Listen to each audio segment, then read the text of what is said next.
Greetings, esports fans. Welcome to the Perfect World Major in Shanghai. This is the European RMR. I'm your host, Richard Lewis. We've got some great Counter-Strike action coming at you today. And to help me set up all of the stories you need to pay attention to, we brought in some people on the desk. You might recognize them. We've got Maui Snake. We've got Dus Murray. How are you doing today? It just keeps going, Richard.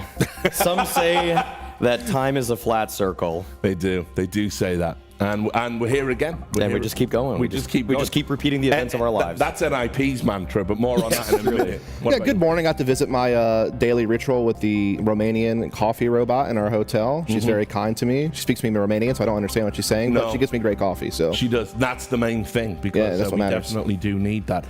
So look, as I said, we've got some fantastic teams now entering into the RMR, looking to get to the major for real. Let's talk you through all of these teams. Some names I'm sure you're going to be very invested in at home. G2 Esports are here with that last dance energy. We're going to talk more about that in a moment. Astralis are here. I don't want to call it last dance energy. They're barely dancing at all. More on that in a moment. We've got Spirit in the building. Time to get redonkulous. NIP with all of their pedigree. They're looking to get to another major. Virtus.pro, Heroic, Eternal Fire for all the Turkish fans out there. And over here, we've got people looking to cause an upset. The likes of PWE, the likes of Bait, which we saw in Finland, of course, Maui, Sashi Esports, TSM are back, rolling the dice for the major again. So I heckin' love double lift. Yeah, who doesn't heckin' love double lift? So look, I'm going to start by talking about Astralis. As everybody knows, I have been chronicling the adventures of Astralis for years. And look, putting all biases to one side and being professional for a moment, they're coming here under quite a cloud. Star player Device, unfortunately unable to participate due to an ongoing medical issue that is exacerbated by stress. He's not feeling like he can get through the major. They've had to bring in Bro, who was a player they benched, who'd worked his way through the kind of Astralis talent pipeline. They've recently installed a new IGL, Cadian, taking over from Device. Yep. So, I mean, there's just so much going on with this team right now. Who wants to start? Yeah, I mean, it's definitely wild. Like the whole Bro unceremoniously being benched and being called unfit, only to have to become fit rather quickly to come back and save his team that needs a fifth for this major. So that's going to be an interesting dynamic that Bro has to deal with as a player. But outside of that, the one saving grace for Astralis in this situation is at least you already have a ready-made opera ready to go, in the sense that Cadian used to be an IGL opera anyway, and he only just recently started rifling again for a handful of matches that they played with Device together. And then the rest of the roles also do make sense. You got Stair, who's a great entry fragger. You got Yabi and Stown, who are good flex riflers. So they still have some talent. It's just about how do you incorporate Bro back into the lineup. You know, can Cadian actually get to a high opping level? That was one of the things he was heavily critiqued for in Liquid, was that he wasn't really delivering with the weapon as much as he needed to. But all in all, I think they still have some shot, some chance. Yeah, I mean, look, it's kind of interesting because they've gone from being the team that would be above Heroic, and now they've got the old Heroic core back together again. Sure, there's a lot of awkward conversations about that, you know, 2 million paid for Yabi, for Stown. Cadian obviously had some issues there. He ends up in Astralis, hoping they've all buried the hatchet. But this is where actually that history, it could play into their strengths, because if they're able to be like, look, I'm the AWPer again, let's just do what we did in Heroic when we were an up-and-coming team and we used to get deep runs into playoffs. If we can revert to type, we can get to the major.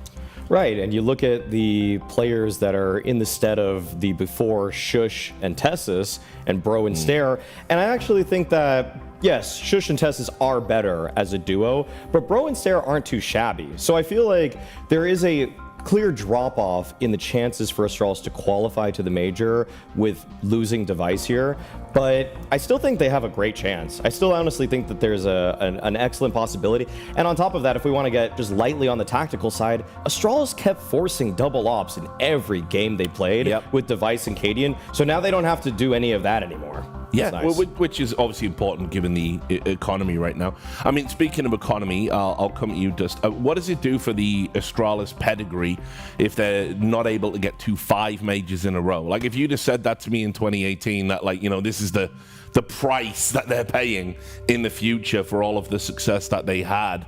You know, they're another fallen giant, like I was talking about Fnatic and Cloud9 in the European RMR. Sure. I mean, when you talk organizational legacy, yeah, it would take a knock to them. But obviously, this is a much different looking Astralis than the Astralises of old that, you know, had eras and were of greatness. And, you know, it's a different picture for them. And I think that they will kind of have like the whole built-in excuse of, oh, we had to bring Bro back. Oh, we had to put Cadian back on the op. Oh, Cadian just had like a broken elbow or something at their last tournament. Yeah, and, true. you know, that's the other injury that might still be lingering out there, I guess, although it didn't seem to impact them that much, honestly.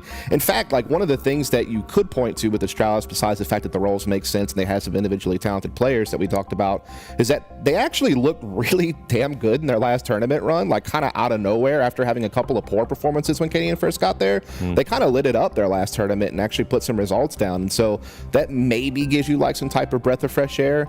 But I think it's just one of those situations where if they don't make the major, I think it'll be seen kind of as a neutral event where people will, you know, come up with, oh, they weren't their full selves for the tournament. Yeah, Maui as well. I'm going to ask you the difficult question. Device's legacy. I mean, you know, this is a guy that was certainly in the GOAT conversation, although maybe, you know, slowly kind of falling away from that argument. We're about to head into a major where, you know, we're not going to have Simple. A lot of big names might be having their last major, and obviously Device, due to, you know, no fault of his own, obviously, with the illness, he's unable to participate in yet another one. What does this do for him and where he's at in his career? Well, it's starting to feel, unfortunately, like we are entering the twilight zone for not the Twilight Zone, sorry, the Twilight era of Device's career. So if he's able to identify that health issues, whether that's mental health or physical health or a combination of the two, are holding him back from competing in events of this stature, then you have to start asking yourself questions about where does he belong on a tier 1 roster that will need to travel for 200 plus days per year if they want to compete in all the biggest events and qualify to the majors. So if Device isn't able, and again, like let's take mental health seriously. Let's take physical health seriously. It is November, by the way. I mean, this is a very relevant topic, 100%. Yeah, it's just that his ability to identify that he can't play is good. Like this is a good level of introspection and recognition, because you don't want to forego your own health for this, because nothing is really bigger than your own health. So it's just unfortunate, because in terms of the legacy conversation, yes, he was very close. He was nipping at the heels of Simple for some time, because the argument you would construct is that he's got more rings and major MVPs, and in big stage moments in terms of having an era, all of that pointed to Device. It's just that the individual highs of people like Simple and now actually ZywOo have overtaken him. Like, it is clear that there are players that are better than him, but sometimes people will give the benefit of the doubt to individual players and say, oh, the only reason he didn't have as much of a good rating is because he was playing within a structured system. And so he wasn't supposed to go for all those shots. But now that argument can't really hold up if Simple and ZywOo keep winning events. That being said, Simple isn't, but ZywOo has a chance here, in my eyes, to probably overtake Device if he wins, say, major MVP and wins the major. Yeah. One last question about Astralis. If Cadian is able to rally the troops and kind of get them through, get them to the major, be their first major, obviously missed the previous 4, their first major in a while, what kind of what would that say about him as an IGL? Because obviously he came into Astralis under a bit of a cloud, Team Liquid, abject failure, you know, people going into the press, doing interviews, talking about him, saying, nah, that wasn't it, we don't really vibe with his style of an IGL. I think he needs a W to kind of stay relevant, if you know what I mean, in the conversation of great IGLs. I think it's 100% a fair point to make. I think, first of all, his individual level has to come back up. I mean, towards the end of his time with Heroic and Go, he was a fantastic opper for an IGL that was having to deal with those responsibilities simultaneously, which are obviously very difficult to manage at the same time. Not many people pull it off both directions at such a high level. So that's one aspect of it. The other aspect is like, if this doesn't work, then what will? because you are being given the guys that you were known to make a career out of. Like, you have Yabi and Stoneback, you have your crew, and yeah, there was obviously, you know, a break in the relationship of those players at some point that caused Cadian to leave Heroic in the first place, but supposedly those fences are mended, and so essentially you should be set up for success. This should be your best shot at having a comfortable team around you, because we all know that Cadian kind of demands of his team to follow him no matter what. You know, he doesn't, maybe he'll take on other ideas, but he wants the last word. And that was his problem with Liquid, was there's a lot of voices on that team that would conflict with that. This shouldn't be the case. And you have no excuse. You have Stair, who's an incredible entry fragger, in my opinion. Yabi and Stown are definitely playmakers, and hopefully Bro can just be a supportive element that can kind of just help fill the gap. So, yeah, I think that this would be pretty impressive considering the circumstances if he could make a deep run. And it'd certainly help him out. But if it crashes and burns, then you start to wonder, like, was he just a one-hit wonder on Heroic? Yeah. Speaking of Heroic, we can move across and take a look at them. Maui, this is where I get to bring you in. Obviously, we got to see them in the recent event. We worked at the Eliza Masters in Esport, Finland. And I'm just going to repeat to you now what I said on that desk, and that is that there's something about Heroic I don't quite believe in. I think they're bottle merchants is what we'd call them in the UK. Just for Dust, who's looking at me very confused right now, that means that they bottle it on the big occasion. You know, they ain't got the mental fortitude to get it over the finish line and win. That's kind of been bore out. I mean, they were meant to win the Eliza Masters kind of at a canter. They got handled by Ents. I think the tournament they went to after that, they were finalists again. They've got a great roster, but there's just something missing. I'll sum it up for you pretty succinctly here. When I look at this Heroic team, I look at 5 guys who are all probably just outside the top 4 in their own role across the board. Like, Shush is not, unfortunately, right now, a top 4 anchor. Okay. Tessus is not top 4 at his kind of like entry sort of anchor roles. I would say Nerds, same kind of deal. Kicksan, he's not a top 5 in-game leader. Dexter probably isn't even sniffing top 7 as an opper. And the problem is that when Cadian had a lineup like this, and because we remember the core here, we remember Shush, we remember Tessus, no one was like that for his team either, but he was able to elevate it above the sum of its parts. And that's why, for many of us, when we look at it, the finger is being pointed at Kicksan. Yes. The finger is being pointed even a bit at Saw on the coaching side. And we know that this team is being paid a lot of money right now. Not many people are talking about it because they were an organization that kind of rose their own stock up due to the success of their previous lineup. And now, in some ways, the expectation should be higher, but in fact, they are under-delivering on those. Oh, absolutely. I'll ask you about kicks, and one of the things I'll say is, look, I think it's great we're getting a new generation of like younger IGLs that are like coming through. I mean, like obviously Shuhei is the obvious one, but we're seeing it with ZTR right here at the RMR, and obviously Kickson was one of those who was like got a lot of plaudits. Everybody was saying this guy's the truth. He'll be at a bigger organization in a couple of years. I think he has to do better with the pieces he's got on this roster for that to be true.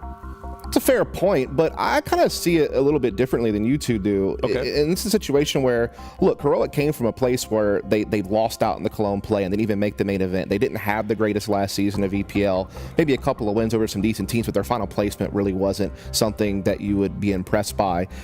But then they go on, they get a top 4 finish at Rio. That's legit.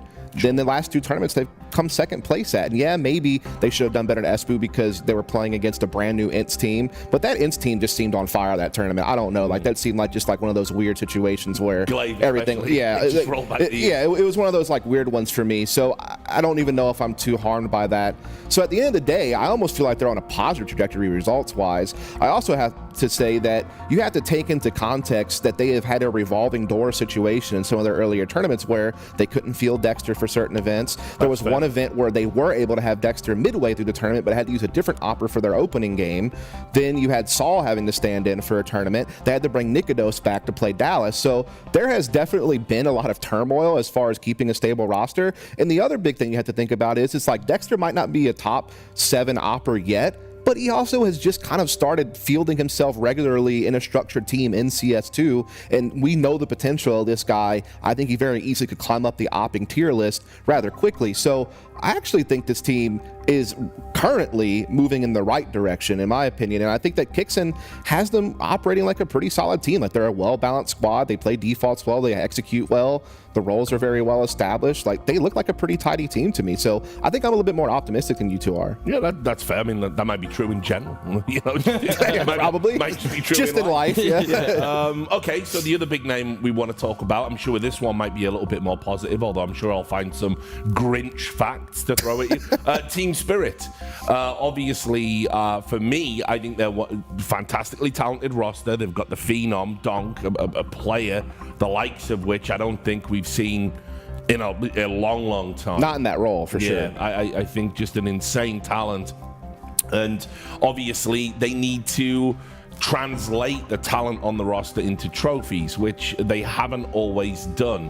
And there's been a lot of speculation as to why that might be. A lot of rumors circulating that, you know, Zontix, that would be the player you would look to replace. Could it be Magix? Although, you know, I would argue he's more important in terms of the roles. But when you have Donk and Shiro, it's not even a core trio you need. If those two players deliver at the highest levels of their ability, Spirit win games. It's as simple as that. They are unplayable on their day. Spirit are almost victims of their own making in the fact that they replace Art Frost with Shiro, which slingshotted them to S-tier conversations in terms of where they rank up with all of the other teams in the world, with obviously a blistering Katowice victory in Poland, and now we're holding them to a standard that they were not on the trajectory for. Like, they were slowly rising. People were taking note of Zontix and Donk, and Donk probably still would have been a top 5, top 3 player this year had it not been for Shiro joining this roster.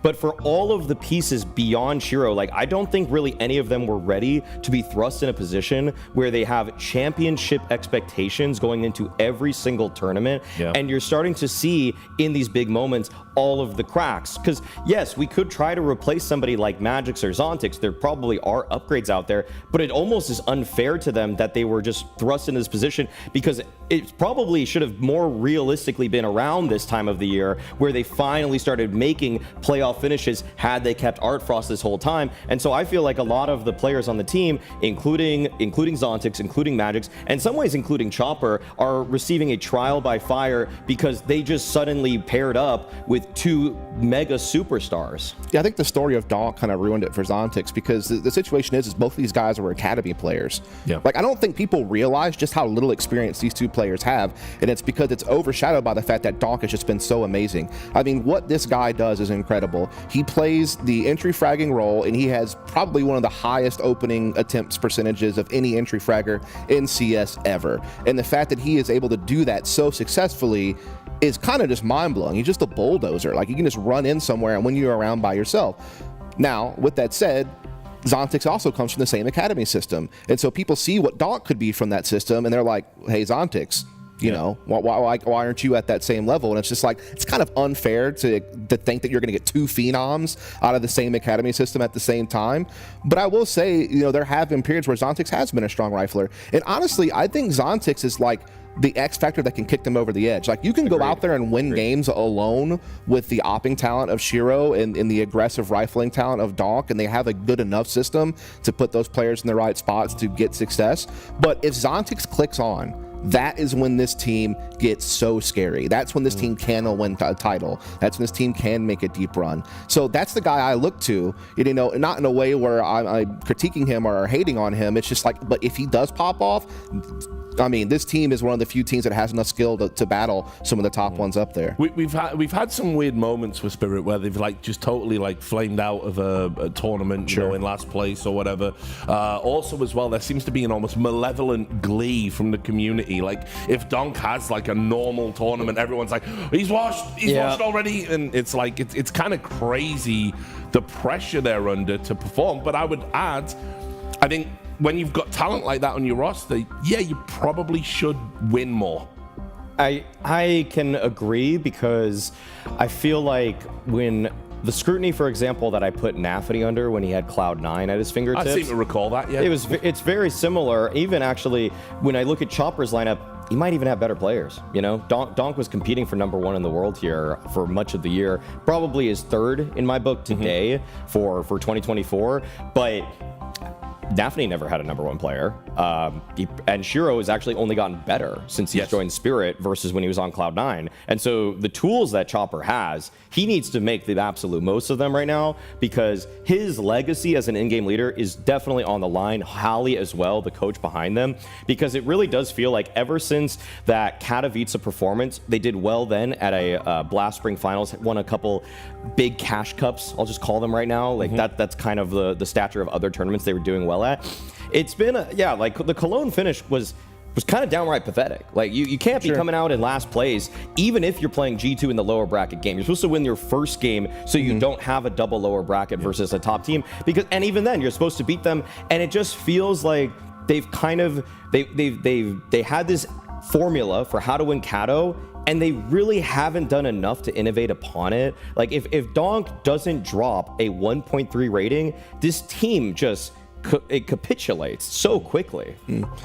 Yeah, for me, it's interesting because you bring up the point that with that much talent, you should win more. Yeah. And I think you could say that about a lot of teams, because I think the only teams that are winning as much as they should are probably Navi and G2. I can make the same case that Vitality should win more than they have been. I mean, yeah, they did win Cologne. They have had a lot of success, and they are consistently kind of in that top 4 or 5th, 6th at worst kind of placement range, but they probably should win more too. Yeah, Mousesports should probably win more, considering what we have seen from them earlier in the year, the talent that they have, the fact that I think Shuei is one of the best IGLs in the world. I think they have, tactically speaking, one of the best systems in the world as well. I think the difference being is that their lows aren't as low as Spirit's lows are. You bring up the point of bombing out of Cologne, for example. Like a lot of these other teams I've mentioned that could win more and should win more, even when they're not, at least they're hanging around that top 5 spot in almost every tournament, whereas Spirit can just boom or bust on you. Yeah. Granted, G2 kind of did the same thing right before the Blast World Final. They kind of tanked an event at Rio, so it can happen, but I guess the frequency at which it happens for Spirit is a little bit troubling considering the talent that they have. Sure, I think that's a fair point. Yeah, and regardless, I mean, I think they're good value for this RMR at least. Oh, 100%. Yeah, There shouldn't be any worries at this stage.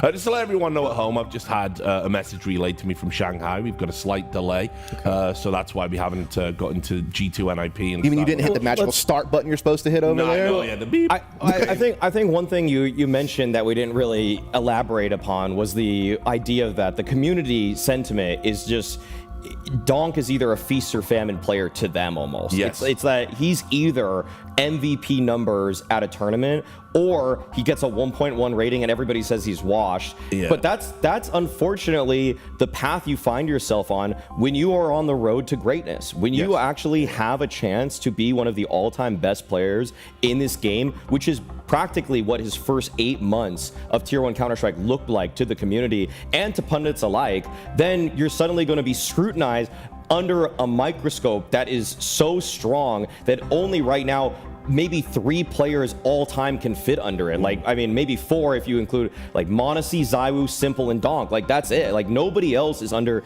this much scrutiny every single game because they've shown us the potential and the ceiling of all of their play. And I think some of the narratives that I hear coming out of the community, they're just so like off base. Like, hopefully this is the major, for instance, where we put the Bay F thing to bed, like particularly after he dragged a diabolically bad Fnatic team over the line almost single-handedly, 12-0 in opening duels, you know, in that last map to make that happen in an overtime win over Eclot, guys, to make it abundantly clear, a team that had only played local Checklands, took Fnatic the distance and arguably should have won.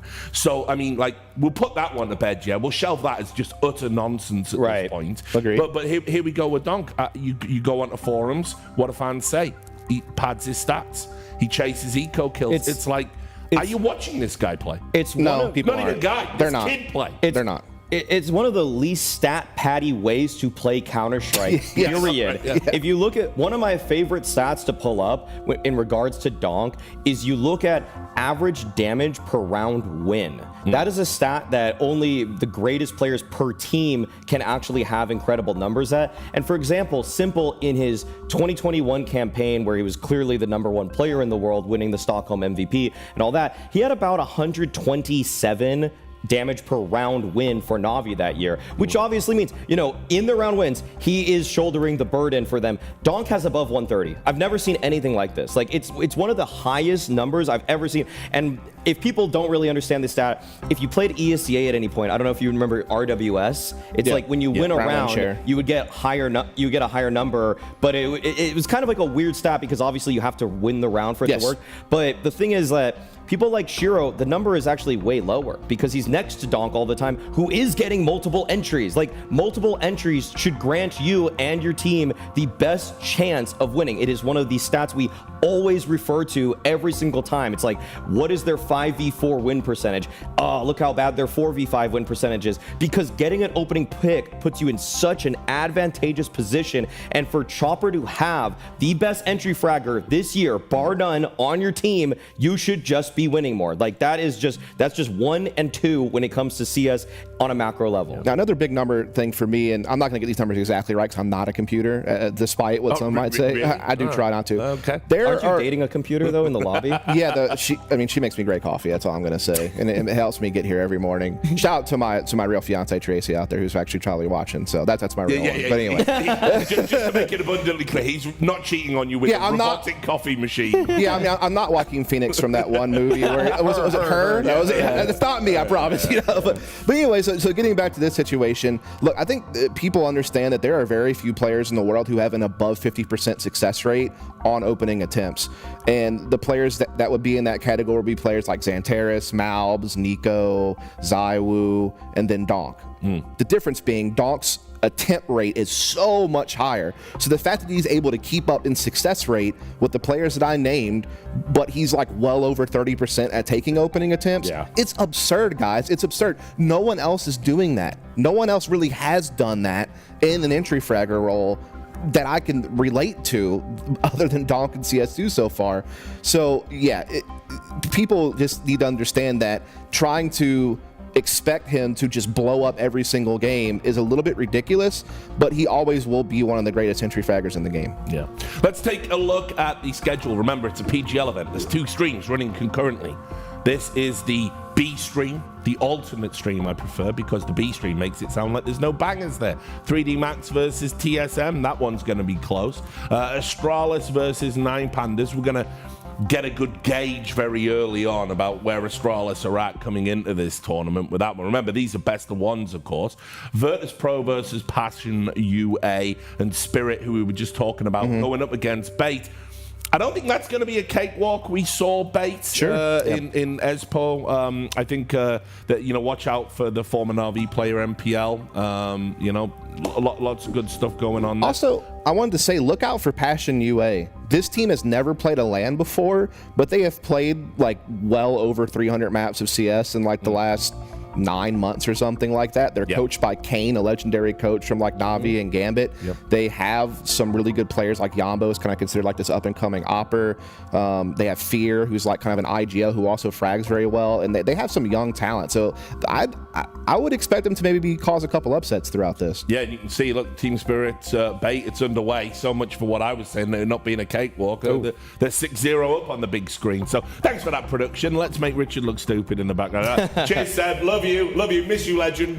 Right. Anyway, let's take a look at the main. Let's take a look at the main schedule. This is what we got. This is what we're going to be focusing on. We've got Big versus Sashi, Heroic versus PWE, Eternal Fire in the house. We probably should have talked about them. My bad. We'll get into that later. Yeah, we got them in there in the game. Yeah, Aurora, and then of course G2 Esports versus NIP, which is where we'll turn our attention to now. Let's just set up the story with G2, okay? Because just in case you've been under a rock, Nico is almost certainly leaving. This is the last dance. This is the closest thing we got to that Chicago Bulls. Jordan is definitely gone at the end of the season. And this is a team, for me, I believe they're destined to win it. Sometimes I look at serendipity and all the stars aligning. Do I think they're as good as Na'Vi? No. Do I think they could get blown out by Vitality if they play them? Yeah. But I think something is going to happen here. I think, look, I wasn't enamored with the Snacks pickup when they brought him in for Hooksy. I think that's just a side change. Yeah. Although I think anyone who isn't Hooksy is just by default an upgrade. That's just the nature of the beast. He should never have had the G2 job. That's my premise. What's really done it for me, what's really made me a believer, is Malbs. Everyone was saying, oh, Malbs is going to play second fiddle. He won't be as good if he doesn't get his roles. Roles are the most important thing in CS. And what up now, guys? Because Malbs can play anywhere. And his future, by the looks of things, is he's going to be the long-term replacement for Nico. Right. I think the other thing you have to understand with the whole role thing with Malbs is the style that G2 plays essentially eliminates Malbs from having to do a lot of the dirty work, because they basically just group up with what I call, I don't know, like this will be a StarCraft term, so I'm probably going to lose a lot of people here. I'm sorry, but there used to be this idea of a death ball, was what you would call it, where you basically got a unit composition in StarCraft where you could literally just hit the attack button and send it forward, and you were going to win because just your units were so good. In this Counter-Strike world that we live in, the death ball is Malbs, Nico, and m0NESY. Like, that is the most powerful trio in Counter-Strike, period. That's it. Like, done and dusted story. And you better believe if Malbs is not getting the kill, Nico's getting the follow-up, and if something happens to him somehow, then surely m0NESY's going to clean up. And so they are able to just group those three talented players together and just burst on the sites, and they can be so explosive. And with that talent, it's so hard to stop them from getting into sites and at least trading themselves at minimum into an even post-plant situation, if not with an advantage. Like, they just have so much raw talent. And m0NESY, for me, the best player in the world, the most valuable player in the world, might be a better way of framing it, because I just think what he does, I don't see another player that replicates the level of value he brings to G2. I would say, actually, I would take the inverse of that. I would just say he's the best player in the world. Okay, but I fair. would say that the way that, in terms of value, I mean, the way I assess it, I do think, for example, Donk's more valuable to Spirit. Without Donk, like, Spirit are nothing. They're like, they're the 10th best. I think without m0NESY, G2 can't win games.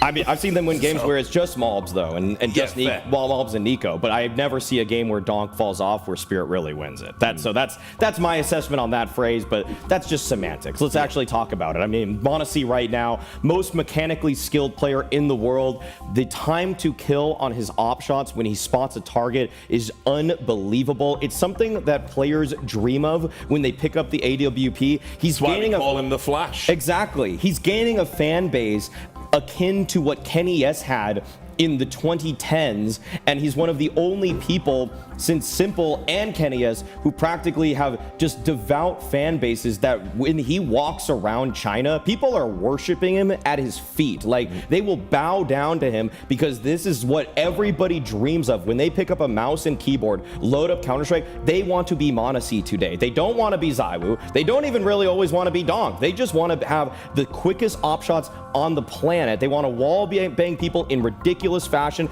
They want to 1v4 clutch it with every single pixel that's available to them being hit at a precision that is just so accurate. It's like if m0NESY decided tomorrow he wanted to be a surgeon, he should also get that job instantaneously. Yeah, I think the underrated thing about him too is his rifles are so damn good. Like, you have a lot of oppers out there who will fall off in impact when they have a rifle in their hands. m0NESY's not one of them, man. Like, you put he can still trade frag with the best of them.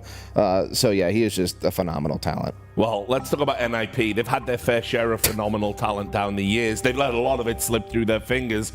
This is the roster that they are bringing to the event. And look, I'm going to try and keep it professional. It's tough. I've got to say, I think that right now they are not in a good place. No. I mean, look at it. Here's the thing that I have to bring up. Like, this NIP team is a mess. Like, I'm trying my best, and I'm not hating on the players or hating on Exist coming in as a coach. They're trying to do their damnedest, but the chaos that this organization has gone through this year is absolutely absurd, and someone somewhere along the line has done something horribly wrong. Let me tell you a fun stat, Richard. They have actually never played a single game with their intended full five ever. Because remember, Maxter was supposed to be at this event, but they've had to use Jakob as a stand-in. Mistem just joined the team as an in-game leader back in September, right? And then even Wrinkle and Isaac haven't been there that long. The only long-standing member left is Rez, bless him. He's been there stuck for 7 years. We better be listening for like Morse code taps at some point. Like, please help, please get me out of here, please. I mean, he's the only guy left of like kind of the legacy players that have played for NIP for a while. So yeah, again, roster and turmoil. They've only played 22 maps with this five. They've attended this major with, and I have no idea what to expect from them. Like, I'm a guy, who does try to go out there and do the research, but there's just nothing there. There's really no data to look at other than Wrinkle's a really good opper, maybe could carry, and then Rez is still worth his weight. Right, and for NIP, they're playing with Joe Cab in the stead of Maxter. Right. Maxter had some illnesses leading into this event, leading to NIP saying, we know you can get better. We know that this is just a temporary illness that he has. He has actually recovered technically, but NIP outlined to themselves, they said, well, we don't want to have the just the continuity would be messed up if they were to actually try to bring Maxter in after they played Espel, after they played a lot of practice with Joe Cab. So they just needed to just stick with this lineup. And unfortunately, I don't really think Joe Cab or Maxter would have really been a big help to this team. The only two talents I really see on this team are still Rez, who I find to be quite consistent and quite a strong player overall, and Wrinkle. I think Wrinkle has proven a lot to me in terms of his own individual play. The problem is that when he's on NIP, he always overexerts himself, always tries to do too much, and I feel like that's unfortunately going to be the problem with him today. He's probably going to try to go for too many opening picks versus G2, not recognizing that he has a full team behind him, because he doesn't. He doesn't have a full team behind him. It's just 4 guys that NIP is just randomly throwing out like playing cards. Yeah, I mean, look, there's lots we could get into in that regard. I think the best way to sum it up succinctly is, well, didn't they play in that like Swedish Cup recently where it was meant to be like crowning the best team in Sweden? And they lost him at the Mets.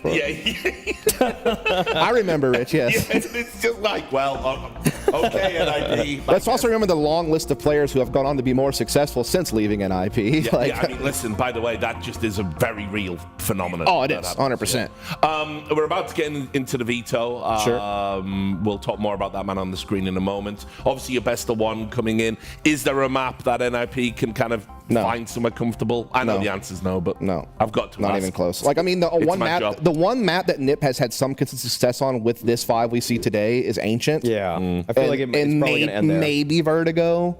But that's the graphic illustrates that perfectly for me right there. Meanwhile, G2 can go all kinds of places. Yeah, and they won't be able to play Vertigo versus G2, so that's out of the question. And I feel like because also G2 will comfortably second ban Ancient to kind of take that off the board as well. G2 aren't a bad Ancient team against the best teams in the world necessarily, but given that the only map that NIP has showed any promise on is Ancient, I feel like it's a pretty simple ban, and you try to move to something. If you're G2, you ban Ancient, you ban Vertigo, and then you just ride this thing out to either a Dust 2 or a Mirage or Inferno. It doesn't matter. Okay, well, they banned Anubis, Vertigo, and Ancient, as we expected. They banned those 2 maps, and NIP banned Mirage, given that it is G2's best map, and then we're headed to Nuke, actually. So I'd say that's actually probably just a light surprise for just kind of looking at this veto in general, but all in all, I feel like G2, you look at every single position on the map, and when you've got Nico out handling outside, when you got Monacy on the rotations everywhere on the map,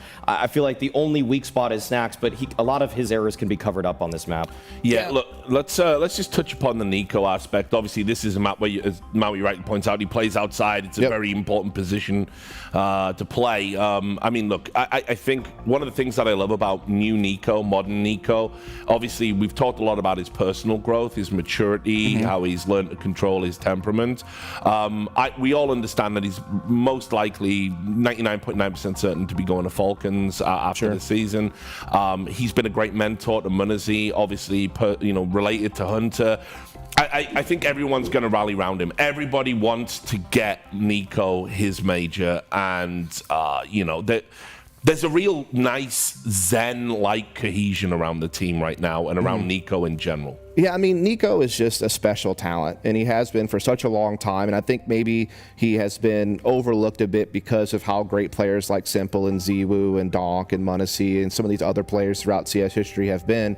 But what people don't really realize is that, forget the numbers, Nico is in a class of his own almost in how versatile of a player he truly is. Like, this guy can lurk very effectively, he can slot in the mid-round very effectively, he is an incredible entry fragger when he does go for entries. His success success rate is well above 50%. He's up there with Donk and Malbs and some of these other guys on how successful he is when he takes an opening duel. And really, there's not many riflers like him. Like, the only ones I can really even think of are like Bit and like Prime Shocks, as far as like just his like ability to play every role to such a high level. And I don't think people realize how hard that is to just be able to flip the switch and transition to whatever style of play is required for the round of the situation that you're in. And yeah, Nico, he's the greatest, you know, one of the greatest riflers of all time, man. Seriously. Yeah, I feel like when we just kind of boil it down to this matchup here, I mean, this is supposed to be a cakewalk for G2 all in all. The expectation here is that if NIP even get 9 rounds, we're pleasantly surprised by what they're bringing to the table. Also realized that G2 have won their last 6 out of 7 games on Nuke, so it's actually been a relatively powerful map for them recently. Started off kind of slow in Snacks Force during the team, but now they've really turned it around. So I don't think NIP did themselves any favors by letting it get to Nuke. In fact, they haven't really been that successful on it with their core team. So the only thing I can think of is that NIP must have, like, in the pick ban kind of figured out a way to get it here and have some type of special plan brewed up to try to pull off an upset, but I just don't see it. Remember, Exist is the coach, so some famously crazy vetoes down the years, we'll see. Anyway, we're ready to get into the action. It's going to be Jackie and Vince bringing you this one. NIP versus G2. Take it away. Thanks, Richard. Yeah, looking forward to this one, but not for the reasons you might think. I feel like in reality, G2 going to be coming out swinging Vince to kick us off here. NIP, they baited me a little bit. Like Rez and Wrinkle, I thought that was the rebirth of Rez. I thought that was a sick duo. I was trying to like workshop some names, maybe like Rez and Wrinkle Cray, the Cray twins, but I don't know, bro. It's just gone. It just feels like it's gone. Yeah, there were moments, Shaq. Yeah, I was right alongside with you. I thought this was going to be NIP's kind of resurgence. Another team, you know, we're talking about Fnatic and how they deserve to be in the top flight, the majors. NIP's another one. You know, you go back to bygone eras, it was always them up there. Some really famous eras as well, but unfortunately, it's just not really worked out. They have ability, they have talent on this roster. For me, the concerning elements is the kind of tactics. It's the leadership. They've had some changes as of late as well. And when you look at their stats, you look at their games coming into this event, it's honestly really bleak. Yeah. Like G2 beating Spirit in the best of 5 recently, having wins against like some of the top flight teams like Vitality, and NIP struggling against tier 2, tier 3 teams.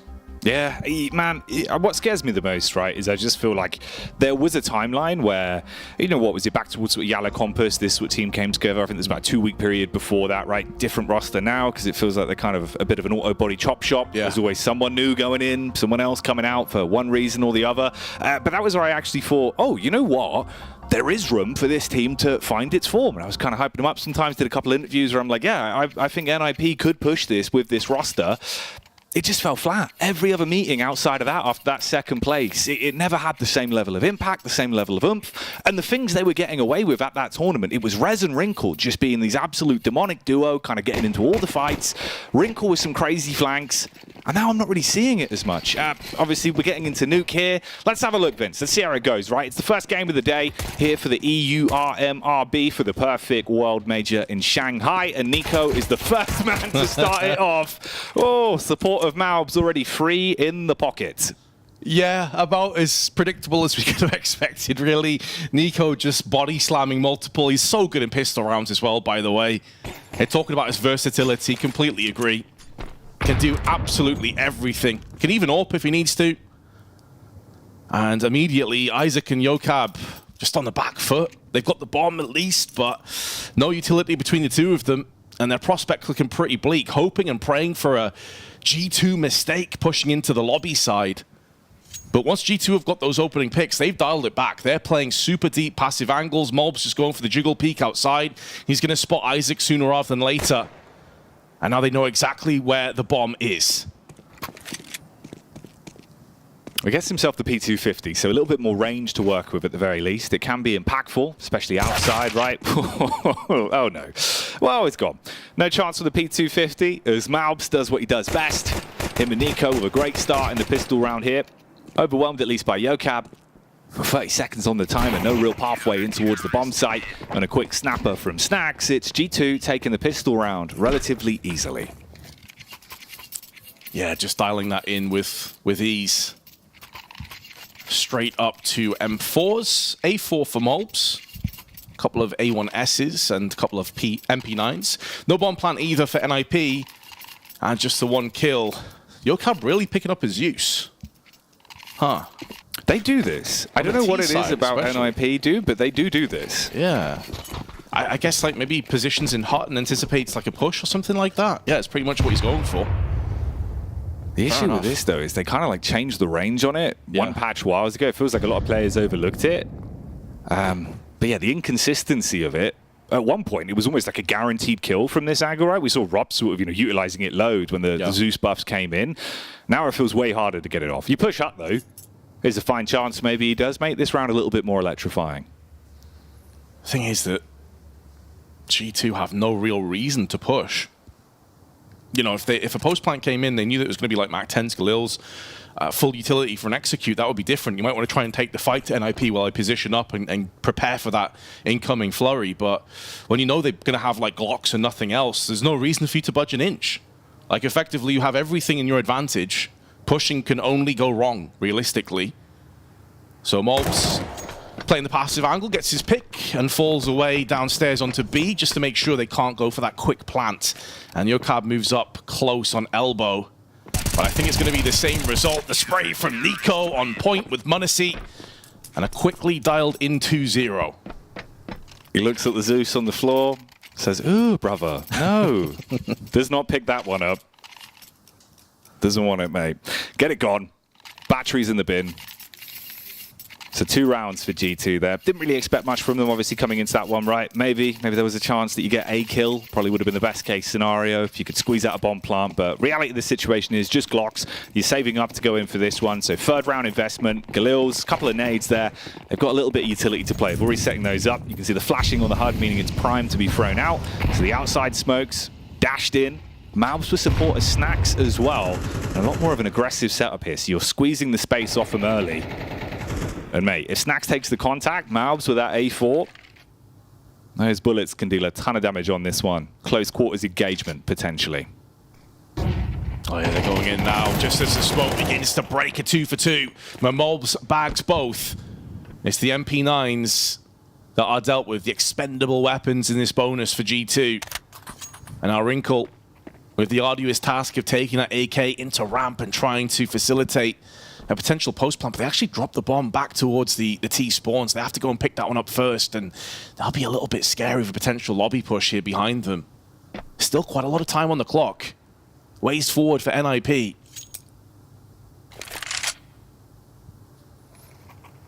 We got the duo alive into this round. Wrinkle and Rez. All of them yet to get off the starting block, though, of the 3 players alive for the T side, but you do have a little bit of space here. Isaac's got a look in down towards the B-bomb site. Wrinkle with a default nade set. You get the molly down towards Dark in case there's a player in there. Control room's blocked off by the smoke, but Nico just peeks out through the door. Skeng's up another man as Wrinkle's taken out of play. Squeezing a bomb plant out might be all they really find from this. I mean, 2 versus 3 on the post plant. Still a timeline where they could find some impact, Vince, but they've got to hit their shots. Yeah, plenty of smokes up as well for the time being up on the doors, but the problem is the one in decon is now faded, and that's going to activate Nico to go back in again. They just have to wait out the smoke on the doors. They can go for a double peek, a simultaneous crunch, a sandwich down, and Isaac try as he may, can't watch 360 angle all by himself. So G2 may concede the bomb plant, but they come straight through with the round, and they can trade up for a couple of AKs on top of it. This is about as solid as we were expecting from G2, all things considered. Yeah, mop-up round. NIP looking like a spilt drink. Only takes 1 sheet, and it's G2 with 3. Malb's looking good. I've always been a bit of a Malbs enjoyer, mate. I feel like he's a very fun player to watch, individually so talented as well. It's cool to see him get his flowers now on a roster like this with G2, sort of prove that, he can really be a big force to be reckoned with. And starting off this game well. 7 kills to his name. Closest there is Nico with 6. Hunt up, set up on top of the roof early towards hut side. Smoke down. Actually, drops straight into the cubby as well here. Tucks in with the AK. Yokab's Tech 9. Ooh, phases through the smoke. He's lost him inside of it, but still wins out.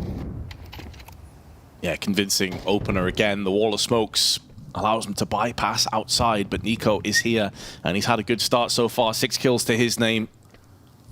Malbs has been the shining light, but Still such early days. Plenty of opportunity for Nico to get involved. Takes a couple of dinks early on, and there is Molbs once again to clean up with a couple. And yeah, I mean, he's been on the radar for quite some time. You know, a really promising prospect. I remember back at his 0-0 Nation days is when he started to catch a little bit of fame online for basically just being like this beast powerhouse young rifler.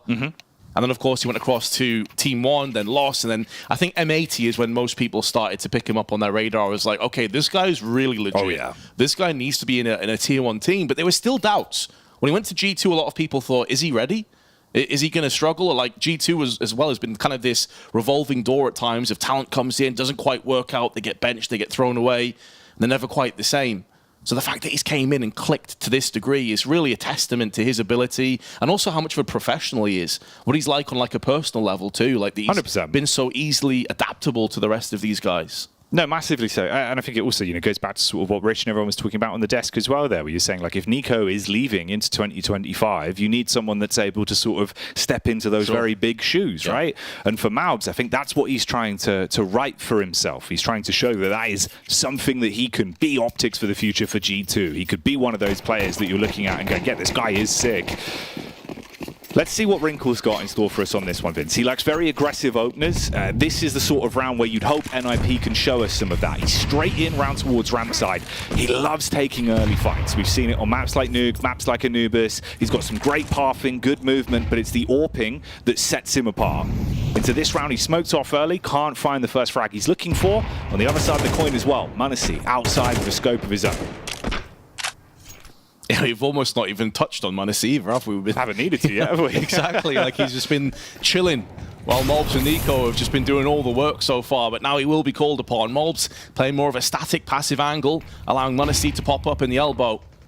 Watching for the drop. Nico elsewhere, though, is going to pivot in onto Rez. He's not got off the mark yet. 0 kills, 29 ADR. One of the players you're looking at on NIP to have impact in this game. And although they've got ramp, can't really do anything with it as of yet. m0NESY one side, Molbs on the other. They'll be worried about a potential flank as well, round the back of them at some point.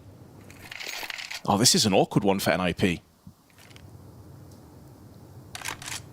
You've slowed it right down and left them in a position where they've got to go for the upper hit late into the round, about 34 seconds left, and missed them.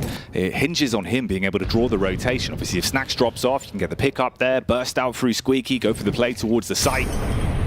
They've still got 2 players honed in position. That Molotov, oh, it's insult to injury, Vince. It's going to be so close on the timer before they even get a foot into the bomb site. And m0NESY is able to strike versus Isaac. Snax has gotten pinned against the wall. You're just trapped. Yeah, there's nowhere to go with 8 seconds. You're hoping for a save, but maybe Missed M has opened the door and broken the deadlock on this one. There's not enough time. They're going to lose on purely time, and Molbs, the last man standing, will be able to deliver a 5-0 lead on the side of G2. Some positive signs, though, honestly, for NIP. The ability to get out and get entries there and nearly make it work out. I hope that they focus onto that a little bit more, lean into that. Yeah, we lost the round, but we actually nearly pulled that one off. Yeah, they had a game plan for it. Have to hit your shots as well in that one. Like with the setup that G2 had, it felt like you were just going to get mullered on entry. So surprising it is as close as it was. Obviously, just the timer there basically being the additional man on the server for the CTs. I think they had about 5 seconds as they walked in, physically couldn't get the bomb down in time. I'm saying look for Wrinkle as well in these openers. He keeps the AWP alive, goes straight into the crosshair of m0NESY. And on that one, shows just what he can do.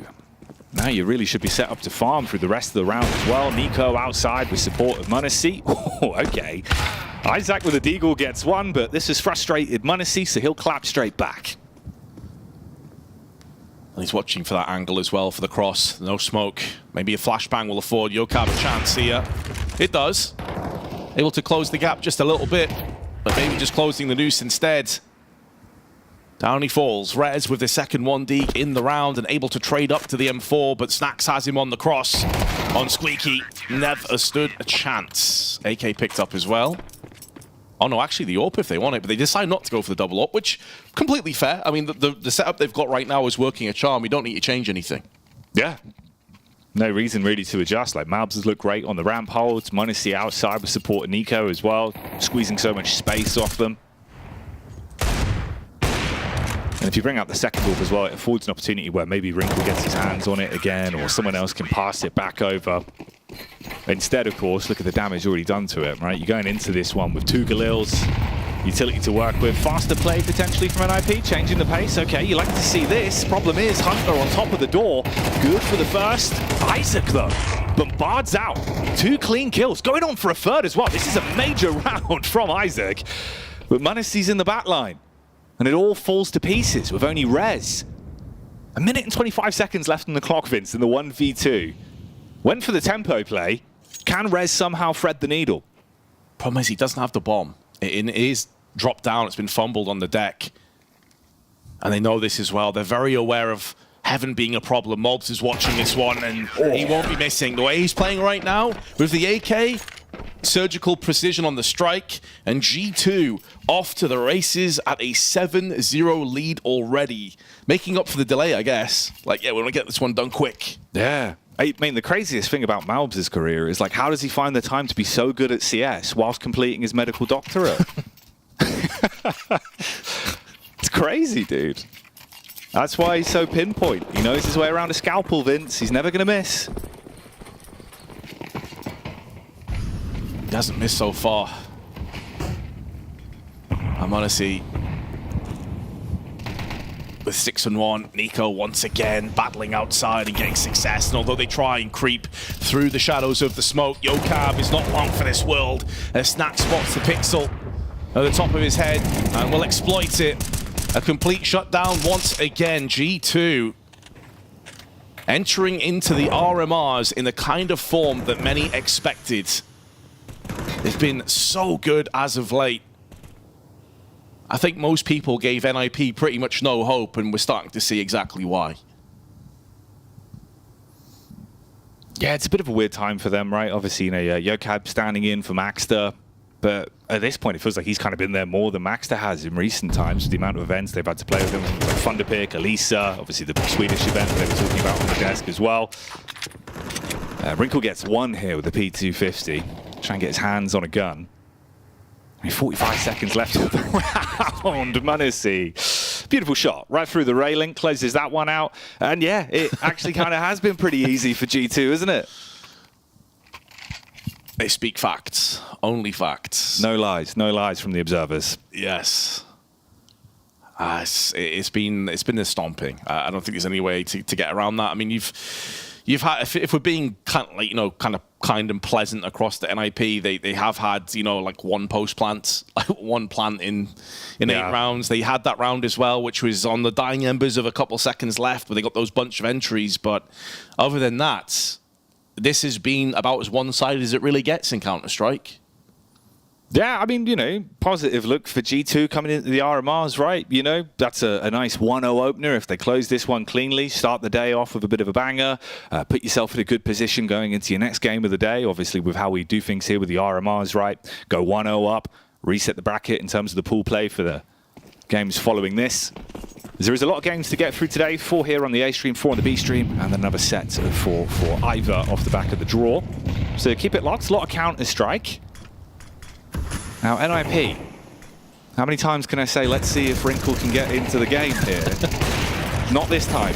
Wrinkle, he's been straightened out, Vince, like a piece of paper. No longer wrinkly, just dead. Straightened out and then scrunched up and thrown into the bin. Got the BM on that, yeah. I brought the iron, but I'm throwing you in the bin anyway. Oh, by the way, coming into this round, Nico was on 173 ADR. In 8 rounds. That's something. Mistem, Rez, and Yokab, can they change their fortunes around? Hunter up on the hub. We've seen this position before, have quite a bit of impact already in the earlier rounds. And the flashbang up and over has Heaven as well. Rez downstairs, but no bomb for a fast plant.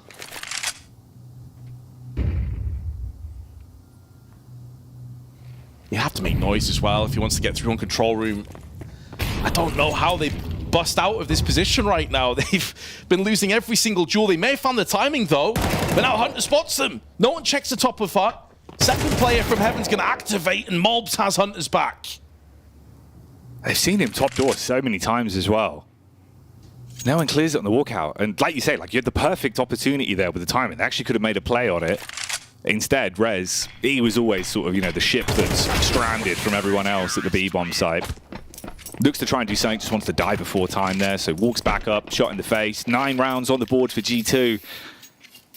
Mate, do they just get a flawless sweep out of this on their CT side? Because NIP, even when they've had opportunities with the weapons, it just looks so disjointed. And Hunter's just manhandling, like you walk out towards A site, he's got support of Malbs. Just pick after pick. That kind of sums up the game, really. The giggle from Nico. It's like, so when does the RMR actually start, boys? This is a prank game, right? Are we live? Oh, they're just having a great old time. It's not supposed to be this fun. You're supposed to be sweating. You're supposed to be nervous. That'll be later on. But Nico, through the smoke. And Wrinkle with no impact once again. A complete and utter domination. And considering that G2 have had a win against Na'Vi on this map in recent times, Liquid, they smashed 13-3 as m0NESY goes down to the Tech 9. That is an AWP that's able to be picked up, so hold on to that thought for a second, because maybe NIP have a chance yet to get one. Feels like the best opportunity I've had in a long time here. Dig deep on this one. Mistem's read it right. If you walk out for the face through Secret, his crosshairs home on your angle. It's the jiggle from Nico trying to bait out the initial shot. Malbs is second in line as well, so we shouldn't expect another man to pop out. Oh, and Rez, if he edges even slightly further forward, Barrel would have been spotted there towards blue. But Malbs can just get around the back. 45 seconds. He's paranoid about the player he knows about. Doesn't know about the close man. They're starting to make his move in through May. Back at the bomb site again, it's Hunter, keeping him guessing with his angles. And it's all on Malbs. He's been playing this very slowly. Bomb's going to be planted front side. That's a freebie. There's the second Malbs. Oh, so close to the 10th. Incredibly tight on that one. Oh my. NIP are on the board though. We're not going to see the complete, not the devastation, of a clean sweep. No 13-0 right now. Good news for NIP. Maybe they can build into this. Last 2 rounds of the half. Give themselves some kind of a foundation to play off. But yeah, the fact that Malbs nearly punches that as well, and low HP coming into that trade, kind of scary. Crazy on top of it, but NIP get the round they've been looking for. Wrinkle went for the classic gambit again as well, looking for those fast plays. There we go. All right, Wrinkle, come on. A little bit more of this. This is what I wanted to see. This is what he's good at. Fast flicks, crazy shots. He loves those sort of miraculous ones where you see him launching his mouse all over the place, breaking his own wrist to get entries. Now, I was saying previously, right, it was kind of this duo of him and Rez that felt like they were playing really proactively. Their CT sides especially. It feels like they buddy up a lot, able to get a lot done for this team. But you've got to keep adding to this. 1 round is not enough. They can build a buffer out of this, keep it closer at the half. Maybe there's something to be said for them. Living in the here and now, though, it's m0NESY for the response back onto Rez. And no one can revive him, Vince. He's dead. Needs the Undertaker. That's probably the best shot we've seen all map, though, from Wrinkle. It's the only shot we've seen from Wrinkle. Yeah, fair. Completely fair. But we had a crazy flick from Forza yesterday on Nuke as well, so it seems to be something about Nuke and AWP for the highlight reel moments. Problem is, as you mentioned, it's a one and done. It's a one-pump chump from NIP so far. Like, if they get a round off the back of it, though, it's going to be a nice way to set things up. They're able to run out through the site here at least, but Nico's in position. Okay, there we go. Yocab with the flick up, straight back onto Nico. 3 versus 2 now, looking way better. Yeah, and, I mean, G2 have decisions to make here because their economy's not fantastic either. There'll be another round after this, of course, so on the one hand, you've got to have full confidence the way they've been playing that they can even pick this one off. On the other, they're going to be lacking a little bit into that next round if they do lose both players. Playing around the door with Snacks and Wrinkle's never going to miss that shot. Now down to m0NESY. And he's going to go the same way. Wrinkle with a 4K in the round, kicking things off with an exquisite flick up onto ramp. Full circle. And NIP now with 2. Right, grab the ball by the horns then. If they can get a 9-3, come out swinging on the pistol, we'll see what they can do. This was the shot. Really beautiful wall bang onto the head for the adjustment. So a lovely round from Wrinkle. And he is one of those players that, like, genuinely, if he feeds the hot hand, if he gets into his groove, he can be so wonderful to watch because he'll take every single fight, never counts himself out, like a very confident warper. You've got to be afforded those opportunities. Back to basics. They go for the quick hit towards the A side. It's Hunter in this angle so many times, just ruining them on entry. Down to 2 players. Snacks is alive, but low. 5 health. I'm not sure if that's confirmed damage, though, on NRP and all the chaos. If they realize that's the case, but because of how rapid the round was, still plenty of time. Downside is, though, they don't have the bomb. It's dead center on the A site, as you can see here. So G2 can just burrow in deep, dig their heels into the ground, and force NIP to make the move. Smoke in the eyes of Rez. That's going to waste quite a bit of time here, but NIP can play patient, and the way that Wrinkle is playing right now, I mean, close range combat AWPing, he's fine for the flicks. It's Rez that could be the problem. He's had a very rough game so far. This would be one hell of a time to make amends, as they both start to trickle out of Squeaky. Snacks up close. AWP on the Overwatch. If m0NESY hits this shot, it's pretty much a done deal. Oh, he misses! Not fully punished, down to 7 HP though. And now NIP can push.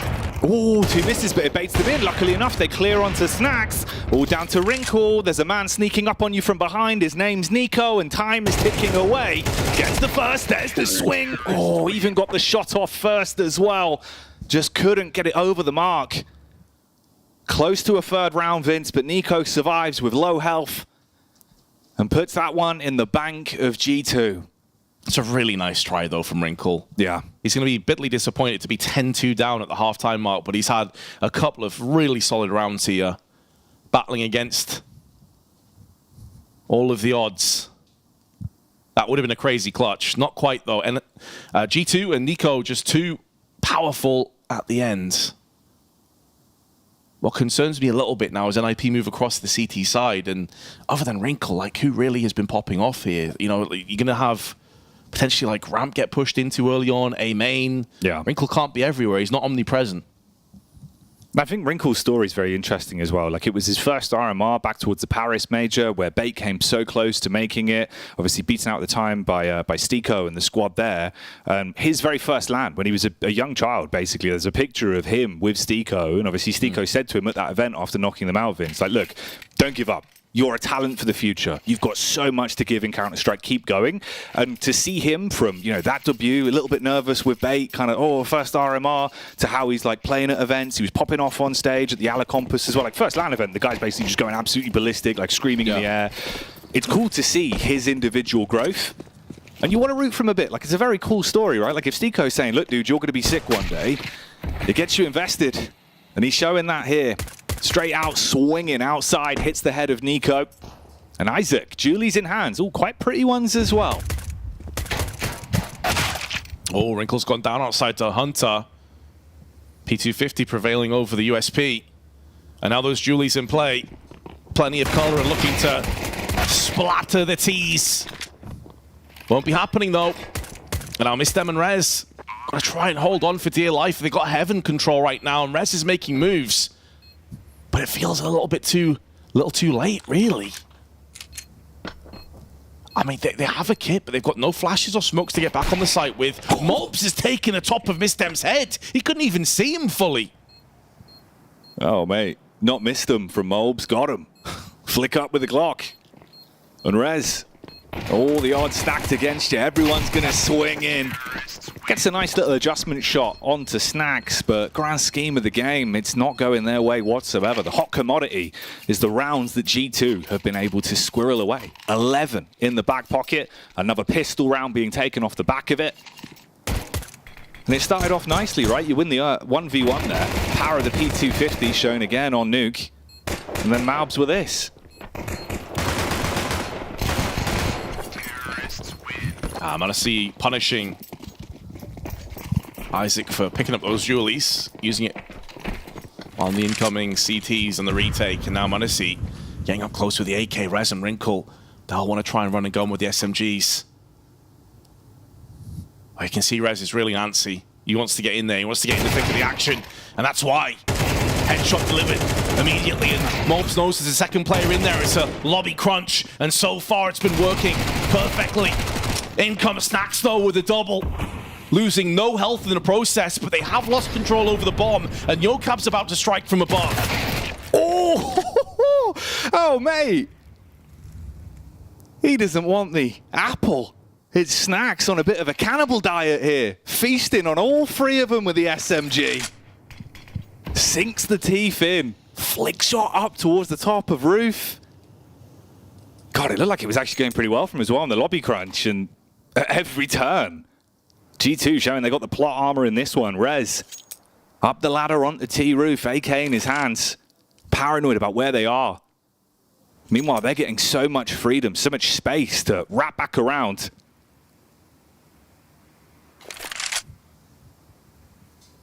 But Rez, keeping his angles open, will they realize this is a possibility? They still need to go back for the bomb. Oh, they line up. There was a way forward, but Nico so quick with a Galil headshot that Rez couldn't get the both of them. Now 12-2. Nico and Mobs both on 17 frags, and NIP to try and save their first match. Down to a horrible buy of 3 MP9s at M4 and a scout.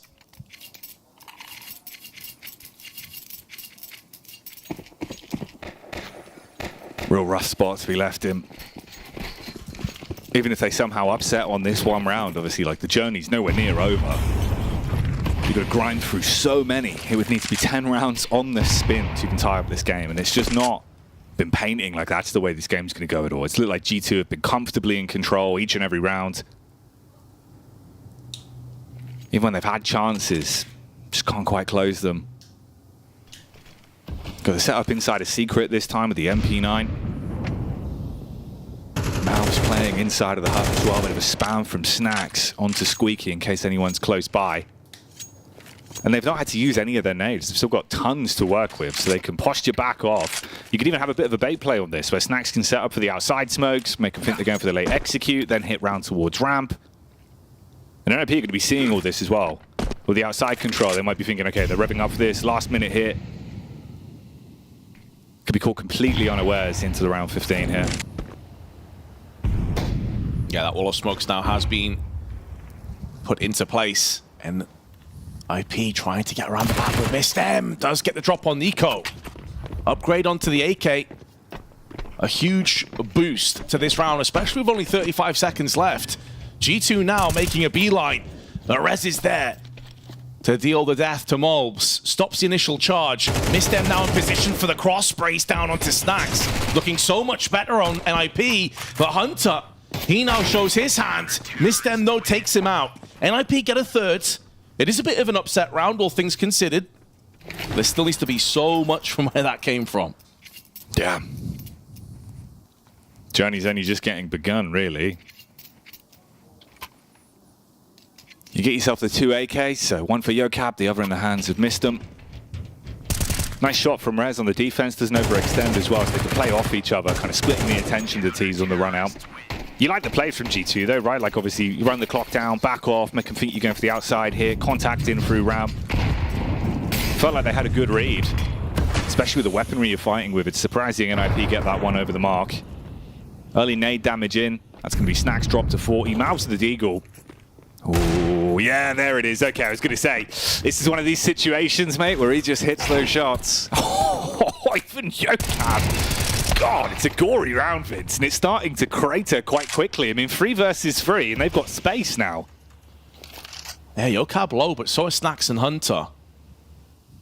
Because they've been so aggressive, they already have ramp control, and it's forcing NIP into an extremely reactive kind of play, and it can backfire spectacularly here. Snacks has found it. Oh, Missed M was watching. The bodyguard takes a bullet and dispatches Snacks, who is looking good to just turn this round on its head. Nico trying to be silent on the drop, but does make a bit of noise. And Missed M may have heard that as well from lobby. So with the bomb being dropped down with Snacks, G2 have kind of lost that small advantage they had over ramp control. And Yokab, not for the first time, trying to deliver from above, and this time will be successful. Hunter with 45 HP. will not live any further into the round. So NIP get 2 in a row, post up to 4. And keep in mind as well, that wasn't a full eco. They actually did invest into that, so G2 don't have much to play with here either. They have that added blessing, though, of course, of already being on match point here, where even if they do fall a couple of rounds back over to the NIP camp, as soon as they're in a position to close it, they can just look to shut the game down, get the win. That's all they're really worried about here in the BO1. Scoreline doesn't matter. Frags don't matter. Just finish it off. Get yourself 1-0 opening here. The EU RMR beef, the Perfect World Shanghai Major. Wrinkle with the HE outside. Lands on target. Mao's taking a bit of a chunk to the face on that one. He's got his crosshair on the right angle as well for the run out. Another nade about to be delivered. Mouse takes a bit of space with it. You feel like he's going to hit one of these, Vince. He's revving up. Yeah, that shot from the last round definitely gives you faith. There'll be more where that came from. So NIP walking a tightrope right now, knowing that they do have the advantage for the time being, but that is going to dissipate into the next round. And although there's a lot of damage here, there is a couple kills back in return from Hunter's P250 once again, laying down the law and a 3rd kill on top of it. The problem for G2, though, is Snacks is last man standing in no position to thwart with an avenging kill and only has a Glock. The bomb also pretty much in as bad a position as you could hope for if you're at an IP side of things right now, and there's no weapons for him to pick up, so it's going to be long-range Glocking. No chance. Rez straight away takes off his head. And credit to Rez as well, by the way. He was 3 and 10 at one stage. He's now built himself back up to 12 and 15. Had a lot more impact on this CT half. Yeah, that's why I was saying, like, it's the Rez and Wrinkle duo. When they come alive, that's where you actually can believe in this team. I think, God, they've got a bit of a fighting chance. It's just one of those where it felt like it took a little while for him to find his impact. Same with Wrinkle, right? First couple of rounds wasn't really there. He was getting smoked off on the picks. Had that big 4K. That woke him back up. Very expensive round for them, though. Thankfully, it's the 2 AKs that are kept alive, so you're still able to hold on to those bad boys, bringing them out into the 18th here. But G2, they've been building the money back up. Ooh, Wrinkle. Give him an inch and he'll take an absolute mile. 2 clean kills outside there. Good readjustment shot onto the back line. More confidence coming back for the NIP camp. If they take this one, they'll be at the halfway mark to overtime. Oh, that was so sick. The first shot spots a pixel, flashed, but knows how to readjust in time. Yeah. And then immediately anticipating he's going to get picked up from heaven on the silos. And although Monacy's got 1 kill, he's down to 1 HP. And they know exactly where he is. He's a dead man. And it's Rez to put the final nail on the coffin. NIP playing for some pride. Snatching some rounds away. And it's that man again, Wrinkle, that's in the thick of it. That's a sick shot by him, man. So good. Vince is coming up to Christmas time. Ice Wrinkle. In the bin. We'll workshop it. We'll see where we go from there. G2, though, they ain't got the funds to invest on this one. So it's Tech9's, maybe a bit of a quicker play. See if you can catch him off guard. Isaac on the dive across. They're already out. Molly goes down. Spray's good for the first 3. Nico overwhelmed. Only gets the 1 back onto Isaac. Rez goes down there. So Monacy with a fadeaway shot. Got to grab those weapons back. His AK a little bit out of reach for them. So they can't take that one. So it's only the 1 that survives. But there's 7 rounds. I mean, this is looking a damn sight better than it was previously. CT half showing us more NIP. Yeah, confidence building. It was looking, honestly, at one stage it was, what, 9-0, I want to say, for G2 in the first half. Looking like it could be a 13-0, but now G2 sweating enough that they feel like they need to call a timeout just to slow things down. Taz getting involved. I do appreciate they've tried to go for some really aggressive plays with these Tech9 rounds, and they've consistently been getting kills back and forth, but of course NIP are able to consistently replenish their weapons. So G2 into this one, going to have a Galil. Monacy has $6,000. Does he want to run with the AWP? Is he going to play with the AK instead? It will be the AWP. So plenty for both teams to play for in this round. G2 just running into a little bit of a blockade. It's always that dark cloud that's looming over you, right? Because you can play a great half to get back into the game, but one mistake, one misplay on a round, and it can all be gone.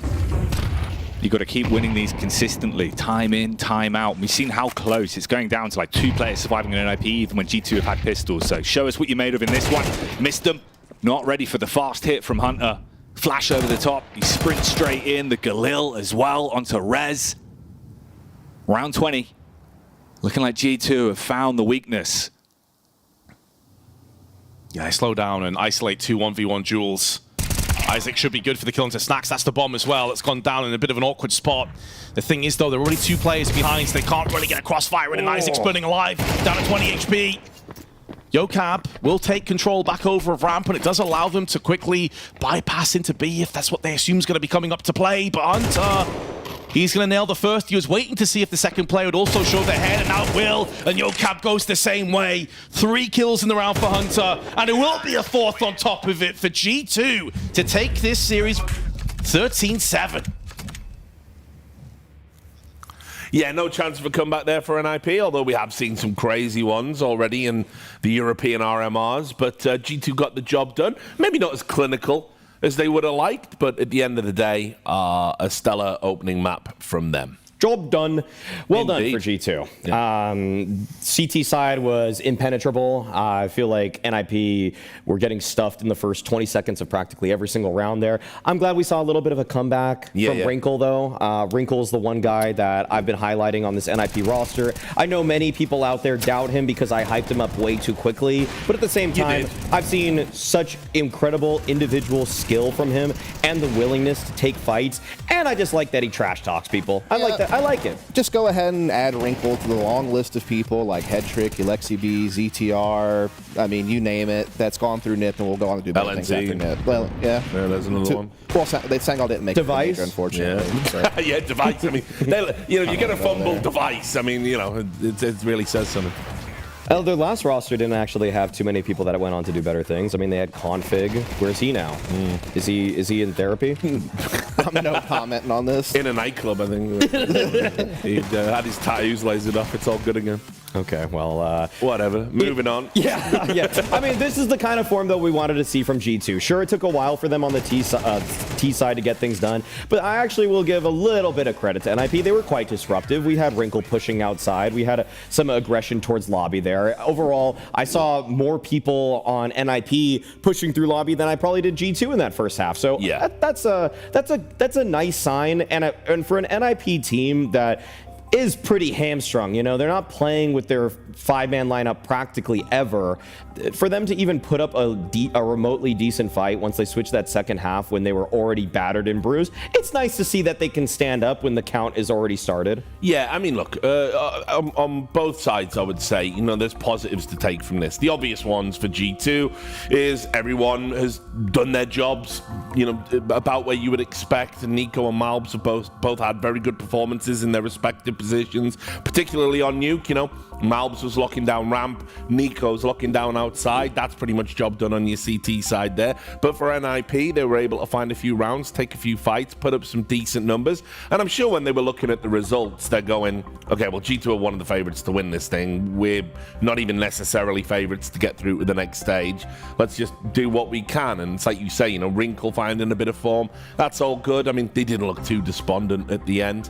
And obviously G2, very comfortable, relaxed, as you'd expect.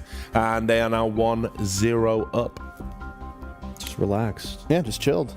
I mean, that's one of those games where, yes, the scoreline made it look like NIP were threatening, but never really were they. But as you said, at least we saw a couple of their players start to shine a little bit individually, have a couple of moments. Not let them just finish off like 13-2 and just go off very quickly. At least get something out of that second half, get you going a little bit, get you a little bit warmed up for your next game. But ultimately, G2 took care of business exactly what that we thought. Yeah. Anything to add to that, Maui? NIP are who we thought they were. Yeah. Less than G2. Yes. All right. Well, look, easy work, isn't it? Nothing to break down there. So we will take a break, and when we come back, we'll have more action from the European RMR. We'll see you soon.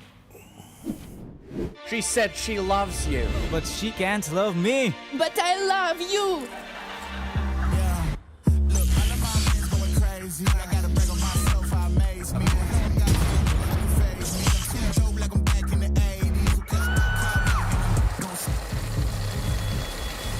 I won't play window anymore.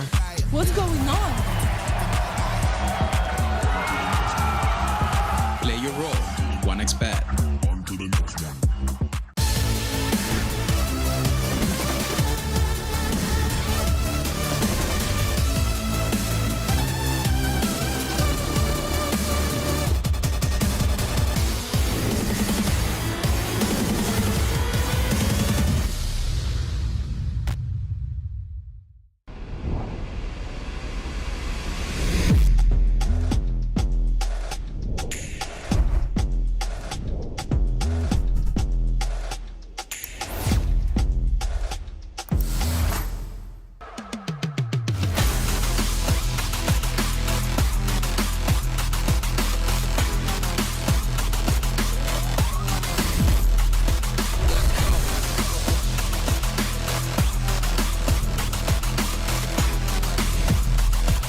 welcome back, everybody. Eternal Fire are in the building and about to take on Aurora. So we're going to talk a little bit about that, as is tradition. It's kind of how desks function. So let's do our job. It's actually what we were hired to do. Indeed. I think, at least. Yeah, well, you know, some of the things that we don't talk about as well. The secrets, cabal. So look, Eternal Fire are here. We didn't really talk about them in the pre-show, so we definitely should give them a lot of attention right now. Huge fan base, great fan base, super engaged with what they're doing. The view parties that they have for them are absolutely epic. We've seen that a lot. But it also turns out, I mean, in terms of improvement, you know, globally, Eternal Fire are one of those teams where it's like they're great to watch, they play a great style, they've got great individual players, and they're very good value for an upset when they do take on the theoretically better teams. When it comes to Eternal Fire, I feel like they put themselves on the map in a huge way at the previous major, finishing top 8 there, and then they actually built on some of that success. It wasn't really just that singular fluke run. They had a grand final finish at EPL where they took a map off of Navi and a BO5. Two maps, actually. Oh, 2 maps. Oh, yeah, you're right. You are right. And it was also, they won the CCT Global Finals online. Sure, it's an online tournament, but it was like $1 million or 500K plus tournament. So huge wins, huge scalps that they've taken throughout the year. But I feel like when it comes to Eternal Fire, they are, what's surprising is that they're just working with pieces in Turkey. Like, they're one of the few nationalistic teams left, and they're actually making a great case that when you actually just pick players from your region, build them up through your academy system, you can find some and foster some great talent. One of Launder's favorite teams, but let's talk about one of the individuals. Xantares, you know, a top 10 LAN player.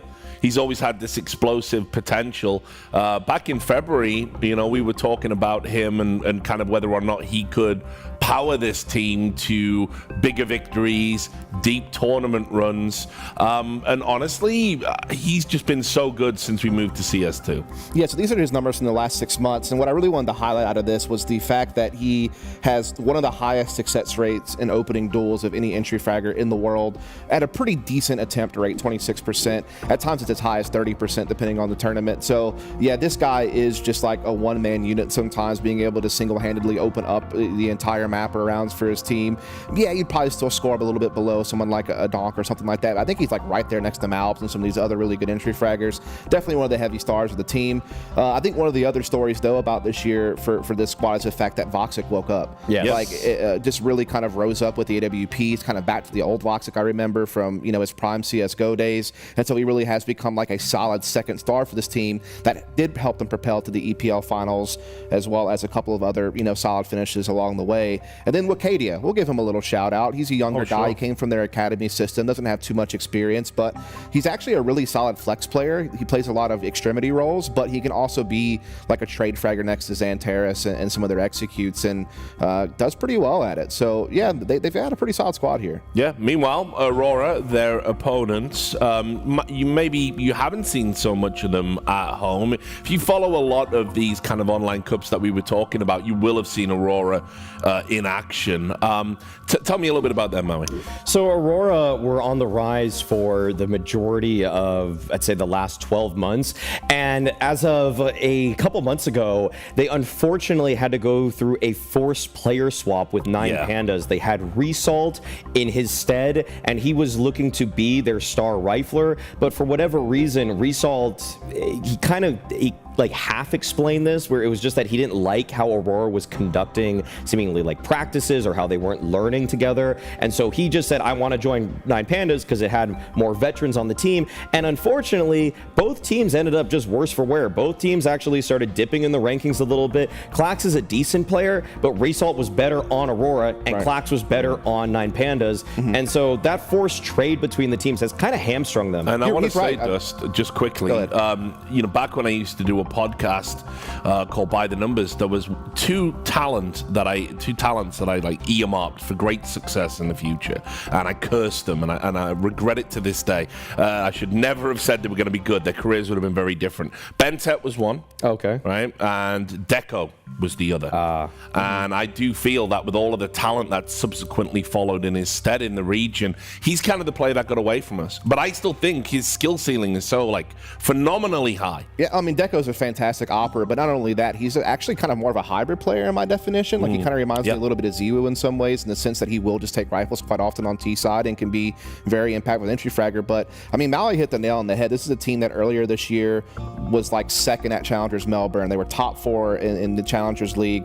They were top 4 at Challengers Jönköping. Like they were doing some things at like these tier 2 lands and tier 2 online scene. But lately the results have just not been there. They've kind of crumbled, and just at the worst time possible too, when you're now coming into an RMR trying to qualify against the major, and your opening game is against a top 10 team in the world in Eternal Fire. Yeah, so Vito should be coming in very soon. Remember, guys, if you're watching at home, best of ones. Just some quick thoughts about where this might go. Yeah, obviously no Ancient, obviously no Vertigo. I could see also, you know, it not really getting to Mirage or Vertigo or D2. Isn't that a little bit curious that Eternal Fire... No, never mind. Sorry, I read the graphic wrong there. Actually... No, okay, this is actually going as expected, more or less, and we're going to end up with Dust 2, it looks like. This has been a great map for Eternal Fire. I feel like it's one of the reasons that Woxic woke up on this team. Starting to be able to play this has actually helped out his confidence immensely. And for the side of Aurora, I guess we would just kind of throw it back to Deco. He's obviously going to have to be a huge impact on their side of things with the AWP too. I mean, I'll talk a little bit about Woxic. Obviously, I'm personal friends with the former Cloud9 GM, Henry, who isn't at the event, had the great Henry G.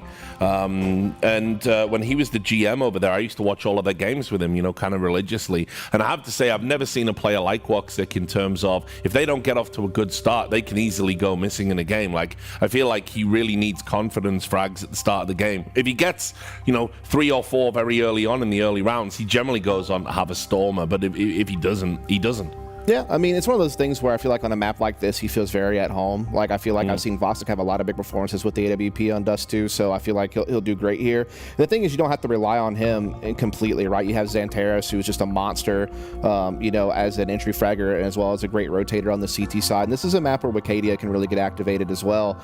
And I've really enjoyed watching this team play Dust 2, because while they don't have, like, the best record on the surface when you look at it, all their losses are so close. They've also beaten some really good teams, and I like the way that they play Dust 2. I mean, they play it pretty standard, but they have so much care and attention to detail on how they do certain things. For example, everyone goes for like a long A spawn based control play, right? Like that's just a common Dust 2 thing, but the protocols that they have to secure it so effectively is really awesome to watch. So yeah, they're going to be great here. Okay, well, I'll bring in the commentators. There they are. It's the bearded bros.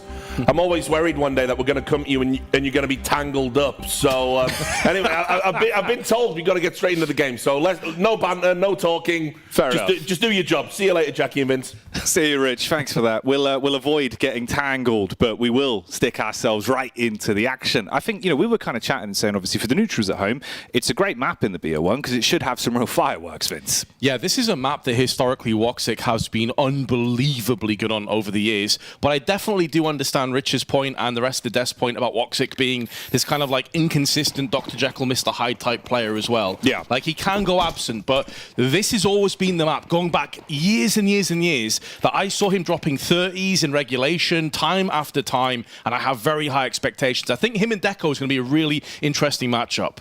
Well, let's find out then. We're getting into Dust 2. BO1 here, opening game. Eternal Fire taking on Aurora. Norway with the contact. Calls for the wrap over. Actually gets away with a cheeky kill, and that one. Oh, mate, that is disgusting on the Major. But Xantares trying to tap back with 2. I want to see that. The flick, dude. What on earth? Norway, what have you had for breakfast, mate? That's a pistol round. And no one mentioned him, did they? It's like you were talking about Deco and Clax. And Norway's like, hold on a second, guys. I've got some frags in my pocket as well. Yeah, it's that shot there. That's an absolute monstrous shot. Great flash tossed in from Lackey as well to blind up the T's as they approached. You'd be forgiven for misreading his name on that one, Vince, because there was no way they were getting into the B site. There you have it. He was having none of it, was he? He wasn't playing. Or he was, but it was for keeps. Eternal Fire now, no post plants. The perfect start for Aurora as well. Like, if you're wanting to make the upset happen, dictating the economy early on is definitely the way to go. Neutralize as many ops as you possibly can. Wicadia goes down as well. Another player I'd like to highlight on Aurora is Kensi. I think he goes under a lot of players, or a lot of people's, I should say, radars. Yeah.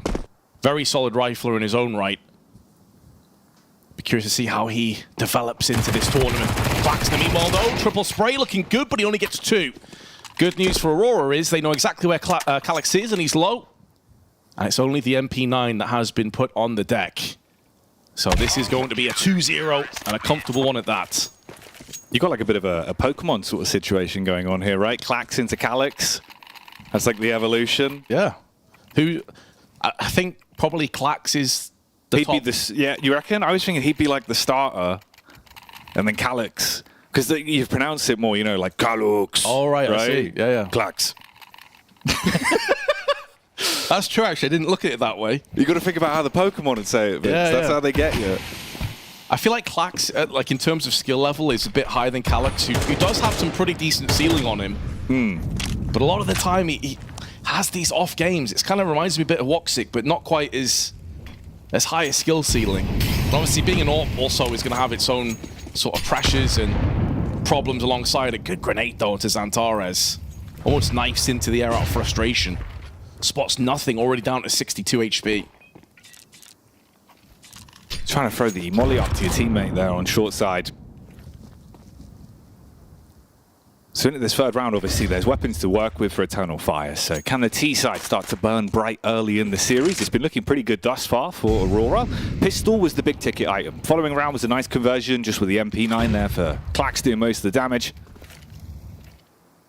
About a minute left on the clock. You've got nades for it. They can go for a late setup. Mid to B smoke's thrown out. Bomb still up top mid. Calyx can pick that one up, link up with the rest of the squad. They drop the smoke down on mid, expecting them to come running on out and try and make the play into the B bomb side. But they're grouping up on short still. Pathway is blocked for now. Still got a ton of flashbangs. One set up.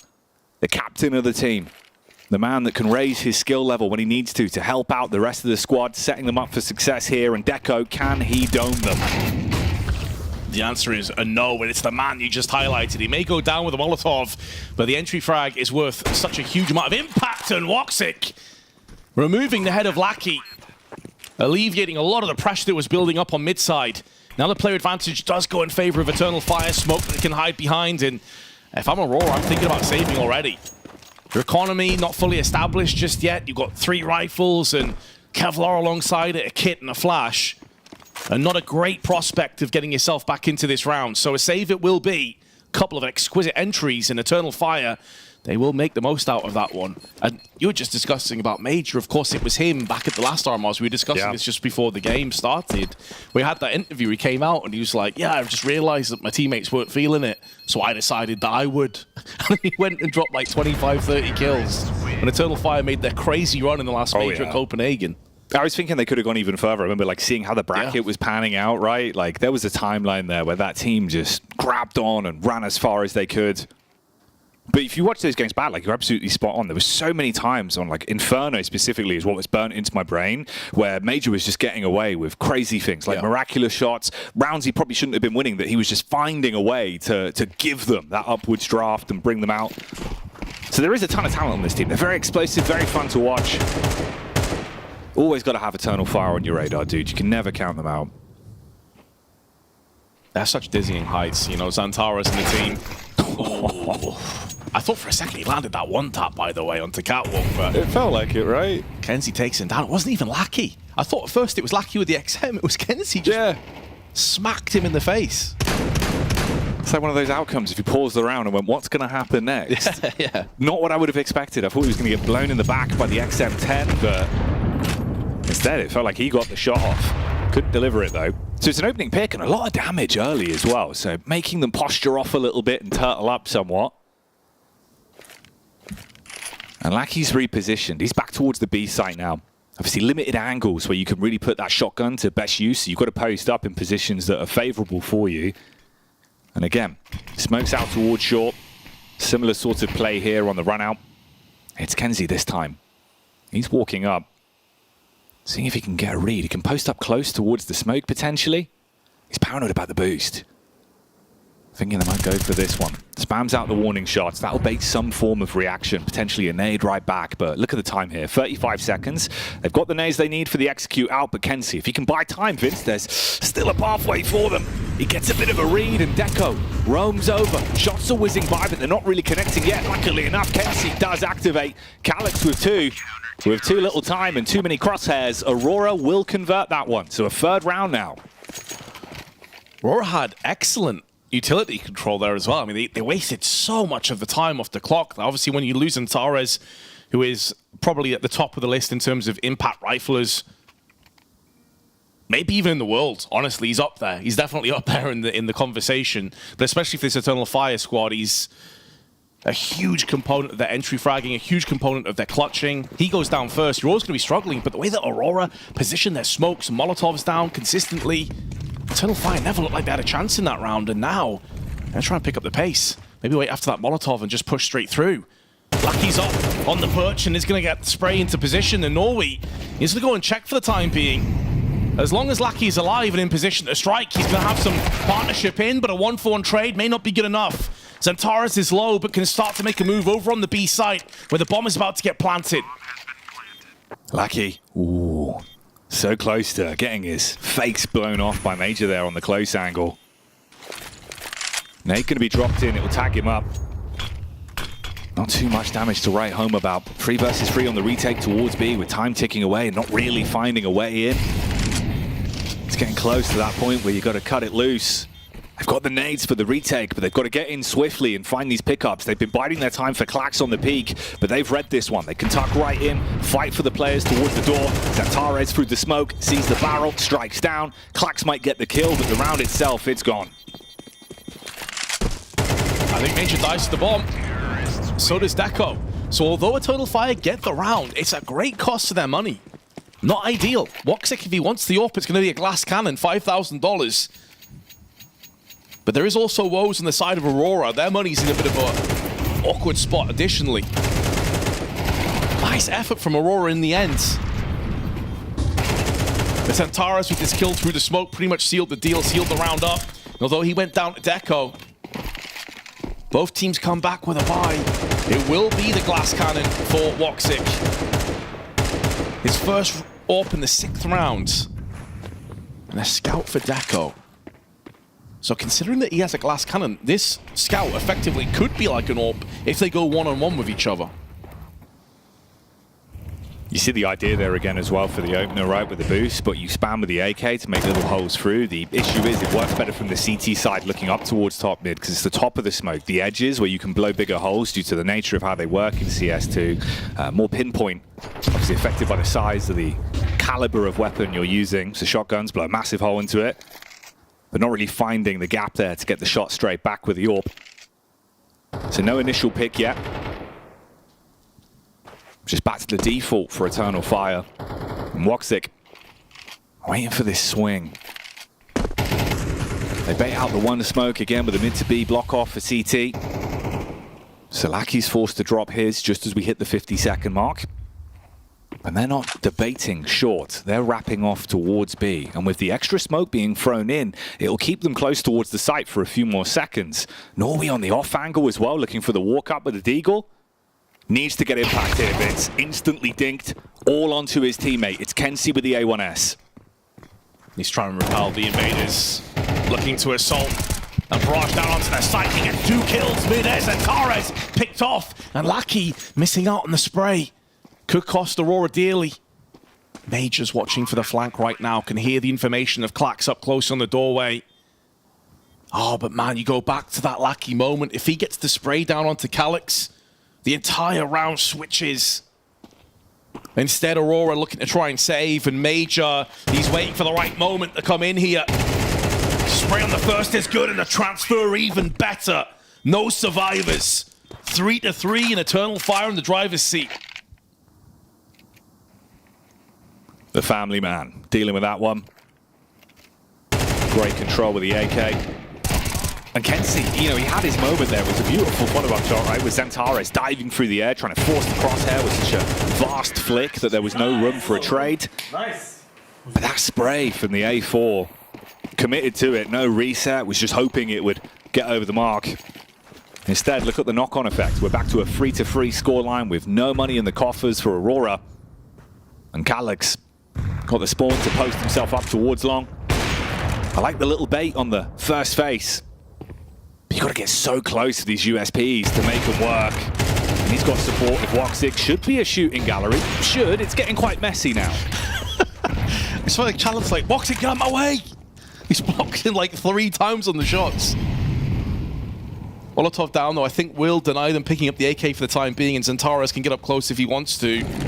Another Molotov. Yeah, this is all about keeping that AK away from the CTs. Yeah. Has been successful so far. Now it's cleared. Xantares in the angle, waiting, anticipating 2 players jump across. The spray is rough though, and Calix misses again. Finally nails the shot. AK picked up, and they take down yet another one. Holds the foe for a second. Eternal Fire, you're not going to flop this round, surely not. Well, they got no kit and they got no full info on it, so they got to wrap back around. Split up for the fast wrap. Kensey's up close. They know it's the B bomb site, but he go in 1 by 1. Unless he wins the duel instantly, it could all go so wrong, and Major's able to cover the back line. Clax, not much left on the clock. Pre-fire is good, and the follow-up shots connect. Way closer than it felt like it ever should have been, going into that with just USPs. Like, so messy inside a long house. And that's what it takes as well. Like, you can see just the constant dives across. You just want to freak him out. You know, if the AWPer misses his shot, if they're panicking, trying to flick the crosshair off, as long as someone gets the trade. It's like, for an eco, really not that bad. Oh, for an eco, you're loving it. Yeah. If you're Aurora, that's a huge W. Eternal Fire are sat there like, oh, jeez, guys. Like, you know, Major probably having a bit of a grimace. Like, guys, how exactly am I in 1-on-2 right now? Like, why do they both have AKs? Why do I have to clutch this round? Like, what went wrong? So many questions. Yeah. Yeah, they just overwhelmed us at long. Didn't they have USPs? No. No, they full bought. No, they got AKs. Yeah. They bought them somehow. They're just cheating.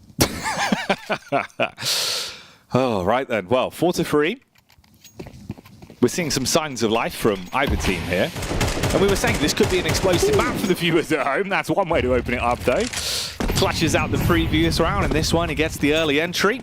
7 kills to his name as well. Major making moves. Always shows up, doesn't he? Yeah, type of player, when they really need him, he is there to be counted. Especially at tournaments like this. The RMRs in the Major, I think, is really where he ups his individual level. Now, what could be a concern is Wacardi has yet to get off the mark. He's 0-6. He's typically a very solid component of this Eternal Fire squad. See how long that ends up being the case.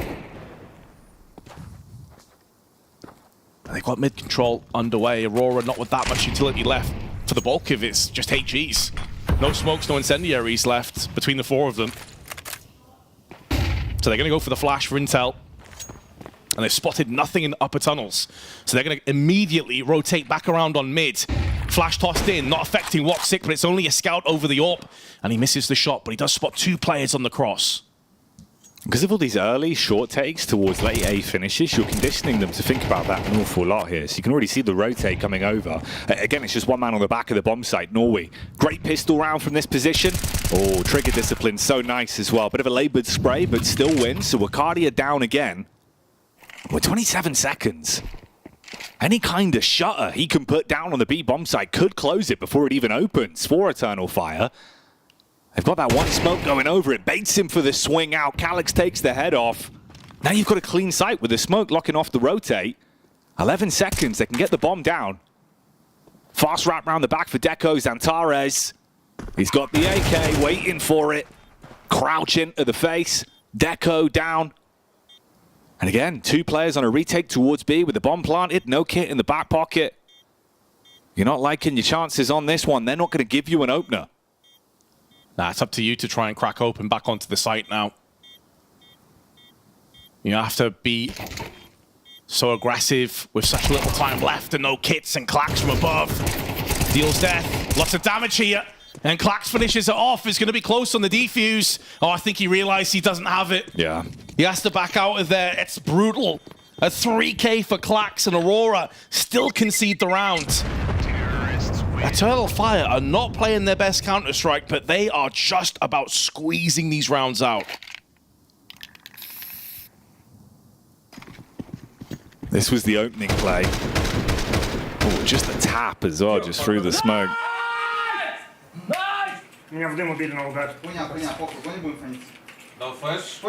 The duality of both teams there, the difference in the plays, obviously, for Major and the team. For Eternal Fire, it's another big round that you get over the finish line, even when it looks scary. Whereas for Aurora, at a timeline where that B-side defense could have won it for them. It's like 20 seconds on the clock. He went for the peek out off the back of the util, hoping to catch him off guard, deal some damage with the AK. Not meant to be. Going into this one, Vince, AK in the hands of Klax, everyone else with the supporting cast of pistols. You can hold further back again. And break away from that usual default, just see if there is any pushes. It got messy last time, but you'd hope it wouldn't be anything similar here towards Longhouse. I was looking at the overall stats as well for Woxic, by the way, because I was talking before about how many times we've seen him just pop off on Dust 2. So his individual Dust 2 performance is a 1.16 rating with a 1.31 impact. This is a very good map for him typically, but 1 in 6. I think some of this really has come down to the economy constantly being in this awkward state of flux. So he's had a lot of scouts as opposed to the AWP. But that being said, to be fair, he's missed a lot of scout shots too, so him and Wakadi are both having a little bit of a rough go of it so far. Still very early days in the RMR, of course. They can easily heat back up again, but it kind of plays into that point at the desk. Sometimes a player that starts slow and he doesn't really pick up the pace, he can struggle sometimes. Seems to be one of those occasions, but we always know that he has 1 or 2 just magical rounds in him. This round, though, is a little bit of a dud. The formality of a 6-3 scoreline looms overhead, but at least Klax can hold on to the AK-47 from that last round.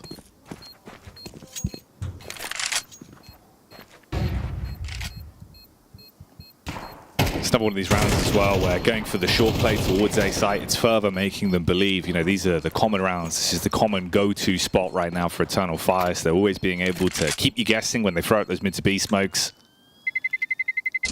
Go into the round with the 1 AK and pistols, you walk away with it. Down 3 rounds, but with 2 AKs in the next that will buff out the buy a bit. And for Eternal Fire, and they keep going like this. Woxic with a scout still. AKs across the board.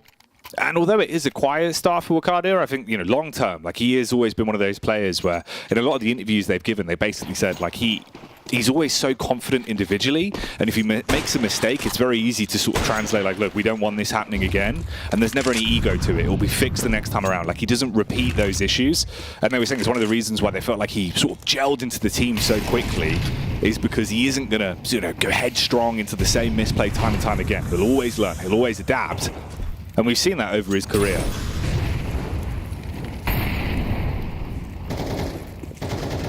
That's one of the reasons why I think you notice when he has a drop-off in performance like this, because he typically is pretty consistently up there in terms of the T-sides especially. You can get, you know, Xantares can be an entry fragging powerhouse, but Wakadi is really pretty solid as well in that regard. So, yeah, rough start, but I mean, the making of the truly great teams are the ones that play kind of poor by their own level, but still manage to just find a way to win. And that's how Eternal Fire have been occupying this T-side of Dust 2 so far. I think, you know, if you asked them right now, are you playing well, boys? They'd say, hell no, we're not. But they're still 6-3 in the lead. Double barrage, your HE's on short as well. Obviously, we've seen these short plays so many times from Eternal Fire over the course of this half. And it's the same setup again. The mid to B smokes out, flash over the top. A slow lurk from Calix so he can catch a rotator. Everyone else wants to barrel out. Deco has an AWP this time, but the opening shot is missed, and it's different in terms of the setup. It's Klax that's on the back of the ramp. AK spray fired out. Kensey's been caught on that rotate. That's mid doors down and out, and Woxic with a scout. A great first, even a second as well. Oh man, he's battering him with a scout right now. And it's gone again. I mean, you're trapped with just Lackey and CT spawn. He's still taking fights from it. Low health, HE dash back in, but winning the round, that's not going to be going your way. It was set up pretty nicely as well. Deco on the cross, they had good utility tossed in as well, but just everything came apart at the seams. And then Woxic, you know, he said he has those moments of magic. This round is one of them. 2 brisk headshots with the scout, forcing Aurora away and Lackey on yet another save. Aurora can do nothing else but just rotate out the weapons, regurgitate them into the next. This one of Woxic's victims. And he has also traded up to the AWP as well. So a nice little boon for Eternal Fire. Wakadia just hasn't really been required in a lot of those entry sort of pathing. And Calyx has had a great game as well. 12 and 7, really popping off. Yeah, a lot of lurk kills, a lot of defense. Okay, this is Woxic's place. This was the first one. Oh, okay, even better from his POV. All right, if he can do that with a scout, what can he get done with his signature weapon? Plays with his spawn, fires off the warning shot with the timing, hoping he'll connect onto him. It's Kemsey that gets up close again. HE to set him up for the walk-in, but Xantares ready for the tap. Bit of traffic out the way. Shift, Wakadia, shift out my way, please. Imagine the tilt if you got re-peaked there from Clax and got shut down in the back. That would have been astronomical levels of tilt. It's fine though, he gets out of there. Eternal Fire got what they were looking for, the opening pick. Kensey dead and buried. Have been pretty slow in the bulk of these T rounds. We had that really fast B hit earlier on with a couple of Tech 9s and Mac 10s thrown in the mix. But this slow and steady approach has been working out for them a charm. HE lined up for the throw onto Xbox here. He's going to blow open the smoke. And Lackey's going to have a bit of intel for a few moments and snatches a life away. Clax also here for 2. Aurora, off the back of that crunch, have nailed Eternal Fire and brute forced their 4th round. And this is what I was hoping to see from him as well. A little bit more sort of aggression there, some nice plays. As they've known that Eternal Fire, it's been very early defaults with them finishing towards short side, always grouping up. The smoke restricting the vision, so they can't make the play with the AWP. This time around, they just break it straight down, take the face out, rifle finds work. And you don't let them come running into you out through short and have to fight from awkward angles. They take the initiative to push back on that one. Last round of the first half. 7-4 at the minute. Can they get themselves a 5th round? They've been trading out who goes for this fast swing out on long with the spawns. They want to take the range advantage. It's an early pick though. Brains of the operation severed from the brawn for Eternal Fire, but the AWP is still in their hands. And Norway back at the bomb site this time, looking on the periphery of the smoke. Timing on it felt like it might have been uncomfortable, but he still delivers the payload. Ooh. Second shot as well as they dive into pit. That one won't sting. Tall position for the time being, and Wakadia, he's not going to have a single kill come the end of this half. And Deco continues to twist the knife in the side of Eternal Fire for yet another kill. Norway with 3, Deco with the 1, and Xantares. 55 seconds, no control over the bomb. It's slightly ahead of him to the right. Once that smoke fades, he's going to have his work cut out for him, you have to feel. But his mechanical skill is second to none. If they pop out and give him a couple of chances, there's always the opportunity that he's going to punish and strike down. Spray, though, with 3 players peeking in. He had no real hope. Really good round to finish off the half for Aurora. But man, Wakadia with 0 and 10 and like 15 ADR in the first half, that's pretty grim, man. Like I can't remember seeing him have a worse half than that in CS, to be honest. It doesn't look like him at all, right? No. But you're caught with the timing on the B walkout, that one round into this one, even though like it looks kind of comedic, right? Obviously, he was just trying to get his hands back on the AWP. You get swung out, they take the re-peek, they hit a follow-up shot. But yeah, brutal. Yet to get off the starting block at the half. You need some help. I mean, the fact that it's so close as well, it indicates there's more room for this to potentially be a game where Aurora get it rolling. What's their T side like? Come out swinging with a pistol, you could tie up the scoreline pretty easily.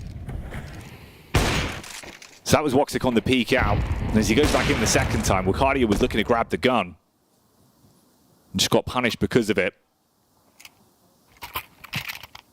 And this is a Aurora roster where in reality, it's 4 of the 5 players looking to make their first major. Deca, the only one that hasn't made it. Claxic gets a bit awkward because technically, obviously, he did qualify to the major last time around, but was unable to attend. That was with 9 Pandas. You know, Gamer Legion took their spot instead.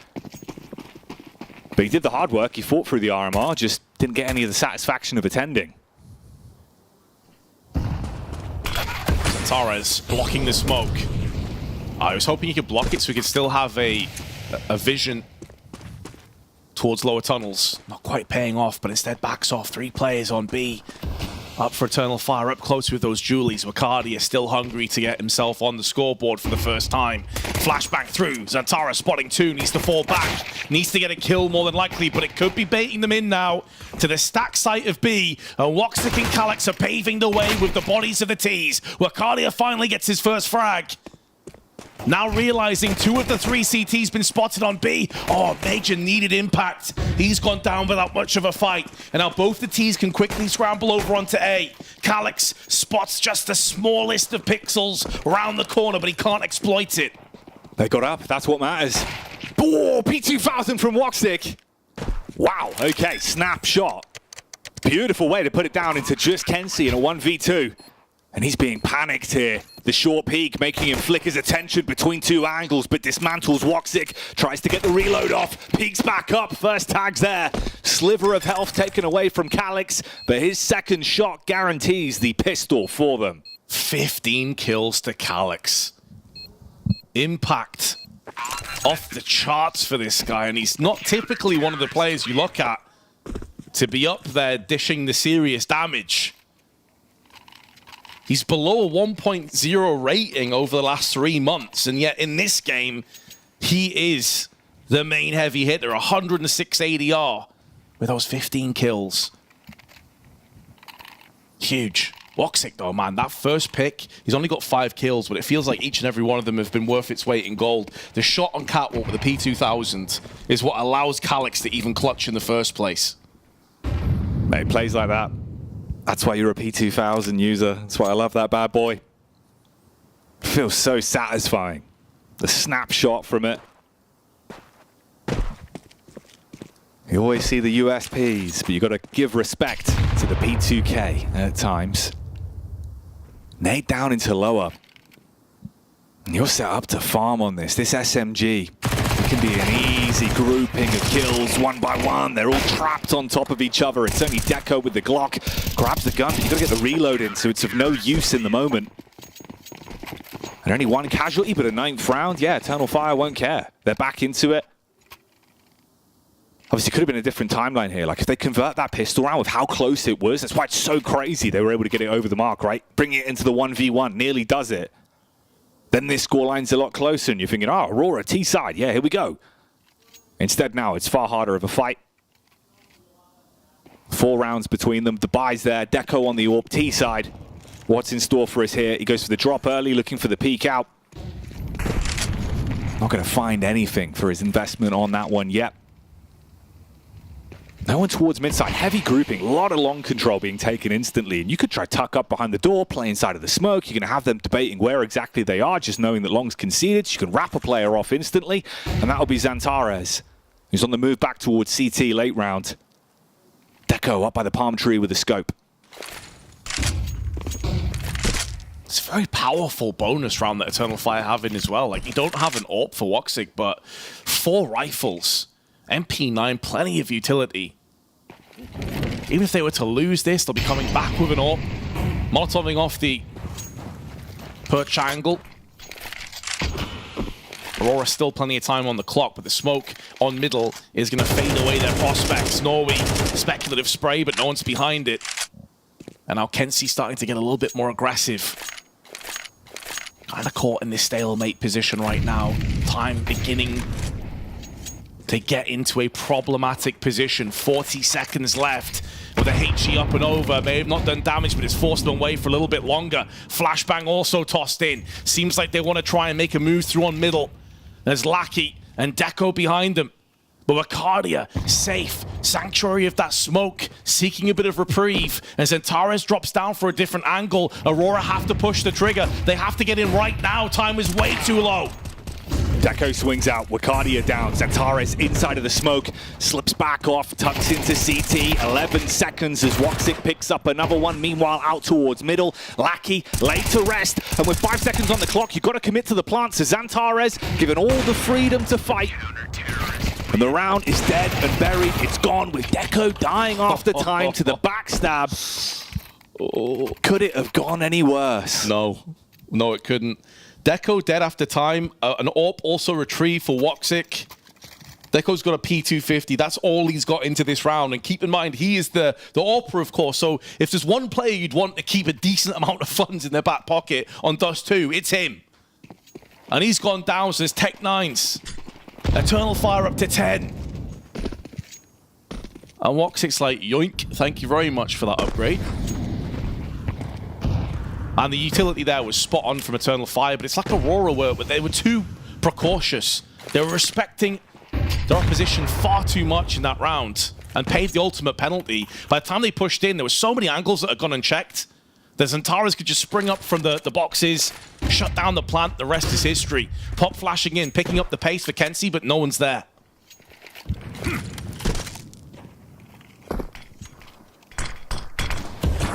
CT smoke thrown over. Doors blocked off on the counter by Eternal Fire. Klax is just waiting in case someone pushes up, looking for the info to try and see if they're setting up for a raw hit towards the A site, maybe a split out through long. But they know they got the superior firepower. You don't want to walk into the pistols. They keep themselves tucked in together, buddy up. And again, time starts to be a problem. 50 seconds on the clock, and this is just as they go for the push with him throwing in the bait smoke for the close angle. They're just peppering towards him.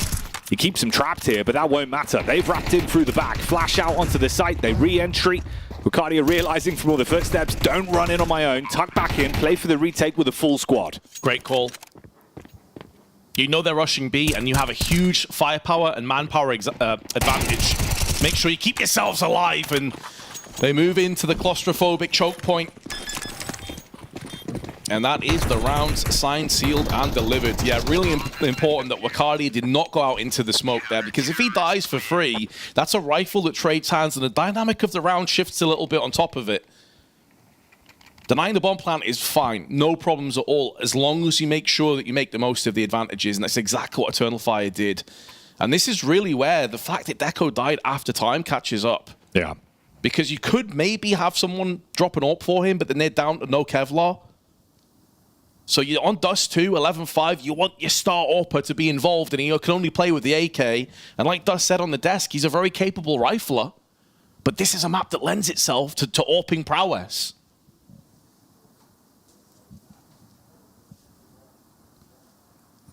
For Aurora, you know, events since the player break as well, it's not been great for them. It kind of lesser events, if you imagine sort of tier 1 competition they're going up against. They've had like 7th, 8th placements, 2 3rd, 4ths as well. That was a Sky Esports and at ESL Challenger Yonkoping.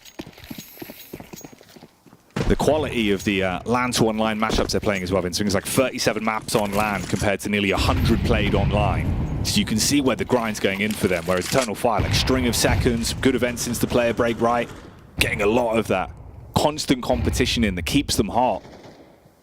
They're always in the headlines these days, and for them it's just about closing this one. Start off 1-0 up, avoid any upsets, get into a good groove at the RMRs. And Aurora, you've had opportunities, but closing them, it's just not been their strong suit. Round 17. Early split on the default. Again, just holding to see if there's any info plays towards upper or any pushes out through long. Norway would have that covered. Same could be said for Klax. Oh, you cut to the man, and he's nearly blown to bits. I mean, 16 HP on the jump across for the info. Minute on the timer here. Yeah, it's just not worth it, is it? You get the info, but at such a fast cost, and that information has an expiry date as well on the CT side, and it's extremely low. Already that information is nowhere near as valuable as it was. Woxic, straightforward frag, and can fall back onto the B site as a result. Kenzie will be making moves not for the first time, and he's got Deco behind him as well, but not much in terms of utility. I mean, no Molotovs in between these two players can make it hard to deal with the site that they have. And Calyx, who goes walking, gets punished. Shot in the back. Zantara's now caught between 3 players. He decides that he wants to focus attention onto long, clear that out first, and then make moves. And they still have 2 players over on B. They weren't sure as to whether this was a bait and switch or not. And so Woxic and Ricardia, I think they're going to save this. They're going to play cautious. They're going to play a bit more conservatively and try and hold on to their weapons. Makes a lot of sense with a 6-round buffer. Exactly. You can give this one up. So you're just thinking about the grand scheme of the game. Keep those weapons in play. The AK in the hands of Xantares, you know, that could be a real big impact piece as well. Like, he's so crisp with the AK. And CT angles, where he's playing for those little pixel peaks, he's got an AK in his hands. It's even better for him. Norway wants to hold for the exit, but Bomb's going to deal nowhere near enough damage to force him out. So he can just tuck in, let this one go on by. Aurora will get a 6th on the board. But still, the money never really feels like it's getting into a great place for them. So Deco, off the back of that one key round, right, dying after time. It's always been a bit of turmoil for him, so he still can't have that all back out here. It's the wolf pack of rifles that they're running with.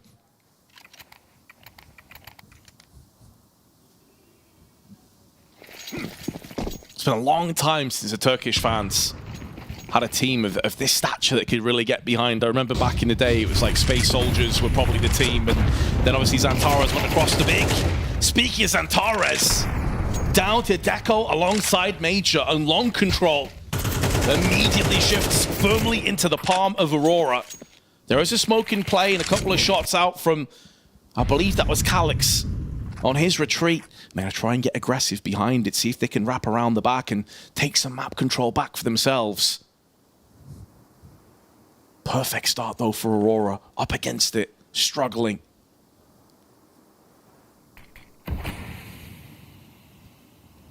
They tried to respond by taking back control towards mid there with the 2 players set up on short. Stalled out for so long. They wrap back towards A with the noise being made. Cross smoke is up. Deco bypasses it, gets on the bomb site. Backstab from Norway as well. Doesn't draw out the attention. Calix does hold strong, but Norway still hits the shot. And Woxic's kind of trapped on this one as well. Getting out with the orb's going to be really rough. They can peek together. Don't even need to. Raw fight for Deco. And Norway with another one. So finally they grab that orb. He will get it in play on T side after quite some time of just running with the rifles. And now the shoe's on the other foot. Eternal Fire. The money runs out. Yeah, I think we're getting to that territory as well now where Wakadia needs to start showing up.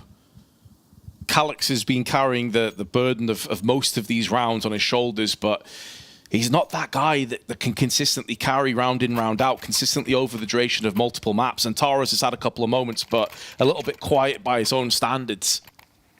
The 2 players that are top of the scoreboard right now in terms of the stats is Calix and Major. They're typically at the bottom. Especially if you're struggling to take like long control and you're hemorrhaging players left and right. That's where you need a player like Wakadia to start to pull his weight too. So we're getting into that kind of, they're not panicking just yet. By no means calling a timeout just to chill things out. But if Aurora win this next rifle round, I think that's where if you're Eternal Fire, you start looking over your shoulder a little bit. Yeah, definitely. But if they lose this one, that's the scary thing, right? You had to reinvest all of it. It's like 9K on Xantares, but it's not going to be there in the next. So the rifle's back out to play with. Orb for Woxic. Deco's debut with a big green gun here into the 19th round. This is one of the few times they actually have gone for the early info play into upper. Usually there's always been someone defending this, watching for the run out to try and catch them and give the extra info. But this is just so much passed over to Eternal Fire's setup. They can start wrapping the troops over, bolstering the defense on A. You know it's a play towards the A site. And he can just build this backstab in. There's one crosshair watching it. That's going to be Clax that's holding for the backstab. Yeah, they went for the exact same execute as last round, so I think that's why they went for this initial push around the back. Like, so much success for Aurora on long control. But they're probably going to go for it again, but Major's been so quick on this rotation. It's all about now. The foundation of the players on A need to stay alive as Woxic nails Lackey. As long as they stay alive and stall this push, Major's position grows in how powerful it is. Because right now, it's not about getting the kills, it's about stopping rotations. If they decide to pull the plug and get out of there at this stage, Major's going to have at least 1 kill. But we're getting to 35 seconds. So at this point, assuming that they do engage onto A, Major can backstab. This is a perfect setup for Eternal Fire. Aurora screwed. There's surely no hope for them in this. And now Major's about to come in and clean them up. It's all gone so wrong for them, and he's biding his time, a little bit paranoid about the pit, but he sees both players. Clax with a click straight to the face. But look at the situation he's left in. 10 seconds on the clock. A peek out from short and a man lurking in the smoke. Never a chance he was going to get that round over the finish line. And Eternal Fire have them banged to rights.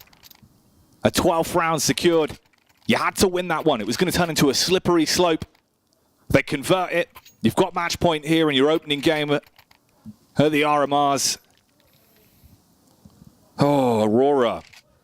Feels like they've got so many chances throughout this game, Vince. It's just the ending. Final hurdle, they're always tripping up. Yeah. I think that last round perfectly encapsulates Eternal Fire's performance so far as well. Great reads, perfect positioning, but the execution is slightly off. The fact that that went down to a 2v1 is unbelievable. Like, that should have been a completely closed case. But that's the point of Eternal Fire. They are so entertaining to watch. You never quite know what side of them is going to show up. And there's Woxic. Takes out Kenzie early doors on Catwalk, and they can maintain position with him and Zentares. Could be the beginning of the end here for Aurora in their first map of the RMR. Smoke down onto middle. Could be baiting this out though, because all 4 of Aurora are starting to make a move over, with the exception of Deco with the AWP, but that smoke probably forces his hand as well. Looks like it could be a B execute on the cards. Wacardi up. Looking for the jump spot towards midside. Major gets the information, calls for his attention to be flicked back around. Couldn't get tucked into car in time. 2 clean kills on the run out. Aurora, you might just have a lifeline for at least one more round on this one. 4 versus 3, you can get the bomb planted, get a wrap round the back. They can just play for the exits and keep these weapons alive again, because obviously the money's been a bit fickle for them, so running the risk of going in for a late B retake and it blows up in your face, it'd be brutal. I mean, Lackey on the run straight out though. Gives that one away, so it's another weapon taken out of their hands. There's no real pretty money on either side. Yeah, that's true. Eternal Fire, I think typically if they were swimming in cash right now, they wouldn't be looking for the retake. They'd actually just be positioning for exit frags and let the bomb do the bulk of the work for them, soften the targets up and then finish them off. But like you said, because their money's also in the bin, they can't afford to lose a single weapon out of this. They have to hold on to their guns too. So both teams kind of sign a bit of a momentary ceasefire. 6 players make it through to the next round, but if I'm Aurora right now, Wacardi's having a real struggle. He's playing B site. Maybe that's where you look to try and expose. You look to try and like expunge that as much as possible and make the most of any momentary vulnerabilities that Eternal Fire may be having, because that's another situation where they had 2 players on B, neither of them get a kill. And Wacardi had a chance to get frags there, just nothing happens. Yeah, Major got the info instantly, right? Called for him to wrap back around, tuck into the car. Just as he gets into the position, instantly slapped down. And it all goes wrong from there. Another timeout going to be used on this one. Looking a bit stressed as well in the camp. You can see it's an intense position in the game. And this is why they had to save it. You can see the reinvestment there with the low cash that was available for Wacardi and Major. There is room to exploit this. Just got to keep it consistent. Deco on the AWP has a spawn for a fast hit if he wants to go running out, but instead posts up in case there's any plays for map control through mid with the lower reinvestment onto the SMGs, but they just play a default. They set both players back up on a B bomb site and instead take control towards short side with Woxic on the boost. He's in a prime time position. Oh, they slow peek him, they're dead. For sure. So it'll have to be a crazy shot. It's not the angle you're typically looking at. He's much higher up. But the flashbang is so good. Oh, that's worth so much. A free pick into lower tunnels there. And it could have even been a collect kill, by the way, if they both peaked at the same time. With that kind of angle, chest shot, sent the mass. So flash out into the catwalk. Molotov also on the perch. And they find out that this is pretty much available. Free real estate for them to move into. The issue is that they have no one out on long.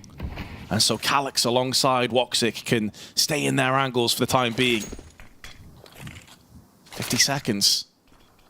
Starting to make a move up on catwalk. Double smokes out to fake the mid play. Keep the B players over there as long as possible. And now Calyx Incendiary down with a flashbang on top of it. Gonna try and withstand this for a little bit longer. He does force away the T's. They actually decide to pull the plug and make a move back over on B again.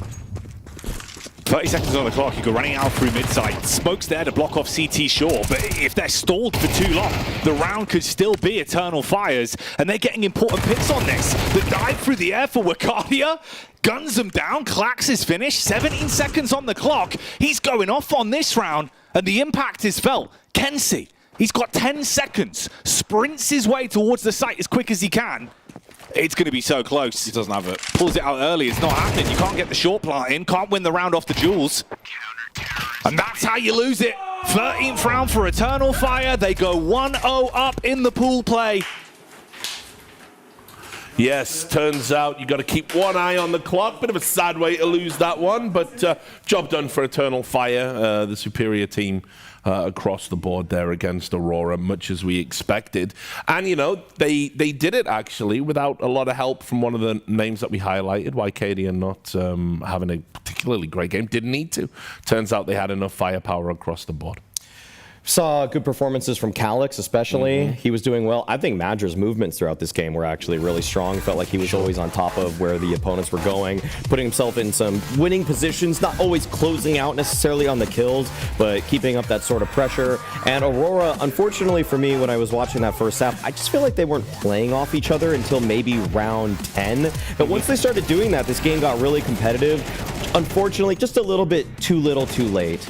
Yeah, it's one of those things where they had the hot start. I think they were up 3-1 after like the pistol round and kind of had something going, but then you get a hot streak there for Eternal Fire, wound up dominating the rest of the half, and then had a good start in the second half. Looked like they were going to close this thing out early, but then things got a little sloppy, right? They lost a couple of rounds, they had advantages. They were struggling to get across the finish line there, and you know, I think part of it was a couple of their players weren't performing as highly as you think they should. And part of it was just maybe just a touch of sloppiness for their first game of the tournament. But in the end, they still got the job done pretty convincingly. A weird way to finish here, right, Rich? But ultimately, we got the result we expected. Yeah, and look, with Eternal Fire, I mean, let's be honest, it's never going to be clean. You know, that's just not who they are. That's not their identity. They do get a little bit chaotic. You know, sometimes mid-rounds can completely just collapse in on themselves. And, you know, ultimately, that's why they're a fun team to watch, frankly. Yeah.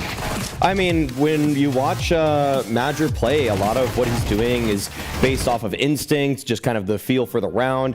He'll go for individual push plays just to try to find these flank timings and things. I think he pushed B tunnels one round, flank long A. Like, there's moments where he just sees a gap, and sometimes he just gets immediately punished for it, and you're like, what were you doing? But then other times it works out really nicely. And this time he was able to understand what it was that Aurora were trying to construct in most of the rounds. And so even though I don't think he topped the scoreboard, I think it was probably Calix by the end of the game. To me, he was probably actually the MVP in a lot of the ways that he was making space for him and his team. Yeah. Fair point.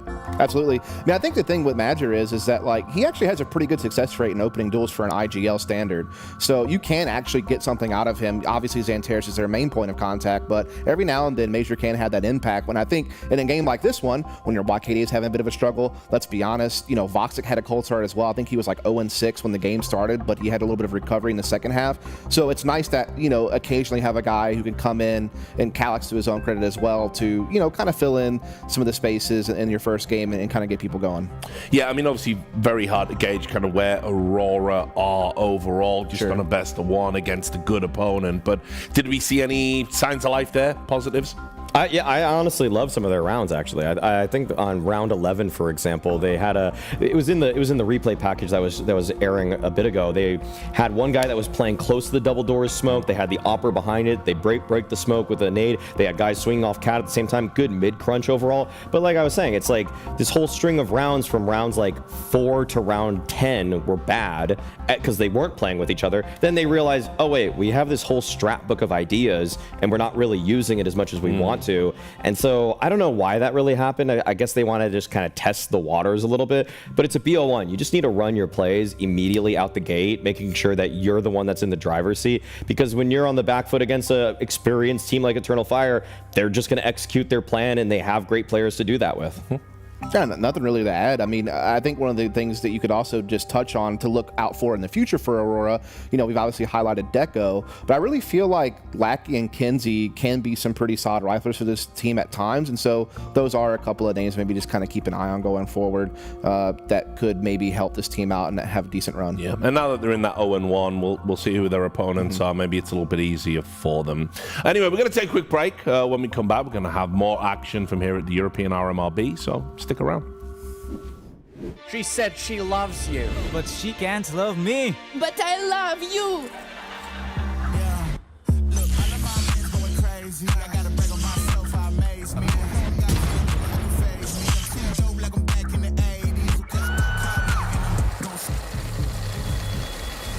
I won't play window anymore.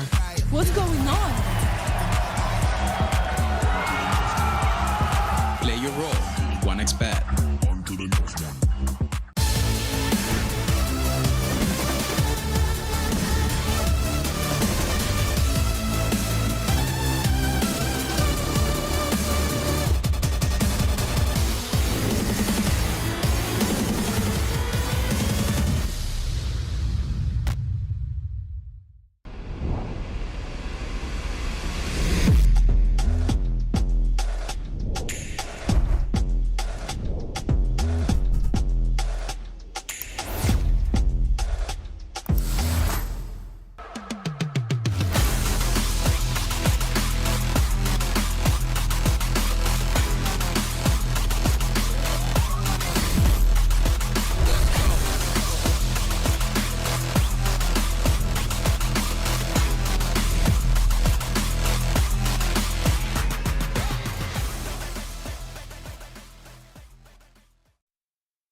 Yes, we really have gone through a portal into an alternate reality because one of Dust's predictions has come correct. You predicted Passion, and over on the alternate stream, Passion did indeed beat Virtus.pro. I think that's just To be fair, I'll correct this record. I didn't predict them in my official predictions. What I did say, though... he's hedging his bets. No. At least I'm coming out and being honest about it. I could have just wrote it all the way along, but no. You can't, because I'm bringing up the graphics. The graphics coming up. We're calling it the Lucky 7 for this one, which is not about the teams. It's more about the analysts. But to talk about Passion really quick, I actually did state that I think they will make the 7th place decider match at some point. He did say that. And the reason why is because they've been incredible online. They have really good players like Inyambo and Jacques Mo.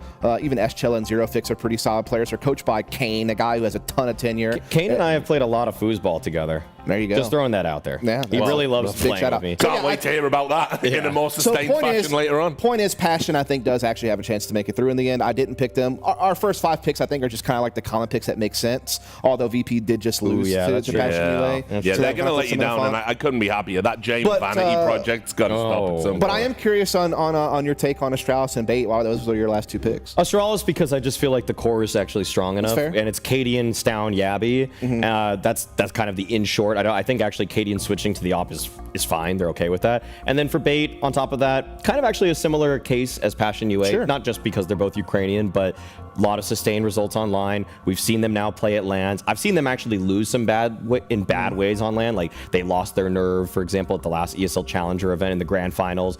But I feel like those are learning experiences for them, and why Passion UA, they looked good online, but they haven't been blooded by LAN. They played like 2 LAN maps ever, and it was some small event you've never heard of against a team you've never heard of. So almost irrelevant at this point. But they have played like 300 and something matches. Let's get to talking about this next series then. Heroic. We talked about them in the pre-show at length. I don't know if there's anything really to tag on to that, but let's try. I mean, look, ultimately, this should be the favorites for this game. They should be going through the major with all of the talent and all of the pieces. What should we be looking out for here? Well, with Heroic, we've talked about the fact that they haven't really put it together in the way that players of this quality maybe would merit. So some of the blame has been pointed at Kixan, has been pointed at Saw. Why is the cohesion not as strong as we would have hoped for? Dust was there to talk about just the way that they've been trending upwards. And I feel like if we're just kind of like taking community narratives at this point, though 2 people that are really kind of been of interest for other pundits in the space is that Thorin has a big hard-on for Dexter. I didn't mince words there. And then also with Pimp, he actually thinks that Testis is the best Danish player right now. So I feel like those are little points you can grab on, but I honestly think cycling's a hell of a drug. both of those statements by them have been, I'd say, lightly overrated. They're not terrible statements, but they're a little bit hot. Look, I'm going to say this: they had a top 4 run at Rio where they beat G2, they beat Vitality, and they went the distance with Navi. They have proved themselves to be one of the best teams in the world on Ancient and Anubis, in my opinion. So I do think they're on the upswing, man. They have a great lineup. Before we talk about PWE, Vito's going to be coming in super fast. Remember, guys at home, it's a best of 1. Yeah, so no Inferno for sure is going to be one of the first things banned. They both banned Inferno. I don't think Vertigo will make it through either. Both teams not really a Vertigo team. So those are 2 maps for sure that won't make it through. As far as what could make it through, I mean, both teams like playing Ancient.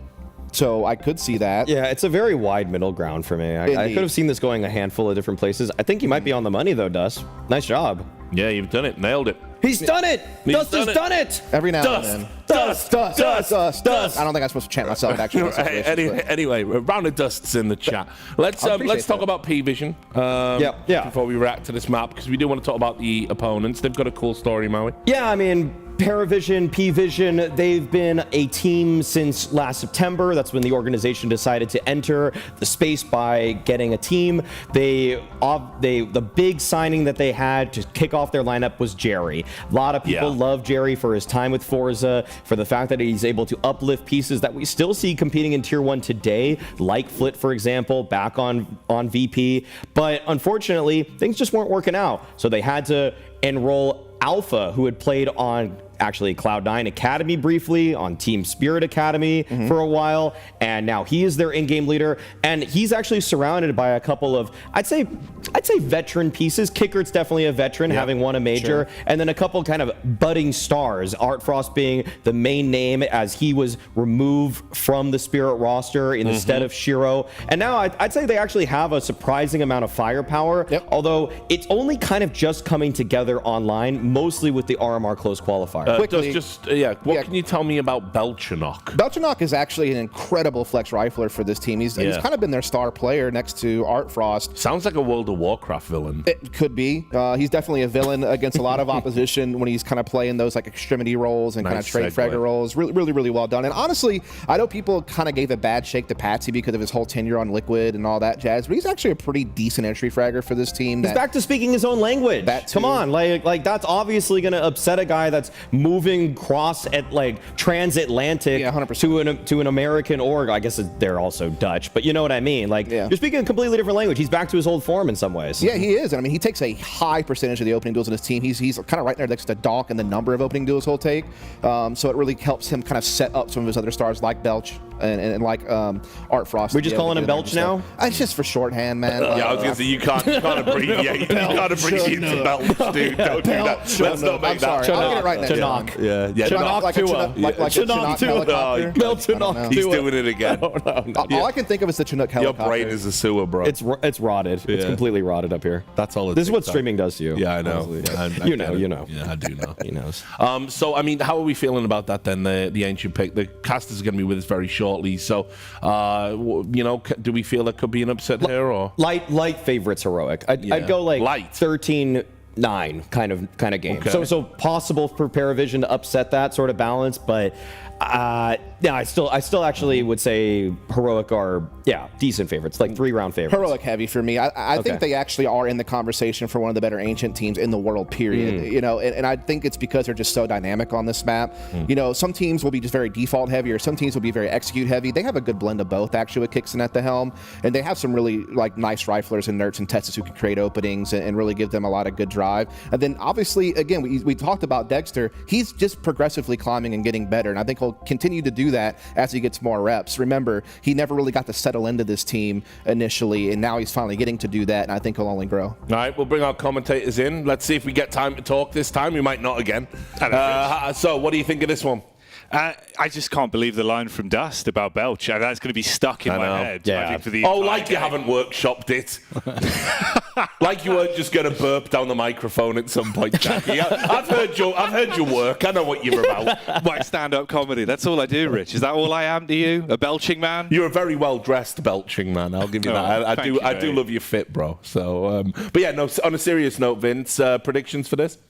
I'm going to go with Dust on this one. I think Heroic are going to get this one done like 13-5, 13-6. It's a very good map for them. Even heavier than convincing. I thought, heavy one. What about you, Jackie? I think Heroic do take it, but again, I think it can be close. I reckon there's room for PWE to show up. The weird one for me is like Kicker, right? Obviously, that was his last major, was the one that he won. He's been at like where's he been? Where's he gone? Where's he gone, Rich? Where's Kicker? It's like one of them bucks. You have to like, like, where's Waldo? Yeah, where's Waldo? But yeah, no, like I love the pieces on PWE, all joking aside, and I think that regionally they're so strong, man. There's so much talent coming out of that region. You've got the right blend for me. I just want to know what these new players are going to do, because I'll just be real with you. Haven't seen a lot of Belchenok. That's a name that would have stuck with me if I'd seen it. So I'm very intrigued by, if some of these lesser names in theory can step up today. So I wouldn't describe it as a lesser name. Like you said, it's a raid boss name. That is a raid boss name. You're absolutely on the money. He's got 2 health bars. It's kind of unfair. He's got like 200 HP on a pistol round. Well, look, with that in mind, I will let you go and do the raid of commentating the game. Jackie, Vince, thanks a lot for your thoughts. Let's get into the action. All right, then. We'll strap into it. We'll see how it's going to go, Vince. Obviously, PWE grinding a lot of online CS. It's not one of those kind of teams where it's like 90 maps played online, far more limited in terms of the scope of their LAN events and their LAN runs. But how are they looking here? It's a bit of a different setup for the RMRs. It is. And Belchenok, obviously, as they were discussing, stats-wise online has been looking really good. I'm actually looking more towards Art Frost, personally, because I think he's got more experience at this kind of caliber of play. Additionally, I think he's a little bit more dynamic for me in terms of he's not more of an aggressive player, but more of like a passive kind of player. That's fair, and yeah. I think against Heroic, where they're going to be tested a lot, especially on the CT side, Heroic love to play super, super aggro, as so many good Ancient teams do, right? Like, you're getting out on catwalk, you're pushing ramp, you're pushing mid. I think actually Artfrost is going to be a little bit better at weathering that kind of aggression, but we'll see. They're on the T side to start. So can they deal with Heroic's potential aggression? In terms of the pistol round, nothing too crazy. 2 players in red, 1 going through on Cave, and they do have a donut contingent with Nuts as well. Here we go then. Opening pistol round. Getting themselves up for the split push out towards the A site. Kick it with a smoke for the back, block off the 2 angles, go for the run on in.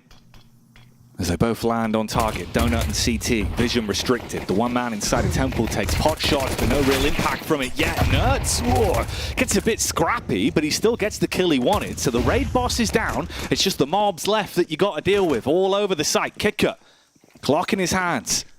Looking to confirm that plant. Taps it, sees if he can bait out any more info from the CTs. Artfrost with 1. Oh, Kicker up close, playing with his food a little bit too much. Finally does snatch the head. But he's now left all alone. Is Alpha, but he's going to strike first. Tesses, phenomenal talent. The headshot king. But he has no idea whether Alpha's actually backed away to Temple. The bomb is spilled into the open, though. That's allowing Tesses to just hold his position. Alpha is unsure as to where Tesses currently resides, and he's hoping that Tesses pushes into him. But as long as Tesses has the bomb, there is absolutely no reason for him to move out of this one. The only thing that could be in the back of his head is, has Alpha rotated all the way around through Donut behind me into A main side?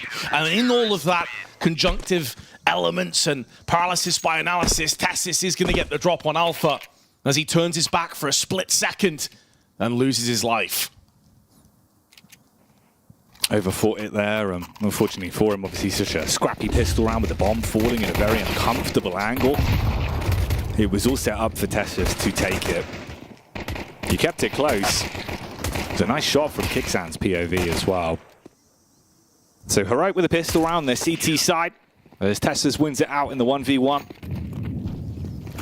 With no real money to work with, you're thrown straight back into the blender. Single flashbang for Alpha, set up the team for the run out. Just dreaming about a bomb plant and hoping to avoid being lit up by this MP9.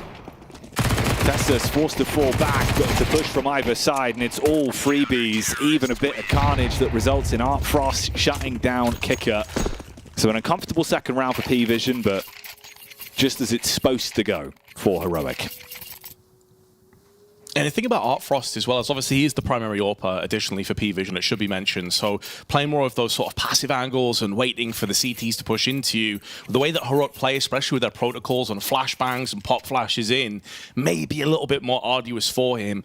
He's not going to have the opportunity to use the AWP anyway, so that's a bit of a moot point for this stage of the game, but one to look out for later on. And very interestingly, Heroic call a tactical timeout straight away as soon as rifles are in play. I mean, we saw this yesterday from Fnatic as well. They used a lot of their timeouts early on and were struggling towards the end. Yeah.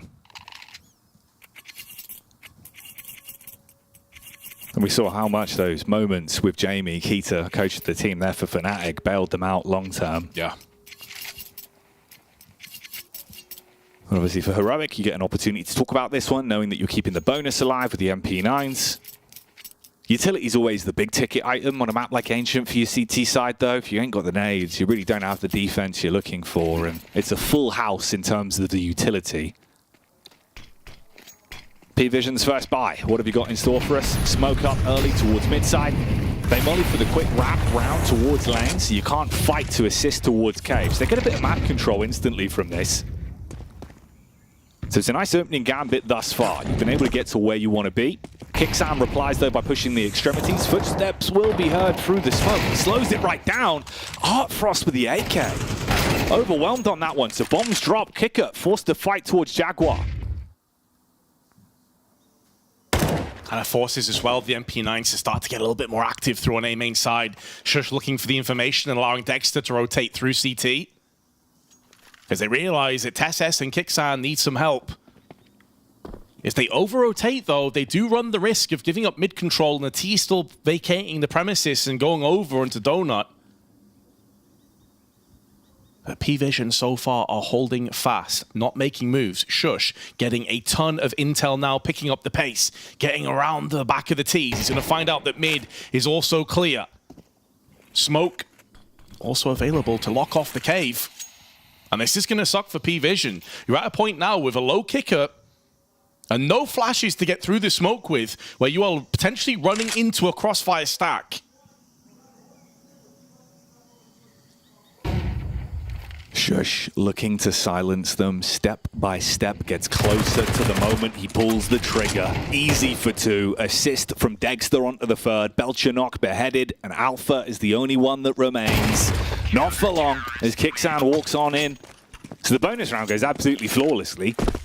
You make out with a ton of money from those SMGs and upgrade onto those free AKs as well. So CT side cash is building for Heroic alongside the scoreline. That is such an outrageous start for the CT side. Like 4 AKs, you've got an M4 thrown in the mix. You know that PWE are back onto a save. That's why they didn't bother upgrading to the AWP on Dexter. I mean, it doesn't get much better than this. You've not lost that many lives either in the last 3 rounds. Belchanok sounds like some kind of an Orc raid boss. Yeah, I'm completely alongside you. And so far, 0 kills. No real impact to speak of. Well, Vince, the thing about all great raid bosses is that they have a wipe mechanic. That's true. Maybe gonna hit that enrage timer. Just goes around slapping everyone upside the head with the deagle. Oh, Alpha did have a chance, and it was a fleeting opportunity. I love that Tessis has full confidence in his own ability to repeat that, but he just gets slapped down to 32 HP. Belchanok finally activates for 1, but Dexter's there to send 2 players out of the server. A lot of damage to Tessis. Not quite as clean as Heroic were hoping for, but still in a good spot. AK landing inside of the bricks there on the ledge as well, so just inside the map geometry. Could be recovered, but you'd have to extend so far out. Obviously unknowing about the CT angles, you might just get a bullet right between the eyes. They slow this one back down. Only the 1 nade, it's just a single smoke for Art Frost. He's going to back off towards the doors. Throws that over. Testis is ahead of it. Comes out with the AK. Likelihood of finding anything else, not going to go their way. So a 4th round. Limited casualties there for Heroic, but obviously with the amount of money you started to build up early, it's not going to be that bad for you. You can instantly reinvest. It means that Dexter comes out on the AWP. And that's where he hits heavy, mate. That's where you feel those victory slaps from Dexter when he's on the AWP. So I said earlier about Tessis being the headshot king. To put it in perspective, by the way, over the last 3 months, 61.6% headshot. Sheesh. That is an incredibly high mark. Very few players get over 55 to 60. And normally, to be fair, they're players that don't get as many kills. So Tessis is a real monster when it comes to that mechanical one-taps straight to the dome with the AK. In this round, it's the A4. And bypassing through the smoke, Kicker actually manages to get out of there. It's like Homer Simpson, that gif, where he just gets absorbed by the bush. Yeah, he's out. Is this a round that will have us saying, oh, homie, or will it be the homies going down for PWE walking out onto the bomb site? Bomb's going to be wrapping around the back of Kicker. Art Frost assisting, pre-scoped up just in case anyone's pushed out mid-side and quartering that off. Heavily gravitating onto the B bomb site. It is only Tessis. Obviously, we were talking a big game about his impact, how lethal he can be. We might see that level. Peeking out into Patsy. It's the uppercut, headshot, smoke down. You've got control of the site now. They can run on in, feeling comfortable to plant in that bomb as soon as they clear out A main. With 40 seconds on the clock. And Heroic, with 3 players situated on the other side of things, holding on to the weapons might be the call you want to go for here. You could give up 1 round over to PWE. It'd be risky on the response with the retake. Not worth damaging their own setup and their own cash off the chance of a round. Yeah, 100%. I mean, it got tons of cash when you look at Kixan at 8,000, obviously Shush around 8,000 as well, but you're playing for the bigger picture here. CT side economy is so fickle. Hold on to that AK in Nerds.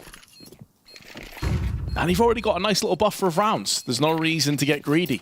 PWE, though, they're going to get some success. Off the back of 2 quickfire entries, Belchanok alive again in this one alongside Patsy. Of course, Patsy previously of the likes of Liquid and Spirit. Only 21 years of age, very bright future ahead of him, and he's already been in some serious teams. Solid prospect.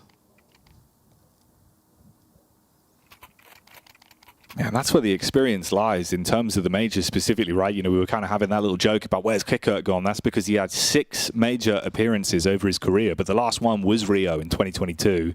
Obviously, that was with Outsiders, the event that you took the trophy home with. And then it's Patsy. I think the best placing there was like quarterfinals with Spirit. That was Rio as well. And it's a unique team over on the side of things for Heroic, because everyone that's had a major appearance on this roster, it's all been post-COVID, every single one of them. For Dexter as well goes deep in that, like 4 major appearances, but you missed Copenhagen, previous 4, of course, all post-COVID there for him. Very different landscape. They're always sort of, you know, the up-and-coming players, each and every one of them. Now you put together here in this environment. Feels like a team you want to get behind. We'll see what they can do in this round so far, Vince. It's really clean. Belchanok's the only one that bites back. He's down and out, but Patsy with 2 clean kills, even whilst blind. Is there a round on our hands here? Molly out, Patsy coming alive, showing us what we can do. Oh, Dexter now in a bit of an awkward spot. He's not sure if he's in it wide swung. They haven't gone for the plant just yet. Going to start to get put down now in a few moments from Art Frost. Molly tossed in. Going to try and soften him up for the AWP shot. But Art Frost doesn't go in peeking. Instead, he just backs off. He's going to let Patsy take most of the initial contact here. You would assume peeking into Dexter. It's going to be a pretty grim prospect. And Dexter, he's hoping and praying, please give me a scrap. Give me something to play off. But at this point, the round is pretty much a done deal. And Patsy is wrapping around the back. He's cutting off his retreat. There's no way for Dexter to survive this one, it feels like. If he pushes forward, he's dead. And if he backs away, he's dead. He's been tagged down. The bomb itself will finish him off now, if nothing else. And PWE makes sure there are no survivors for the next round.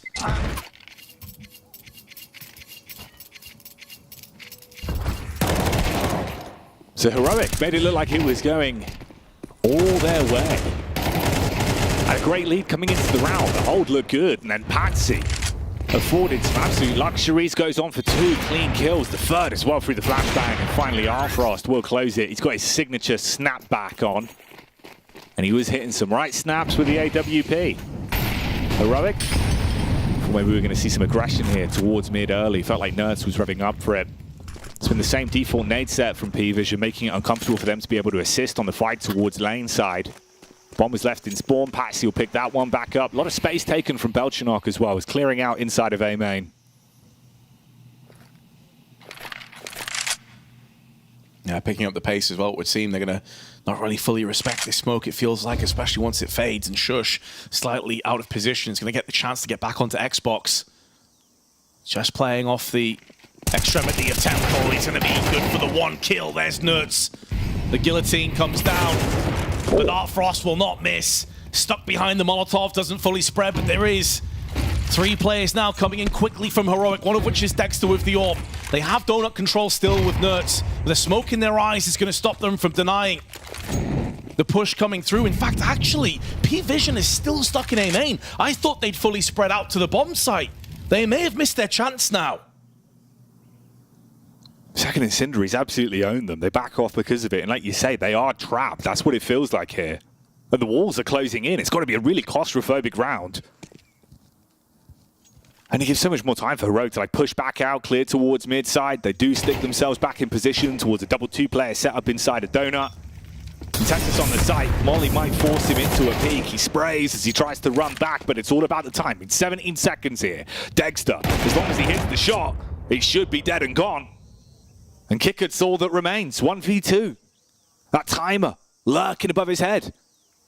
If he goes down after time, it's going to be such a disgusting round to have to contend with. Counter-terrorists win. They don't want to throw away their weapons. They go for the run out, hoping there'd be a quick response back from the AWP, but call it quits. You missed the window. He will get the 1 gun, but that's it, Vince. That's all you have. I'm a little bit surprised that they ran out like that with Nerds.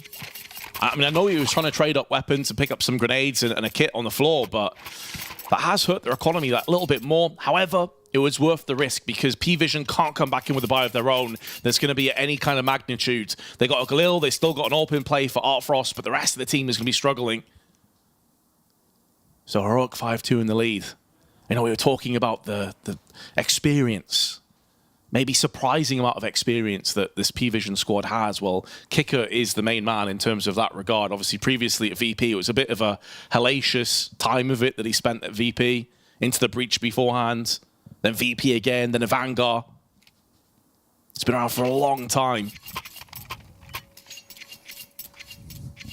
He's had a pretty good start to this map too. We've already seen one upset today with VP being bested. Yeah, an overtime win there over on the B stream. Hell of an upset. Feels like VP, they've always got some sort of curse looming over them at RMRs. Some weird storylines with that organization over the years of how things have gone in their runnings to make it to the majors, mate. Yep, and Kickert was a part of that in varying degrees in the past. Yeah, fair He play. was front and center, first row tickets. They've seen it all. Oh, and Tessus. He won't be seen, but he will be felt. The MP9 stabbing in the back, and they go running on out. It's Shush this time around, looking to defend. He has the nade set to buy himself so much time. Peek's good for one, but Belchinok with a Galil. Clack straight back. Nerds is here. He can tuck back into the donut. At this point, you've done a ton of damage. You outnumber them. They can play for the trades. They don't have to force the issue anywhere near as much. Kicksan's got that rotate. So if you go walking out through Temple side, you'll be a dead man. They've got to operate together on this one. Low HP as well, just means that Belchinok has to stand a little bit further away and inviting that pressure in doing so. Tessus will oblige with his A4. Artfrost's prospects pretty limited on this one as well. Hoping that someone peeks off the side of that box. It's where Tessus plays. That shot was not far off the top of the head. I think now the shot is missed. He has to back out and just save. Heroic will be good for a 6-2, and PVision, they can come back into this next round, especially if the AWP is saved. But it feels like they've had a couple of chances. They've not fully snatched just yet. Heroic, they've been a little bit shaky, if we're being honest. Like they've definitely had a couple of rounds where it felt like PVision had the upper hand.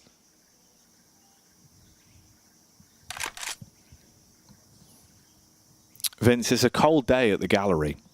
Artfrost. Do you come up with these on the fly? Or Yeah, you... dude. Oh, okay. No, I spent 4 hours on that one last night. What was the other one you said about ice wrinkle? Oh, yeah, it's getting near Christmas time. Yeah. Ice wrinkle. Bro. Well, 6-2.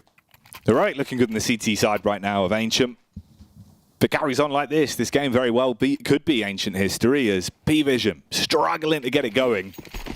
Had a couple of chances. There's been some near misses on the rounds. Obviously, Patsy gave them all the stock in their one big pickup.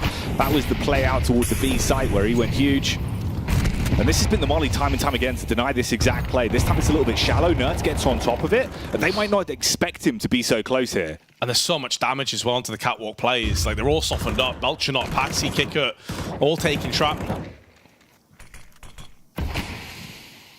In actual fact, 2 of those were on middle, not on catwalk. They try to get aggressive up on mid, they got punished. The result is the same though, with Nerds just playing aggressive. They're stuck behind another smoke, and this is kind of what we were discussing. The fact that Heroic, they're so good at being proactive on their CT side. Really just stalling the T's and making them clump up on catwalk and just have to wait it out. Imposing their will on the opposition. And that's exactly what round 9 is looking like. They're going to be moving in, but limping in towards Cave in the form of Alpha. Incendiary, perfectly timed, just keeps him away for a little bit longer. Nerds is alone for the time being. Flashbang is good. The Molotov the wrong side, but surely they'll clear out the sample. In fact, Nerds decides to pick up the pace. But Kicker there to deal with him. And with 38 seconds left, PVision need to start making moves forward.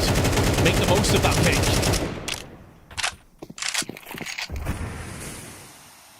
They got to go soon. Again, they've one of these rounds where it feels like they're stalling themselves out. They're given an opportunity. Kicksan on the run out towards ramp. Patsy again. The can opener to take the top off and give them a pathway in towards the bomb site, and Belcher bests his Tessus, so he's down and out. Shush and Dexter looking into the site, but knows he just wants to back out. He's able to jump across, so the AWP doesn't connect from Patsy, so they will get both of these guns over the mark. But PWE find themselves a third. It looked like a really rough start for them as well, especially with Nerds being able to afford himself so much space on the jump up to fight lane early. Even Tessus' angle, I was expecting him to be able to win out on that one, get another pick, make it look a little bit better for them. But fair play, you know, they run out into the scope of Patsy. Again, they get into the site. They'll take a third round here on the T side, 6-3. Yeah, impressed with the recovery. I mean, the first like 15-20 seconds of that round, it was Heroic just bludgeoning PWE with a hail of shrapnel and Molotovs and a couple bullets down the middle. They had great forward positions. I think the problem came in when Tessus decided to back away into cave and leave Nerds alone. Molotov came in, they isolated him. Nerds tried to take the fight, tried to peek in to players and see if he could maybe make something happen, but after that point, it was pretty much a done deal. The free pick on the cross as well, I think it was Patsy got that one, was because they'd lost cave control. And they're trying to make the most of that and plug in the gaps in the vulnerabilities. So good to see the PWE, though. They're hanging in there. Again, it's a very good map for Heroic, one that you'd expect them to win pretty convincingly, but right now they're being forced to work for this win. They're not being given anything away for free. Their money's a little bit grim now. MP9 in play. Not sure what Tessus, if someone's dropped a weapon, though, he's also going to be on the SMG. Yeah, PWE in the server, but no paper for Heroic on a few key players. To see how they switch it up with the lesser investment. Deeper molly this time. Blocks off that run out again. They double up round towards Donut. Obviously, we've seen PWE testing the waters on these A-site hits a fair few times, and with no info towards B off the back of it early, they're posturing a lot of players to support. You've got Red Room covered by Tessus. And the wrap in from Dexter's AWP. Shush with a howl, looking to blow them to bits on the run in. Nerds close towards the smoke, it's blown open. Awkward angle. Snapshot from Kicker, backline. That's Shush removed. Peeking around the edges and winning out on these duels. Can't quite find the lineup onto the bomb planter either, and now the game's given away. You know where he is, but they're both blind. Eventually, Vision comes back, and Nerds is domed, but Tessus close towards Temple. Yeah, I don't think he's got too much more impact in this round, though. And they're going to try and close off the retreat. Additionally, in comes Patsy. First kill to his hands, and Belcher up with a second. And PWE up to 4 now. And yeah, it was a little bit disjointed again. I mean, you had Nerds just basically trying to thwart the plant coming in. Didn't happen. Isolating Shush on the site as well. It seems that PWE have now dialed in and they're like, listen guys, this A site is a little bit weakened. We can make the most of this. A lot of success over here with post plants and these clutches towards the end. Full eco coming in for Heroic. They got a P250 and nothing else. They're going to clump together and try and make something happen out of nothing. Yeah, can't play this like a rifle round. You've got to do something a little bit more ingenuitive here. So group up, gamble stack, obviously 50-50. If they go towards the B site, you might have been able to swing onto them. Instead, the pain train is pulling out of the station and looking for the full wrap around the back. Alpha been quite quiet into this game. On the ecos here, he'll be hearing a ton of noise. You can see him looking towards the wall now, getting the clearer audio for the comm across to his teammates. So Patsy could be in for a boatload of pickups. Awkward angle fighting through the ferns, and Tessus hits the head onto one. Alpha with the backstab, trying to close it down. Don't let him get a gun and take any more weapons. So they find it in the end. Only 1 round away from tying this up now.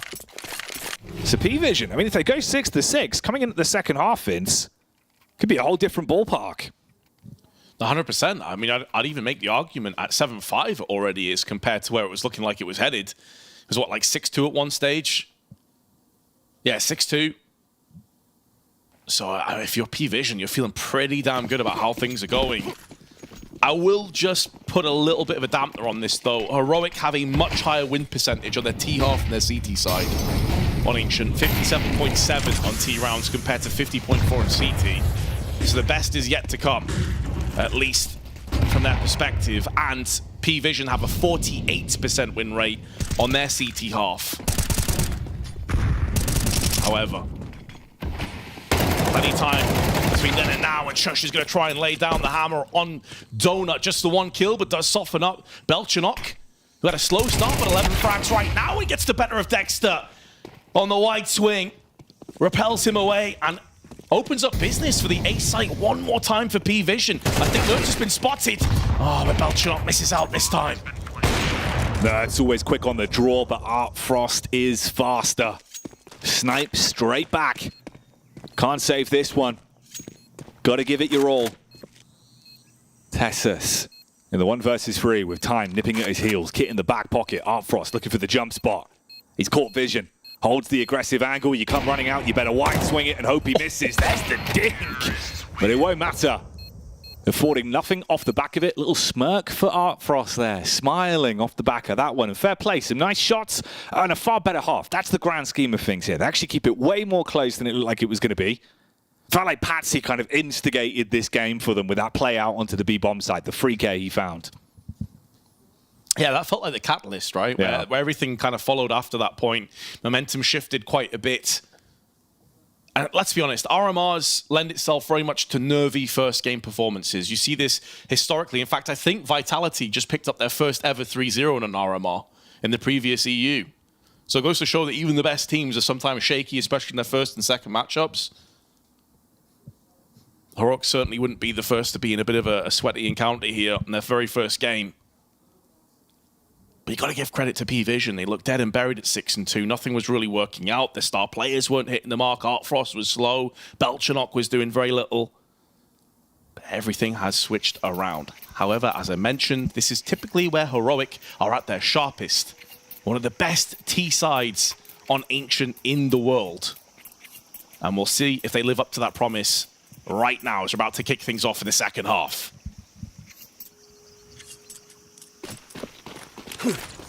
Red room smoke thrown out early from spawn for Shush. Lands on target, restrict the vision for Art Frost. They can peek out, take a bit of space. Rest of the utility is on Kicksan. That's going to be the smoke 2 flashes with Tessus with a late round Molotov. So they could set themselves up for the B side play here, even have that molly in as a late round sort of guarantee. Oh, Kicker. Almost baited in, but Patsy, are they ready for him? He's got the watermelons ready to roll, but he's got to deal some damage on the walk up. Oh, it's all getting a bit messy. Nurse takes down Dexter. It affords Kick up the fast wrap back in. Assaults him towards Cave. Egg on their face for Heroic. Yeah, team kill thrown in the mix as well. It was just so chaotic, and now Tessus has to go back to landing those headshots. The executioner himself, the Kicker. He has a stay of execution. Dials it back, forces Kicksan to go and retrieve the bomb, which he should be able to get. The problem is, though, the Kicker is in close proximity, and Kicksan heard those footsteps. I thought he was on a bait towards going through middle, but he's actually making moves into cave instead. Player that now and again can deliver some big performances, but spotted out, and with a player in the Belchanok on the cross with a USP, a weakened Kicksan never really stood a chance. So PVision dial it in first on their CT side. A complete catastrophe, honestly, if you're Heroic on that cave push into 2 Julies. A team kill thrown in the mix. What a nightmare that is.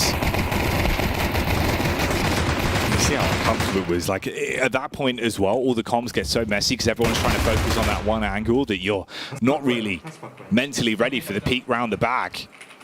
And that's where Kicker was able to find his impact on the swing.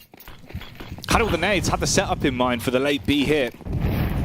But it doesn't work. This time they go quicker with a tempo. Run straight in, put the Tech 9s to good advantage.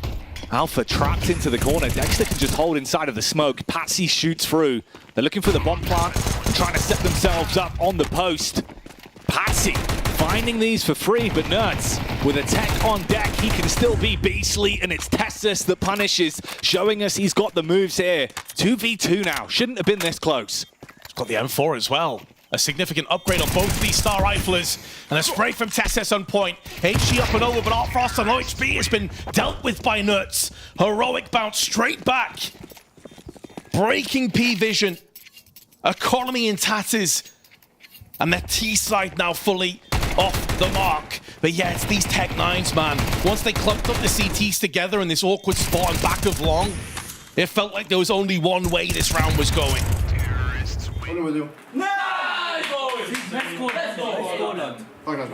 Nice call. And it was, you know, caught them off guard by the tempo. It's a smart heads-up play with the cash flow they had available going into that one. Read it well. There was no nades towards the ramp. Nothing to slow them down. So they got straight into the bomb site, took all the space. And you never want to be up against those Tech 9s when they get close angles like that. Exactly, that's it. That's where they are at their absolute most terrifying, especially when you have 3 or 4 players clumped together. I mean, we saw previously in the pistol round what happens. You end up getting team kills, team damage thrown in the mix. It's a disaster. So you really want to funnel them in and basically box them into an angle if you're heroic. And there was a couple of perfectly placed pop flashes that forced away the CTs. Like, they wanted to extend, they wanted to spread their wings, but they just kept getting clipped over and over again. That's where heroic is so damn good on this T-half, man. The utility is on point. They've rused them as well, because where you've gone for that this time around, they're expecting maybe they'll go for it again, knowing that you're on the low buy. So it's the instant smoke down towards the doors from spawn. You go for the gamble stack on the bomb site. Obviously, heroic, nowhere to be seen. And if you do go running down, realizing, oh, no one's here, Tessa should make a ton of bank. Molly down onto the platform. Thing is, though, that no one from heroic was really up close to punish that, but I think Shush was close enough to hear if there was a couple of ticks of damage. Oh, they're actually moving into this stack. Tesses taking point. They're going to slowly rummage their way down into the ramp side right now. Tesses, oh, he could be in for a hatful of kills, but instead backs off into a more favorable angle, and more importantly, into an angle where his teammates can also deliver. Well played. If he peeks ramp, a lot of players would get like greed dollar signs in their eyes. They'd wide swing and die, but Tesses is way more chill than that. No, you're not playing for the round, you're playing for the game. Exactly. Good to see. You can see the ideology behind the setup there for PVision in the round. Almost looked like it, you know, could have had some room for shenanigans, but not in the end. So buy straight back in. It's always uncomfortable, right? You win that CT pistol, the instant reset. It's one of the grimmest situations to be in on your CT side with the instant damage it does to you. They do get the AWP out for Frost. And Belchinok back at the B-bomb site. He was starting to find more and more impact the longer the half went on. Currently top fragger for the server for PVision. 14 kills. Other side of things, it's Tessus with 16. Oh, he's taking the engagement. Oh dear. It's brutal in so many different facets, right? Like, so early in the round, your star player is dead, you have lack of utility, your firepower is rough as well. Like, the worst thing that can happen is that you just lose a player for free like that. And minimal damage to Shush in the process, like he lost 23. Oof. PVision now in all kinds of problems. Now, they have stacked on the B side with 3 players. So although it was a grim start, there is still a shining light they can move towards. Molotov's in, Flash is going to be preceding it as well. Smoke already put into play, and Tesses, not respecting this, gets out into the open and takes the head of Alpha. They have bypassed the player in Smoke. That was Kicker, but now he's found and not rooted, deleted out of the round itself, and Heroic. Oh, they're going to take the 9th round. The question now is whether PVision can save these 2 weapons or not. Oh, Frost is dead. Oh, okay. Survives that one. I thought you were going to miss the shot on the bait out from the jump and then just get overwhelmed with the Mach 10 there. And obviously for him, it's very important you do hold on to this. And again, Heroic in this round, like super clean. Even the setup of the utility forced them out of their angles, made it very uncomfortable. Kicker inside of the smoke, just could find no impact. And our Frost, dead man walking. Both guns squeezed out of their hands, like 2.5k being the average across the whole team. And the AWP trade straight into Dexter's arms as well. Yeah, I mean, I think you nailed it, Jack. You said it's like kind of the worst possible start for CTs. You win the pistol, then you immediately get broken. And then the bonus is allowed to continue for quite some time on Heroic. I mean, their money is flourishing on most of their team right now. They have an AWP in play. This is a formality of a round, barring something ridiculous. Belchanok does have the D, going to be stacking together as 5 on the site, but the grenade's missing out. And Heroic can just take their time and just pick off the stragglers.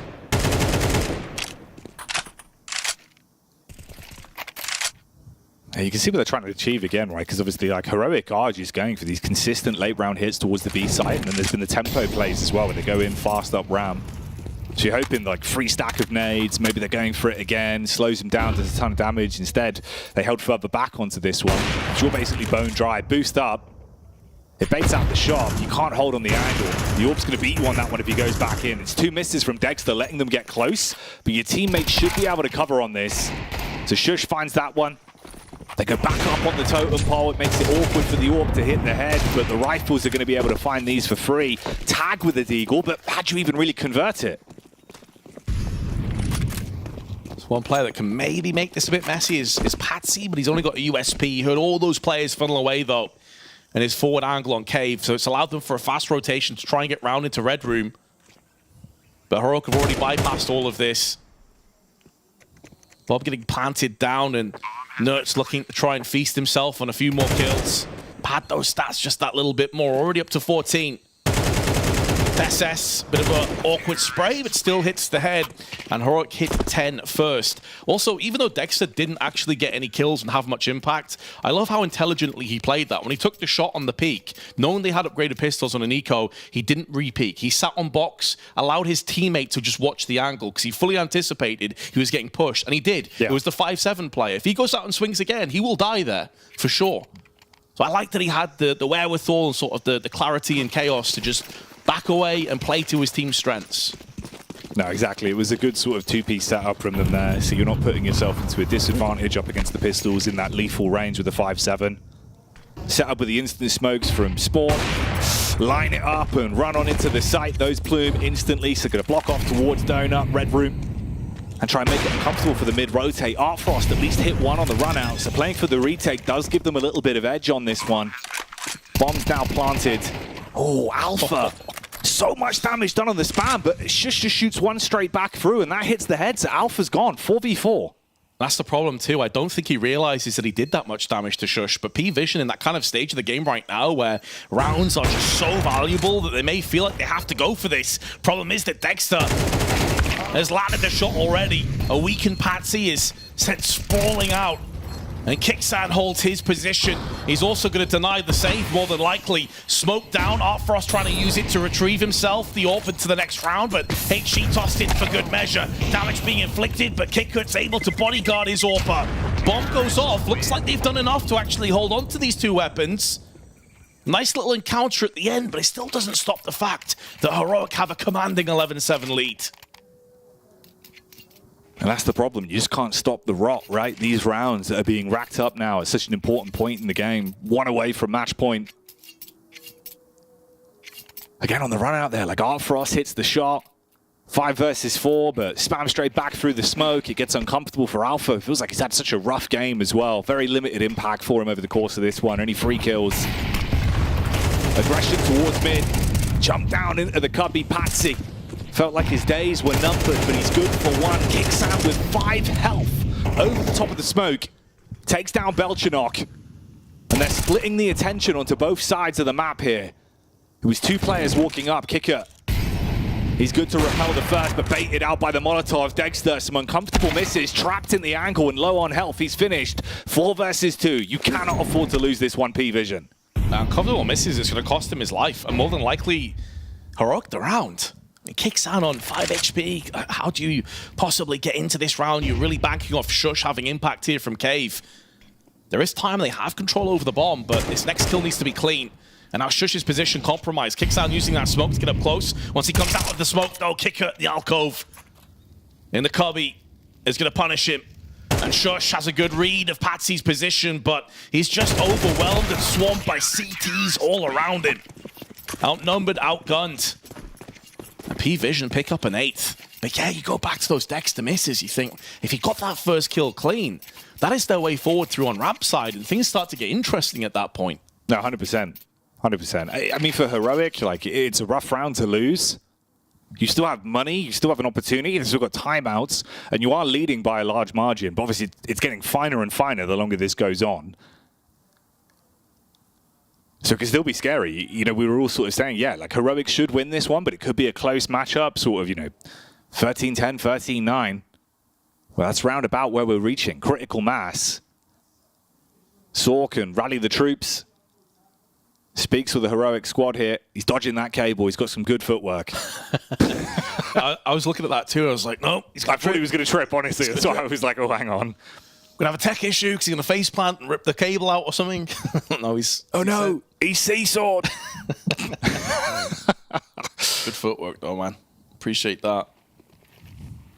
So here we go again, back into the fray between these two teams, both of which have a full assortment of weaponry. Nades tossed out on mid. Control being fiercely fought over. And PWE get the better of it for the time being. I say that as Nerds gets naded into activation. And deleting Patty, removing some of that mid-presence, but Belchanov tries his best to hold on. Goes down Alpha. Has had a real rough map, 3-16. Finds himself on the receiving end of Kixan's AK. And although 2 players are low, Heroic have a great opportunity to extend their lead even further. And Kixan somehow survives, even though he was the weakened player in that trade. Heart Frost is totally out of position. It's a tough choice as well. Like, does he want to go for this? Does he hold on to the AWP for the next round? Oh, Kixan's here. You've seen the leg. The swing out. Oh, the missed shot. Man, 2 uncomfortable fights on that one. Like, even you're thinking sort of like Kicker in the fight towards Cave. Played it perfectly. Baits out the shot by firing a single bullet, so he replies back expecting the run out. You now know about his angle. Just couldn't get the crosshair in the right location. The adjustment wasn't there for him. Ooh. If they had a way back in, that window of opportunity starting to come down on them. It is their last timeout going to be called in here. I just have to assume at this point that like Kixan is Magneto or something, because every bullet that was going in his direction just got ricocheted into the nether realm. Like, I don't know how he survived 2 different engagements on 46 HP. When the AWP shot missed him, this spray here as well. This was a labored one, but Kicker didn't even hit him. Had the drop on him, just couldn't do it. Thought you played it right, man. I was expecting a trade back there, a little bit more to be said in the round. Obviously, Frost, we've seen some impact with the AWP, but converting those rounds, actually turning it into a W hasn't been there for him, and now you don't have the money for it. They've got to switch up the plays. It's the exact same opener. They blow the smoke open with Nerds in position. He hits the shot again. It's a slightly different angle. It was up on the plat this time, but it's the same result. Absolutely. Like, HE in the peak. Works a charm.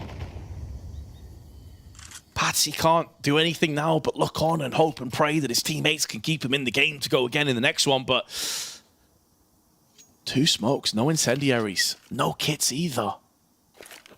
Flashbang up and over, but no one's there to peek behind it. Kicker now getting close. Smoke has been put down. There's still so much time on the clock, though. The flash is going to precede this peak and actually hits the T's as well, but strength in numbers and Shush lays down with 2 AK frags. Could be the last play of this map. There's Art Frost in a 1-on-4, picked off in the back by Nerds, and Heroic get it done. So there you go. A good show from PWE, but in the end, Heroic able to overcome the first obstacle in fine style. Although it's fine overselling it, Maui. You predicted the score. I mean, this went exactly how I thought it would, score-wise. I mean, I feel like the way we got there was a little bit more exciting. The fact that Heroic CT side didn't net them quite as many rounds as I would have expected. But nonetheless, I feel like we saw a face from Heroic that shows that they're going to be competitive in this RMR.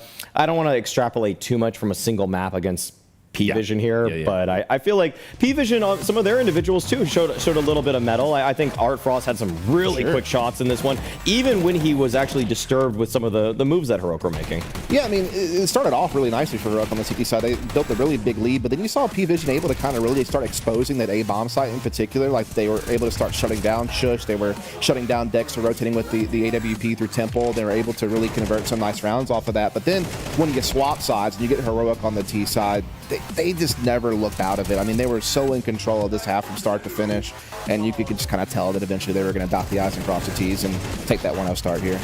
Yeah, I mean, look, a bit too much quality, I guess, would be the way to frame it from Heroic. And I would say they never really had to get into a high gear here either. They were just kind of, going through the motions, hitting their shots, and good to see a sharp performance from Nertz, a player I've admired for a long time.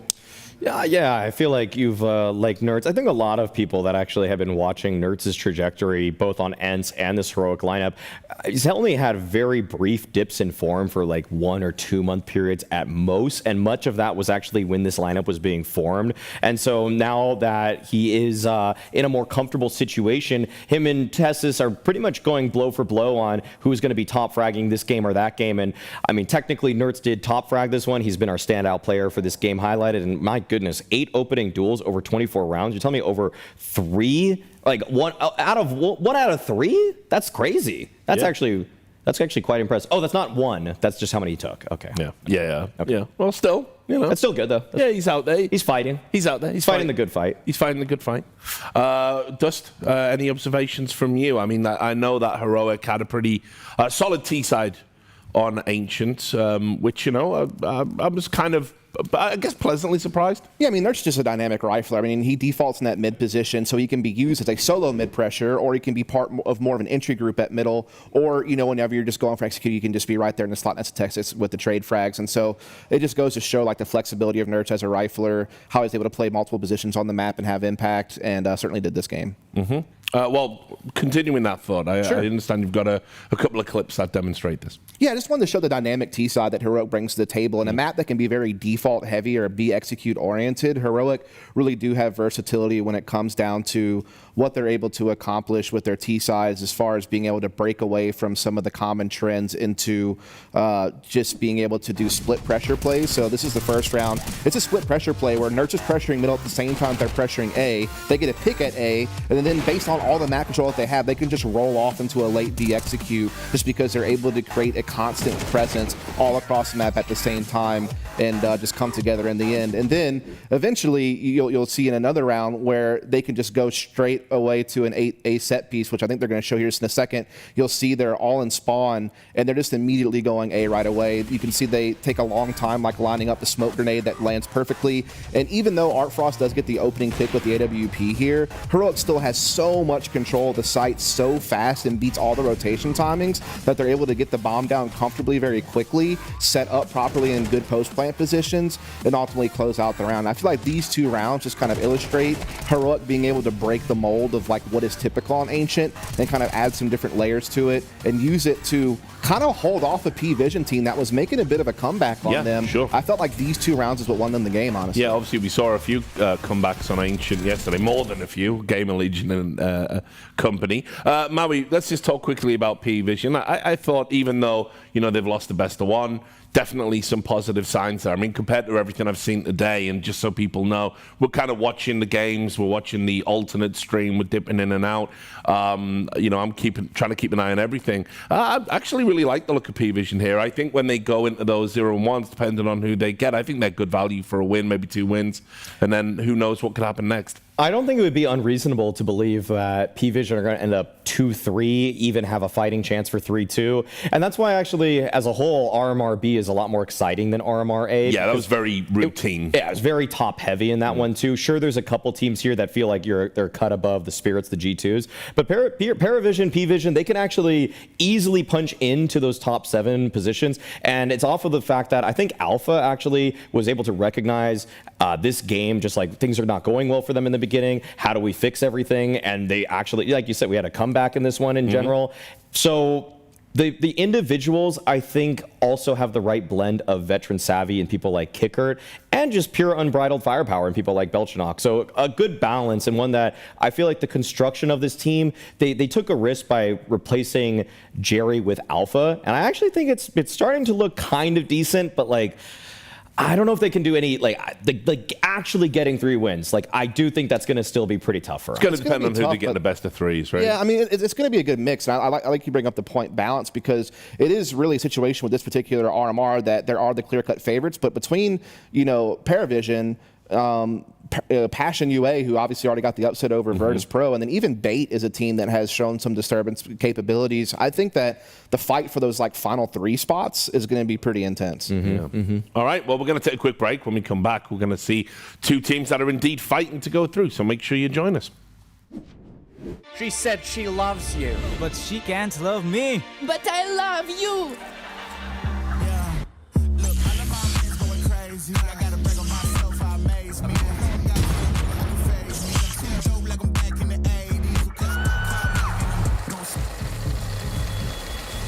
I won't play window anymore. What's going on? Play your role. 1xbet. On to the next one.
All right, welcome back. We are now entering the time of the day that's going to make Maui Snake a very happy boy.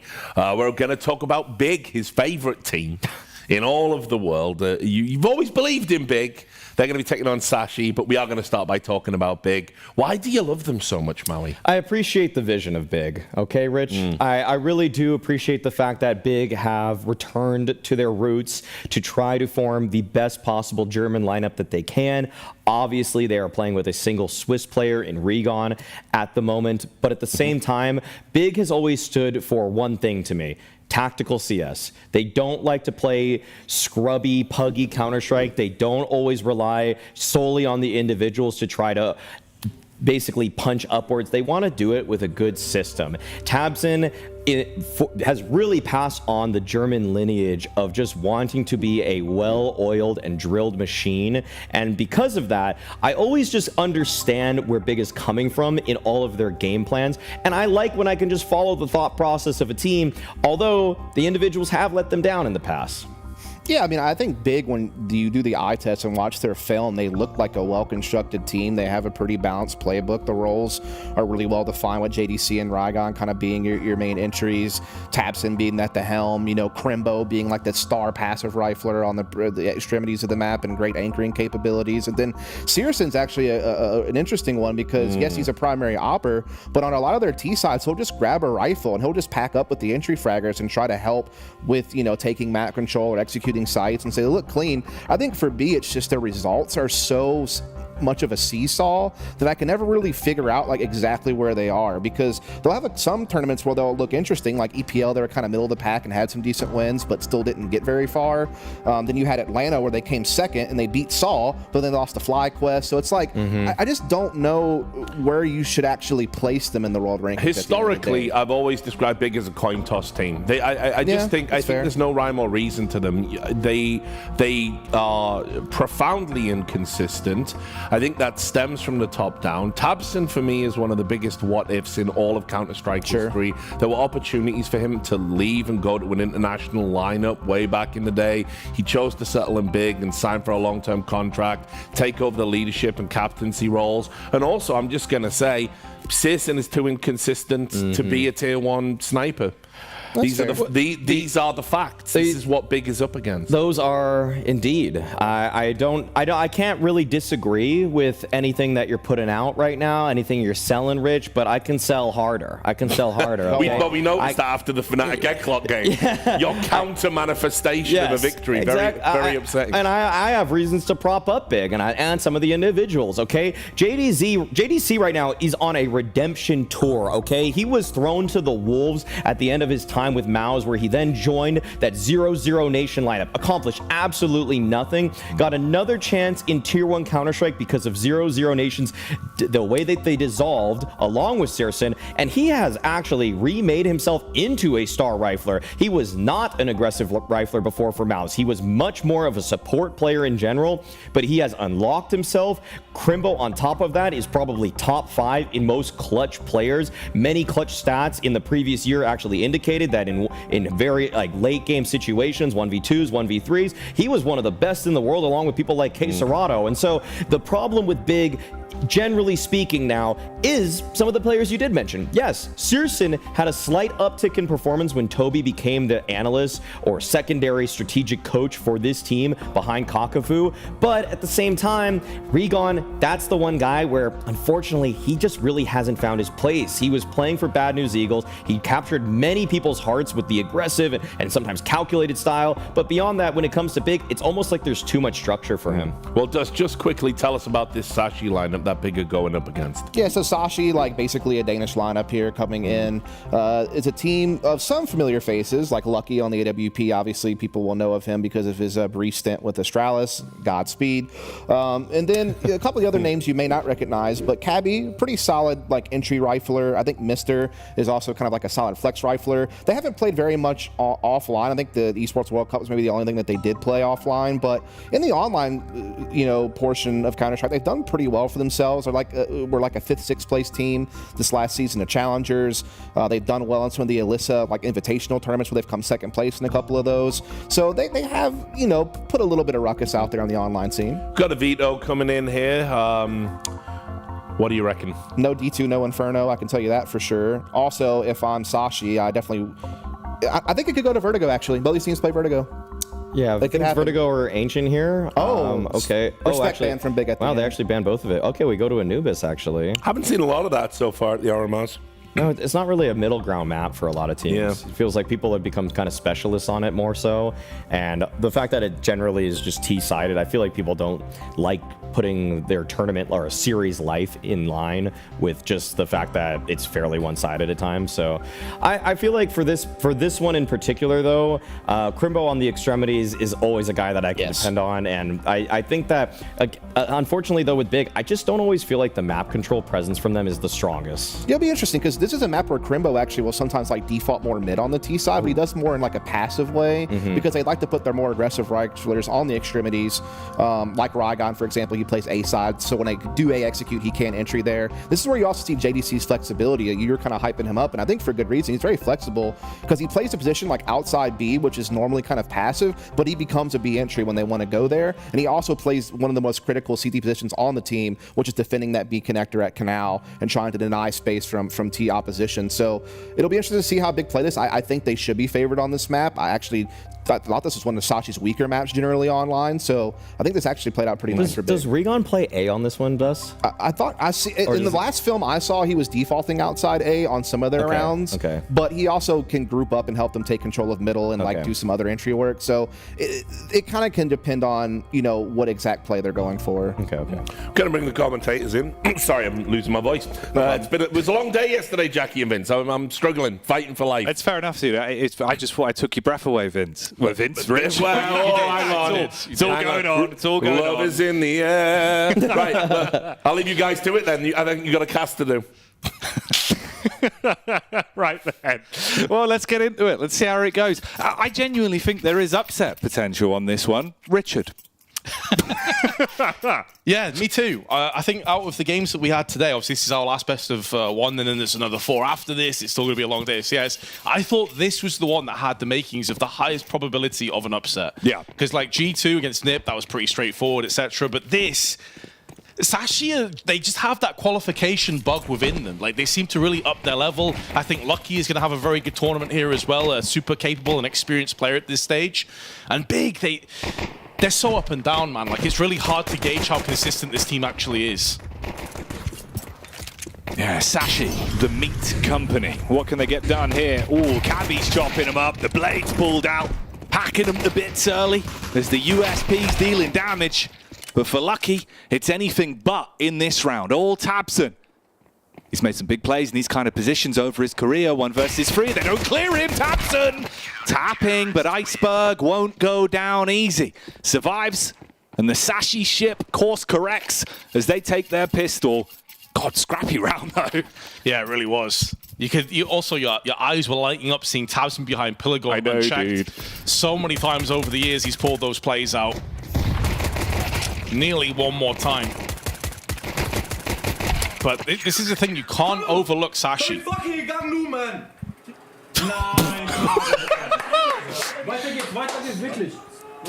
I didn't realize Iceberg was so jacked. Yeah, dude, he's built, right? God damn. The Danish pop-off. Bit of giving it, bit of salt. But you can't have Sashi's meat without the salt on top, mate. That's how they play CS. And the Julies right now, look at the fights you're taking. Lucky with the MP9, they're about to run into him. They've got no idea how aggressive they are on this one. They want to get through this with ease. I mean, the Glocks at least bite back for 1. It's only an MP9. Don't let it get too awkward. Yeah, low for Searson as well, though, so unlikely he's going to have too much more impact in this round. This is where they move back into middle, where Cabby has the M4. Additionally, Quez having a quick look outside of the A main position with his SMG, just looking for intel. I think a big part of this map is going to be Searson for me. A guy that once he came back to Big, he had a very rough go of it for the first 3 or 4 months, and he's somewhat stabilized at this point, posting up bigger numbers. I think he's going to need to work pretty hard. Cabby with a cleanup. 3 kills in the round, 5 in total for him. And Sashi take a pretty straightforward 2-0 lead.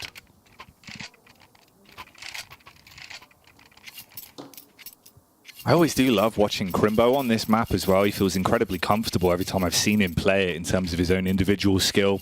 Great read with the angles, the fights he takes. Obviously, his footwork with the AK as well can really be felt in these kind of games. If I'm honest for you, mate, as well, like Rigon, right? A man that's made majors 3 times, all of them with Bad News Eagles. I think ever since that sort of fell apart, we've never seen that same level of skill for him. I don't really know if he's slotting in on this team, Vince. I feel like it's not the same man that we saw at one point, the heights he was able to reach. I agree.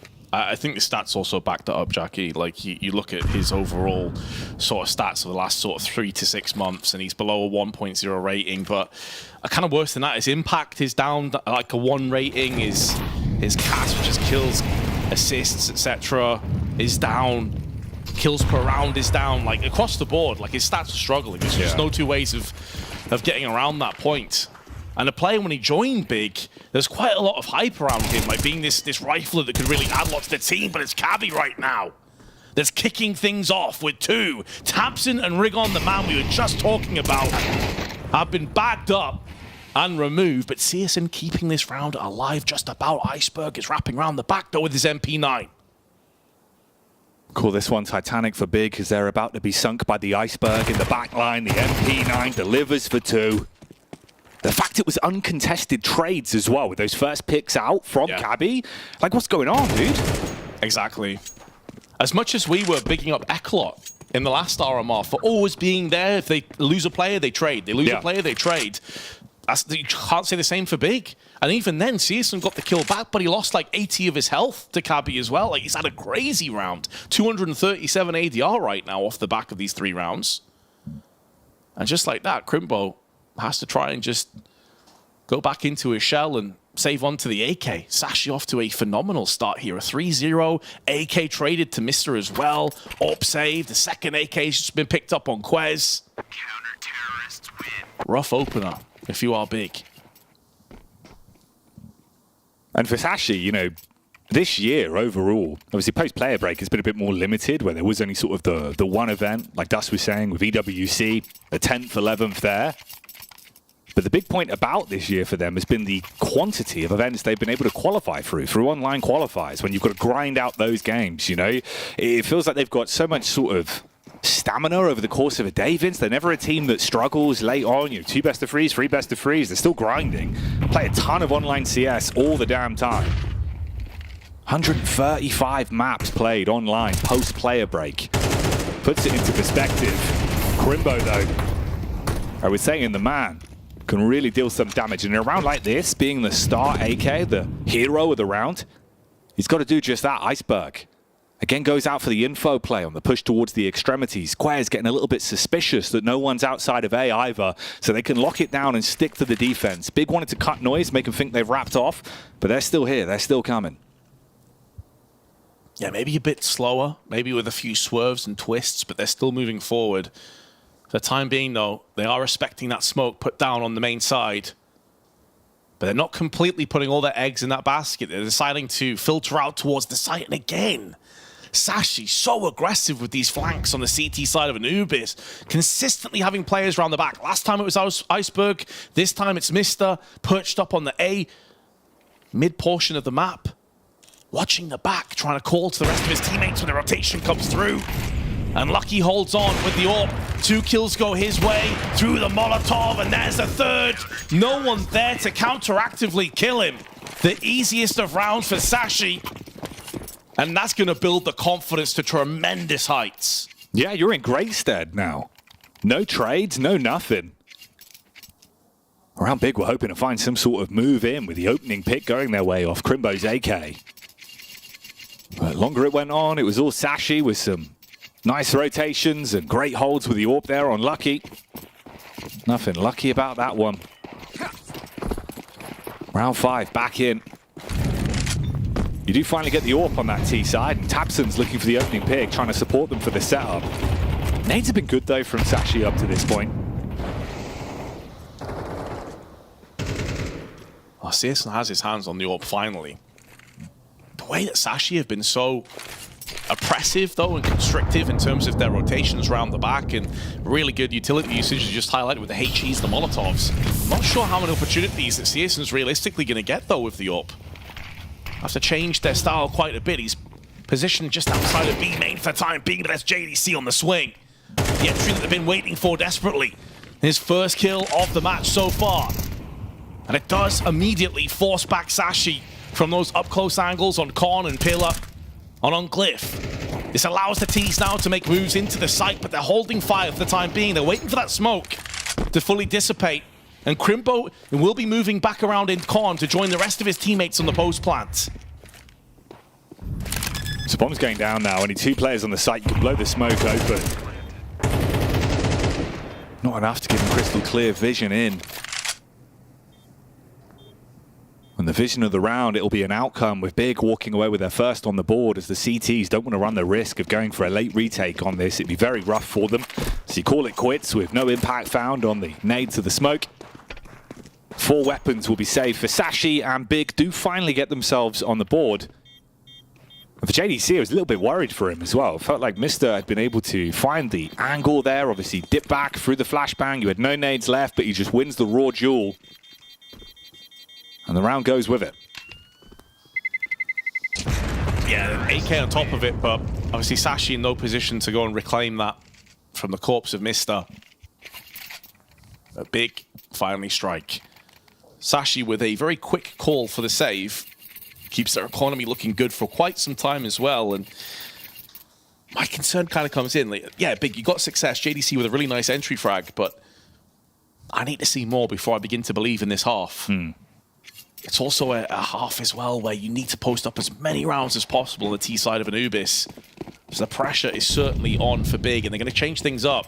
No longer outside B, they're ramping up the speed, and CSN's going to get straight into A main. Flashbang alongside him, wants to look for the entry, and gets onto Lucky. That's beautiful. Great pace, good pathing, fantastic control of the AWP on the flick up.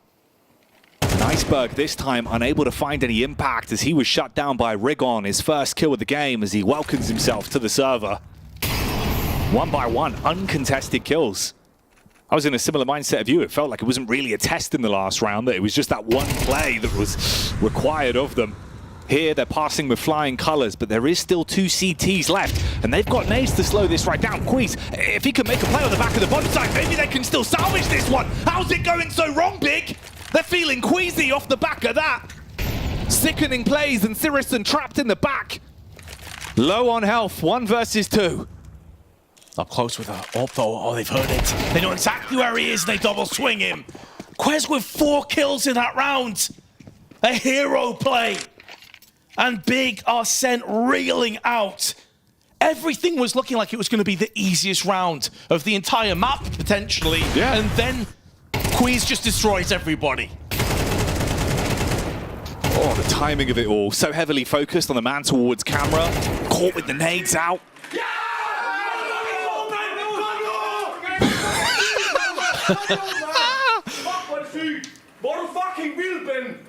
It went on for so long. Oh, mate. He deserves every second of it. Oh, though. yeah, It was fair enough, such a fair sick enough. play. Like, it was unreal. It's just a crazy pop-off. Oh. But then on the other side, the elation, the jubilation, the hype. And Big are like, how did we just lose that round? like, where's that gone? Like, our economy's now in the bin again, and CS2 got this beautiful first pick, a flash into the Peacon platform. You're back into AKs, but you've lost a lot of the momentum that you just built up off that last round. And you even said, like, the previous round, JDC got a test, he passed it, the save comes in. Well, you had another test there, close out the round, and you failed epically.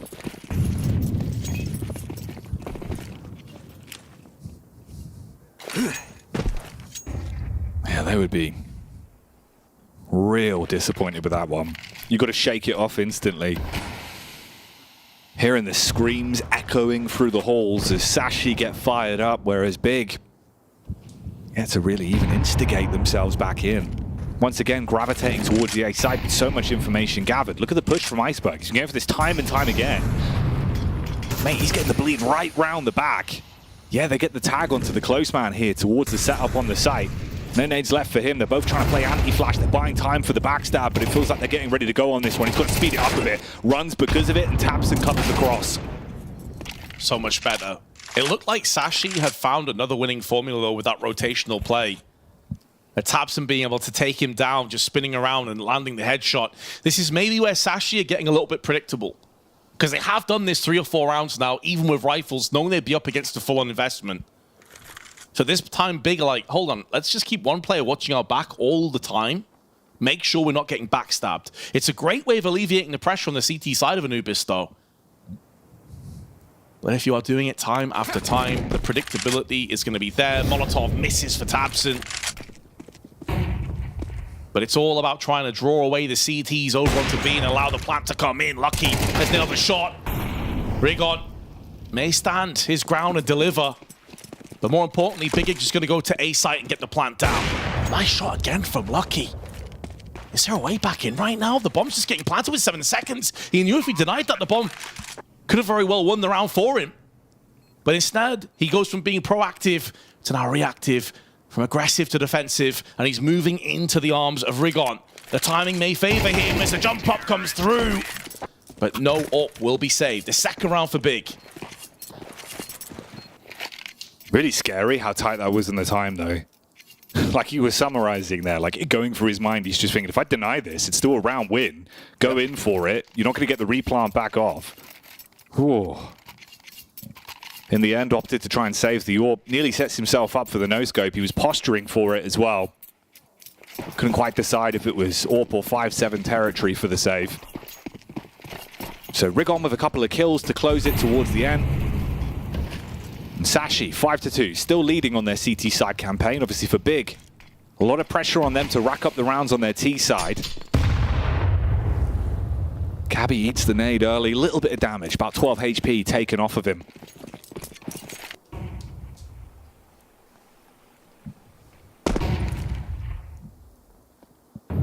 Yeah, just having a quick look across there. Big's win percentage on CT side is 40%.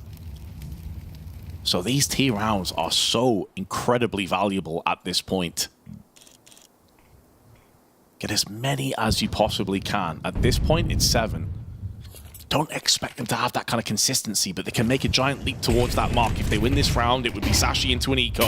Flash is good. as the hero Quez is forced away and funneled off, but a parting incendiary will keep it as a bit of a stalemate for the time being. The T's, though, are making moves in middle. They're going to get Cam's control sooner rather than later. Cabby has gone down, and that opens up business. This puts so much more threat on the shoulders of Lucky and Quez, and Crimbo has dealt with both of them accordingly. Bomb has been planted.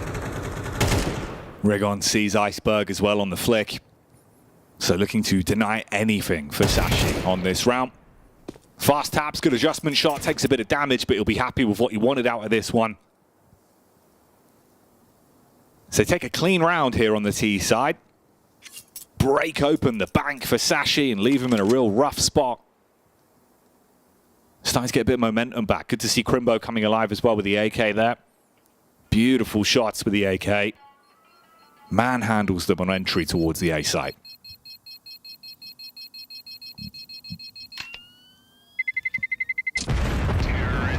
Saved MP9 then, it will be. That's it though, and they don't hunt too hard. Give that as a bit of a consolation prize. Nice entry from tabseN again. And here's Crimbo doubling up. Player that we highlighted on the desk that you were discussing as well, Jackie, is a player that certainly caught your eye on this map. It's only his third and fourth kill, but both of them very important ones.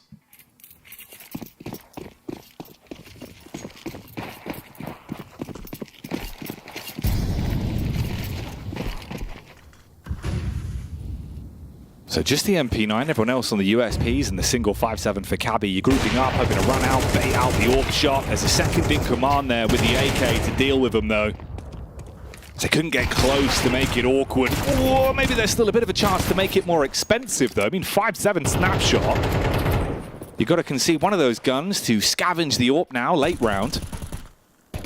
Only 32 HP left on him. He can drop down, nearly catches the timing on tabseN.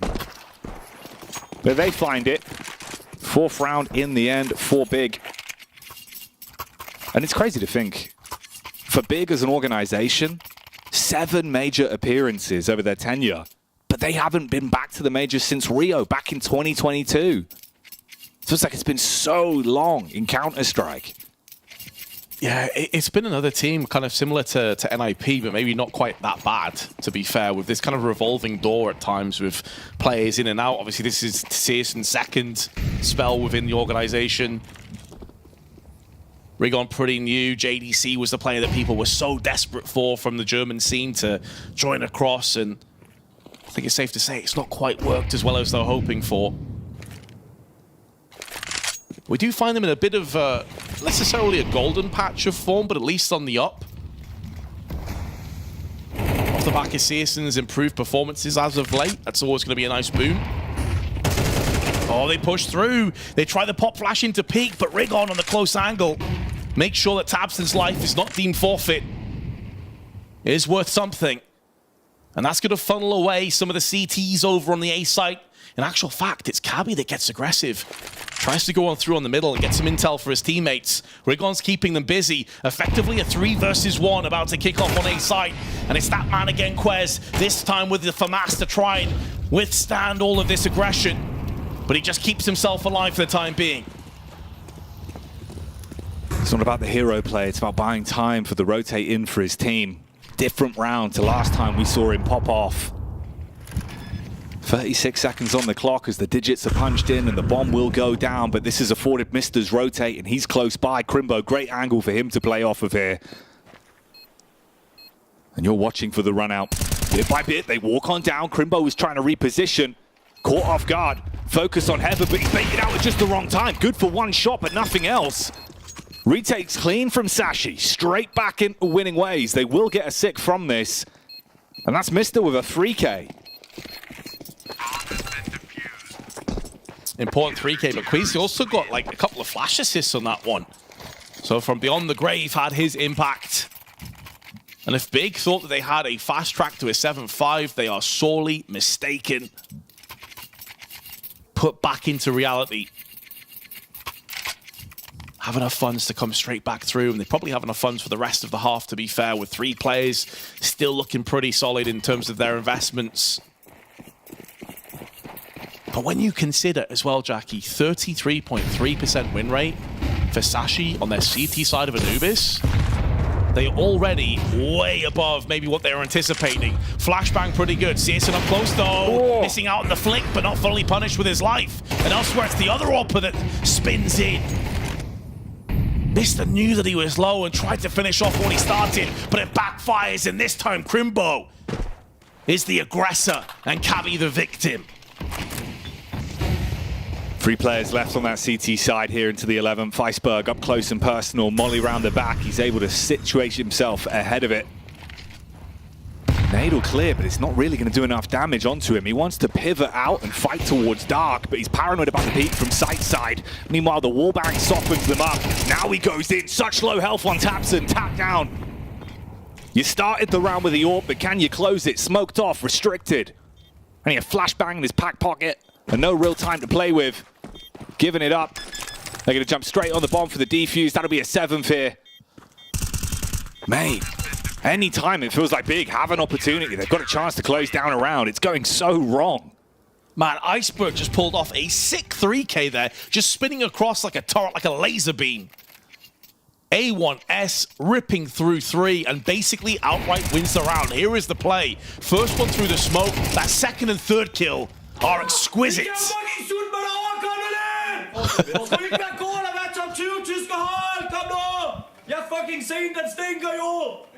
No idea what he's saying. But I'm sure it's epic. Oh, mate. He's giving it.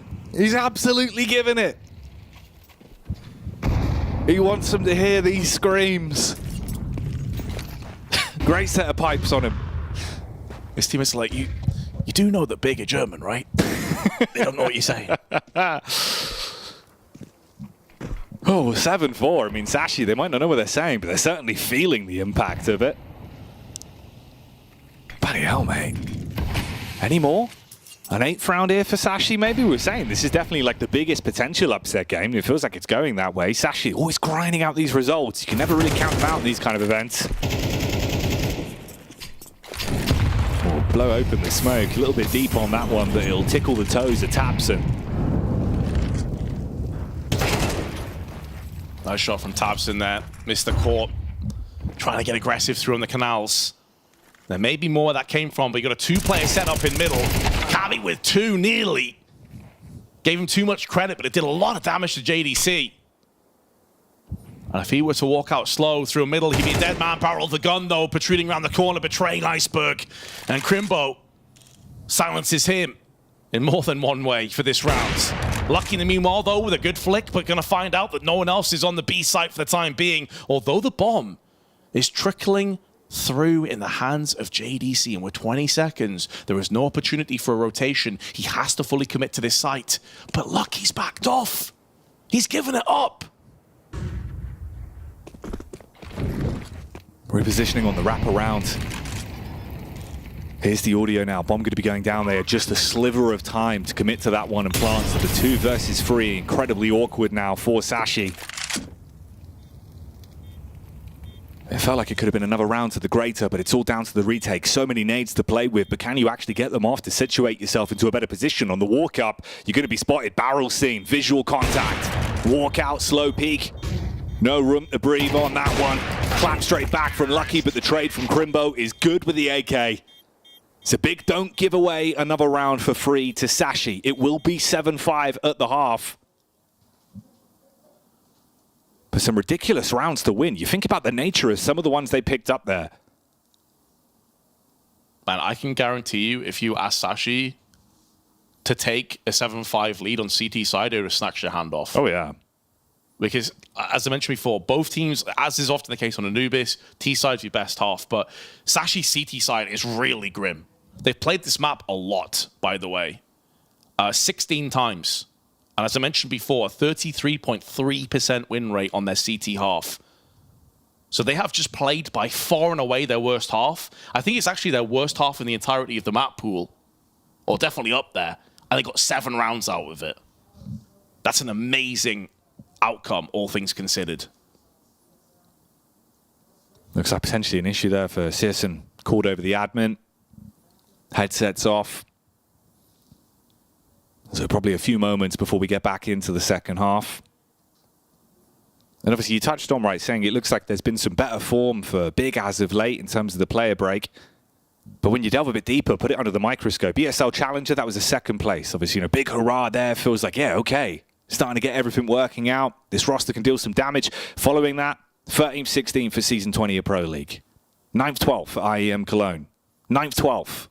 Blast Premier 4 groups. I believe we saw them play that one as well, but there was some rough outcomes, bro. And for them, you've got that one great result.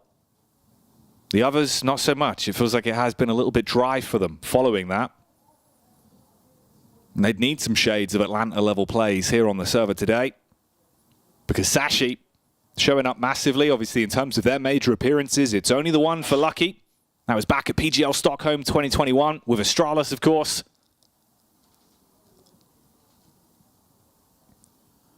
Yeah, that for me is the biggest reason why every time I look at this team, I want to believe in them. I love Tabson. I've been watching his career unfold. Super cool guy. Yeah. Super talented. I personally believe that maybe he transitioned into the IGL a little bit too soon in his career. I think he still had many years ahead of him as a star player, but it's what he wanted, and ultimately that's all that counts. And so I'm always going to want to see him do well.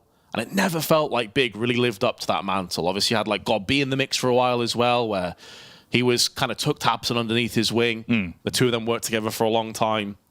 But they're just so damn inconsistent, man. Like, as much as you look at a team like VP, for example, as being up and down and up and down, they've had a lot more ups than downs, you could say, compared to a team like Big, where you just mentioned there, it's like one decent result followed by a lot of disappointments.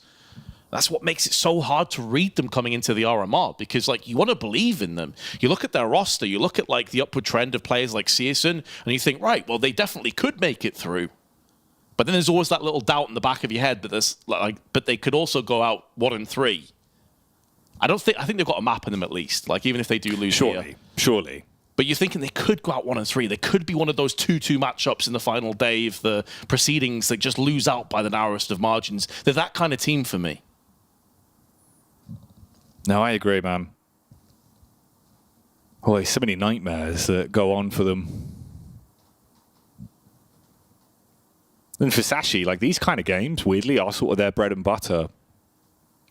It's the stage, it's the LAN environment where it feels like it all falls to bits, but they always qualify to these kind of events. They always make it, right? Obviously, a lot more prestigious with it being the RMRs outside of like grinding for an online qualifier for a one-off event, wherever it may be. You know, this is real pressure. But it kind of is their environment. It's where they do their best work, when they're all sat together in a room, feeling like they're just able to play their own game. You imagine even a lot of the pop-offs as well. Like, you don't know how far away they are from one another in terms of the rooms, so you're kind of just giving it for the sake of you want that energy for yourself. You know, you're having those moments for you rather than them necessarily hearing everything, especially with the headsets you've got. You're not really going to be hearing much audio whatsoever outside of what's going on inside of the game. I'm pretty sure the rooms are very close, because afterwards you see them all fist bumping and stuff like pretty soon after. Maybe just down the road. So I think the rooms are fairly, and you also, we've seen this a lot over the Americas, the first EU and now the second EU RMRs. It's like the players are kind of sat up in their chair and they're looking towards the wall as they're shouting. Yeah. Which suggests that they're very close to each other and you can actually hear each other, especially when the hype is like really kicking off. That's speculation, but I think so. Now, it looks like CSM might be okay. The admin has backed off, and it looks like he's got Counter-Strike up. There we go. We're good to start our second half with Sashi in the lead by 2 rounds.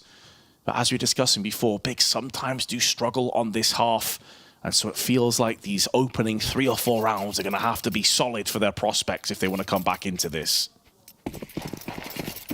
Yeah, big pistol. Sorely required. Set of Julies in the hands of Crimbo. He's damn good with them. Hits them with the Wild West maneuvers time and time again.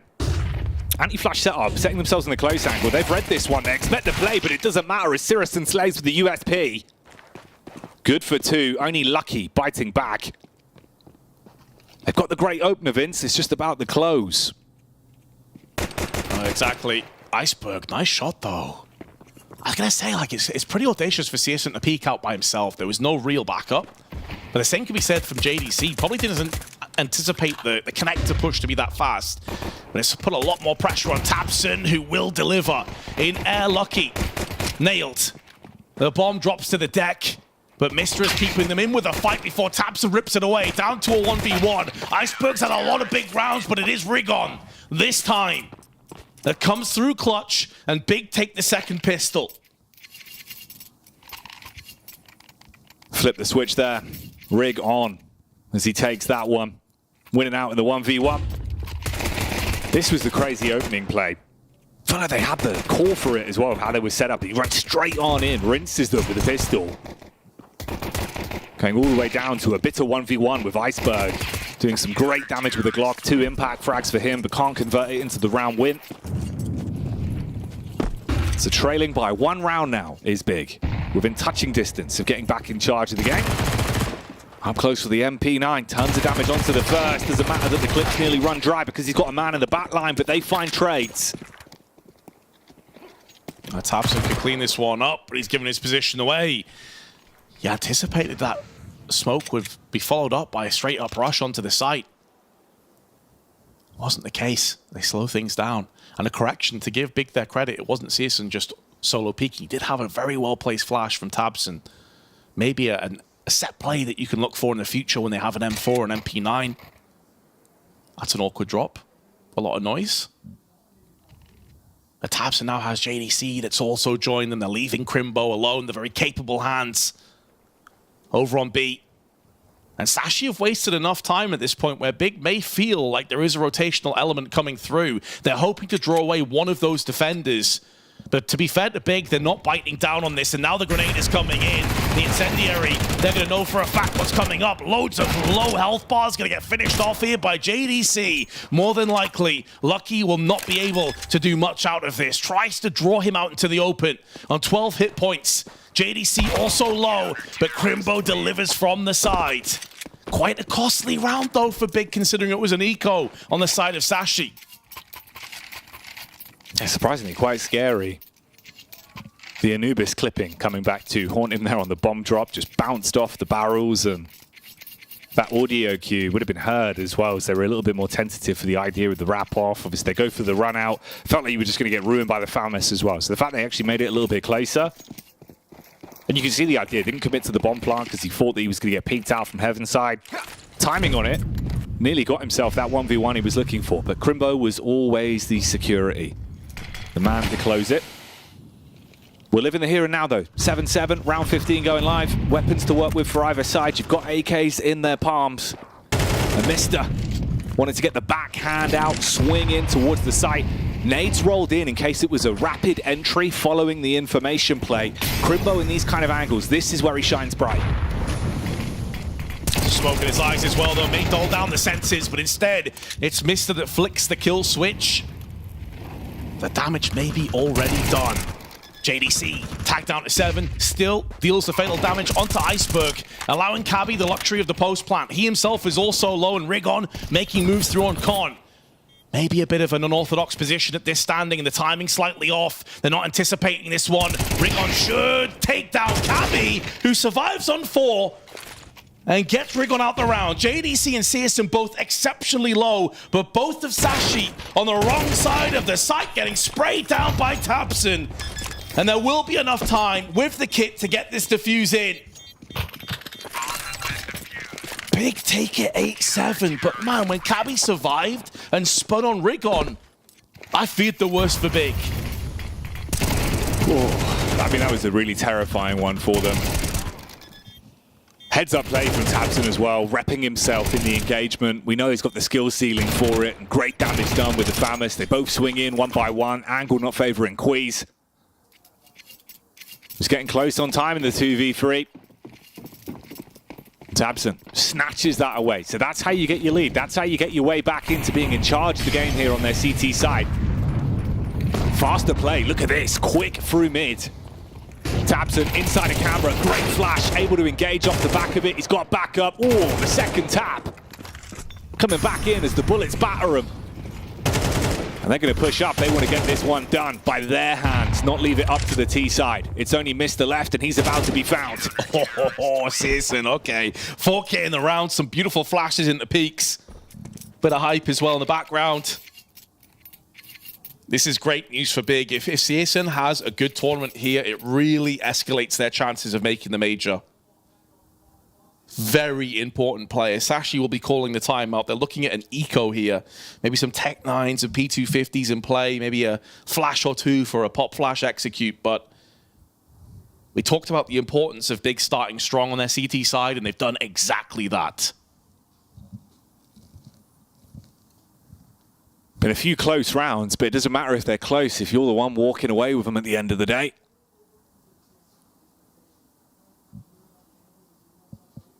Tabson there talking to the troops, looking across.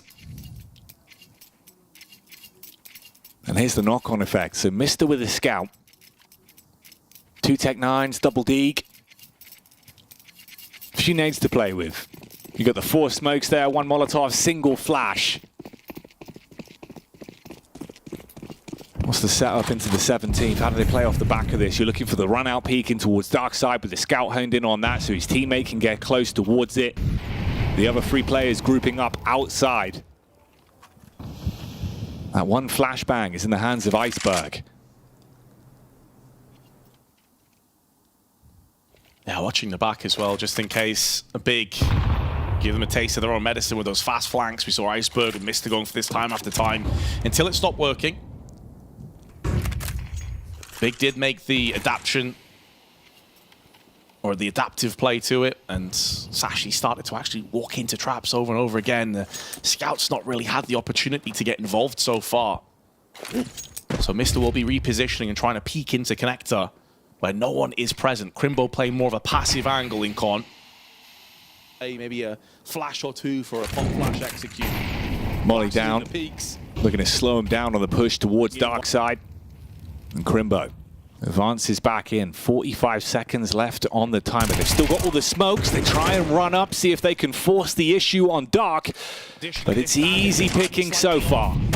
Molly back round. There's the headshot from Tapson.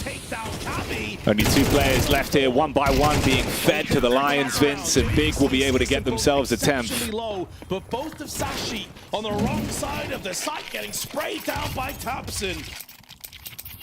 I don't know if I'm losing my mind, but I'm hearing myself. Yeah, I was too. I was thinking maybe it wasn't going out on stream, so I was like, I'll just try and tune it out. Don't worry, mate. A lot of people are like that with my casting. Just tune it out. All right, good. Fair play. Oh, mate. The voices, Vince. They're in my head. Oh. Oh, well. 10-7 the score either way. The eco not really amounting to a great deal as anticipated, but this really is the main course. We've had the appetizers, and now the AKs hot and heavy into this. Oh, the grenade's off. That's supposed to land on the staircase. Just off the edge of the wall. Doesn't do much damage, though, and retrieve and oh, Queez. I thought he got both. Yeah, man. That was so close. Felt like one of those rounds where he was going to do it all over again. And you need a hero right now. It's getting dangerous. Big getting closer and closer towards the scoreline where they can close this game. Our next hero play can't come soon enough, but it's Rig on. Puts the blockade down on the entry. Iceberg forced to trade it. Minute on the clock, bomb sneaking up through middle. Smoke there to block it off. Incendiary back in. Crimbo playing this perfectly as well. He's going to have the angle to peek out just as they go past him. Lucky looking for the quick trade, but the AK entirely off. And Iceberg's in the bomb site. Just enough time to get the clip thrown black in as he tries to push. But it's gone. Molly right on target. Crimbo taking him out. 11 rounds for Big now. Surviving with 2. Did Crimbo just do the chef's kiss thing? I just saw him just kiss his fingers or something. I don't know what that was, but we'll let him off regardless. That was a great round. Those 2 kills he picked up basically secured the round for them in this 11-7 vast lead. Sashi able to muster together some Galils, but I mean, we are properly down into last chance saloon territory. The curtain is beginning to fade and move closer and closer to making this map a done deal. Big on the precipice of taking the 1-0 and joining the likes of G2, Eternal Fire, and a host of others. Many would have expected it, but let's be honest, Jackie, in that first half, it was looking like Sashi might run away with this game. I felt like their plot armor in a few of the rounds and was showing us what they're made of. Some great moves from many of the players on this roster, but you've cooled off so much. And all that hype, all that adrenaline might come back to haunt them as the reserves are running low here. It's got to be clean now. You need a string of rounds back to back. On this one, they're finding so much room towards mid that they're confident to push up into the close angle again. Late hits towards A have not been working. Rigon's been good for the defense. This time relatively trapped, but goes back in, still gets his man.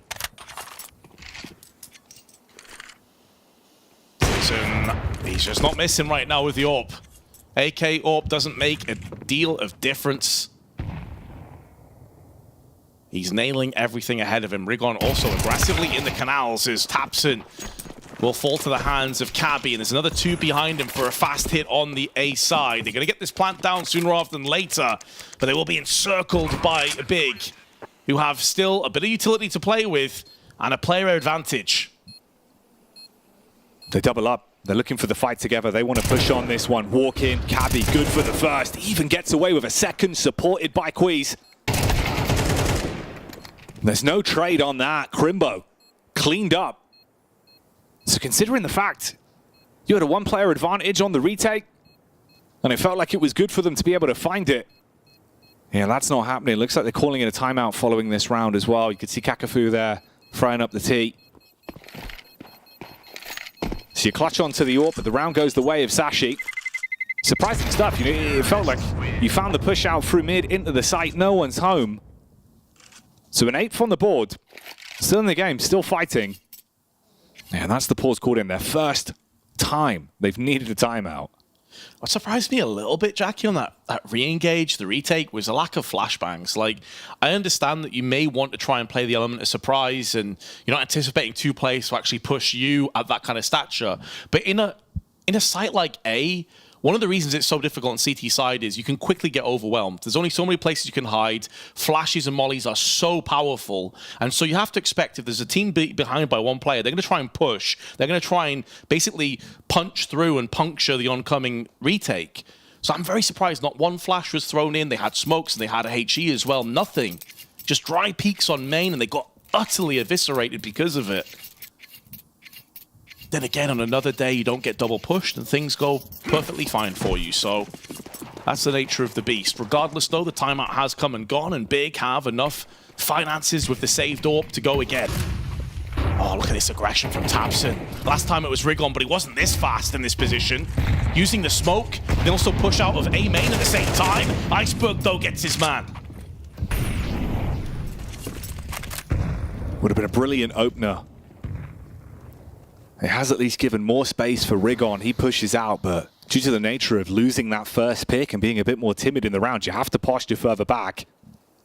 Crimbo's round towards the E-box as well, waiting for the run out on mid. They've been going for this time and time again. So they double up. JDC's here.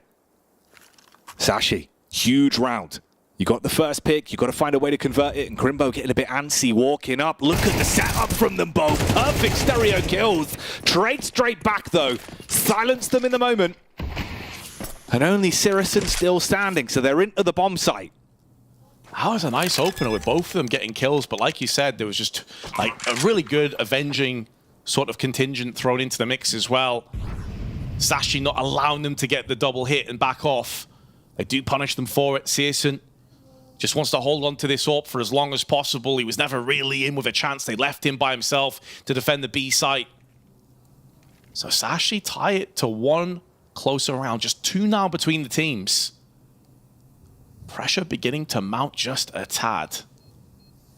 I do like the ideas, though. I like how proactive Big were. I like how aggressive they were. It backfired, but Iceberg nearly lost out on that trade to Tabson. If he dies to Tabson, that totally changes because the A-main player will have way more impact on pushing out as well. So that was like a really key moment. I think he also HE'd his own smoke, if I'm not mistaken, or the CT smoke to afford him that luxury. So unlucky for Big, but at least they're trying to take the fight to the T's. And that's often how Anubis comes down. Yeah, that was the call off the back of the pause. They thought that that was the winning formula, right, with the 2 players. Like you say, a different day could have been us praising it, them getting another round, being sat on match point. Yeah. Instead, obviously, Rigon, a lot more pressure on him. He knows he's kind of got to give up the goose on that one. So Sashi, another round to the grate up. Can they still tie this up? Can they still come back into this game? You were leading at one point, but it's felt so long since that point in the matchup. Nades thrown out. Hefty investment of utility towards mid-side as well to make it uncomfortable, because the sheer amount of times we've seen Sashi taking space here.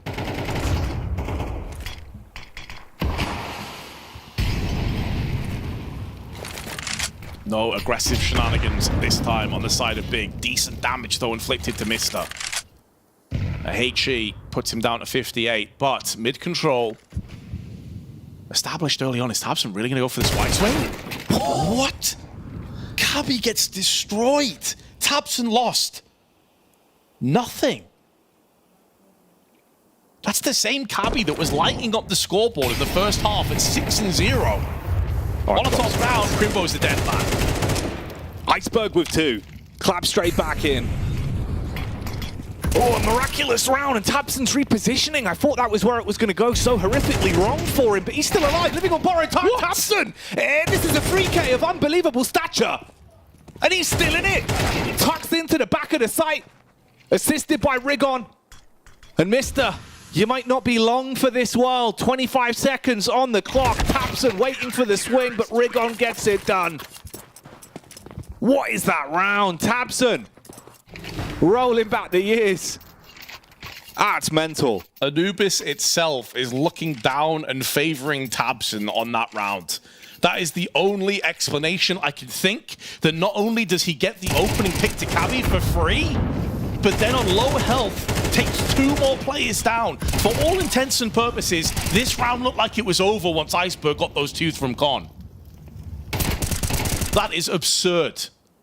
Tabson, an absolute phenom in this round, and Searson, early doors in round 22, has put them a huge kill ahead. Big maybe about to close this map down.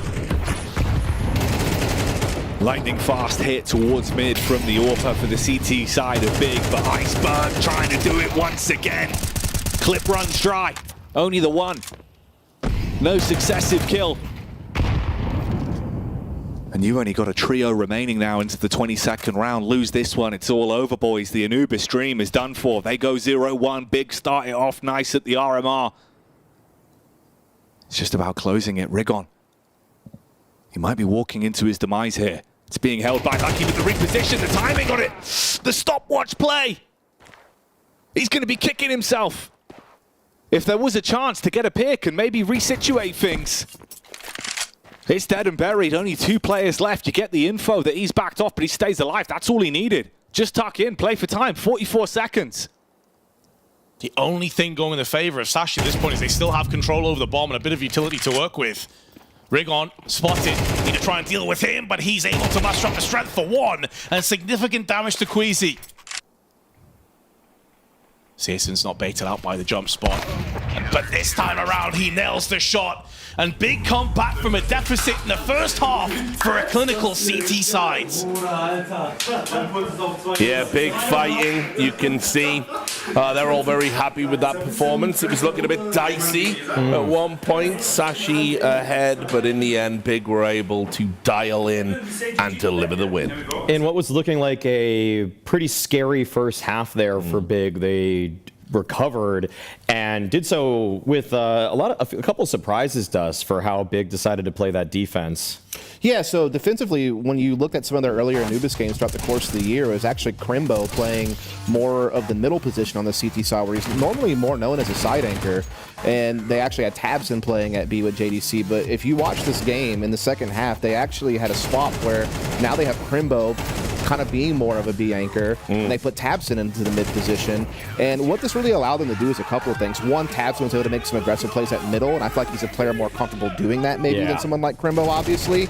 And then Rygon, that guy was constantly going for pushes on the A side of the map, never really trying to allow, Sashi to have any free space over towards water outside A. And that combination of aggression as well as just some good holds really allowed them to call this game back in. I feel like a lot of teams now have shifted Anubis to make it a little bit more balanced because of the way that they've opened up the A side of the map. Vitality were the Trailblazers by sending Flames on more active entries towards A, and I mean this on the defensive side, yeah, like pushing into A main. We saw Yakindar doing this for Liquid at the America's RMR. We're seeing Regon do it for Big here. I feel like that's really the expansion in people's style to just kind of even the odds a little bit, because there are a lot of ways you can push out towards A on the CT side.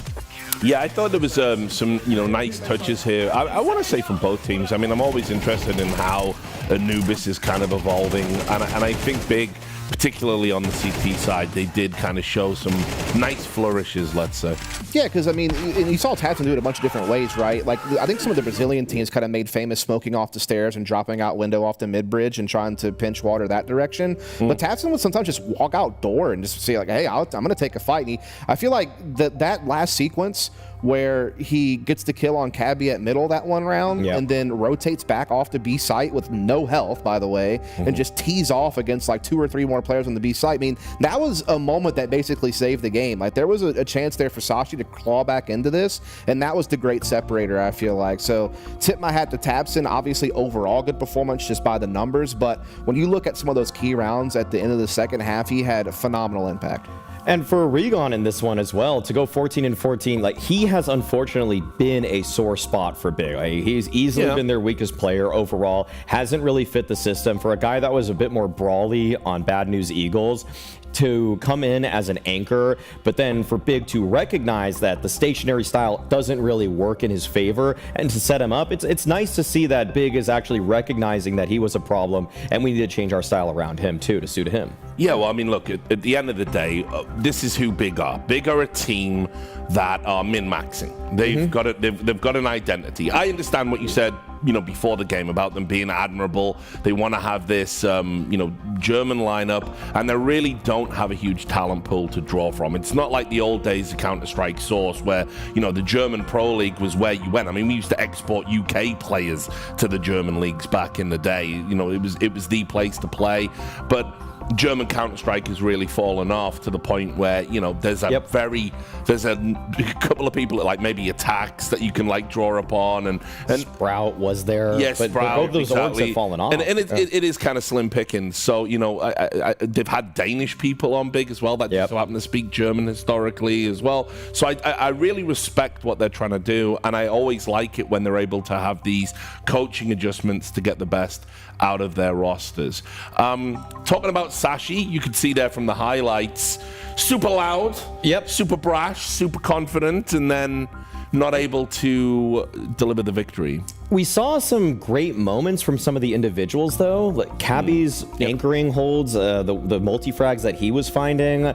I felt like, though, the problem with Sashi when I was watching them is that I was, you're kind of blinded in the eye test to say like, oh my God, they're fragging out. They're hitting these great multi-frags. But it was because they were giving up so much space to Big on their defensive side that they were actually finding themselves in positions where they actually just had to. They had to multi-frag when they were back on the bomb sites because Big were taking map control quite well, quite procedurally, and it was almost up to just heroic efforts. And surprisingly, I'd say that Sashi showed a lot of firepower in that first half and weren't necessarily showing me, I guess, the tactical side, which Big actually did on their defense. The pushes and everything that kept disrupting, which Sashi just kind of relied when they were back in the bomb site for someone to just get a couple kills. Yeah, which is interesting because, I mean, when you think about the support staff behind them, you would kind of expect them to be like a super heavy tactical team, and there was definitely moments where it was a little bit more down to individual playmaking, but I do think they have a couple of good players. Like, I think Lucky, is kind of trying to make a resurgence as an opera on this team. I do think Cabby is a pretty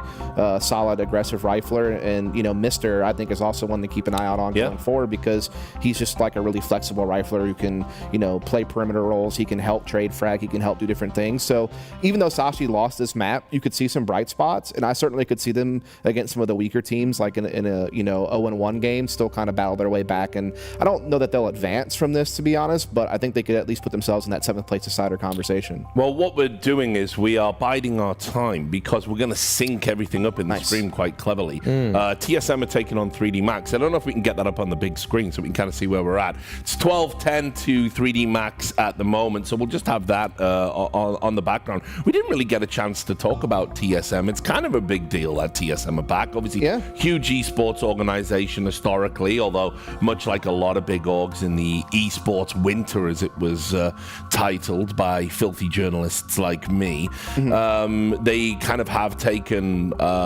backward strides and to become a bit more cost efficient. But they're back here with this lineup, and it's got some big names on it, you know. They just made some big signings too. Like Acor hasn't been there for very long. Syra, I believe, was also a new addition to the team. And then you got Valda, a veteran there, obviously at the helm of this project. And the fact that they're that close to 3D Max on Vertigo right now is actually pretty nice. Can we talk about Valda? I know this is probably I'm throwing curveballs at you, but you know, I got one. This is why we're paid the big go ahead, bucks. lay it on me. For me, I have always admired this player. I used to say back in the day, if you were making, like, you want to make the perfectly constructed Scandic, Nordic, Finn team, Valda, I mean, I am going back to like 2017, 2018 or something. Yeah. He would have been on it for me. And then he had that period at North, and then there was like the whole IGLing thing, and it's like, he's just been in the wilderness, and he used to be, the word I always use for him was cultured. Such a well-rounded player, such an incredible understanding of the game. He could be clutch, he could frag out, and then that just hasn't been the case for so long, and it breaks my heart. I think Valda could come back if you put him on the right team. I really do. Like, I'm not trying to poo-poo all over this TSM project or whatever the case may be, but I do think Valda deserves better than this, in my opinion. I think that there were certainly opportunities where Valda could and should have been an option to join a team like Astralis at different points in time. Even I mean, I know the whole thing with like Ints and OG and all those different projects didn't really quite work out for him, but if you put him back in like his classic roles when he was thriving on Heroic back in his like heyday in CSGO, and you kind of have him in like almost a Magist-esque kind of role was always the positions I felt he played best in, kind of an extremity player, but could still, help out with mid-rounding and things of that nature. I think he's still got it, man. Like, I think it's still there, in my opinion. I don't know. In the little bit that I've seen of TSM, I feel like his read and feel for the game in live moments is just a little slow. I don't think he should be an IGL, is what I'm saying. Like, I think he should be more of like a secondary caller and just kind of a role player, and I think he still could add value to a team with that. I see like one pop-off from him, like one multi-frag per entire BO3 when I'm watching TSM games in the rare moments that I do. Again, it's TSM games, though, with not the greatest. But he's not even fragging out in those. So, what, I don't know. He's not in tier 2. I don't think anybody's hyped about this guy anymore. I've got to where Maui's at. I've taken. I'm not holding on to the last vestiges of 2017 anymore. I'm sorry. If someone like Bro is able to go join and play Astralis, I think Valda certainly could have. Bro is That's young. my point. Yeah. Bro is uncultured. Yeah. And you can see in the background there, we've just had confirmation 3D Max able to get that over the line, which means we're going to stay on the desk, and eventually we're going to be able to bring you all of the matchups and talk about the schedule moving forward. Just keeping the TSM talk alive for a moment. I mean, I'm always a bit like, it's kind of a little bit cynical. They pick up a team for a major and then they go away from the game. But what I will say about this TSM roster, there is talent on there. Like actual, we're talking about Valda, for a blast from the past. Zyphon, exactly where I wanted to go. Yeah, I mean, Zyphon, for many people in the Danish space, they've always raved about this guy. He's been up there in terms of mechanical prowess with Yabby. I feel like those are the two names I kept hearing bounce back and forth for who is the most mechanically talented player in Denmark. Not saying whole player, because unfortunately for Zyphon, his attitude has gotten in the way of his talent in the past. People have talked about. Yeah, I've heard that though. How true is that? So I don't speak Danish, so I can't really say, I can't tell you what he's been saying to his teammates, but I have heard from numerous camps that he is very difficult to work with. He kind of just gives like online face-it creature vibes, okay? And not like as in I think he's said some things to people in the past that have really rustled some jimmies. It ended up on my radar because people on Reddit, the drama frogs is the term we're now using for them. So I keep up with these things. I'm hip, right? So, you're cool. I'm cool. I used to skate, right? Riz. People were posting clips and it was like, well, Zyphon's pre-muted, lol. And exactly. So, and I was like, I mean, look, you're a young player. It's a frustrating game. It's going to happen. And sometimes people do just report you to mess with you and try and get a rise out of you and stuff like that. So I never wanted to put too much stock into it. I'm pretty well connected in the Danish scene. I've been, talking to Danish professionals and going to Danish lands pretty much for as long as I've been in esports. And while I've heard a thing here or there, I think it might be overblown, honestly. Perhaps. It would be cool to see him get an opportunity on a team that's a little bit better, because he is too good for this TSM lineup. Like, he should be playing on a team that's at least in the top 30. I think that's very fair to say, and given his skill set and the fact that he practically has to hard carry them through a lot of series. Acor has been the help that has come onto the team, but in general, it's been Xiphon that's practically the only bright spot. And if TSM want to just have an even more cynical angle, it's just, I mean, your jobs, you have 2 jobs right now in min-maxing. You're trying to get sticker money, and 2, you're trying to sell Xiphon. Yeah, absolutely. Let's take a look at the results from the secondary stream, guys. Obviously not the one we've been paying too much attention to, but as I said, I've got a multi-screen setup, so I've been watching. You just saw behind us 3D Max 13-11, very hard-fought victory over TSM. Guess what, guys? It happened. Astralis lost to 9 Pandas. It's just another RMR, just RMR things, basically. I do think it's a little bit unfair that 9 Pandas get to play in Shanghai. I think that's just a little bit of too much home court advantage, if you ask me. I see what you did there as well. Obviously, Pandas. You've been workshopping that all day. You said you even said in the green room, "I've got a good one for the desk." And that was it. Okay. Well, cool. Very cool. They're not worried about the food like Twist was. I can't wait for Blair and Yanko to get here. But anyway, Virtus.pro. Oh, they're your favorites, huh? Yeah, something like that. Virtus.pro versus Passion UA. Dust called it. He was right. He said, "Don't sleep on Passion." I also just think Virtus.pro aren't very good, and I'm tired of this Jane Vanity project. And you know, it's one of the greatest brands in Counter-Strike history, and this is what they're doing right now. But whatever, we'll talk about that later, no doubt. And Team Spirit started the day out with a blowout against Bait. After I said that one won't be a cakewalk, turns out was in fact a cakewalk. Turns out when Donk shows up, he can just bulldoze 2.46 rating in that game, by the way. Oh my goodness. That's some good inflation right there. That's kind of like what Blame F did against Rebels. So that's one of the higher ratings we see in the RMRs. But yeah, I mean, just to kind of talk about Passion UA, like I think this is a team that's interesting just because it's a combination of an old school coach in Kane, who has been, you know, through legendary lineups on Gambit and Navi and has had success, and now he brings together. Did used to be just called Zeus's friend in that scene as well, though. So I'm just putting that out there, you know. Either way, he now has like a young group of players. I think almost every player on this team, besides their IGL, is a teenager. So I mean, it's definitely like that next crop up of Ukrainian talent. But Yambo has looked like a really good opper. Jakasmo has looked like a really good aggressive rifler, and even Fear in the IGL position, coming from like an academy system. I think it was Navi Jr. is who he used to call for. He comes in a decent fragger for an IGL usually, and then you got like Zero Fix and Eschilla, who are just, you know, solid riflers, just like not really quite sure what their trajectory is yet. They haven't been as impressive as some of the other names, but all in all, as a unit, they just are grinders, man. They have played so many maps of CS over the last like 3 to 6 months. They definitely put in the work, and it's cool to see them translated to this RMR. Yeah. All right, well, these are the results from the mainstream. You've probably been watching these if you've been tuning in. If you are just waking up, this is what you missed. We just saw Big able to overcome Sashi. Heroic maintained their supposed superiority over PWE. Eternal Fire, it was a little bit of a comeback from Aurora, but in the end, Eternal Fire had too much in the tank, and G2 Esports started the day with a handy victory over NIP. That 13-7 doesn't really tell the full story there. It was looking like it was going to be a blowout at some point. All the favorites winning in all of those matchups. So maybe BO1, MR12, it has merit. It does. It saves time. It saves time. Glorious, sweet, precious time. This is the schedule that's coming up now. Nice. This is the secondary stream I need to stipulate. We're going to end with Virtus.pro versus TSM. That's an interesting matchup based on what we've seen. TSM maybe have a chance there. Danish derby. Astralis versus Sashi. There's a storyline there that I'd love to talk about, but I'm just not going to dignify mentioning certain names at this event. Like Lucky. Yeah, indeed. Bait versus Aurora, and NIP versus PWE. Obviously, NIP looking to bounce back. I mean, I don't think they're bouncing back in that PWE game, unfortunately. Yeah, you don't think so? No, I don't think so at all. I think that Bait Aurora game is actually going to be an interesting one, though. I was going to say that too. I think the first 2 are pretty even, but I think the next 2 are a little bit more lopsided. Yeah. Can't remember exactly which ones. But. All right, and this is what we're going to have on the mainstream. There we are. Let's see it. Yep. Here we go. Okay, Heroic versus Big.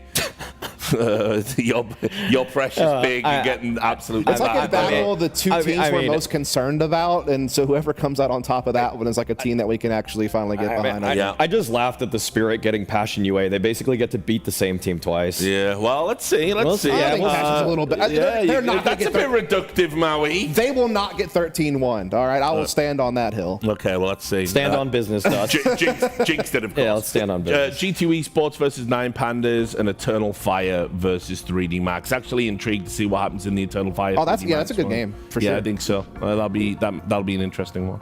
All right, guys. Any final thoughts before we go to a break? I think Spirit and G2 are going to take care of business. Just kind of reflecting on that schedule one more time. Yeah, I think so. They should, but I do think that 3D Max Eternal Fire game could be in a best of one situation. Could be quite interesting, 100%. Yeah, do remember they're all best of ones. Anything can happen, except you guys being on the desk when those games take place. What? That is true. Yeah, I know. You've been fired. Yeah, you're getting a break. Oh, dirtbags. Oh my goodness. This is the classic, like, we're just taking a break. Yeah, no. Yeah, it's not the official ending of the relationship. You will be back. Even though he definitely will be relating with other people while we're gone. So, of course, I will. Blair and Yanko are coming back after the break. Those guys are great. Love them. Those guys are great. So, look, guys, thanks for keeping me company. I'll see you tomorrow. For now, I'm hoping I'm going to see all of you in about 40 minutes or so. We're going to be taking an extended break while all the teams get set up and prepared in Shanghai, and then come right back and we'll get into the action. We'll see you then. Bomboclat. She said she loves you, but she can't love me. But I love you.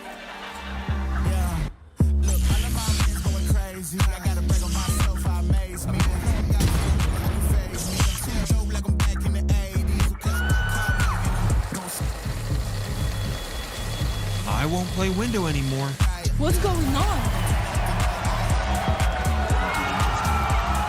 Play your role. 1xBet. On to the next one.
Hello， 大家好，我是小鸽子。今天没有 RMR 的比赛，但是呢，欧洲区 RMR 在明天就要开始了。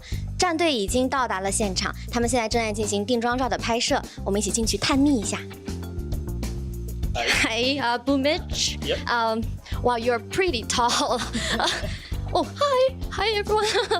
So you already finished your photo shoot here. Yep. You were in Chengdu, and Yep. right now you're in Shanghai. Do you feel the difference between the city already, or are you still kind of observing? You know, we're only 2 days here, so I need more time to see Shanghai, but I think Chengdu more green. But still, you know, I was in China 4 times, and every time I'm just really enjoying.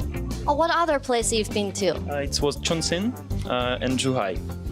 Well, it sounds like your pronunciation is pretty good, and then you remember very correct. So, have you learned Chinese at all? No, but I really want, but it's really hard.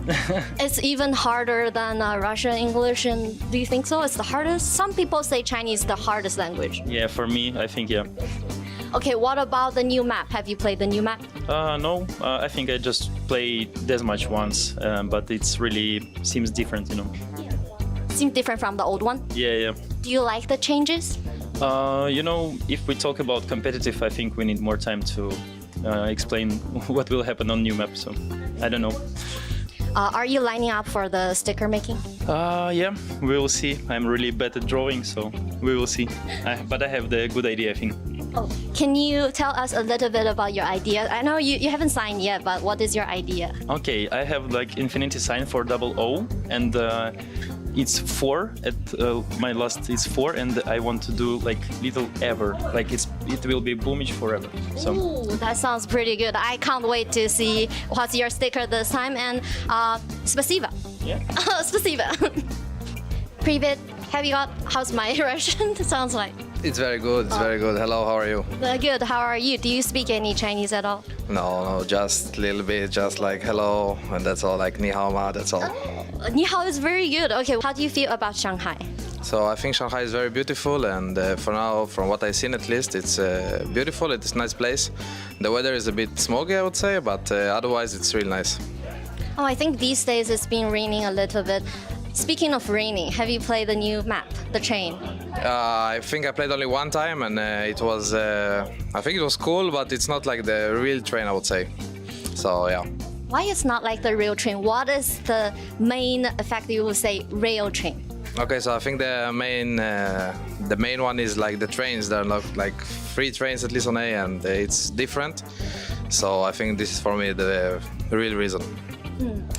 It's raining in the map as well, right? Do you like the raining? I think I like it personally, but I think it also takes FPS from you in the game. So yeah. Do you know how much FPS it took from you? No, sadly not. I don't know. Oh, but you just feel like it's a little bit not feel that smooth. Are you gonna be mad if your FPS doesn't fit your expectation? When you log in, you're like, oh, this is not what I want, and you just refuse to play? Or you're those kind of people like, I think I can settle a little bit if it's not good. So I think I can settle up because like I really had like back in the days like tough times playing in a PC with bad PCs. So I think it's good. Like I'm just thankful for what I have, and that's all. Can you tell me the worst story of the worst PC you had? Yeah, I think I used to play like 50, 60 FPS with 60 Hz monitor, but yeah, I was thankful for it because you need to start from somewhere. You cannot have everything in one day, and you just need to grow up and learn a lot. Thanks to the technology. Well, thank you very much. Hope you enjoy your time here. Спасибо. Спасибо. Thank you very much. So you were specialized on the map train when you were in VP. How do you think about the new train? The changes are nice. It's nice to see new map coming, especially that it is a train, which is it has a special place in my heart, I guess. And not even from VP times, but from back in 1.6 times, train used to be my favorite map. And I feel like there's still the tower/heaven missing in that version of train. I mean, they've still updating it on daily basis, so we'll see how it ends. I can see you're excited about the map train. Obviously happy to see it's back. Will you ask your team to practice on train? Do it very specialize in the focus on the and research about every detail about it when it's back to the match. Yeah, that's for sure. Once it's officially added to the map pool, we're gonna get into that and prepare it deeply. So yeah, it's looking forward to that actually. Me too. I'm looking forward to it too. We have a welcoming gift for you and your team. This thing is from, do you know Three Kingdom? No. No? Okay, so it's kind of like an ancient history, a book very popular in the Chinese history, and then this is based on that. The characters changed to T and CT, and this is the bomb. Your goal is to move the bomb out of this. It's kind of like a puzzle. So a lot of player, when like they use some chess technology and to make it out, you can't pick it up. You can only move like this. Do you know, if you would guess the world record, how fast, the fastest? Yeah, guess. That's probably like a couple of seconds now. Oh, really? Yes, it is. It actually is. How do you know? Because when I was guessing, I was like, 1 minute, 2 minutes. No. Does this look like not that hard? I mean, once you do it again and again, you can get good at it, right? It's the same with the cube, the Rumi cube. Yeah. I've seen Robin being really good at it, and there's people that do it in a couple of seconds, so I guess. That's true. If you keep practicing, you must get better at it. So maybe you can let him try this too. So good luck on this, and hope you can figure out how it works. Thank you.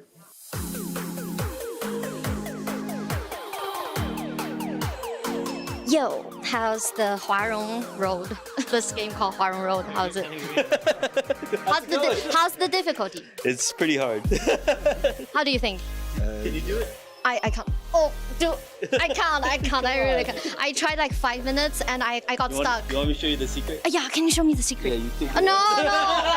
You can't cheat on this. No. That's not cheating. It is. You can't pick it out. You can only slide like that. Yeah, that's why the magnet is here. You can't really. Hard. It is hard, especially sometimes it got stuck. Oh yeah. I don't know if I could do this. You can do this. You can definitely do it. Probably just need more time. Maybe I'll take it to my room and do it all night, and I'll miss the game tomorrow. Oh no! Don't do that. I'll take it back then.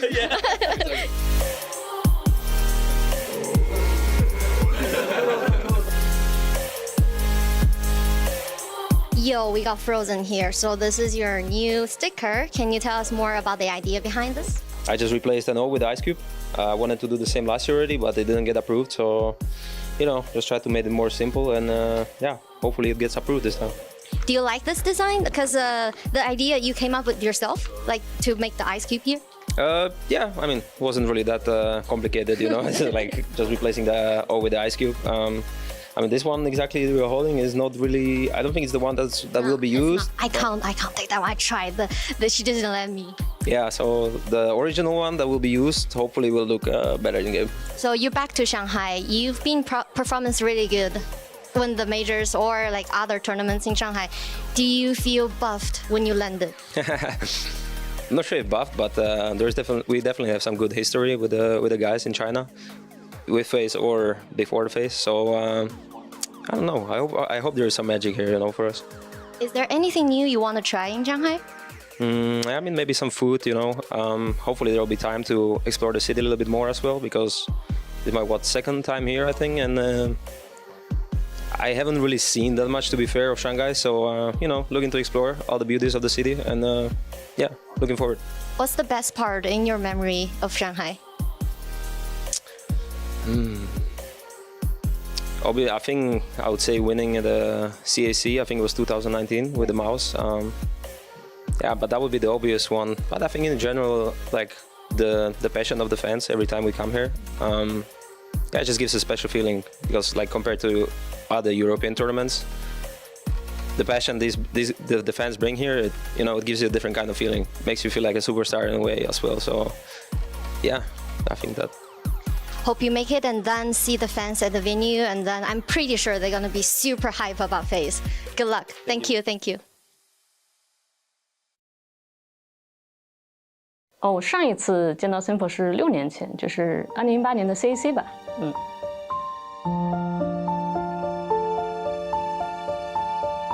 6年前嘛，就是普通小粉丝嘛那会儿，然后现在6年之后变成了一个 Major 从业者，其实还是蛮想再见一面的。Excuse me. Oh, hi, I'm Dov. Welcome back to Shanghai. How are you doing? I'm doing good. Beautiful place, beautiful city. Yeah, everything good. You've been here so many times, right? What's the best memory you have here? Best memory, I think it's winning twice in Shanghai. First was in 2018 and second was in 2019, I think. It was Starladder and Zag in 2018, yeah. Not the Chinese burger? Not the burger? No, you have burgers, Chinese burgers? I didn't know about that. I want to recall you a piece of memory from 2018. Do you remember? Yes. Oh, do you remember this? I remember. So this is the girl that has the same tattoo with you? I remember, I was so surprised in 2018 when I first time saw, I was like, what the fuck?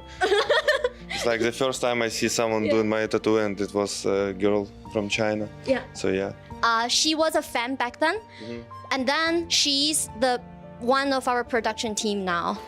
Nice. Yeah, she actually started a career after this. Nice. Now I understand what surprise is gonna be. Now you understand surprise. Okay, well, can we ask her to... Yes. Oh, thank you. New photo. Yang? Here. Yangzai! Okay. Hi, hello. How are you doing? You didn't scratch my tattoo yet? No? Do you still have the same tattoo? Yeah. Really? Nice. Ooh. Ooh. Yeah, this is the gift part. This is surprise and this is gift. I know you like this music, right? Yes.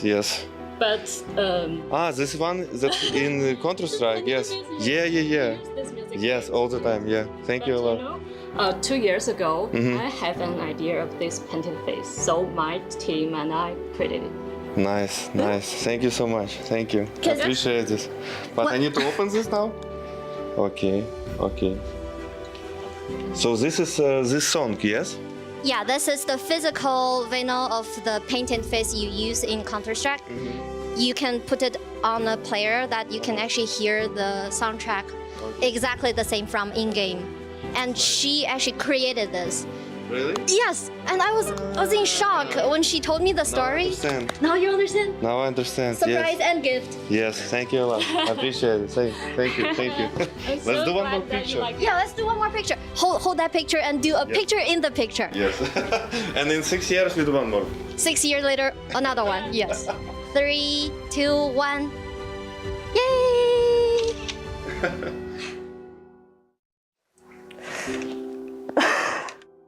就是真的，在我心目中 ，Simple 真的是一个很伟大的选手，因为我觉得他真的是影响了很多，就是玩 CS 游戏的人，然后也影响到像我这种，就是游戏从业者嘛，因为其实也是因为他，就是改变了我的职业选择，所以我觉得真的是，哎呀，这就是 CS 的魅力吧，我感觉。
Welcome back to the Perfect World Shanghai Major. We're in the European RMR B, and we're about to get into the second set of best of ones for today. Joining me on the desk, we've got Blair and Yanko coming in for the late shift. How are you boys doing today? Doing great. You know, another day of some EU CS, and I've already seen a few surprising results as opposed to what we saw in a Group A. So I'm ready for the it's rumble. actually already a lot more interesting. I would go so far as to say it's less on rails, right? Yeah, I mean, the VP one is the big one that stands out, right? Despite their struggles, a team that you would expect to still make it into the major, losing in overtime to PWE, who we'll see in our first game here on the A stream against Team Spirit. But the main favorites in this group, Spirit and G2, just making light work of their opposition, and it looks like this run at the RMR is going to be a breeze for both of them. Yeah, well, let's take a look at the schedule. I know some of you have been staring at it during the break, but in case you are just coming back, you can see we're going to end out the day with Heroic versus Big. That's going to be an interesting one. Eternal Fire versus 3D Max. I would argue both of those are kind of close. We'll see how it goes. Remember, these are all best of ones as well. G2 Esports versus 9 Pandas. 9 Pandas having earlier today vanquished Astralis without device. And then the game we're about to get into is Team Spirit versus Passion. We'll start with Spirit, of course. We did a lengthy pre-show talking about them and kind of how they have this incredible firepower in the form of Donk and Shiro. And obviously, they haven't really translated that into a lot of tournament wins. Maybe not as many as the community would have expected. They did start with a 13-1, so they're looking pretty hot at the moment. But Yanko, I want to get your thoughts about Spirit and why maybe they haven't been able to win more. Well, I think the reason is the supporting cast has fallen off. And Shiro, yes, is the second biggest name on that team, but he's a very passive player. And then you need to have someone outside of Donk who's going to help create some of these openings and put Team Spirit in some favorable positions in rounds. And that just hasn't been the case. And Donk, sure, he had a historic performance at Katowice, but you can't expect him to play on that level every single tournament. He's maintained an incredibly high level, but it's the rest of the team, right? When you look at your Magix, your Chopper, your Zontix, to some extent, those guys had a really good tournament as well in Katowice, and just some of them have not been even close to replicating that level of performance. Yeah, absolutely. And I feel some slight blame would have to go the way of the coach and IGL as well, right? Because obviously once you had that incredible run from Donk, teams were starting to figure them out, right? Trying to target them a little bit. For example,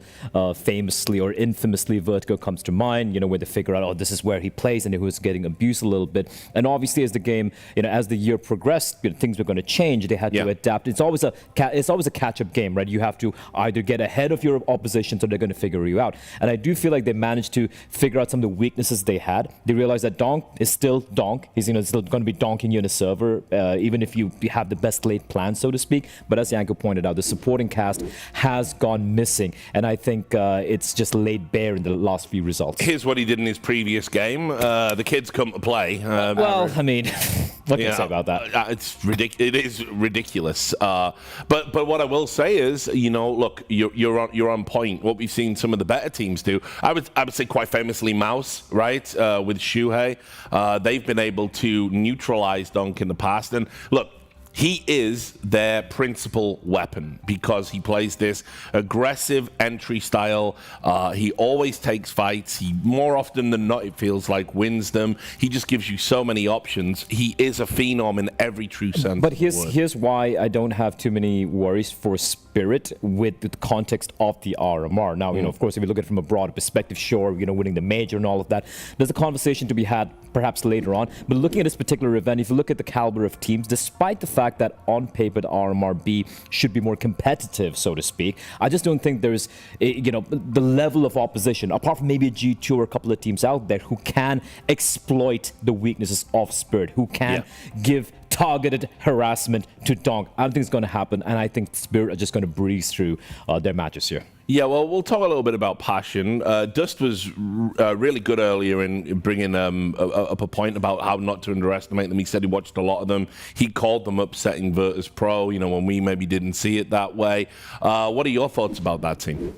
Yeah, absolutely. One of those many teams that we have in both of the groups at the RMR, really, that are just playing a ton of online CS, right, against this tier 2, tier 3 opposition, getting a lot of reps in and have slowly been on the up and up. You can see here Jumbo as their best player, right? He's the upper of the team, but it was actually Zero Fix who had a really good game against Virtus.pro and was sort of leading the way. And I think, you know, definitely on the outside, looking to try and find a way into the major itself. And it's like, just to add on some numbers to contextualize what Janko said there, they've had 352 games this year, right? Like officials. That is ridiculous in a calendar year. If a Valorant pro hears that, it just goes scurrying and have a heart attack or something. It's ridiculous. But then that's crazy. You look at the fact that this match you're going to play right now is their third LAN match. Not tournament, LAN match they're going to be playing as a lineup. That's how green they are when it comes to the LAN environment. And I feel that is 100% going to be their Achilles heel, so to speak. Well, maybe that'll play out in the veto. It's about to start coming through. So, guys, give me some thoughts about where it might go to. I think it could be a Mirage. Oh, never mind. Spirit bans it out straight up. I think it does to Anubis, perhaps. But that being said, Rich, I have to say, I don't think the veto or the map really matters here. It's going to be Anubis. I think Spirit they just have too much experience for a very young team like this. Average age of 19, it's not going to happen. Another thing for Team Spirit is like their map pool has shifted tremendously over the course of the year, right? Like Mirage being a map they're staying away from now, when it was sort of their staple when they broke out in Katowice alongside Ancient, playing a lot of Anubis lately too. So one guy that we didn't mention yet for PWE is Kane, their coach. Yeah, well, just brought that up as well. I was saying he kept adding this, you know, narrative strand. Kane, legendary coach, and I was like, also called Zeus's friend by a lot of people as well, right? Just a coach, I would call him. You know, I wouldn't add the legendary prefix to his He has name, won but a major, though. I mean, can't take it away. It's true. Someone who's definitely like super experienced and has been around Tier 1 CS for a long time. So in an environment like this, definitely can help a young lineup a lot in terms of just the approach more than anything else, and how to handle the emotions of playing at a major court. I mean, it's kind of crazy that Kane has had a career in Counter-Strike longer than a couple of the players on his team has been alive. And I'm not, this is not hyperbole. No. A couple of them are 17 years old, and Kane's been playing way before that, right? Back in 1.6 and everything. So I think he's obviously going to be pivotal in them making a deep run in this RMR, potentially even qualifying, even though I personally don't think it's going to happen. But yeah, Kane has his work cut out for him. I mean, they've definitely given themselves the good start. I mean, look, if you were to say your first two games are going to be Virtus.pro and Spirit, and you're coming out, you know, 1-1, they would have took that at the start, right? I mean, that's like, you know, a really to upset either of them is beyond your wildest dreams. Yeah, I think so, you know, and then moving forward, you're expecting still a team like VP to make it. That will help them with their Buchholz score when it comes to some of those later games. So they put themselves in a great position. They're not going to win this game, like they, you know, they're not going to beat Team Spirit. But moving forward is going to help them a lot that, you know, they can't meet VP again, and some of the teams that they might meet will be much more beatable. And again, just winning that one best of one guarantees them one more, even if it's in the 1-1 bracket. And they, you know, if they can get to 2-1, that's their best chance of from that point on making. Yeah. All right. Well, I'll bring in the commentators. It's Harry and the Huguenots. How are you doing? Hello. How you doing? I'm coming on high. Do you want to put some bass in your voice, sir? No, yeah, sorry. Yeah, Hi, guys. Welcome back. It's good to see you. Great to be here, Rich. Predictions for this one? Hugo, is it going to be that easy voice. for Spirit, guys? Yes, I would think so. They already took down bait earlier on. That was brutal. It was full donking time. He was just running around. All right. He absolutely owned it. It is donking time, guys. Get donking. Time to get our donk on. Team Spirit versus PWE, and it's a BO1 to see if Spirit can keep it clean here in the EU RMR Group B. PWE just looking for anything at this point, I'd say, Harry. If they upset, that would be generational for players who, for the most part, 4 out of 5, have never even played LAN up until this point. Literally one LAN match. And then beating VP earlier on today. While it would be glorious, it's not realistic. All right, you know, we're laying it on pretty thick. This is, you know, this is one of the maps where Spirit have have lost to some underdogs throughout the year. Okay.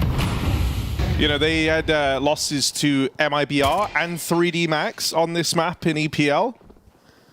Also fell down to the Mongols here, if you remember, back at Cologne. Oh, but, you know, Mongols on a bit of a rise. And I still think those teams would be considered, you know, a tier above Passion UA. Once Magic's plays, this is over. He's got a backstab. He's just not hurrying it. They're chasing CT kills. And Magic's taking his sweet time here on this flank. Should be enough. Nice shot for Jambo. But there's still one player to worry about. Shiro, and the sight overwhelms him. And Magic's, I mean, he could have just peeked and taken 2 kills at any point. They never considered him after Jambo missed that clear. Who was in this room today? Why? I know, this wild... They change the audio every day to be something wildly different. Jackie and Vince. Ah, that's why. Okay. They like it very quiet, I'll say that much. You're a deaf guy, Harry, so, you know, I understand it. But I ain't greased up yet. Gotta... Yet being the operative word. Yeah, gotta give it a couple of rounds for that first.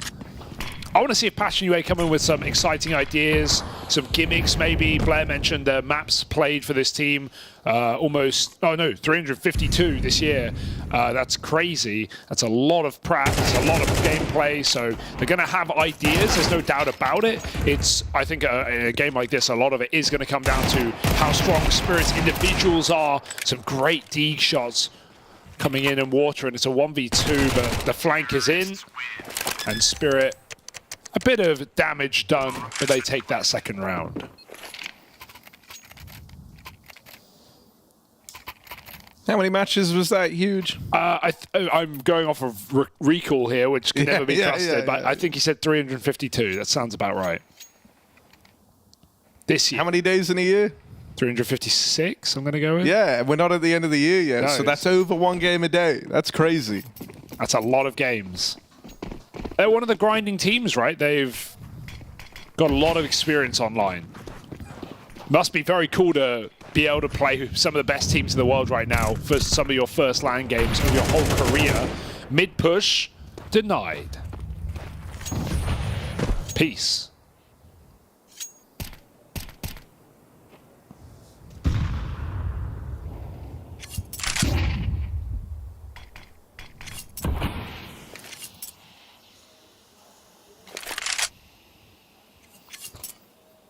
Do you reckon the S is silent in S Chiller?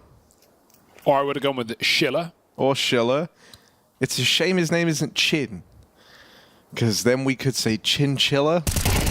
You can save that for later. Bit of a line, maybe. How the hell did Shiro get 2? Don't know. It just lined up. That's by accident. Okay. Interesting. Bomb is still late here. Chopper's gone back to pick it up. Is he going middle? He's checking for the push right now. Meanwhile, both his teammates separated. Magic's prying onto B. Jambo is here. Could call him the most experienced player on this roster, Harry.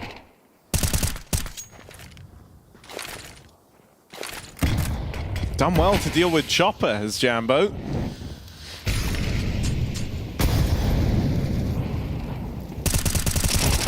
Oh, okay. Spam exchanged, and Magix finds him nice and cleanly, managing to get across with the bomb as well. Zero Fix started the day off very strong in that VP matchup. Yeah. But a 1v2 laid out ahead of him. Trade potential here is high between these last remaining players. Zero Fix, though, means business. Damn, he had no right to win that.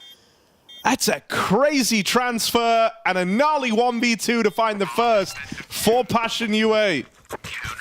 Very impressive transfer. Yeah, second lowest rated player for this team in the last 3 months, but wouldn't show it. Not today. Had a monster map, like you mentioned, against VP earlier on. 27 and 19, a 1.39 for this young 17-year-old, and he's not letting the nerves get to him on LAN. And there are equivalences to be drawn between these two teams, right? In that sense, right? Donk just being very young, coming onto tier 1, not being scared, playing confident, playing how he always would in his bedroom. So Passion can harness some bravado, some intensity. That could certainly make this game a little interesting. Spirit, storm through the smoke. There's a bit of a window open, but Jambo's going to close it. Yeah, he's not ready for that. Wide old swing in mid, and that's exactly what Donk wanted. Gasmo going to get run at as well. Magic's Mac 10 is gnarly right now. Schiller over in main gets out, but he's low on health, and the site's already been given up here. So for Passion UA, this might just have to be a save. I think you're going to see a lot of these rounds on CT side where you lose a couple of kills, and just because you know who you're up against, and you know the likelihood of winning these crazy man down rounds that maybe you would against lesser opposition, you've got to respect your opponent and you've got to play the money. So giving it up is the right call in this position. Bait, they got one round earlier. A team with way more experience than Passion. They've actually had some recent lands as a roster. And that's a crazy thing. It's not even like as a team, you say like, oh, as a team, they haven't had much LAN experience. No, as individuals, they haven't had any LAN experience. Only Fear, the most experienced player of this team, in that Na'Vi, come up, play a few games. But otherwise, these guys literally haven't been to LAN. Looking at Fear, like the thing that is kind of cool is, he's from like the time of the Academy League where a lot of those players have gone on to kind of join bigger projects. Obviously, the Mouse guys spring to mind. Back when they were NXT, he was a part of those seasons. I think he started back in Season 2, I want to say, with Na'Vi Jr. You've seen him play with some very notable names. A guy that you might have heard of called Monesi. Oh, I've heard of him. Yeah, he was on the same team as Fear. Head Trick was there as well. Both those players in this group as well. Yeah. Then, made a return in Season 4. At that point, he played with guys like MPL, Head Trick. Both on Bates, also in this group. Names that, are out there. It's cool. And during that time, it was also when Spirit Academy were there. We all know who was on that team, Zontix and Donk. He also got to play alongside Flamey during his time in Na'Vi Junior. If you remember, Flamey went back there after kind of having his time out of the main Na'Vi team. So maybe not one of the guys who stood out as much as some of the other names, but someone who was a part of it, and I think, still actually showed some very good matches. We covered a lot of those, Hugo. Yeah. Well, Donk says hello, greets him with a nice little entry into the B site. That spam is perfect. I think they caught him on the radar with that break of the smoke, and Donk follows up deep as Passion UA lose everyone in that B bomb site. That was a 4-man setup, and they just get rifled through. Shilling now, but not a penny to show for this. Passion just trying to save one gun. And Chopper not looking generous right now, hunting A main. Spirit, T-side Anubis is just a fantastic place to start. You mentioned, some upset potential or not even potential, but history on this map rather. I think them starting T-side does remove a lot of those woes. Oh yeah, 100%. Oh dear. As soon as you get one kill, you just know they're running for you. All of Spirit were walking around the map. All right, Jambo's AWP out. Star of the show. Got to show it now in this rifle round. I was going to say first rifle round, but it's not. No. It's good first though. You caught yourself. Yeah. That's what it's all about, Harry. Don't think we're going to see much AWPing from Shiro on this T side. Playing very loose. Just trading out. Donk running up Con yet again. And a very preemptive smoke. They know what's coming. Oh, Jambo. Tries to give him the Jambone on that peek in through mid. But it comes up short. Had the chance at the opening. And the AWP's actually going to keep floating around here.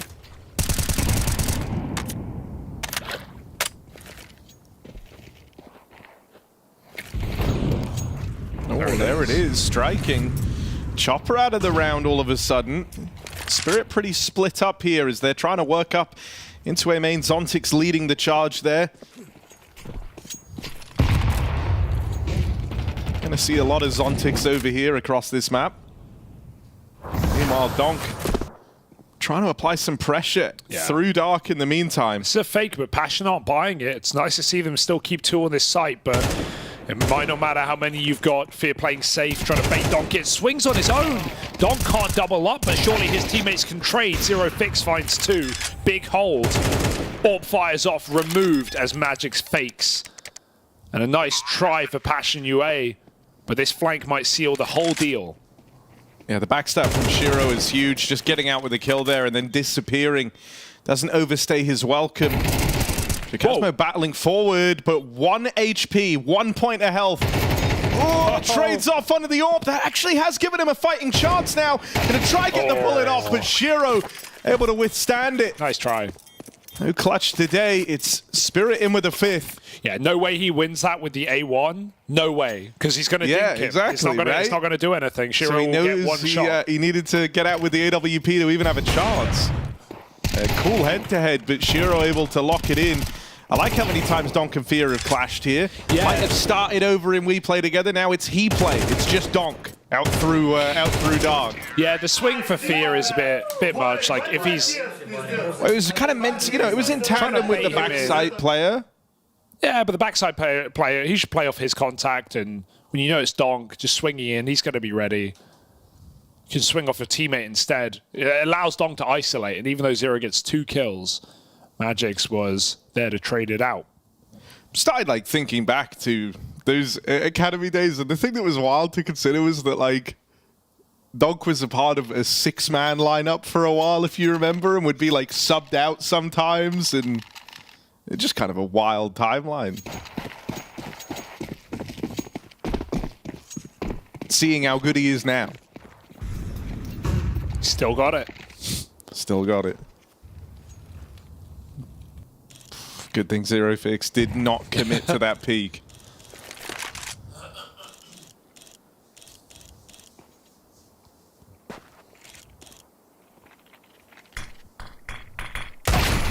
Oh, Deagle v Mac 10, and somehow it's a Mac 10 at range. Mac 10s have been crazy for Spirit thus far. I feel like they've had one in every round. They do love it. Chopper's like an SMG merchant. I know it was Magic's earlier, but this is just such a go-to gun for Chopper. Do I even need to say Vega Squadron? But he never stopped doing it. B's empty. Passion trying to group mid. They've seen these like 4-man contact mid walks, but it's not today. They grab the Mac 10 and realize this B site is the true test. Double smoke molly down. Spirit essentially cover every position. So bomb plant should solidify this round with no kit. But let's see if they can make it interesting. Good grenade. Oh, they're running at Donk right now. They're able to isolate him on the reload. Passion, this was just pistols. And they're looking to come out with a round win. Zontix down here in Dark. It's a lot of damage. He's softened them up. Made life a little easier for himself, but out of ammo. 2 kills from Zontix. You'd like to think that's enough. Shiro posted with the orb. And they've got to bring the fight to him. Nails that first shot. This is going to be close. But Shelly seems to think they've got it. Defuse held, and so Passion looking to have broke through with the pistols as this one goes their way. Hey, sick round. That's in spite of it being 4v5 from the get-go. Chopper finds that early kill in mid, but then is punished. They group all over towards spawn. They get past Donk, and from then on in, it gets super awkward for Spirit. Yeah, that one day to get Magic's off plant, and Donk just overwhelmed with no cover there behind the pillar. Sick round to steal away for Passion. It gets him back in the game with a full buy and orb saved as well. That's after Shiro calls the bluff on the stick, knowing they wouldn't have kit.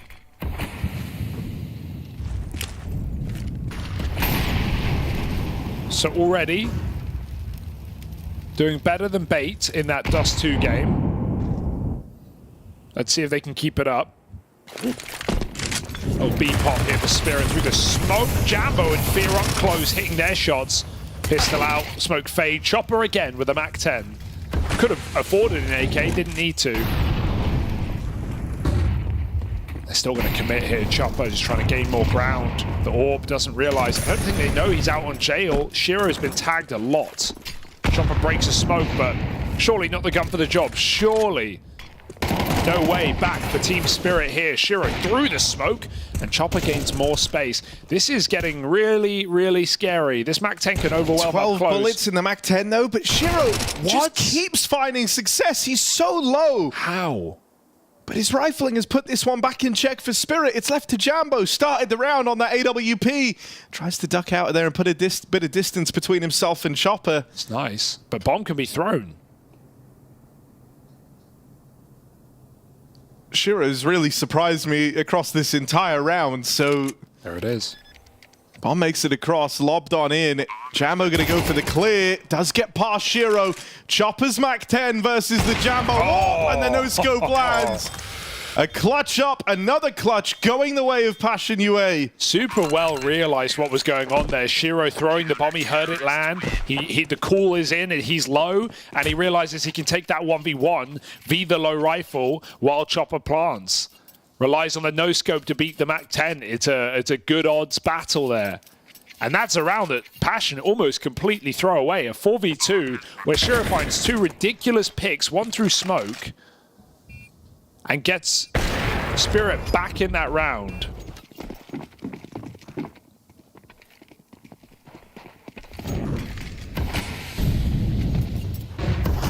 Oh, B-rush as well on the CTs. Might still be on the back foot here in terms of the scoreline, but like these have been legit rounds, and finding this much success on their CT side certainly bodes well for Passion UA.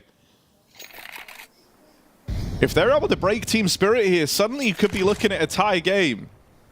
And on the CT half of Anubis, that's wild. Thing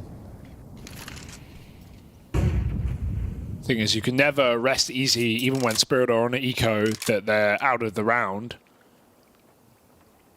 But this is all the signs of a spicy map. Chopper deeper middle. They've had this control whenever they want it. Almost for free. Passion rather play heavy on the bomb sites than risk giving picks to riflers in mid. And this is no exception. 3 players pushing A main. Playing retake on the B site. A site Spirit is timing on this push. The timing on this push is great. As they managed to get all the way out behind these players down in water. They're going to be here super fast. Oh, they've heard it. Oh, Jacasmo damage done. Shiro with the transfer, though. What a game. He is looking good as Shiro, and there's the backstab from Chopper on that mid lurk, so well handled. Jambo's Orb, it's been key in these clutches, but a 1v4 as it begins. No scope on a donk to open.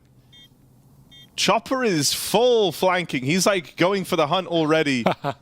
Right now, Jambo has a 1v2, but he doesn't know this. If he did, it's very winnable. Screw it, why not? Playing very late. Like, he might try and sneak in last second. I don't think Spirit are going to fall for that, though. Surely. I mean, they're leaving. Yeah. Bomb's not planted for Temple either. Oh, my God. No way. No way, God. Jambo. Jambo! Daylight robbery. You bad lad! They're running in, but they're not going to get there in time. Jambo! Miracles right before their very eyes. Passion UA! I cannot believe it, but they win that round. The Ninja defuse. Elementary error for Spirit. And a cheeky 1v3 for Jambo. Oh. Who's the experienced team now? How the hell are they letting him get away with that? They never heard him leave. They had no indication. And they'd rather preserve their guns than risk to find out. How are you so calm after doing that? Because you haven't won yet. I know, but come on, you just That's won crazy. the 3 ninja defuse, How man. he calls a pause as well. Like, guys, don't let that happen again. What a ridiculous round. Yo, Jambo the GOAT. Jambo the GOAT. I'm liking this. I'm liking what I'm seeing right now. This is a team that beat VP, and whatever you want to say about VP, and it's probably true, still an impressive win for a inexperienced team, and now they're playing with confidence. Now they got pep in their step. Fear with a full send out mid-window. Of course, with that stair smoke, Spirit just decide to respect it. So not much comes of this other than early control, but Fear kind of needs to get back to a bomb site. So he'll abandon ship.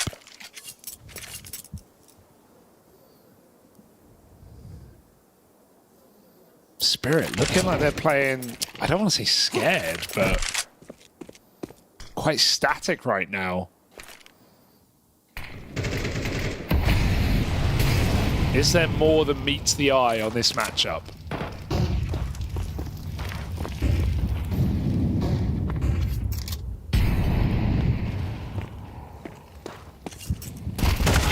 Yeah. Donk dead. Chopper lurking in middle as well. 2 players here to stop him. Oh, very loud rotate, and that's exactly what they want to bait Chopper into the AWP. 5v3 in a pivotal gun round to break the money of Spirit. This could be more than 5.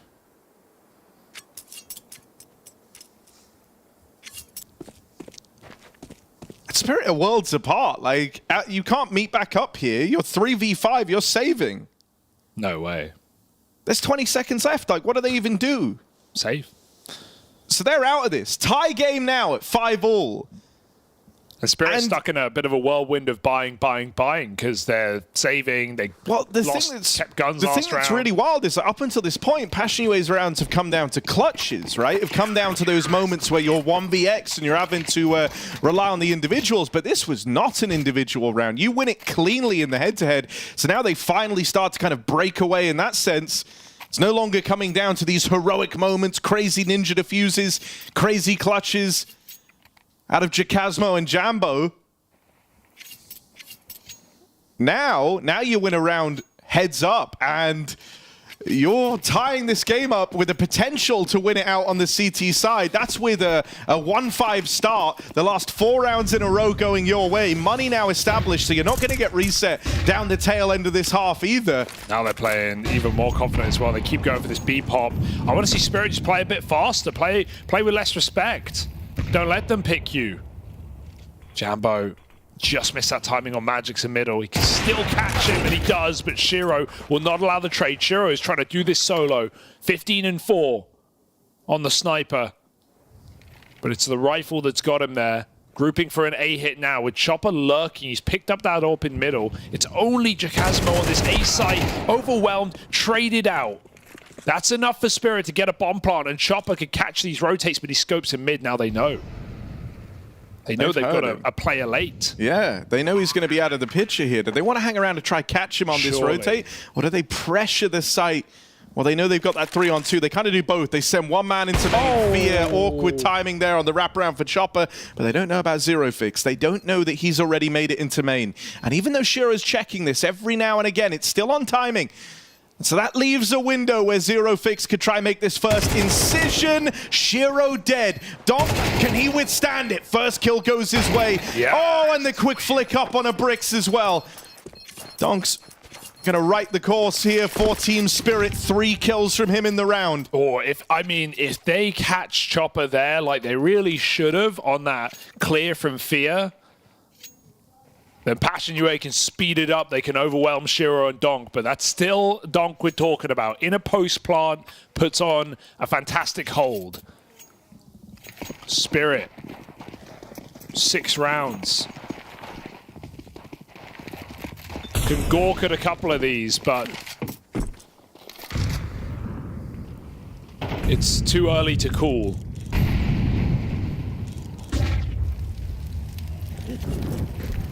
Donk looking for this entry again. Jambo's always in the right place. But that one sails past, goes back in, and Donk will punish him. Again. Zero Fix trapped in here. Gets the trade at least. They've done well to skirmish for this, but it's the backstab from Shiro that hopes to seal the deal. Chopper's got a lot of value in mid in this map as well. Kazmo makes it a crossover here in middle.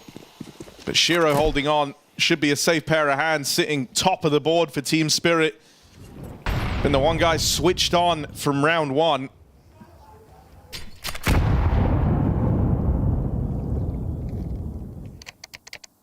Bomb plant in, and they know that Jacasmo's down here in dark.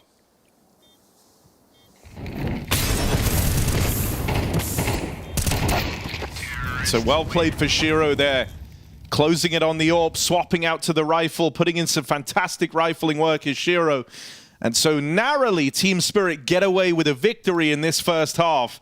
But I don't know if it's going to feel like that to the Team Spirit camp with how they lost the rounds they lost. Yeah, it can still all just be saved. It could just be run over in this second half, but there were signs of life there for Passion. There was some confident CT aggression, as you'll need to do on Anubis. A cheeky little clutch, or two, in fact. Jambo, a very well played half. Just lacking output from all 5 players on Passion right now. Fear with some little mistakes. And Spirit can forget all about that ninja defuse if they pick up a pistol and right their wrongs.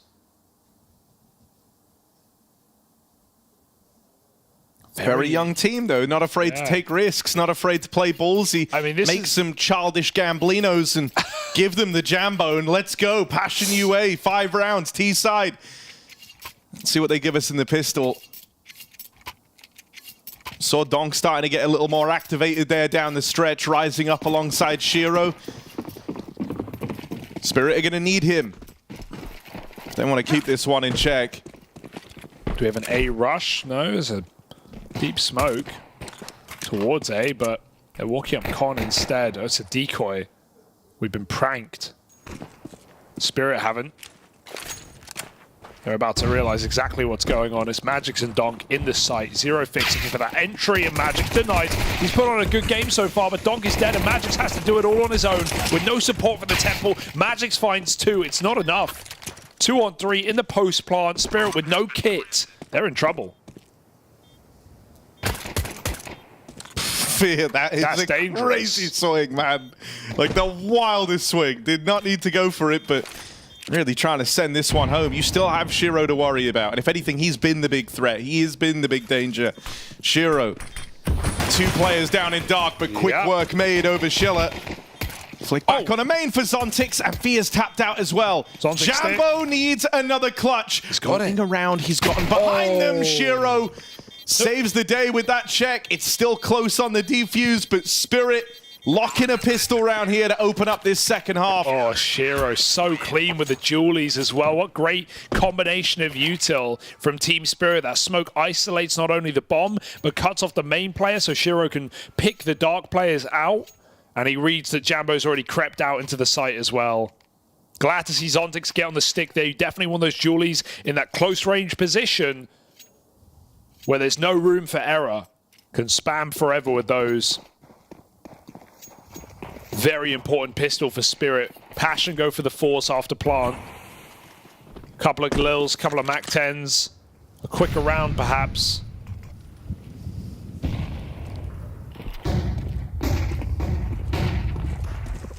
Spirit who bring the pace this time. Chopper might love these SMGs, but really to make it sing there in mid. He's run out by the MAC-10s. Here's more of this aggression, but they're starting to lose players all across the map. Suddenly, Shiro being pushed up here isn't an advantage for Team Spirit. He's going to be stuck out on an island waiting for Schiller, and he can't wait forever. So suddenly that opens up the timing on this backstab. Shiro might end up being more of a problem than an aid to Team Spirit here. He's getting backstabbed. The rest of Spirit moving out through CT. Shiro trying to strike. Oh, God, it's ugly. Dolberez pulled, but there's Schiller with the trade. Magix and Donk, can they make this one happen? It's just Donk left standing, and Jacasmo runs him down. Passion UA with the pistols on a low buy, couple of SMGs, they managed to get it done. Felt like an in-game leader moment there where you're looking at the minimap. Chopper doesn't even shoot. They walk through the smoke gray screen. He doesn't shoot. That was not delayed reactions. That was distractions for Chopper. He absolutely should have been taking at least 1, if not 2 kills there. And he shoots too late, and Passion just take him down with only damage conceded. It's not enough to close the round. That's a really awkward way to drop the ball for Spirit.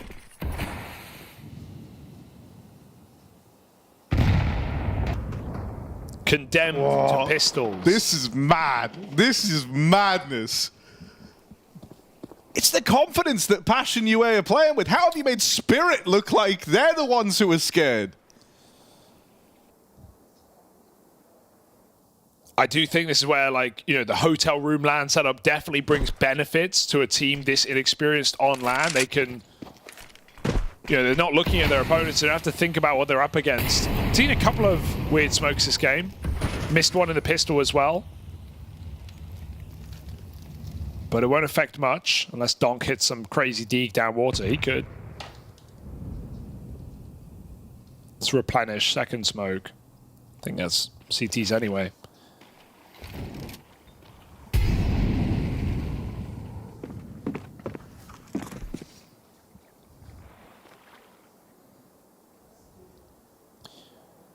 And Passion creeping a player through mid. He has great flank timing. Jambo has been the guy in this match.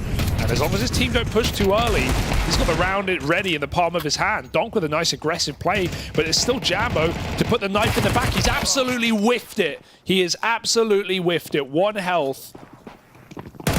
They run him down. That is a sad so flank awkward for Jambo. Especially after doing so much right in these clutch moments. 2 clutches to his name already. Hasn't crumbled under the pressure. But that there was certainly a case of it. They managed to get the bomb down at least. Jacasmo, though, going to need a lights-out clutch here, and they are all around him. Spirit claps upon that site, and they flush him out. So the response is immediate from Team Spirit. And they get out of the round with a hell of a lot. 2 AKs in play. Yeah, that's... Oof, that really would have made all the difference there, actually converting on their force. It really is a shame, because I think it takes away from what otherwise has been a lights-out game from Jambo. Like, if you lose now... Pressure's not gotten to you at any point, and then you're on like the round-defining flank. And fires off too soon. On what feels like the game-defining round. You win a force pipe, and then you lose to the weaker weaponry, the 5-7 armor. If Jambo gets even a kill there, and then tucks in... Surely Passion UA, it's their force buy win out, and it's Spirit on Eco. It's an even game, and you're on the favored half. If you lose now, 13-6, that's the round you think about. Disaster. Donk just playing as aggressive as ever, pushing through smokes, running at people with a deagle like it's a 5-7. Trying to be as oppressive as possible against these underdogs. This is the youngest team across all of the RMRs, Passion UA. And more than arguably the least experienced as well, when you consider their essentially LAN debut. They played 1 BO3 in Poland on LAN before this tournament. That's it. Donk tagged by the scout, and he's only 1 of 2 on this B bomb side. The Util's done good damage to Magix as well. Passion UA trying to push the issue, trying to push the smoke. They've done exactly that, finishing the job. Shiro 1 for 1. It's not enough again, as Passion managed to trade their way to a win. Right when you're ready to write them off, they do it with less again. This is mind-boggling. The resilience on display here, the confidence, everything. Passion UA closing that gap with an instant response. And that's after Spirit get out of the round with what felt like a bounty in that last one, right? You get out of it with 3 guns already bought forward, your money's finally started to kind of level out, you're feeling good about this. And all this is happening as well while Shiro and Donk have, what, 37 kills between the 2 of them. That's usually enough for a Spirit win right there in its own right. Yeah, you're up against 3 players in the negatives in single digits. And like you've been saying on the experience front, this is a super young team. These are guys who got together to play in a Sydney qualifier as Zen and then join this this Passion UA project. When Fear is your most experienced player because he had, you know, like a stint in Na'Vi Junior. Couple of maps. Yeah. on LAN. 2 seasons of the Academy League. But that's it, you know, like that's kind of the exposure you've got. It's very impressive what they brought to the table in this game so far and against VP as well. Can it keep up? Because we've still got these forces raging on, back and forth battle to maintain the control of the economy. But right now it is so pretty for Passion UA. 4 AKs and the Galil versus the 2 rifles, albeit on Donk and Shiro. What they got?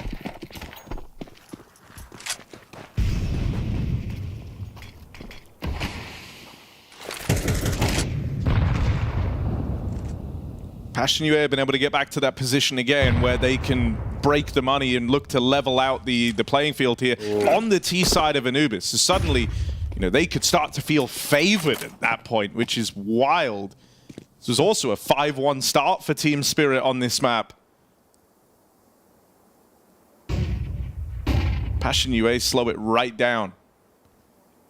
Not looking to repeat the same mistakes of last time.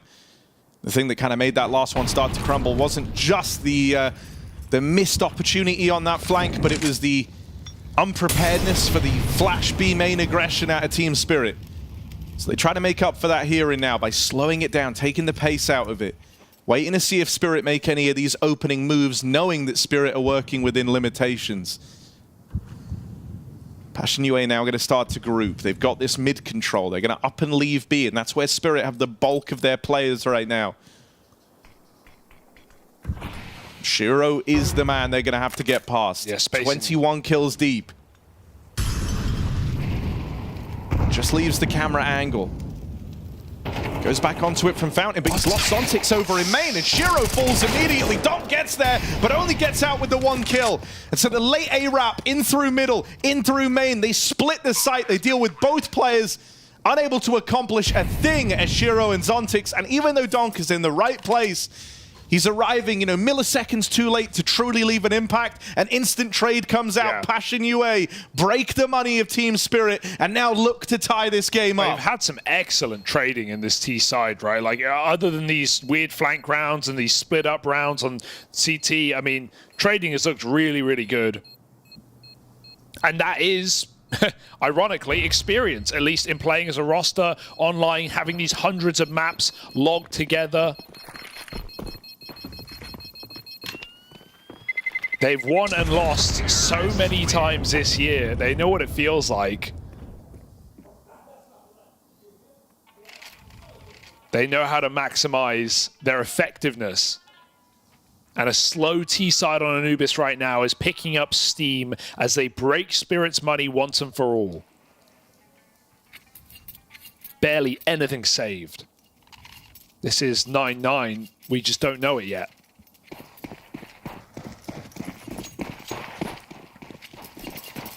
Are they just going to go for something grouped here? Because they're all over towards B. Sure, they have Schiller holding on for like A aggression. He's going to listen out for footsteps there, see if he's given anything. They would go walking into this stack, this 4-man lead.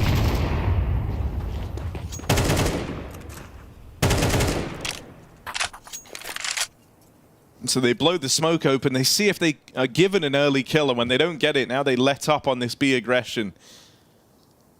Having Schiller keeping an eye on that other side of the map leaves your options open at least. He's able to confirm that no one's come pushing through. And you could infer that, like, him not hearing any noise over here towards main maybe is temptation enough. You know that Spirit don't have a lot to work with in this round. You've heard nothing A side. And so they're going to go over here towards middle, where the Pistols will naturally kind of find it harder to find their impact. They're starting to work this dark control now as well. So this feels like a B split starting to take shape for Passion UA. Spirit, no. Look at the rotate.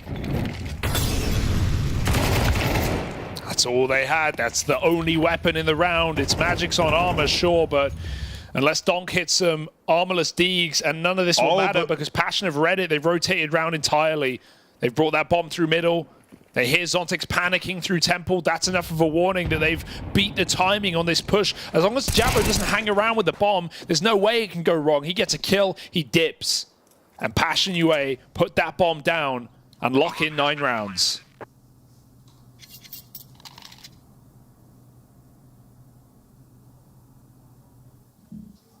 That's really well pieced together. Really well pieced together. They see Chopper. He's usually the guy floating around over towards mid, also the one helming the ship for Team Spirit. And so when you see him in that B site going for a crazy push, it feels kind of too good to be true. And you think, well, he wouldn't be doing this if they didn't have numbers. They didn't have someone there to trade. And then, as you say, when they hear Zontix running that rotate, the penny drops. And it's like, okay, A is empty. But Donk, tapping on this bomb, wants to try and do some collateral damage at the end here. It's a nice idea. They're just going for damage, right? No time to stick it. Great damage on the exit. Get out with 3 kills, yeah. It's really worked. Keep him a little more modest. I want to see Spirit bring some, up the ante, bring some aggression, show some confidence right now in this game, because they've been sitting back on the bomb sites for the most part, and it's firstly harder. They have to do that on CT Anubis. It's even harder when Passion UA are playing the way they are. They're not running XX, they're not going for pops. They're playing very slow, they're punishing, they're closing the map down bit by bit, often without even util as well. Just a lot of dry fights. So Spirit might need to play a bit ballsier. Play like the favorite. God knows they have the talent for it. But we've seen them be very relaxed in the CT side. And right now, Passion are just milking out rounds. Some nice calling, right? Some nice late rotates from Fia. But Spirit, this is the time where they have to really lock in. They don't even call it a pause. They know what they want to do. Can they close it? Chopper, re-clearing middle. It's been open all round. Passion start to take it loud.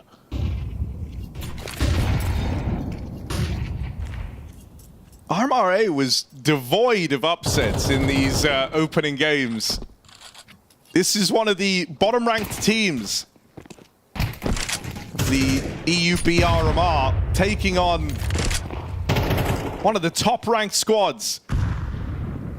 This B-split is great. They pulled everyone over to middle. They drop window. They're rushing the site. They actually have to rush the Molotov. Desperate times, desperate measures. Spirit out of position. Can the MP9 save them? Magix has been a bit of a rock on this B site, forcing a TK in the mix. 2v2. Spirit's best odds in a minute.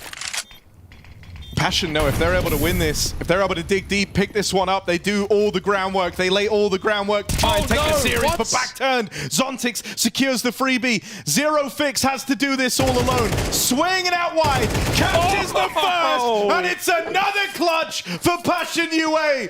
This one puts them up in the lead. This one breaks the Spirit economy, and this one tees them up to start moving towards the finish line. Fear has had some weird moves in this game. He's looked a bit sloppy individually, like right there in that 2v2, but the call is immaculate. They pull everyone over to mid for Spirit, then they run it back and go for a quick B hit, and that Molotov ruins the round for Spirit. They feel desperate, like they have to push through it. 2 players get burnt up. Burnt up in the Molotov. And Passion UA defeat yet another rifle round from one of the world's best teams. They are up in the lead. Magix giving Donk a hero M4, just desperately requesting a round win. This is so unprecedented. Passion UA, there was nothing coming into this that could have spoke to this level of success, but here they are, up in the lead. They started so slow.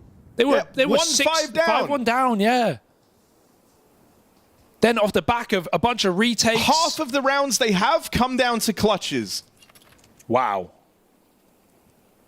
Okay, smokes are good. Will Passion, oh my god, Zontix, he looks away. He checks mid, Donk swings off. It's a disaster in the site for Spirit. Again, the cracks show. And they grow. Passion. Another round. Lock it in. You could throw a couple P250s in the mix here, Spirit. You're not winning this. M4 Heaven dropped from Donk, but maybe you just save it. This is desperation. And Passion aren't giving them an inch right now. Just don't need to. Unlosable. Molly on the bomb. Save that M4. We've won the round. 11-9 now.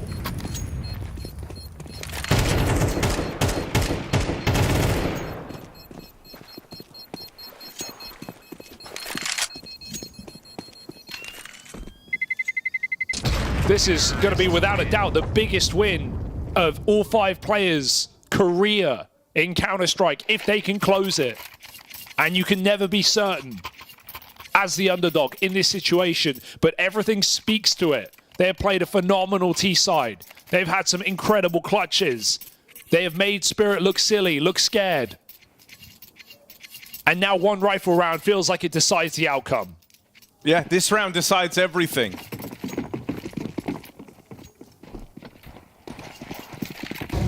Team Spirit need this, just have the chance to start battling back. If they lose this round, going all in, they are broken up against 12. Passion UA keep it low and slow to open up. This is such a They're starting to creep through the smoke. Shiro Crazy scoped in, but they're already through. They're here. First shot connects. Shiro dancing around. Does set up Magix. That MP9 sings back to the site, but now it is just Shiro. Got support moving in from Chopper. For now, he's locked out by the Molotovs. Shiro runs the risk of getting spammed. Gotta take some risks here, though, and that nade wrecks him. Chopper dead as well. Jacasmo, quick work made. It's all left onto Zontix. 1v3, Passion UA, if they can find him, they have done all the work to tee themselves up for this upset win, and there's that Jambo AWP. What a call to make. What an insanely risky, ballsy, confident move. They walk 4 players through a lurk smoke on B at the start of the round into a triple stack of some of the best players from the region. And they make it look easy. This is the second highest ranked team in this group at the RMR in Team Spirit. Taking on one of the bottom ranked teams of Passion UA. The experience does not line up. The results do not line up. But Passion UA have played their hearts out. They have won this in clutches. They have had clean trading. They might not match the heights of the Spirit individuals, but the floor has been far higher. Spirit now, this is one of the worst losses they would have faced. And after starting so strong, dropping 1 round in Spirit's opening game, to then go on to fall to Passion UA, who would be 2-0 after day 1 at the RMR, with 3 chances to make it to the major. Crazy. You could absolutely tell the Spirit have been playing scared in some of these rounds. They have been shell-shocked in this series. Even strong starts from Shiro and Donk have disappeared with time. Spirit don't know where to go. The calling has been immaculate on this T side. The fakery, the last-minute changes. Again, Spirit lost in the dark. That's a great smoke for Zontix. That frees him up to go help middle, and that's where the majority of Passion are pushing through. But Chopper needs something here. He cannot be a liability in this round, hiding out in the smoke. They walk right by him. Chopper with a spray, still gets a kill. 20 seconds for Passion UA to make this dream a reality. Only 1 man stands between them and this A site. It's Zontix. And if they're able to overwhelm him here, they're on to a winner. Jambo, Jacasmo punctuate the scoreboard. Shiro in with the backstab. Crazy flick down. It's him and Donk, the 2 top performers. 43 kills deep, trying to keep Spirit in this. Donk and Shiro will keep them in it for 1 more round. Oh my God, it's a roller coaster. We've seen them in 2vx. He's been unable to close, but when it's all on the line, finally, you get to see what we've been waiting for from Donk and Shiro. Beautiful flick for Shiro. And just enough, just about, staying in this map, trying to drag Team Spirit to overtime. I'm so lost for words. The fact that you have Shiro and Donk at 45 kills between the 2 of them, and you're losing. You are fighting to survive. Passion UA still in with chances to get this one over the line, but this is the best chance they're going to have. Yeah. If they lose this, their money bottoms out. Suddenly we're looking at overtime. Jambo holds the long line down here in middle. That AWP itching to get involved early. Boost is nice, but no one's going to give him an inch, right? Oh, he saw something. Now they know the AWP's in. Zontix in a good position to catch a kill. Fear will not risk trading. He struggled. He wants nothing to do with this. He wants the AWP to ruin instead. But he already fired off. They knew exactly where Jambo sat. Good damage through the smoke. A lot of damage. Zontix has done nearly 300 damage in this round. Emboldened now, Spirit. In the wildest of ways, you could justify saving. Yeah? I don't know if they're going to. Like, they've played balls to the wall Counter-Strike this entire game, but you very much could justify the save here. Oh, I don't think you're too far off, Harry. They're very hesitant right now. Because their money's gone. Like, the next round would essentially be over. You're playing it with Tech9. So yeah. The save is not far from the worst decision. And if anything, I think it would speak to your confidence a little bit more, not looking for a desperate 4v5, instead wanting to take it on your terms in the next round with the full buy. And so they will just save. That is cool. They cast their net out over towards middle. They don't get the results they were looking for. Zontix is able to withstand it, and so Passion UA commit to the save. Yeah, it may look silly, but like with the context, with everything going on, with a huge streak of rounds, with their reliable rifle rounds on this T side, this is absolutely the right call for Passion UA. The big risk is this. Zontix realizing he's done damage. He can absolutely ruin them right now, especially with kills after time, but not even that needed. Zontix should swing this at the end, I think. But a bit of reserved gameplay for Spirit, yeah.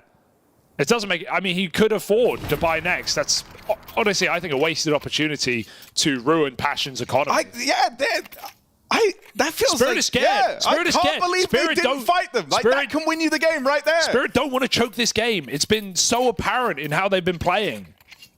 Oh my god, they let them all get out. So now it's essentially that full buy again for Passion UA. This is it. It's a one-round game. This is the chance. Spirit either drag us into overtime, kicking and screaming, or Passion UA pull off the heist of a lifetime.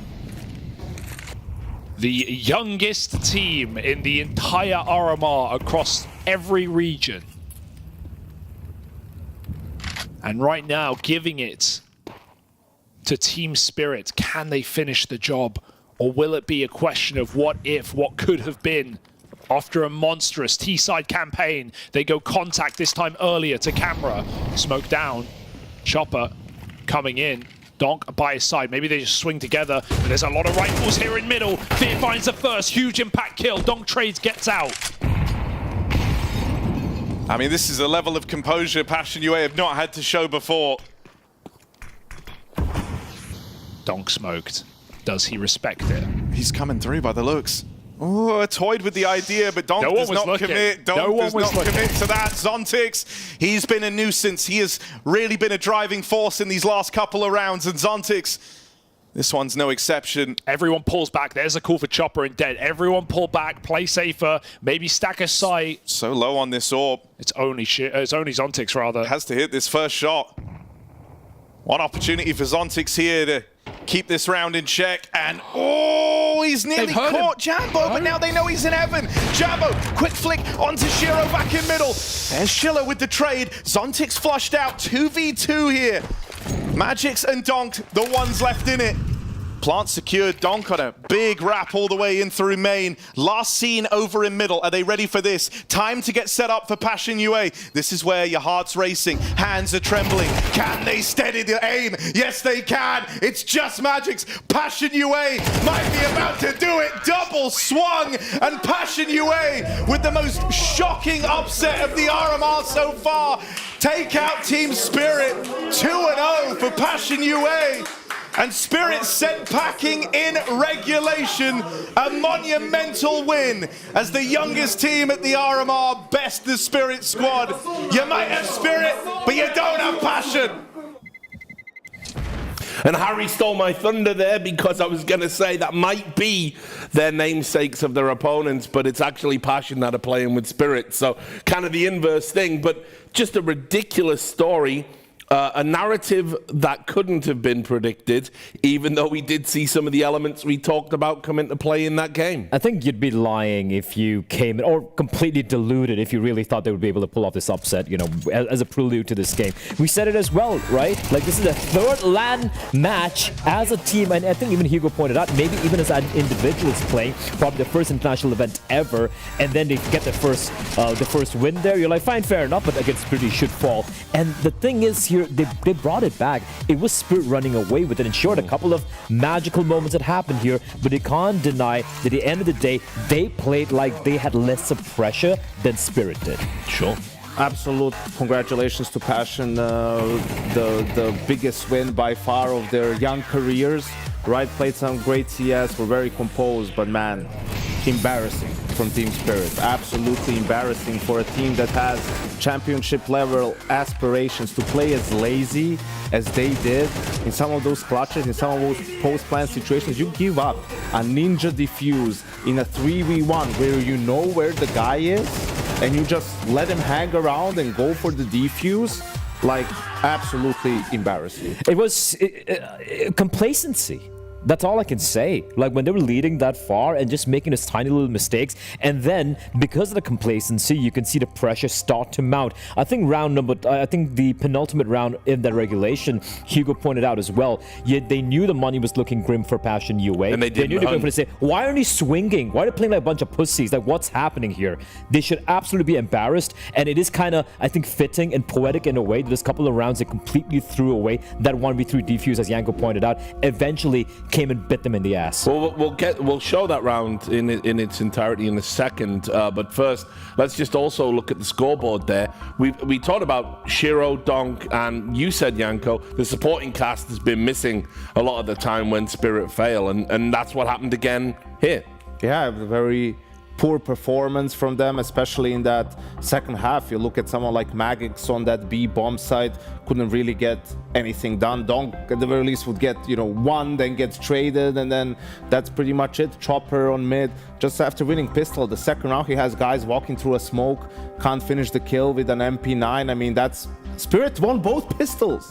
They won both pistols, got the early reset in the first half. Like, what more do you want? It's just, you could see that they were sort of just incredibly lazy in these rounds. Even the first round that they lose in the first, they lost the Ninja Diffuse, the 1v2 to Jumbo, the 2 1v2s to Zero Fix as well. It's like, how many clutches are you going to lose to a rookie team? What are we doing I think here? we've got the clip with Jambo here, ready to go. I don't want to watch it again, Yeah, honestly, let's dude. just get it out. It's ridiculous because, as Yanko pointed out, the most egregious part of that 3v1 throw was the fact they knew exactly where he was. They knew where he was. This is, of course, the 1v2 pulled off here. This one, I can't really blame Spirit too much because it was a 4v2 in favor of Passion UA, and then it was this guy bringing it back. But this is just ridiculous, man. They knew he was in dark all this while. They had 2 players towards Temple. They had Chopper flanking all the way from A main, and at some point they just assume that he's left, that he's evacuated the premises, and you just allow him to stick the defuse. What are you thinking? I mean, I will say, though, for him to even attempt that, it is a little bit off kilter, and not a lot of players have the testicular fortitude to kind of, go in for that kind of move. So maybe they were caught cold. I mean, even the round that we could have put in here, it's like there was the Shiro 1v2 that he lost against Pistols with the op, where they just got the last second defuse. That's also kind of lazy clutch to me as well, because, you're sort of banking on it. But move on to the second half. Look what they were doing. Like, they just walked through the smoke together. So they were just disrespecting the smokes on their T side completely. Chopper can't get a single kill. 2 guys die immediately. Round is over. Another reset round here later on in the half, right? Magus caught again, throwing his nades. Just completely, the B defense collapses, even though there's almost 4 players there. And there's 3 guys towards platform and Temple. There's no one towards CT. Like, they're all crumbled up. It's like completely looking lost. Where are the protocols for this Team Spirit defense when you lose drop control? Their buy isn't great. It's like, what are we doing? I think so many assumptions were made by Spirit in the scenarios, like that Ninja Diffuse, that round in particular, where they had 4 players on that bomb side, and they're just assuming, yeah, surely they're not going to push a smoke. I'm like, guys, you have no control of B main, you have no control of any part of the side apart from back plat. You need to be ready. You need to be a little bit more spaced out.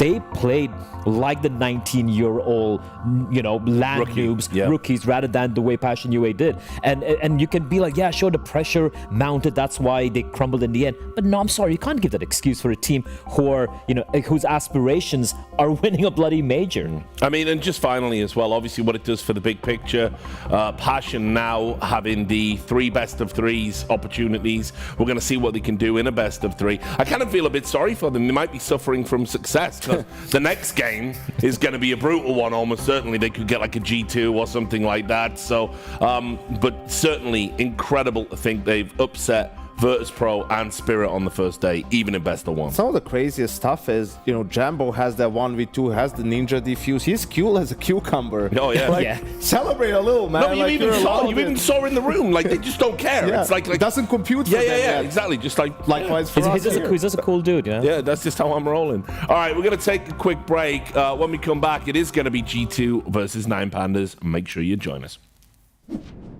She said she loves you, but she can't love me. But I love you.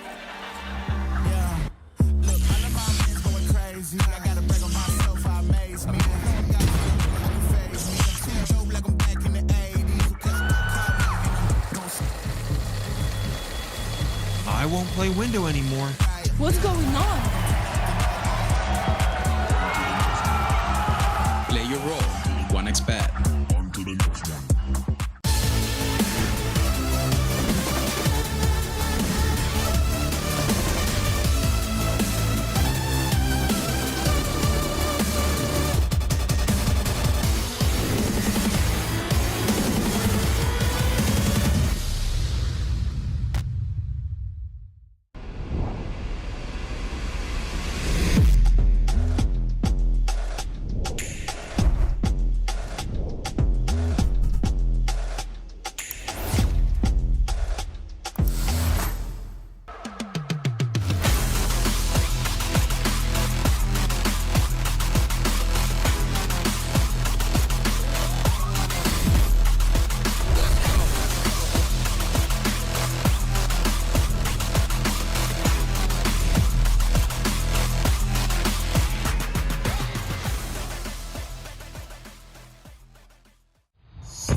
Yeah, welcome back. Might take us a moment or two to recover from what we've just seen, but we're going to try and compose ourselves and set up the next game. It's going to be G2 versus 9 Pandas. Obviously, 9 Pandas beat Astralis earlier today. G2 beat NIP. Both relatively comfortable, it's got to be said. Let's start by talking about G2, and I'm going to come to you, Janko, because obviously you're personally invested. Very. Not at all, Richard. Absolutely. I left that business to not be personally invested anymore. Listen, guys, we all know the truth. You love G2, you love your bro, Nico, and you want this team to do well. So it's okay. We'll talk about it. Can they win this major? Of course they can. You're pegging them as I do the winners. I agree. We can't crown them just yet, but I believe in destiny, Janko, and what I really like about what I saw earlier, especially great vibe, great kind of affinity between the players. I think they acknowledge this is their last chance. There's no room for slip-ups.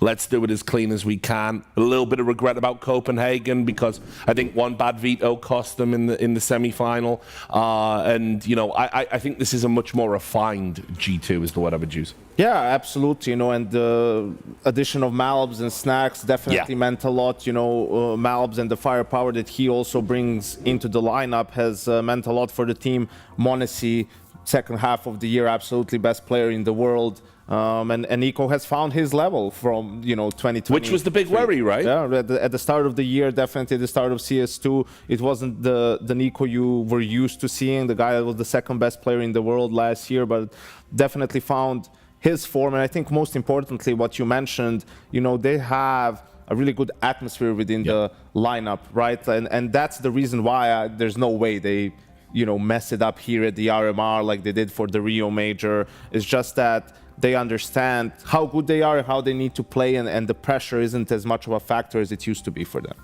Yeah, absolutely. And I think, even despite the initial criticisms of Snack's Cup coming into this lineup, justifiably so as well, if you ask me, the results have kind of spoken for themselves. And the fact is, there are two sorts of ways two directions you can go once it's your last dance, quote unquote, right? Either you just don't give a shit. This is a real last dance, though. I want to make this clear. Yeah, not like that Brazilian last dance. That lasted for about 5 years, it felt like. And here it's not a marketing exercise. This is the real last dance for this team, right? And I feel like for them, look, as Janko pointed out, the vibes are great in this team so far. You saw how the way they've been playing recently, so to speak. And like I pointed out, either you really don't care and you crumble, or you care, but the pressure's really off, because the only pressure you're feeling is the one you give yourselves, right? And that's the only pressure they're feeling right now, I feel. So they seem to thrive in this environment, and for me, they're absolutely one of the teams I'm pegging to make that run, that deep-ass run this major.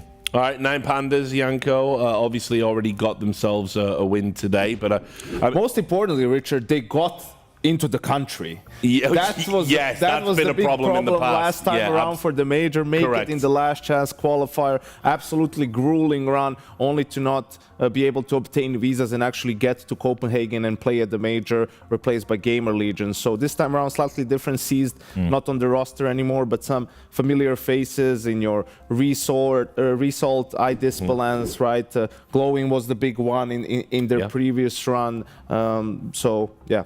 I do wonder if, they have some of these post-it notes in the monitor saying, do it for Seized, because he's the one who never made it. But yeah, this is a team, when they picked up Result, they had that trade with Aurora for Clax, which is a little bit messy, but, they won that particular trade. I thought Result has absolutely been a great addition. He's the highest rated player for this team as well. And he gave us a couple of wild lines in the interview as well. He's like, I joined his team just so I could F harder. I'm like, okay, whatever works for you, buddy. One day we're going to get media training for all these players, but it won't be today. He also did mention about being stabbed by a homeless person as well in an interview. It's a wild interview. You should read it if you have a chance. But overall, yeah, I'm good actually. I think, this team sounds problematic. They've looked good. They've honestly looked good. Resol coming has absolutely been a great addition, and even Glowing, right? We thought he had a life game in that Copenhagen RMR when they qualified, but he's been consistently still delivering for his team. And despite the fact that in this matchup, completely forgetting what happened in Spirit there, they shouldn't have any chance. I still feel they're a team who definitely could kind of slay the demons of Copenhagen this time around and make it into the major. Okay, well, let's hope that they're able to, but maybe not at the expense of Janko's G2, of course. That's just how it's going to be. Janko's it's 100% going to be like that. If that happens, Rich, I don't think I could. You already know what map they're going to play, probably, Janko. So what's the veto? Hey, as long as they don't have a Virtu and an Anubis in there, Richard, I don't care. And those are 2 out of the 3 vetoes for G2, going down to Dust 2 and Nuke. And, Dust 2 was an option for G2 to ban instead of Ancient. Like Vertigo and Anubis were always going to be the 2 bans. It's one of the highest win rates, really, for 9 Pandas. But G2 probably feeling, confidence of their own and just a very open map, a map that you will be able on T side to get into those post-plan situations, which is always, when you have star players, you want to get as many of those.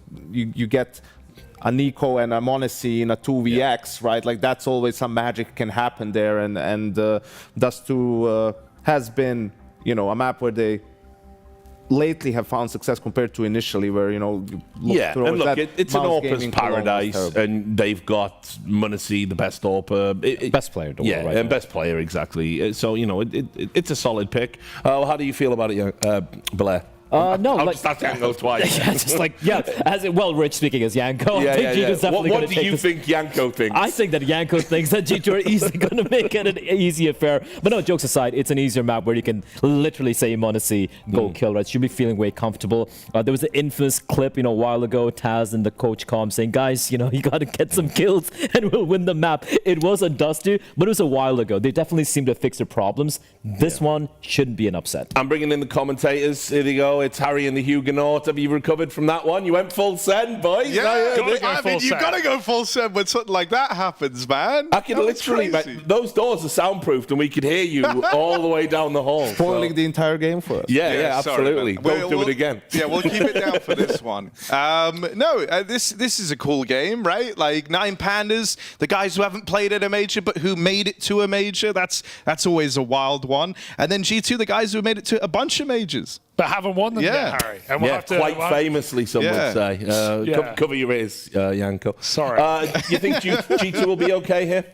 I'm a little worried, to be honest. Or rather, I'm less worried for G2. I'm more confident for 9 Pandas. I actually think this team is quite exciting. They've been stomping online recently. They've got, I would argue, a better roster than the last time that they made it to a major with. And they've started off by even getting an underdog win over Astralis. You know, asterisks on Astralis right now, sure. Less asterisks on G2. But I think at least they can be competitive here, Richard. Do you agree with that, Harry?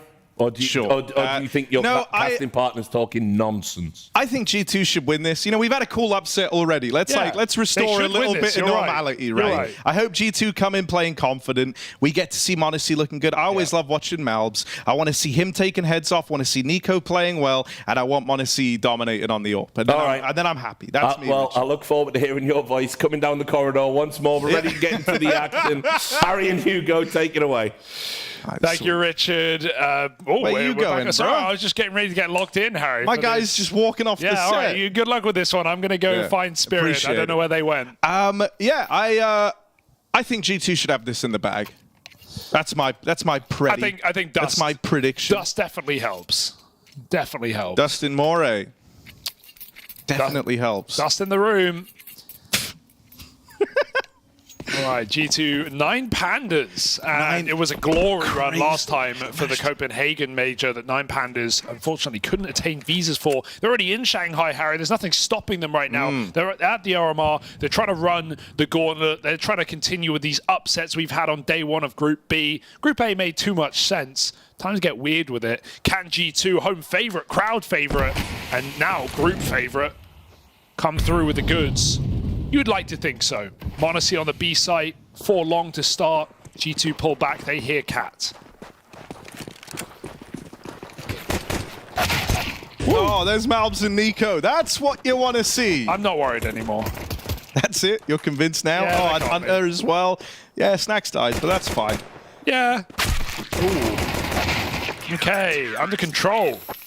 The lobotomist is in. Just a bit of a tonal shift in this one as we calm down a little. For now, like, you know, if this gets crazy, obviously, give 9 Pandas their fair dues. But, I mean, there are 9 bloody Pandas. That's a lot of Pandas. Maui made a good joke earlier about 9 Pandas having home court advantage. Of course, being in China. Yeah. The grim reality is that G2 have home court advantage if you look any further than just the name. And that Pandas are in China. Endangered, of course. G2 not helping that fact. Big boom. And the MP9 just shredding Hunter. Lovely ace in the second round. Business. G2 are so famous in China, it's kind of insane. Like, the level at which people love this team is mad. Like, they love Monacy and Nico. Can you blame them? Especially Monacy. I had so many people trying to, you know, ask me, do you know Monacy? I'm like, well, like, tangentially, yes, but it's not like we hang out every night. Every other night? Well, you know, yeah. You know, I've spoken to him, I guess. Fast up Cat here for 9 Pandas, but lurkout long denied. 30-year-old talent in the bin. Diladez, good shot. Trading out on the scout. He can't get out. Malbs is still ready for more. 9 Pandas getting a little bit cheeky with it. Double smoke push, both separately. If they just went together, surely a trade, right? Instead, Malbs still locking down long. All right, this balance getting closer. 2 players here, he can catch them both. Nades were pulled for Hunter, but he does well to dodge death there. Diladez left up in this one all alone.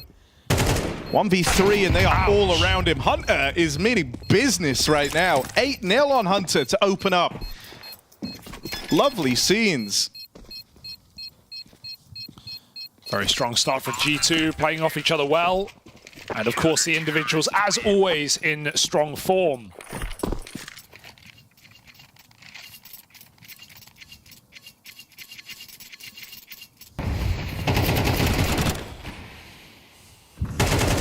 Well, you could arguably be surprised that 9 Pandas would want to take this one to dust. It is one of their go-to maps, another grinding team, much like our previous in Passion UA as the underdogs, playing a lot of online games, having a lot of success. It's their third most played map, with a very nice win streak on it as well. 10 in a row. But this is the biggest beast yet, and it's not even close.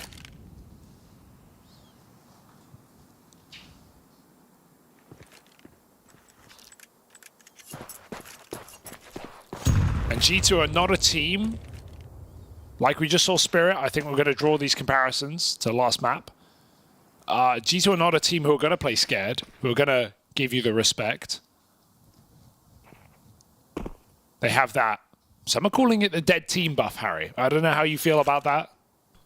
Well, yeah, I mean, I think if you're envisioning this is your last outing as this group, you want to feel like you've gone out on a high.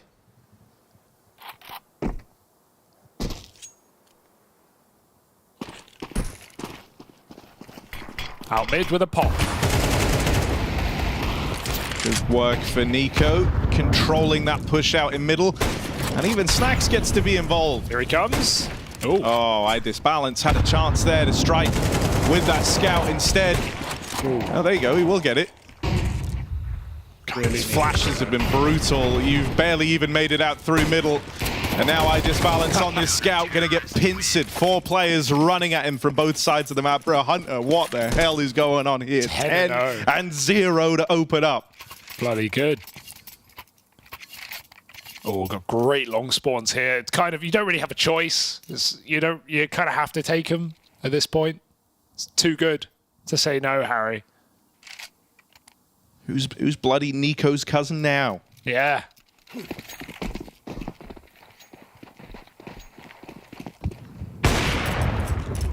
Orb attempts a pick. Glowing gets picked as Monacy blind through smoke. Malv swings late off the smoke.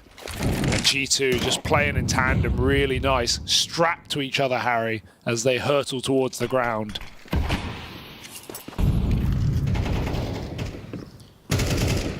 Would you go skydiving? No.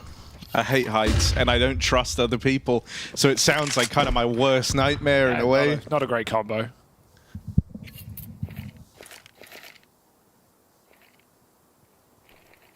Monacy. Oh, they peek before the smoke.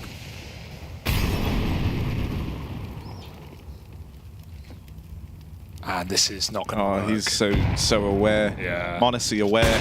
Yeah. Woo! Put a bit of style on it still. So everywhere you've gone, all you found is death. For 9 Pandas. See if they can figure out how to fix that on the old GPS here as they reroute in through middle. Snacks already pushed into the upper tunnels, so maybe something here for 9 Pandas. Wow, dude. Chill. It's just rude, honestly. They're 5-0 up, you know. It's a moment of levity there. Yeah. It's fine. They want to save, but Snacks might actually be the burden here to stop that from happening. He's in T-spawn. Will he knife it? I would.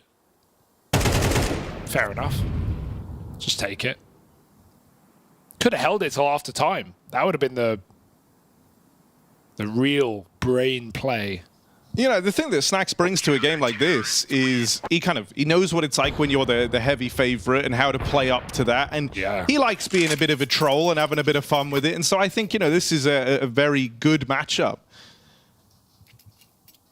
I've had some great times with Snacks. Yeah, like where? That's how I put all this weight on. Oh, no, but when not, mate. Like you've had some great times with Snacks? Yeah, in Mykonos. Personally. Oh, in Mykonos. You and him on a Greek holiday. Yeah, on a little Greek holiday together. Couples. That was where he fell off of an ATV and now has like a permanent scar on his leg. So a great time for me. Great time. Really fun for Snacks. One of his favorite memories. Permanently scarred. We also filmed that Lord of the Rings thing together, which was good. He was great in that. Yeah. Ate all those apples. He did have just a big bag of apples to get through, but it was good. And he liked the bit. You know, big apple. Snacks. He had to be hungry that day with all the apples he was eating. The doctors cleared him for the next like 3 years. Nice. Said, nah, it's all good. Not the most Moorish fruit in the world, the apple. Bit of a crunch on that, but we'll allow it. It's a real test of like the dental hygiene, you know, like how are your teeth and gums? Not Because this is gonna suck if so many bits. Well, 9 Pandas. Yes. I only see 5. And in fact 4 up cat. Couple of guns. Up to no good, maybe. This is your best bet. I know it's Modesty you're running into, but he has no support. We've got G2 and a B gamble. 9 Pandas uncertain. Unsure. Mid to B, probably the fake. Flash out. Nico inside of the smoke. Gonna just sit here, it seems. Putting some pressure on, trying to make this look like more than it is. Oh, Snacks just jump spotting. It is this cat play up into the A site. Modesty hits his shot, backs up. Nico dealing with the lurk. Dillade's dead on that wrap in through the spawn. They're going to get the plant here at least, which is something. Nico, the harassing play out through the smoke, gets punished by Shalfie, and they're going to drop down, try and fight the spawn. Snacks dead, but Hunter, you can't kill this guy, bro. He is immortal as far as the Pandas are concerned.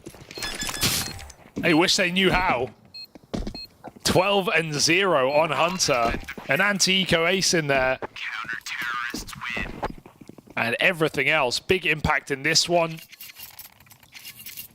After Hunter's cousin goes 1 for 1 in spawn. Comes out with the closing kills. Modesty, reliable as ever. 2 shots off the AWP, both connect. 6-0. This is just business for G2 right now.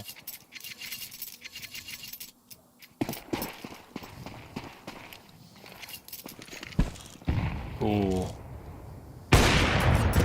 Yeah, it's aimed too far off. G2 cross a couple players into B safely.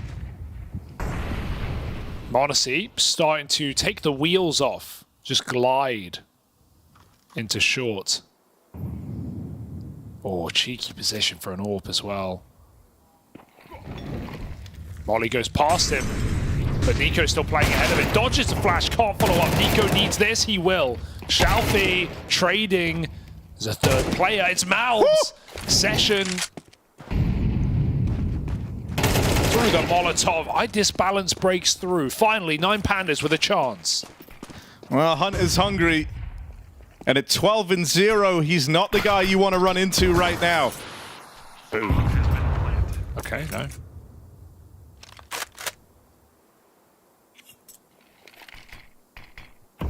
14-2 between Snacks and Hunter. Do they want to attempt this? It's disingenuous. Flash from Hunter. I like this. Kind of the KD play. You tee up Snacks, see if he gets the opener. And when he doesn't, sorry guys, gotta you save. can back out and save. Yeah, sorry. It's not the KD. It's just I can't win this. You see. I could exit them, guys, for money. Obviously, I can get some kills. Maybe long.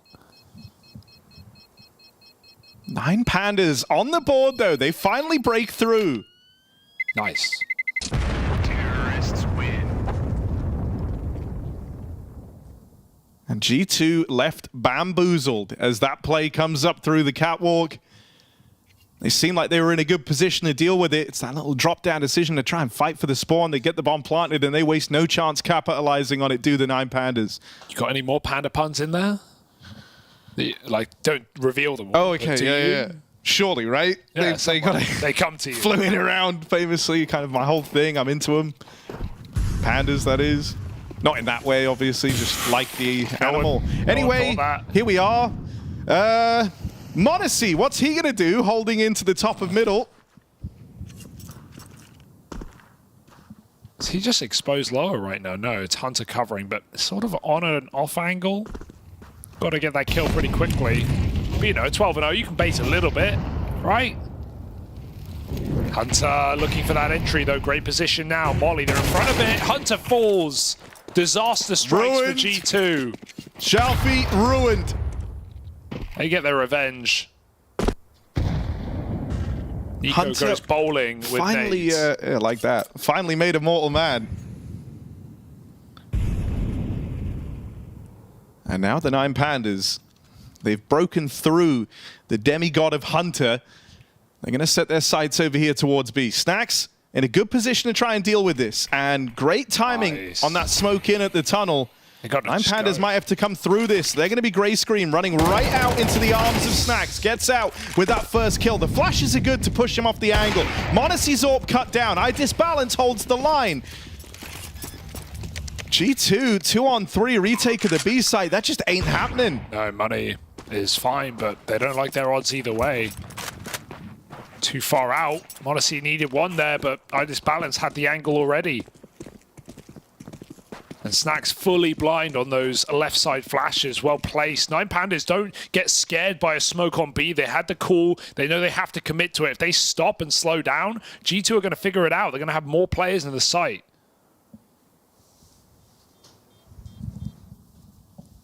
So nice to see them just commit with their original plan.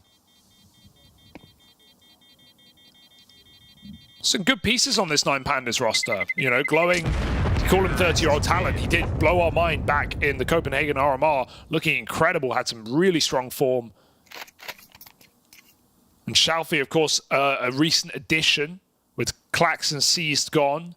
Him and Riso added, although not easily. And Shalfie obviously was a huge piece of Force's success at previous majors as well. Yeah, and, you know, I think, especially after seeing one of the other Force guys in Zorti in Group A, and kind of him trying to redefine his legacy at majors, the same could very much be said for any of those X-Force players, where there was a lot of talent there. It's kind of undeniable, but they never left the best impression at majors. No, they got there. That was the achievement, really. And, well, 9 Pandas, you could say the same thing, but even then, it's tenuous. I mean, that's just like... heartbreak. Yeah, it is. It's rough to have done all the work, but then not get to play. It's like going to the club, but forgetting your ID. All that travel. Can't get in. Honestly, 5v4 up suicide.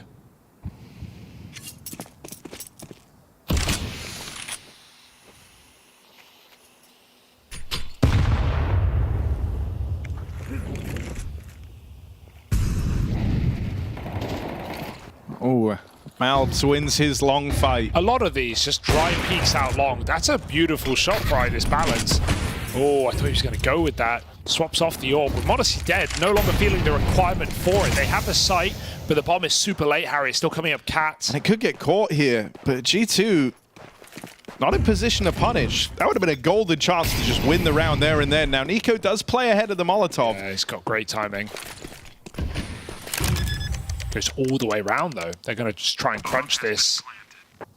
Well, you're expecting Malbs at long, so they're always going to be cautious here, but you won't be ready for 2 more players. You won't be ready for Snacks and Nico. But they're taking Cat. Only danger is, yeah, exactly, right? Like, you're still worried about long, and you have been all round long, so you kind of don't want to be open to that. As a result, they've pushed forward. Hunter waiting over at Xbox. It's smart from Hunter to leave it this long. And now you see 3 players moving up the long side. You can see that for Dillides, he's got no idea. Turns around, quick flick onto Hunter, but Malbs, good for the trade. Dillides just getting swarmed there, and the defuse stuck. A big round for Malbs MD. Yeah, they're really well put together by G2. The numbers at long allow them to just play extremely fast as a group, and so Hunter can take as absolutely long as he likes on that flank up Cat. He hears them, he gets a lot of info, he calls 2 Cat, and G2 can just swarm, as you said. Hunter, sure, he's heard in the final second, Dillides drops him, but you just need enough targets in the crosshair that G2 can trade out. They do exactly that. They win another round and they force the attack from 9 Pandas, who are at least starting to get closer. A couple of rounds in there, but now broken back.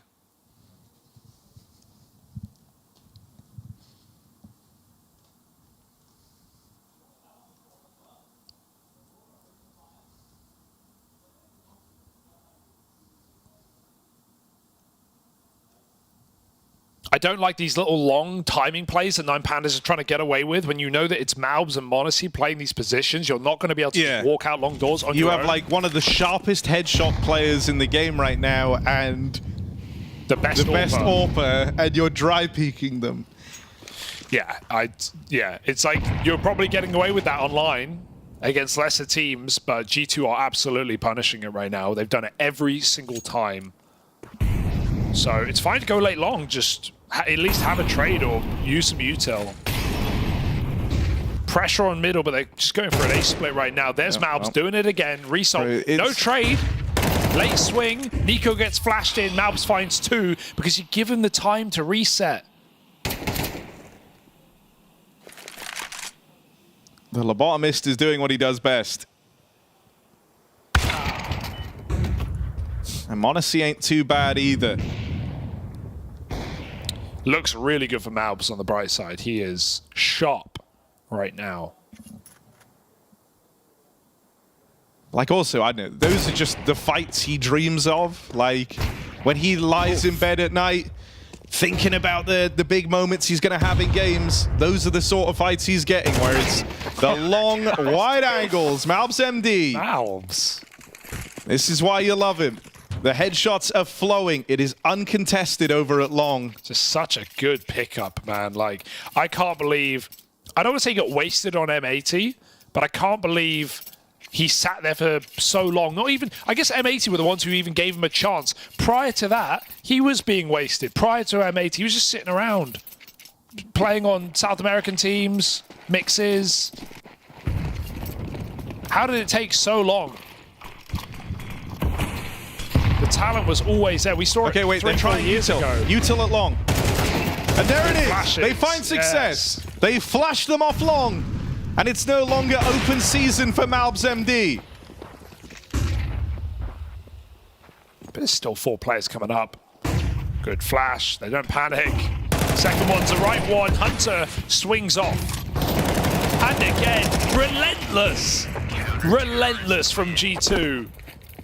Playing like the favorites, showing us how it's supposed to be done.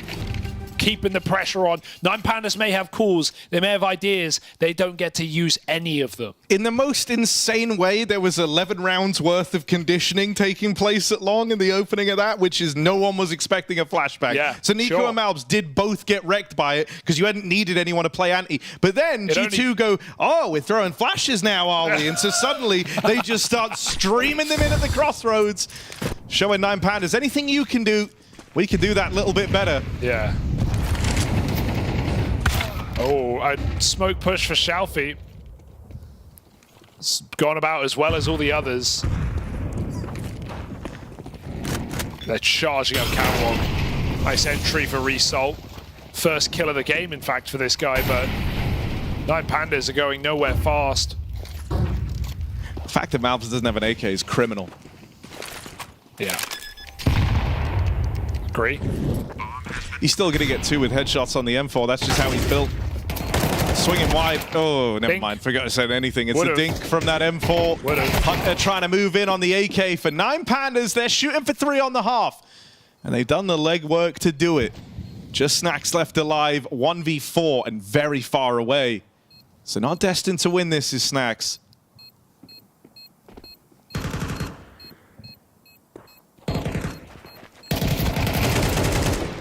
Nice shot, but quickly traded. 9 Pandas. Quick work made of that final round as they get out of it cleanly, but with only 3 to their name here off of the T side of Dust 2. To say it's going to be an uphill battle feels like an understatement. This is straight vertical for the 9 Pandas squad. Yeah, I guess it took them too long to figure out what was not working, and it felt like a wasted opportunity on the half there, where, sure, 9 Pandas, like I said, you know, they they've probably gotten away with a lot of BS on this map in their online runs recently. 10-map winning streak on Dust 2 at the moment, this team. But you can see what happens when you play one of the best rosters in the world, some of the best riflers and the best AWPer in the world. G2 make you regret everything you do. And an explosive map from Maubs, from Hunter, from Monacy. Does not give much breathing room back the way of 9 Pandas.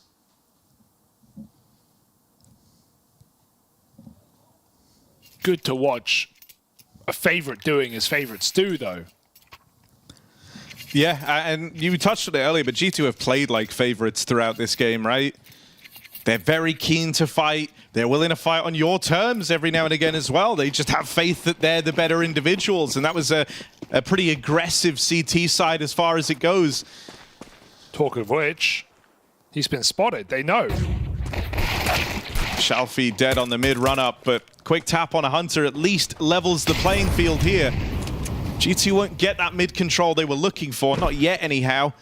Instead, might have to go elsewhere. Now, honestly, that's a horrible charm placement. Hate the gun charms. Ugh. Look at that. It's like a second gun on his gun.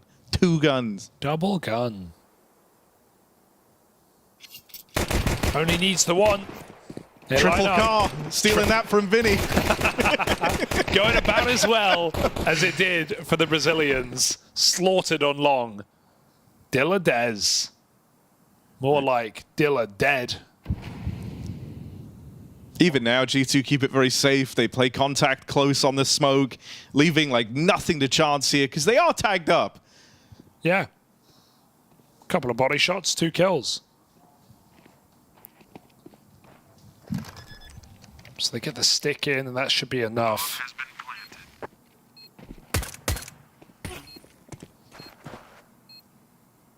Nico even hunting, but won't be needed as Snack's USP is swift to respond. Double digits for G2.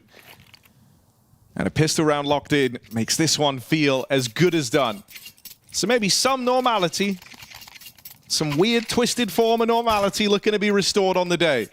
I think we needed that, you know, come back down from that adrenaline fix of spirit, passion.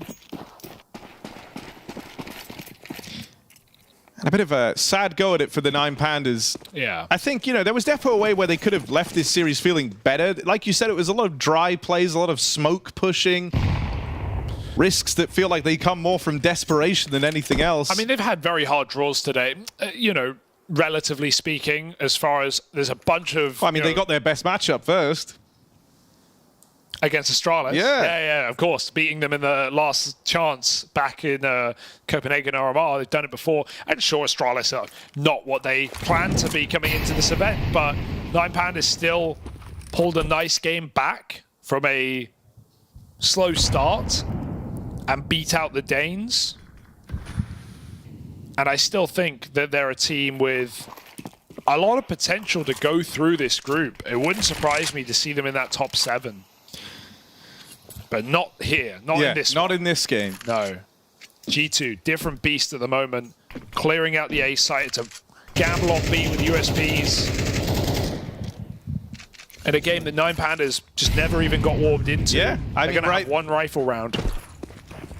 I know you might even think it's the German squad in that there's no Pandas. That's good, yeah. Slow hanging fruit, but that's what Pandas eat. Here we are, just to flash down into the spawn as the USPs wait to try and catch anyone. That is a flock of Pandas. Don't know what the name is for that, like a herd maybe? Are they solitary animals? I don't know. A group of Pandas is called an embarrassment, which does feel a little appropriate. I wish I was joking. I wish I was joking.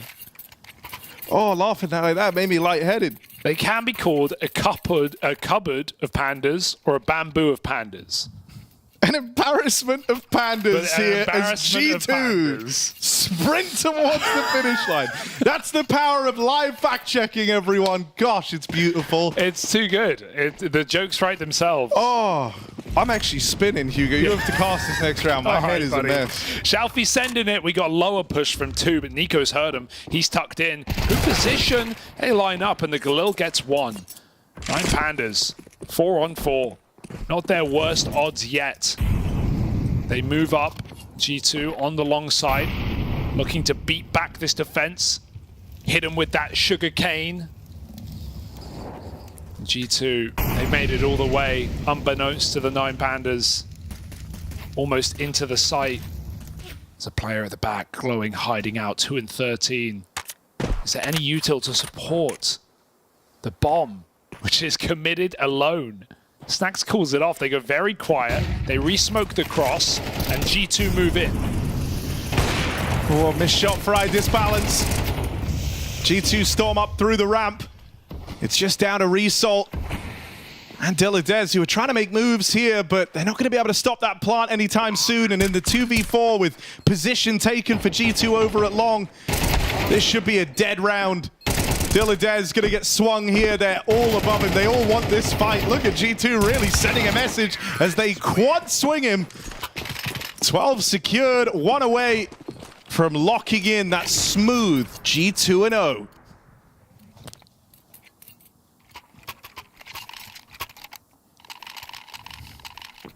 Yeah, just a fantastic day in the office for G2 right now. Making relatively quick work of both their opponents. A 13-7 earlier against NIP. Looking for a 13-3 against the Pandas. Nice shot for Diladez. But is it gonna matter? G2 walk out long dry.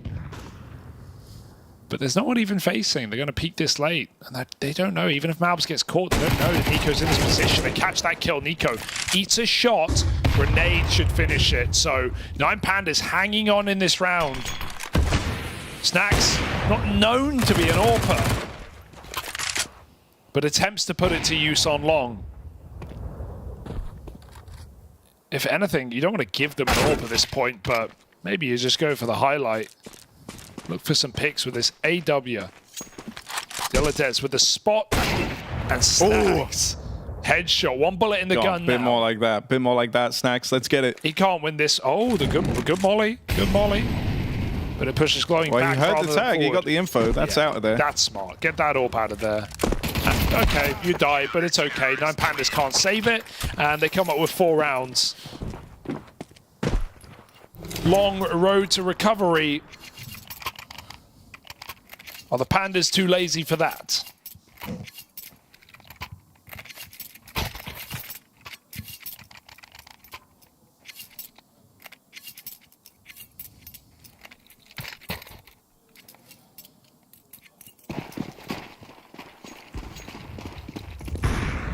Well, even though it's a low econ round for G2, m0NESY still gets his weapon of choice. I mean, he's trying some interesting moves here, is m0NESY. Kind of speaks volumes to where G2 are at in this series. The jump shot no scope down mid would be a wild one if he makes it work. Yeah, this one's not a series. It feels like a pilot, and I think the show's going to get cancelled pretty soon. Not approved for future episodes. G2 trying to shut down this map.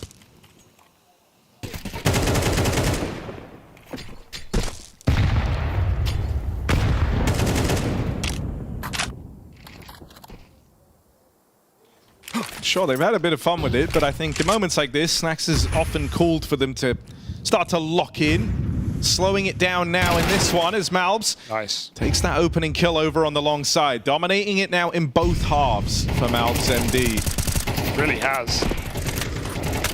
m0NESY will get picked up. That's a nice double from Diladez. Snax once again.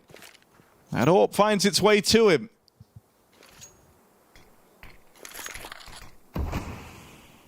It's not going to change much, even leaving it there. G2 Grouping for the cat hit, glowing, very quiet game, but we know what he can do. Is this a round for him to deliver? Headshot is clean. Stalling for more, finds a second shot through the box, and glowing takes all 3. That's it. Nice round out of the Rifler on 9 Pandas as they just try to hang on to this game. Desperately. The odds of victory still very slim for 9 Pandas, but if they can get out of this and feel like, okay, at least we showed a better face in like a couple of rounds, that can still feel quite nice here, because as we said, that first half didn't feel like what you know this team can do. It felt pretty disjointed and a little bare bones at times.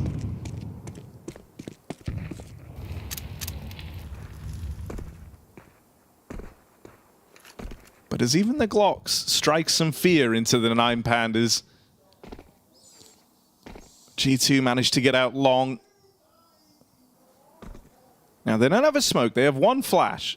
Gonna have to be a great flash. And the last time I said that, it was not. Malbs MD. All right, gets Result off the angle.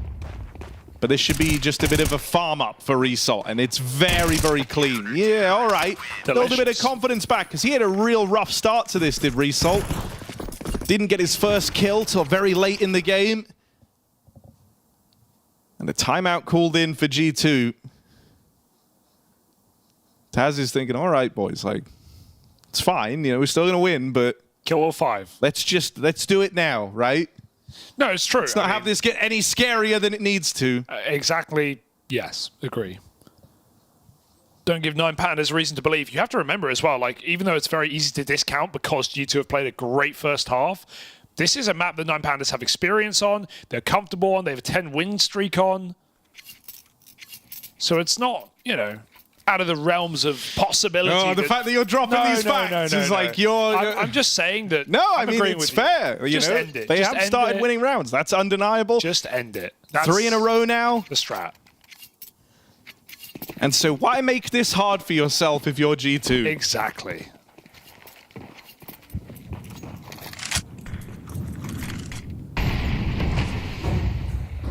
Long take is good, and only 1 player there. Orb in lower, behind the smoke. Risky maneuver. But it's quite a pocket he's found himself. Another Orb peeking short.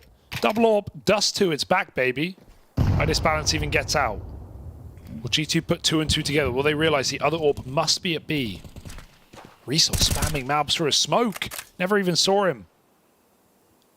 And okay. Another very difficult round. These are so hard to convert on Dust 2 when you're 2 men down, untraded, especially when there's double Orb. Don't have the minerals to stop this. Smokes will get you in.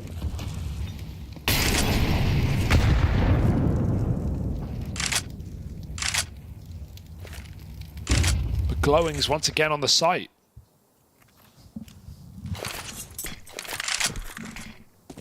Full exec out from short. All the trimmings. Snacks. Crazy jump down into the spawn, but he's not able to track Shalfie there. Odyssey, in the meantime, tries to break away out through middle, leaving Hunter alone over on the catwalk. 1v5 for Hunter. Might have started this game off 12-0. Oh, gets out with 1, but it's a quick trade from Resort, and now the gap really is closing. 5 rounds between these squads. G2 broke again. Yeah. All it's going to take is 1 big round, and there's a lot of names you could throw in there to have it, whether that's Monacy with an AWP, Malbs taking heads off, Hunter with the game he's having, or Nico stands and delivers. Snacks even is showing that he's able to hold on in some of these clutch moments. So G2 just need that 1 big push to do it, but right now, nothing of the sort has materialized. The 9 Pandas have started to creep back into this matchup. Yeah. Very, very late in the game. Just so easy to discount given the huge lead, but 9 Pandas have taken clean rounds. I think that's worth considering. These rounds have not been close clutches that G2 set up and just dropped the ball. They've not even been a factor in this T side. They have another flawless round. They have no excuses. I 4 rounds. I want to double down on. I still think G2 have no excuses to win this game, but 4 rounds, Harry, and they're not all buys. No. Suddenly, you're looking at a different matchup. Suddenly, 9 Pandas are 4 rounds away.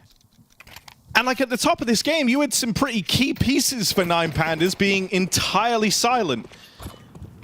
And they've now started to get activated. So suddenly it does feel like you're playing up against a bit of a different team. You're not getting away with the cheeky stuff that you were earlier. It's no longer a walk in the park. Things have been more put together for the Pandas. Xiaofi's done it again where he has rifle and AWP available. He's left AK and spawn, so he can go back for that. He dropped it last time after getting an AWP pick, so it's just going to keep G2 guessing. How many AWPs are there? Where are they? He's going for a double peek upper B. Hunter lurking here alone. Doesn't know there's an AWP in play in this position. Molly will not do a thing. Xiaofi, don't know if he's going to push in off this. It's a risky maneuver. But he at least locks down the entirety of B, allowing his team to pad. And Xiaofi starts to push. He starts to flank. G2 trapped in middle.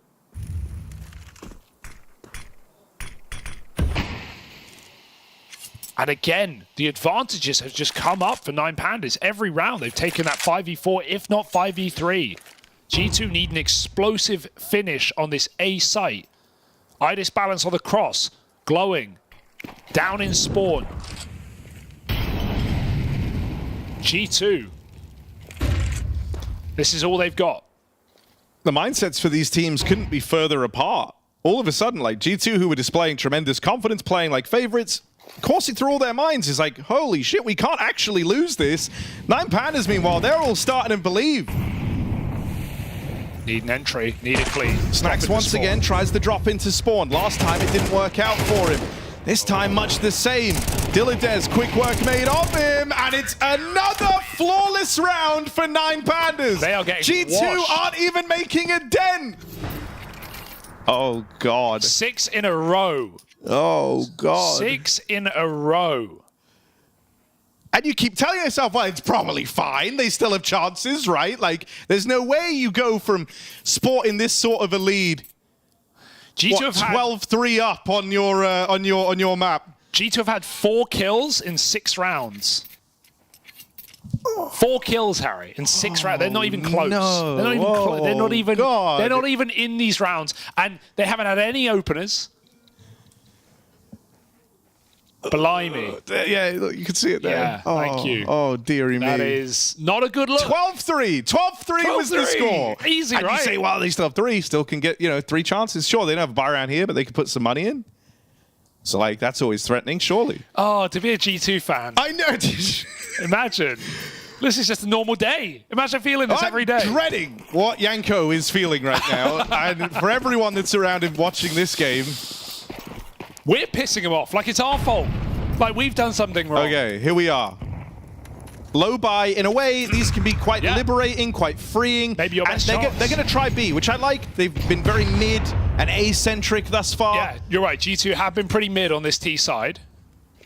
No, but jokes aside, they've not tried any B hits. They've not tried any B splits. They've kind of just run it up catwalk with sometimes long lurks. Sure, a lot of these, you're going cat because you're losing 4v5s, 3v5s, so it's your best bet to trade out. But I think a B hit would actually be a nice change of pace. There's only 2 players here. If you break in, you get those guns, Harry. We know G2 win this game. This is actually a really good setup right now. They're not in position to stop them. We need chance spam. Glowing won't get it. 2 in the site.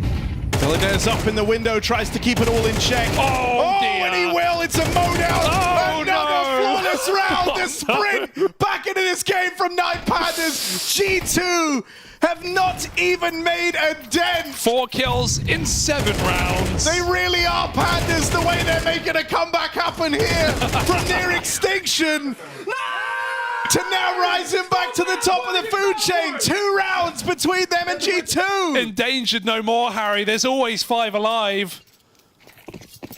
2 rounds, the difference.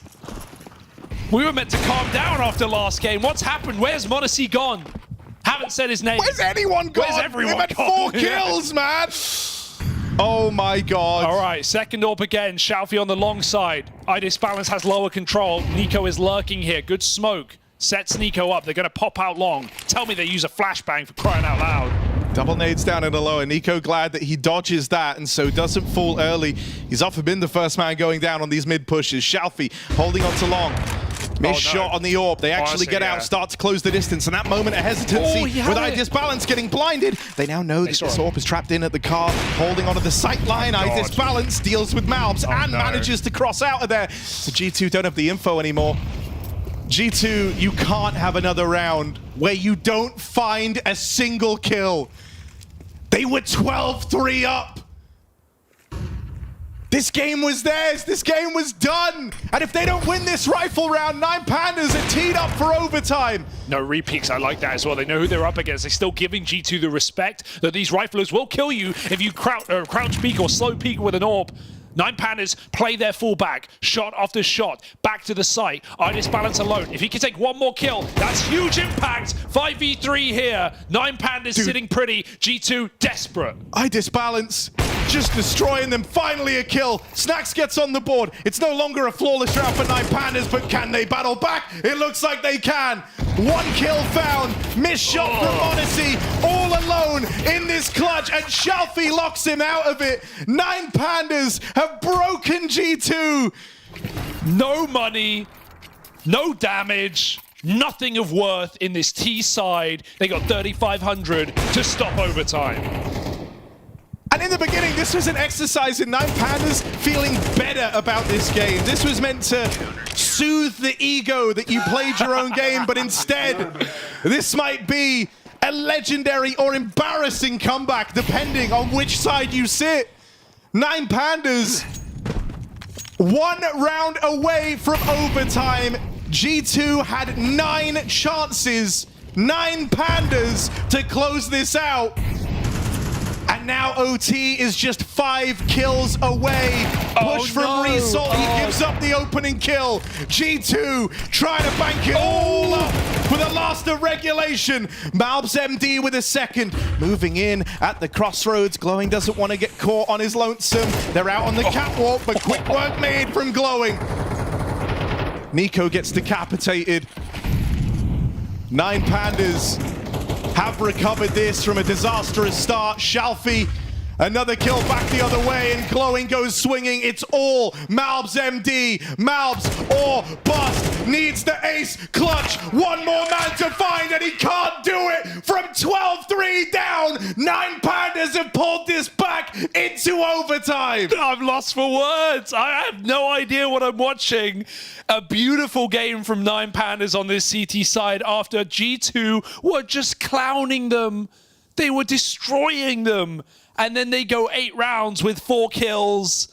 And 9 Pandas close it out in overtime. Now, a very different game. I thought 9 Pandas dropped the ball there. They finally made a play, Harry. They haven't made a play. This entire CT side, they flash a guy in long doors. They go for an entry, they lose it. I thought that was it. G2 finally ready to steamroll and momentum push 9 Pandas out of this game, but no. They fight on. 4 out of 5 for Malbs. And 9 in a row for the Pandas. Puts them in OT. Look at the difference in headspace. Like, you know, this is what happens when you embark on a 9-round streak where none of the rounds are close, apart from round 30 or 24. Old habits die hard. Here we are, G2. Old habits are dying hard for them right now. How has this gotten away from them? Double AWPs in for 9 Pandas. That has been a staple of this comeback. And so as we embark into OT now, can 9 Pandas pick up where they left off? 9 rounds straight to get here. Mid control again, the object for G2.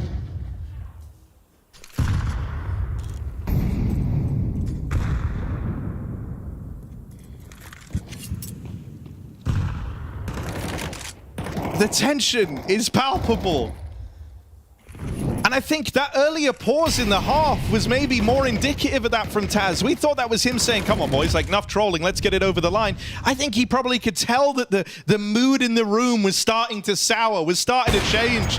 But no one could have predicted this. Shalfie's AWP removes Hunter. Remember, he started the game 12-0. Oof. 4-15 since that point. Goal. And So an early 5v4 delivered to the Pandas. Can they shoot for double digits here? Shalfie certainly seems to think so. Great value off the 2 AWPs on the CT side, right? iDisbalance has hit some crucial shots on the A site, and Shalfie is, even when not got kills, locked down, B upper, allowing 9 Pandas to play far heavier on the other side of the map. G2 again, a 5v3 where they haven't had a shot off, and they just have to group for a desperate mid to B. Now, these are winnable rounds. Don't get me wrong. Breaking in B with minimal casualties is the cure, but 20 seconds right now, a fantastic position for Dilladez to just take this round by storm. Dilladez has been diligent. This guy has been so aware. Gonna mop up the one man out through middle. Malves makes it into the site, but not at all prepared for Shalfie. And so 9 Pandas, 10 rounds straight as G2 face embarrassment. First in OT goes their way, and the thing that's so shocking is that this round has felt like every other in this second half. They get the openings from the double AWP. Shalfie doing all he can to get in the heads of G2. They grind G2 down to a snail's pace. Someone has to provide. Something has to give. I actually think that's the first 5v4 G2 have had since 12-3. And it's instantly leveled up. It's instantly equalized. Result, who was getting bullied, who was made to look a fool by Malbs over and long in that first half, now gets the better of him on an aggro doors push when Malbs is holding with an AK. Those are the fights that he wins. Those are the fights he's in this team to win you. He was 0-8 to start this game, right? The inverse of that Hunter scoreline. He's still 0-5 in opening fights. But it's the long game that 9 Pandas have played. This is still a weak setup. G2 going for a cat take. It's only Result in position. He's got no support. Bitter Util is not going to stop the inevitable G2 crunch of this site. This is looking like they're way for a T-side round right now, but 9 Pandas stay aggressive. They stay active. They come in on quick flanks. This is going to be really fast. Restart still needs to get something done in the site. The drop in spawn, again, nets nothing. Nico full blind from a T-side flash, and Result holds off. Bit more damage. There's the flank, denied by Monacy. Still one more to worry about. Late in the line is Dilladez. 20 seconds. G2 trying to push through.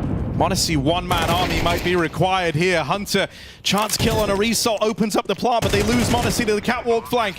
A G2 able to find their first round in a 10-round drought here and now. It's just iDisbalance between them and that goal.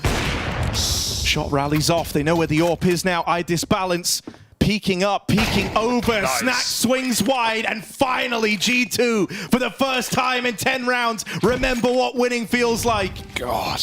It's not pretty, it's not clean, it takes a multi-kill from Monacy, but G2 finally get back on the board. This next round feels like it decides a hell of a lot. G2 couldn't get anything done on this T side. If they can find 2, T side does 2, maybe that can be the winning recipe after all. They can forget about this horrible nightmare. That's a snack sorp getting a tag. 9 Pandas can't let that offset their rhythm, offset their momentum. They've moved back into the double AWP again. In spite of that tag, space is still taken. iDisbalance out on an island, holds down into the lower tunnels. G2 are actually about to walk out B there after the molly. It gets insta-smoked, and G2 had to cancel. So now they're mid-rounding again. The plan broken down. Snacks may be cool, he hit that tag. He felt it. Sometimes you know. G2 got to go elsewhere for now. Mid-smoke, Snacks with a pick. Who knew he would be the hero of this game? He can be right here, right now. A 5v4 and damage done, this time untraded. Monacy follows up. And now it's the double AWPs for G2 that have teed them up here. Who knew? 2 AWPs, the key to success. Hey, they've been getting those fights in mid. They've been getting those AWP battles. It's just they've been walking into the angles with rifles, so they finally decide to respond to that. Snacks swaps off to a Galil. And G2 move out long as a unit. It's only Xiaofi in the site right now. This aggressive move, ready to be punished by Hunter. And Xiaofi doesn't know there's 4 strong on long sneaking in. This seems destined to be G2 on the 14, and they will make it so. But even when we swap halves, Harry, it's an awake and warmed up 9 Pandas who want to do right on the T side this time.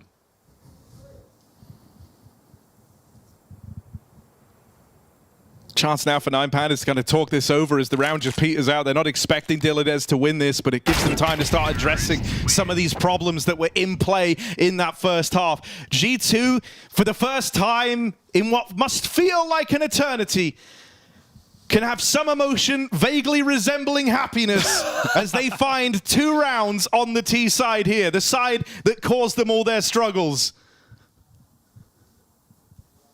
But the victory is not assured yet. Nothing is, if this matchup has proven anything. It's that it's not over till it's over.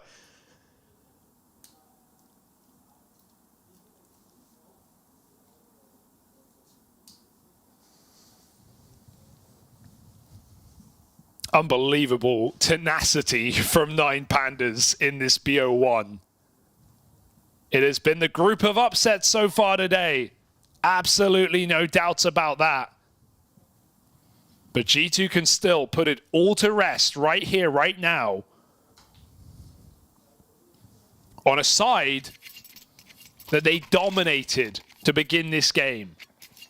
I think you hit the nail on the head, though, where you said, like, 9 Pandas are activated now, right? Like, they didn't do anything impressive on that T side, but everything fell off. And so now, at least, you know, they've got a very valid reason to fight here. You have individuals being more warmed up. Result had a disastrous start to this T side. So let's see if they're able to lock in. This balance holds the cross in middle. They just need to move away from this slower style, and this already looks like a better look. Glowing running out long, and there's a trade this time. That was something that never happened. It was always solo moves for 9 Pandas, never supplemented by util. This time they swing for the fences, maybe too far. m0NESY hits his, sat in the car, they molly off that cat trade, and m0NESY even gets out just about. They still run through the smoke on cat, gotta be careful, Nico covers. G2 are brawling, this is where they do their best work, and they will happily meet 9 Pandas in the middle of the madness. After one of the wildest comebacks, after one of the craziest regulation games to Counter-Strike, with a 9-round streak from 9 Pandas to get this into OT, G2's success on that T side, those 2 rounds might be worth everything. As 5 more kills separate G2 from a massive embarrassment here on Dust 2. And that 2-0 start to the RMRs. 9 Pandas, if they made one thing clear, they will not go quietly into that good night. They group up down in the lower tunnels.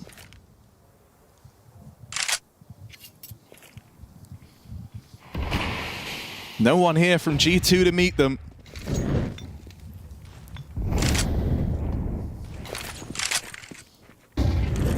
Was that 10-round streak all for naught?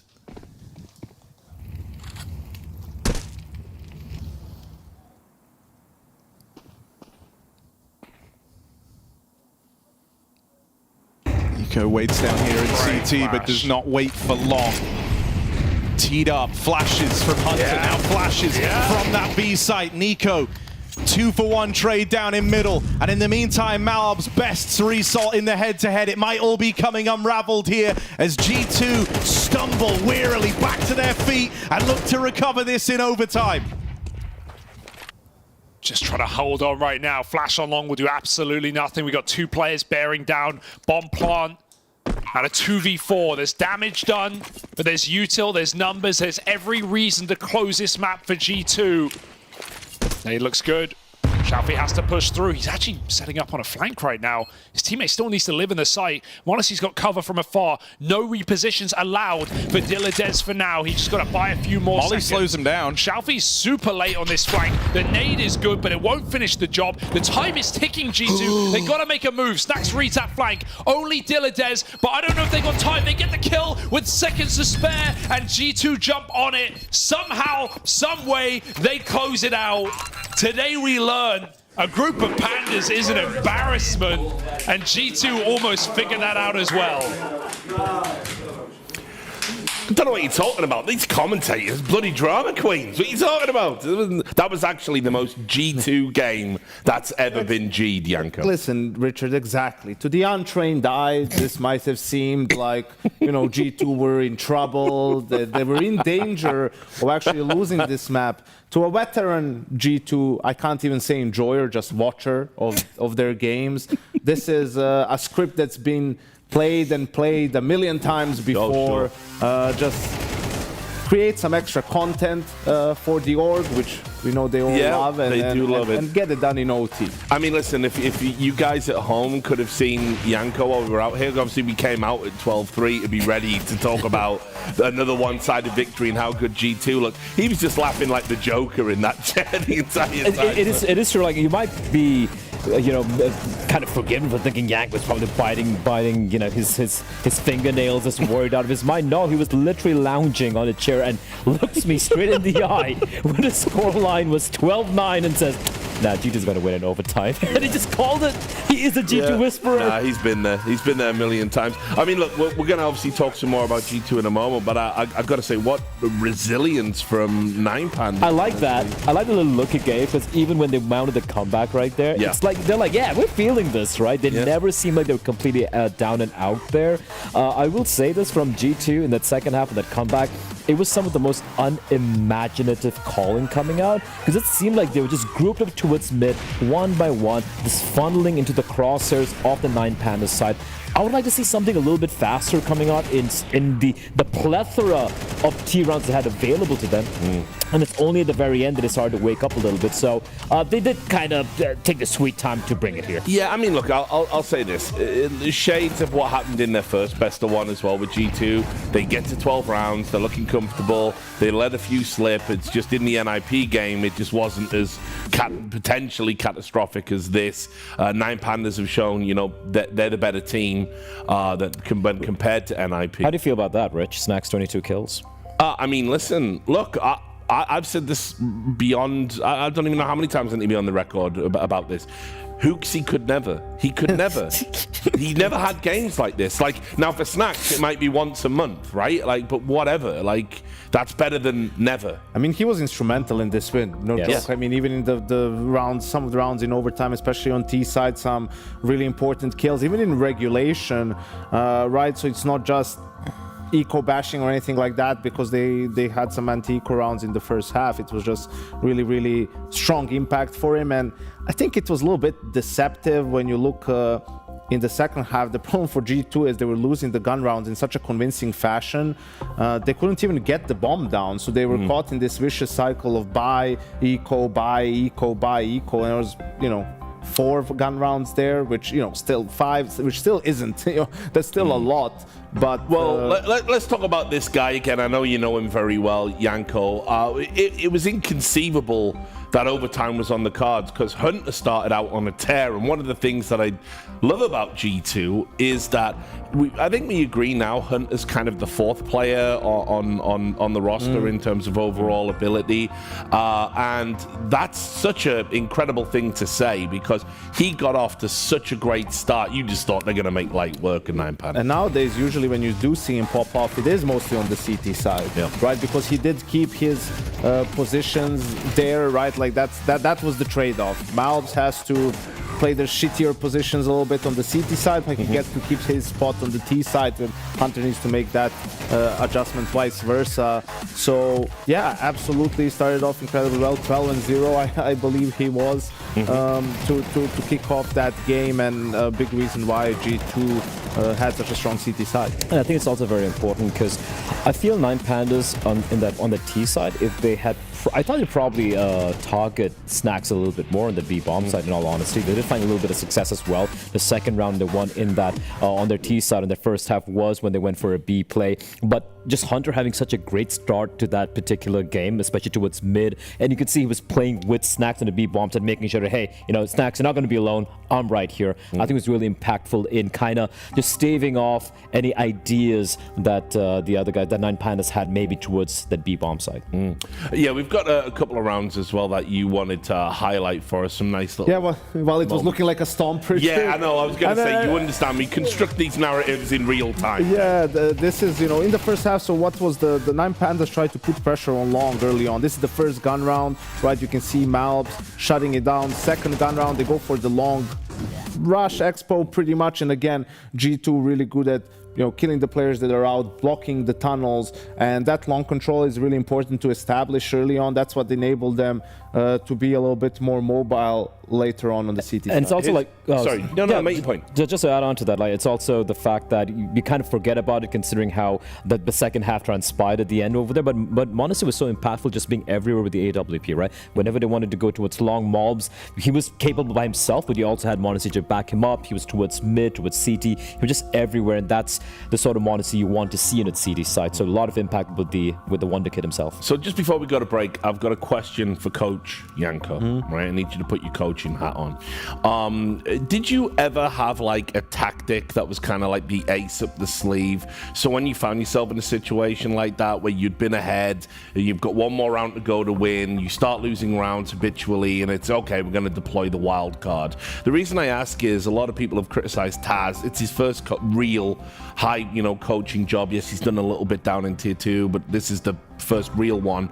And a lot of people have said his inexperience sometimes has maybe cost G2. So is that a realistic scenario? Should he have something like that for a situation like this? You can have something like that, and I'm confident he does have. But the thing is, for me, let's say that round on Dust 2 would be a late A split with a second lurker long, who's actually the B tunnels player, and sending the long player out first. To do that, you need to take CAD control, be in a 5v5 situation, right? Or 4v5 at first. G2's problem here was, I didn't mind it because the calls were just default, which is okay, right? The problem is people are just dying all the time to some small plays and good play from 9 Pandas, double op setup, right? And maybe the adjustments were lacking slightly, but that, you know, the players were just getting caught a lot. So sometimes you're not even in a position to get to that call to execute it because someone, you know, died too soon and you weren't able to get to it. All right, well, thanks for the insights. We're going to take a quick break. It is G2O, just about.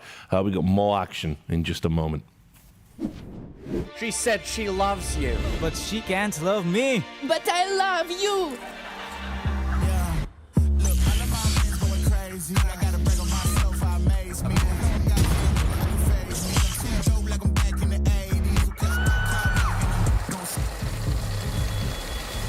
I won't play window anymore. What's going on? Play your role. 1xBet. On to the next one.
Yes, welcome back to the European RMR B We're about to have Eternal Fire versus 3D Max with me on the desk, as they have been for this half of the show. We've got Blair, we've got Yanko. Yanko's been recovering. He's okay. It's all going to be fine. So I'm going to start with you, Blair, just while he, catches his breath. Yeah. Eternal Fire. We talked about them earlier today. We were talking a little bit about them in the pre-show too. I think for me, definitely dark horses, in the sense that I think they have such incredible firepower and potential to take a scalp from any top-tier team. The issue historically for them has always been kind of like finding that consistency and also overcoming pressure in big match situations. Yeah, for sure. And I think if you look at the results they've had at all the events so far this year, what you said, it stays true, right? This is a team who will have some crazy peaks, they'll have a great run, and then the sudden dip in the form. We saw this just before summer this year as well, and the form was like quite a big dip. And I was speaking to Walksix, someone I've known for a lot of years, even back when he was playing the Mouth Sports team, like, hey man, what's happening with you guys? And it's like, it's just the fact that once they get to a certain place, they get a little complacent, they're not as hungry anymore. But we found they found that second win come the post break session. They look good again. It seemed like they were back in form. Wakedi was looking good, Walksix, Zantares, everyone. And then suddenly again a dip. Like recently, if you look at their event in the Challenger Katowice, where they're losing to B8, Bait, and a couple of these teams, and even in Rio getting knocked out by the Mongols, you see them finding the dip. But that being said, I feel like when it comes to the big ones, an event like the RMR, the Major, this is where they peak, so I'm not too worried about them. Well, I mean, look, if you look at some of the tournaments, I'm thinking, kind of how they've had a couple of runners up, some relatively one. There was Dacia, there were runners up there. There was Pro League, quite famously, where they had the game against Na'Vi. They had him. They had him, Richard. They sort of lost that game more than Na'Vi won it. Yeah, absolutely. So obviously this is a solid team that I don't want to say they should have championship aspirations. But there's the problem. You said it yourself before. Pro League, there was the Belgrade tournament. They beat Mouse there 2-0 in a best of 3. They lose to Spirit in a best of 5. At Pro League, they only lost to Na'Vi in the group and then in the grand final. Right? Then you have a slip up in Rio where you 2-0 G2. You lose a best of 1 to Astralis, then you lose 2-0 to Mongols. You lose Anubis to them, which you're one of the better teams in the world on the map. Like, what's going on there? Then you go to a challenger event, a smaller tier event, and you lose to Bait 2 times.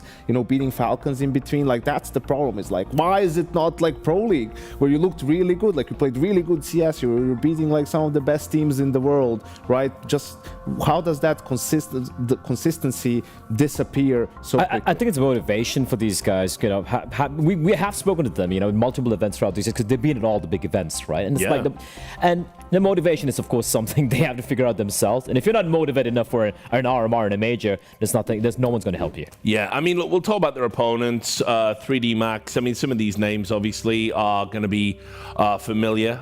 There's been players that have had those opportunities in other tier 1 teams before arriving at 3D Max. 3D Max been around for a deceptively long time. It might not be the biggest of names, but they've been stellar contributors to the esports space and have always historically found teams usually with scraps from other teams, but they've built very competitive rosters in the past. Yeah, and this roster also, you just saw Lucky on your screens right there. He's been their arguably best player lately. He's really stepped up, because you have Maka on the other side, who's the Opper, IGL, like he's doing really everything for that team. So those are the 2 heavy hitters that you're counting on, right? If you're 3D Max in a game like this, to go head to head with Xantares and Voxic in terms of the fragging. I think the unfortunate reality of 3D Max as opposed to Eternal Fire, where Eternal Fire, we see the heights they can ascend to, right? Like almost taking on teams like Na'Vi and some of these S-tier events. For 3D Max, I feel like they have plateaued a little bit. They've reached a stage where we just know they're a team good enough to, on a very good day, take down maybe a top 10, top 8 team online, but that's about it. And I'm afraid that I feel that's what this 5-man lineup can do, just kind of stagnate on that particular plateau, and which is why for me in this matchup they are absolutely the underdogs. Yeah. I mean, I think that's fair, and we're going to look at the maps and see where they can maybe get them to make it competitive. I just feel like, you know, Eternal Fire play what I call like kind of smash mouth Counter-Strike. You know, it's just like they've got really aggressive, heavy hitters that can just run at you and but here's a problem, take Rich. over a game. Here's a problem, Rich. You're talking about heavy hitters. You have Zantares and Waikadi on the other side who are going to be the Jake Paul to your Tyson, right? It's not going to work out here. Sure, that's fair. It's fair. And we got Nuke. How do you feel about that, Janko?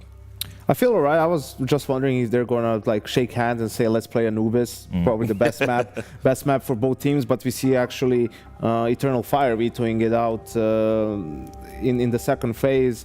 You know, probably feeling like, hey, we don't need to go there. We have a deeper map pool. Let's force them to play something else, and Nuke it is. Yeah. Do you have any thoughts about the map? No, it's a map that 3D Max are pretty comfortable on as well. I've seen them have a few reps on it, but at the same time, against Eternal Fire, I doubt it. All right, well, we're going straight into the game for this one, so take it away, Harry and Hugo. Yeah, thank you very much. I'm looking forward to this, as I have for all the games so far. They've all surprised in unique and beautiful ways. Yeah. I think the difference here is we just don't have this one, I think, is more tightly contested. Yeah, super heavy favorite, super heavy underdog. In theory, a lot of a closer game. That being said, our other game is very close. So what can we expect here? Anything's possible in Counter-Strike. That's why we love it. Yeah, I think I've stopped with the whole prediction thing after how today's going. Here we are. Good idea. Push into the hut to open up this pistol. Calyx playing with his food. Ooh, but Lucky catching that push in from the ramp side. Now, he is pincered right now, but he's going to go looking for Woxic. Major wins his fight in the meantime from up in the heavens. Maka and Lucky have a chance to try and fan out together over this A site, but instead, Lucky wins that one over Woxic. That's opened up a route into this pistol for 3D Max. Oh! Hang on a second, he's all right. Salvageable. Been able to get out of there, given a second chance. Yeah, no armor though. A couple of shots will just end this round, and 3D Max have good positions. They're lined up together, and they fight together. 3 kills from Lucky. Anything but luck as they put a pistol forward. 3D Max starting off on the right foot. I like the discussion on the desk of the fall-off of Eternal Fire, the question of consistency. Every time we see them make a deep run and blow our minds, they do often fall back to not irrelevance, but it disappoints us. But multiple times they've done that and they've reinvented themselves and come back and look stronger, right? It was the last major they even made the playoffs. Fell to the champions.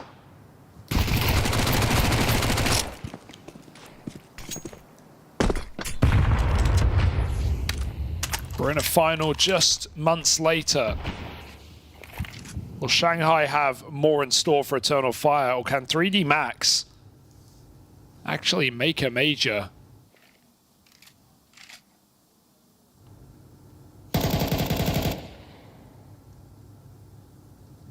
Did see them in the Copenhagen RMR, but there was nothing to speak for. Saw them in the even Antwerp RMR all the time ago, and similar result.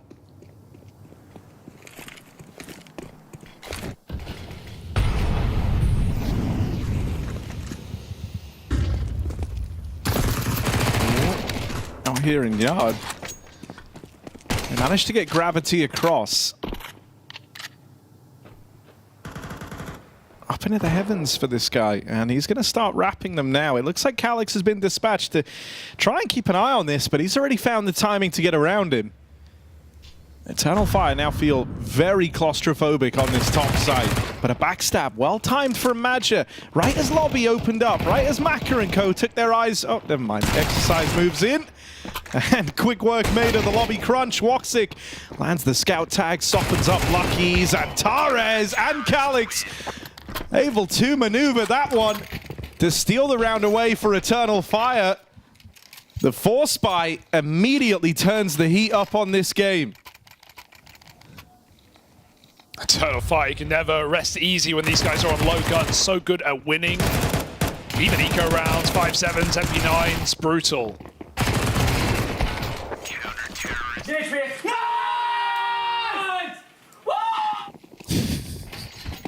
Woxic's been bringing so much energy back to this team as well, even in that EPL run that we've been talking about.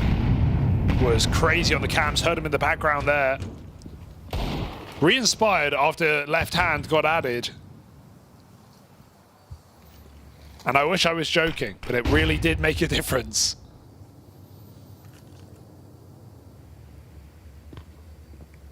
Whatever works for you. I think it's clear he's pretty particular about that stuff. Always been a high sense guy. You want everything to feel just right if you're Woxic. High sense is underselling it. Astronomical.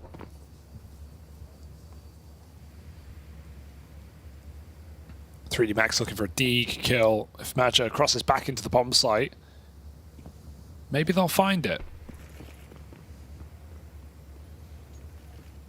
He's aware of this hold right now, and Total Fire playing a nice passive round on rifles, forcing the pistols to commit. While the 3D Max are keeping some money as well. Not fully invested. Just hoping to let these Deegs go one by one.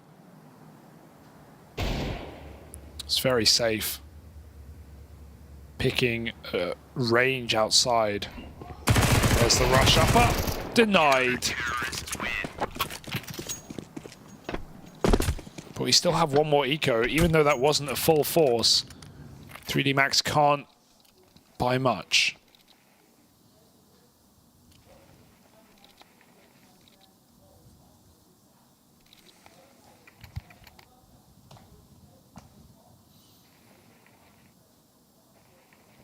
So for Eternal Fire, I think you set the stakes well. It's trying to get back to that level and replicate their very recent success at Majors. For 3D Max, it's trying to get to one full stop. Lucky, the only man to have managed it with that old French G2 roster.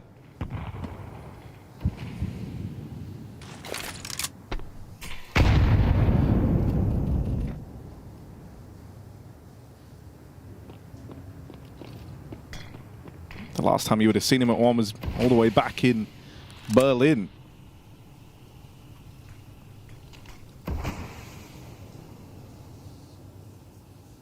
Been some time. Ooh, through the smoke, Calyx ready to receive. Galil's at ramp, but flame off for this round. 3D Max can't really make anything of this though. Oh, I speak too soon. A great flashbang. Woxic gets out. Able to tango, exercise, dances around that corner, grabs an upgrade. 3D Max making a lot out of little.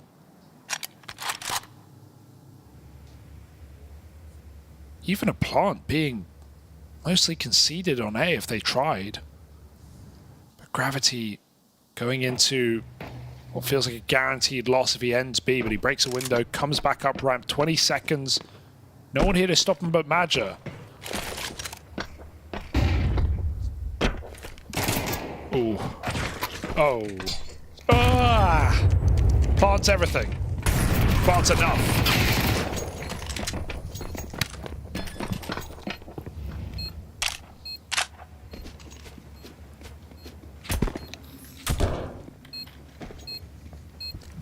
Eternal Fire playing just slow and steady, playing methodical right now. Not panicking. Not trying to force kills and give 3D Max what they want. A bit of a brawl. A lot of great aimers on this team.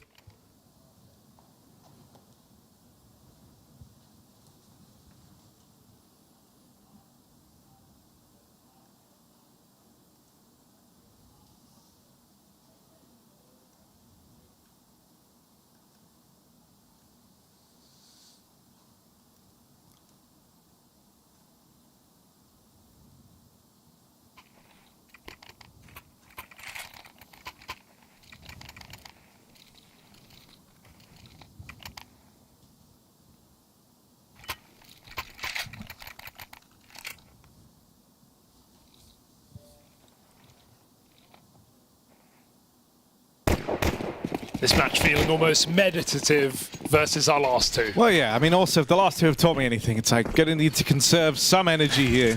For the 12-3 comeback. Yeah.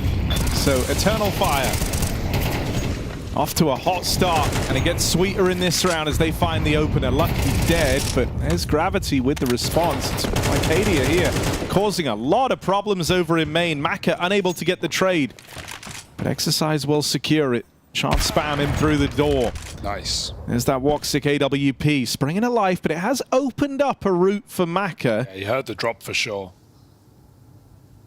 Gonna try and pincer around, but this move from Calix, oh, that was kind of everything there. A nice idea as they know outside was left open. Maka's gonna try use his timing. They actually completely split up with Exercise selling the fake down at lower. The thing that's worrisome is they've aggroed in through lobby. Maka has secured the top site, but the bomb might get lost here. Exercise, as he roots back up, has not one, but 2 fights to win. Good realization, there could be 2. Oh no, but he's going to recommit into this, and Woxic's reposition. You're not ready for that. Backstab, that's the bomb away. And this split up leaves Maka far from home. That bomb down at ramp. He's going to try and reroute in to grab it, but Woxic's already up and left. With so little time left, he's just conceded control over that bomb. He doesn't have the info where Maka is. I think this is a heads-up play from Woxic. Yeah, but I think you surely go B here just because of the bomb position. So Woxic can't actually play for B with this setup, and Maka can just run lower unless he overthinks it. They've done a lot of fakery already in these couple of rounds, but he's just going to commit with what he knows. That MTB bomb site, Woxic makes it clear, steps on upper, give Maka time to pick his post-plant position. Gonna go hunting as Woxic. Maka not moving a muscle, calls his bluff. Swings out late, and Woxic picked up. Yeah. Tries to wait for the info, but it goes both ways. Maka also hears those footsteps. It makes it a level playing field, and then Maka gets set up in a post plant. The advantage leaning towards him there in that 1v1. Feels like Woxic overcooked just because of the bomb position. If it was like closer to hell or somewhere that would bait you maybe into resetting lobby, or you had time to do so. But Maka really doesn't have time to do anything but go B. Unless you're really risking it all, just flying up that ladder for heaven. B does feel like your safer option. You have util, you get it down, you have options. You can plant in the smoke. So I can see what Woxic was going for, but Maka's best option was always just to take the gamble on lower. Seeing some risky moves from 3D Max right now, right? Splitting up in these 2v2s. They've done it a couple of times. Pull some fakes. Almost pay the price there. But a clutch up. Give 3D Max an important gun round. Eternal Fire, buy back. Money on the line for both teams here. Whoever wins this will start to streak.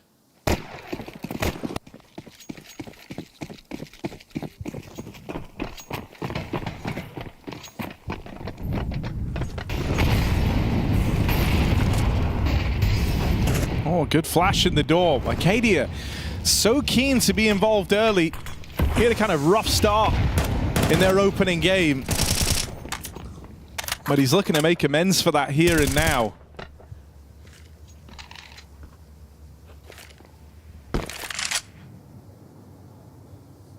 And that's a good sign. You want Arcadia switched online. I think in the eyes of many, he was a much-needed piece to this Eternal Fire project. Kind of a diamond in the rough that they found and have been keen to hold on to.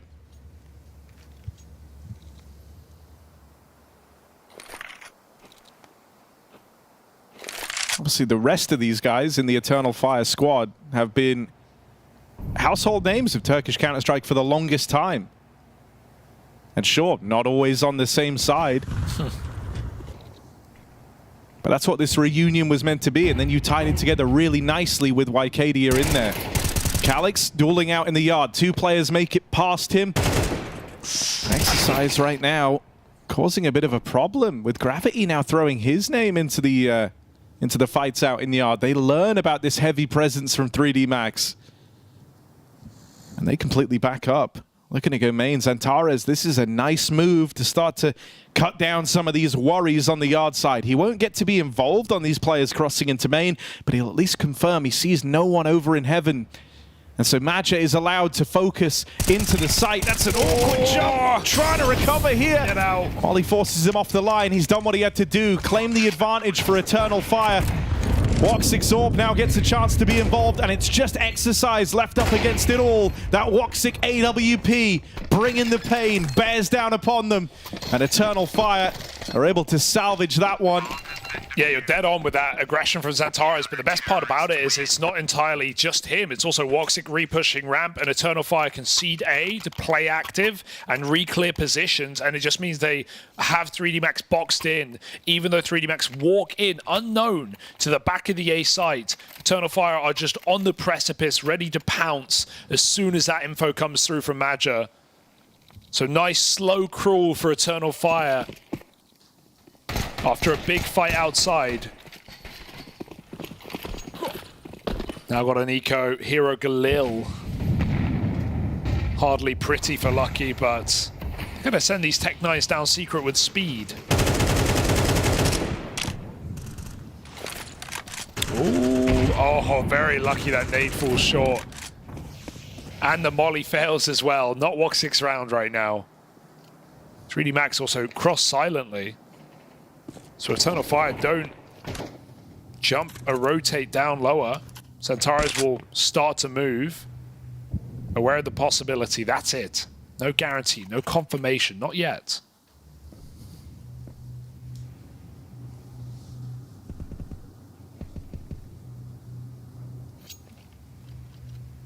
Classic Xantares position.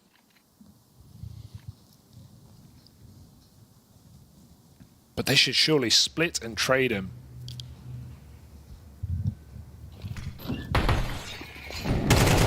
Good turn. Xantares feels very at home up on these rafters. Oh, there's a reason they named this spot Xantares. Look at him go.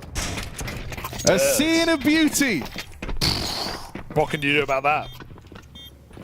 That's prime Xantares right there. Beautiful. You just have to flood him, right? You have to flood him out below the door and shoot up. It's a very hard fight, but they just go for the plant. Sure, that was the goal, I guess, of the round, but when you get slaughtered like that by a solo B player, does not inspire much confidence.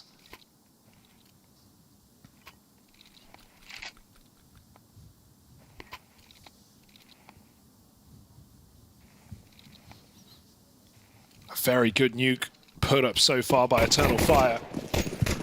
But one where you still expect 3D Max to have a bit more depth in a BO1.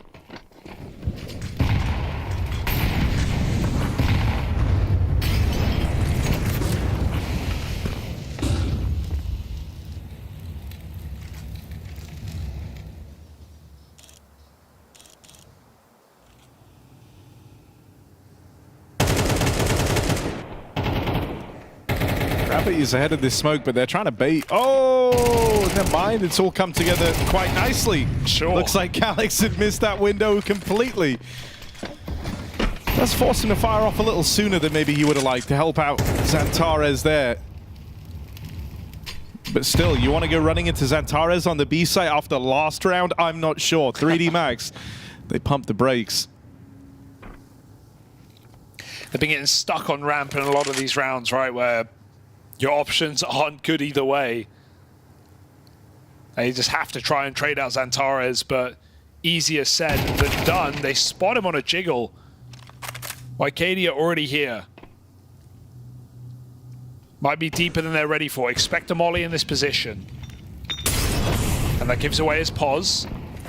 Even a deeper molly as they butchered the first one. And they clear this out entirely.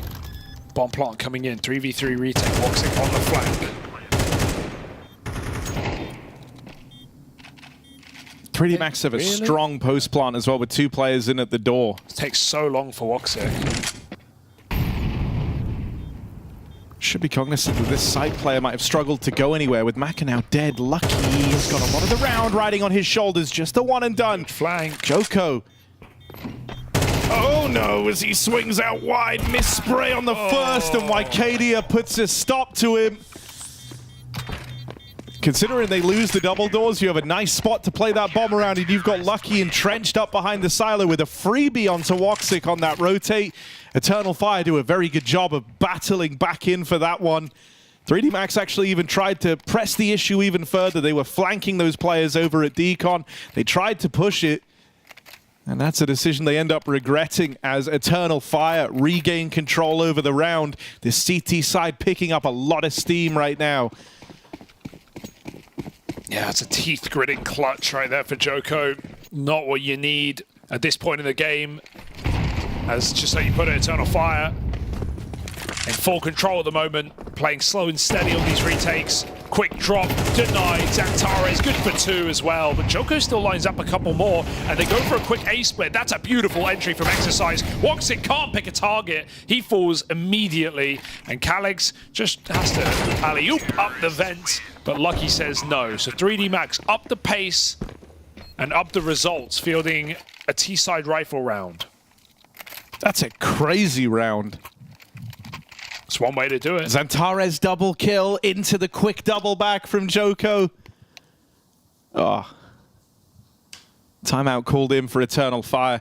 Yeah, you know, I think already you're at a point where you've had a good CT side here. You've kind of put your best foot forward, but you don't want, you know, when the chance is there to sweeten the deal, you don't want to hand 3D Max way back into it to kind of tie up this first half. So that's what they're discussing now. Well, the ball is still in their court.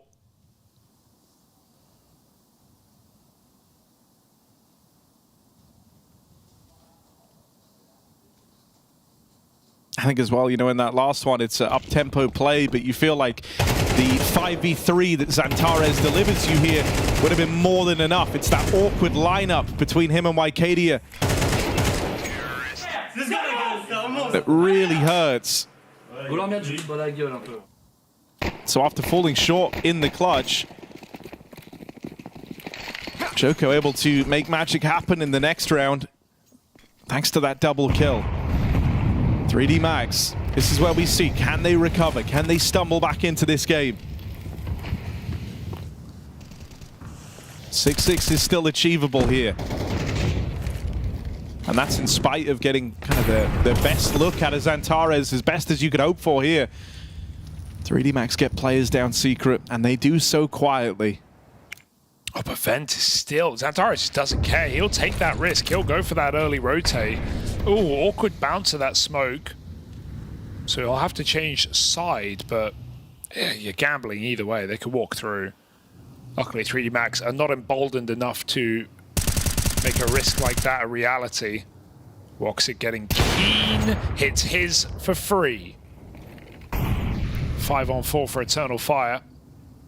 Xantares back to the other side after spamming on double doors. Gravity gets a spot. Xantares doesn't overcook. Retreats to B, but they chase him down right now. Xantares still gets a dink off on that second player. And they're being fast flanked as well. 3D Max could not get comfortable. Flanks on flanks. Lucky drops Calix 2 in the door. Joko opens up. And Wycadia closes down. This round floating in tandem right now. 3D Max need the cover. Oh, nice. Lucky providing this Overwatch. It's so keen. He comes in on that ramp flank. And now him and Maka carve a path back into this to make it 3D Max's after all. It's another round where you think Xantares has done enough. But it might all be for naught unless Major can clutch sharp. One more to find. Maka doesn't swing him. Gave it away. And he makes noise there. So now Major has the info. Trying to go hunting, trying to play for the kill onto Maka, and he needs it swiftly. The info goes both ways, and Maka, don't know what calm, collected. That was such a weird clutch. Maka gives away his pause when Major had no idea. Then Maka disappears. He can only be in one place, and Major checks dark. He hasn't made noise. He can't be dark. He shot a bullet. Did Major think that was him shooting because he fell? He'd shot the window out. Or shot to trade, or I don't know. It was just a shot in double door, in nowhere. That was such a weird clutch from both players. That's after as well. I felt like Eternal Fire were handed a bit of a freebie on the door push from Joko. Yeah. I felt like that was more than enough to bring them back into it, but 3D Max are on the verge of tying up this first half. There's been some weirdness in there, sure. This is, yeah, I got to give it to 3D Max somehow in a very powerful position to draw this half out. But it feels like Eternal Fire have let them in. I like that way Wycadia holds his shot there. just guarantees like, it. trying to get 3D Max to commit to their original call, this upper play, but it is just a bullet storm here out towards the top site. 3D Max just have Wycadia left to get past. 3 kills deep already, a 1v2, and there's the swing from the AWP to seal the deal. Maka closes another round for 3D Max. Yeah, excellent recovery from the French. And Eternal Fire, they can still make this a pretty CT side with a 7-5 lead. Seen a lot of rounds ending lower. Eternal Fire have not really contested the outside.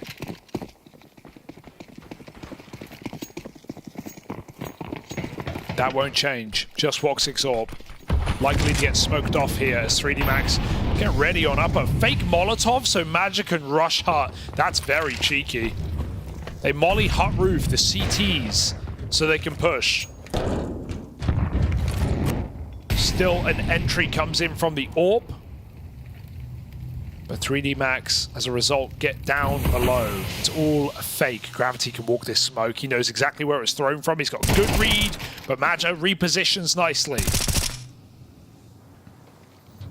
This now has to kind of end up. A noise has been made. And Eternal Fire make another intelligent mid-round push. They've just got to be cognizant of exercise in the back of the lobby. Do they hear Maka resetting as well? Oh, that gives away everything. Oh, just the dink for Xantares. He made a step. Oh, God. Bungled. Bomb silo. They're in heaven. What's going on? Wycadia has that 1 kill trapped in at lobby, but you're dead on. This player out through the heavens causes you a bit of an issue. Wycadia. Oh, what? Now they're vent dropping. This is. I don't know what's happening. I don't know what's happening. Wycadia, though, fast on the approach down towards ramp. He's going to have a 1v1 here. Maybe a chance for the round with it. Swing out from Maka. He's been good at closing these rounds. He's been good at keeping them safe for 3D Max, but these shots are sailing past Wycadia, and now it's just Joko left to beat. No kit. Has a Molotov, though. That's going to buy you precious time. Wycadia tries to commit to the stick. You can see him in the door. It's an awkward whiff spray. Wycadia tap again. Swings wide. Joko He's got it. Falls, and the defuse held. Wycadia with the clutch. Somehow, someway, Eternal Fire secure themselves a 7th. Like we all expected, they managed to close out that round. It's a struggle for both teams right now, but Eternal Fire pull it over the line at the end of the half. A very topsy-turvy game of Nuke, where they're using the layers of the map and every available option. They're above you, they're below you, they're inside you, they're outside. I mean, I got to give it still 3D Max. It could have been swept in this half, but they field some nice clutches at the end there on their T side. So very close rounds. Did feel like, as I said, Eternal Fire let them back in, but Wycadia winning a crucial 1v2 at the end of the half to make this, dare I say, comfortable for Eternal Fire.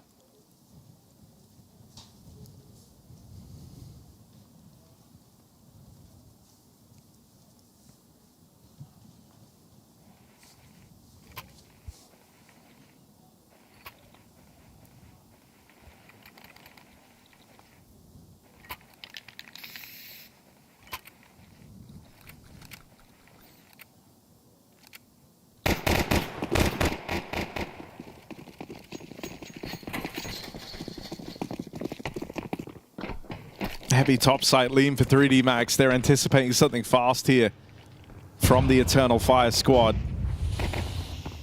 Joko has these dual Berettas in a ramp and is good on the opener. Maka peeking out from hell, has support now in the form of Gravity. That's 2 players spotted over at the ramp room. Eternal Fire looks like this is the El Clasico kind of ramp fake into the top site here. Knowing you're going to shuffle around the defense, getting that 1 kill helps you in that goal. But back here in main, that's where Lucky strikes. Chart-topping performance right now. Him and Exercise, the two guys doing it for 3D Max. They both fall out of the round. Acadia has the chance at the 1v1 here. Maka was so far removed. Rotating in late from ramp. Acadia goes back and just gets caught by Maka in rotation. The timing of that, milliseconds out of his view when he turns to clear door. And Maka closes yet another round. He's been full of them this game. The clutch AWP star of this squad. He does it all.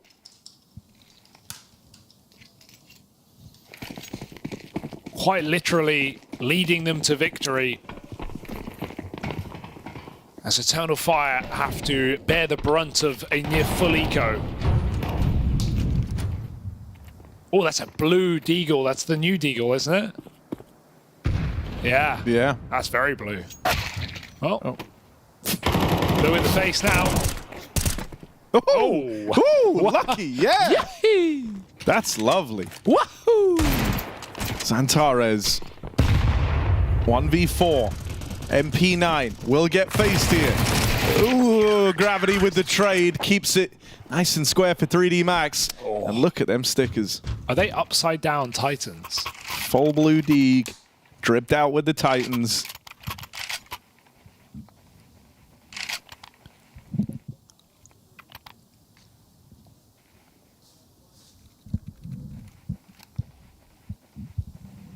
Obviously,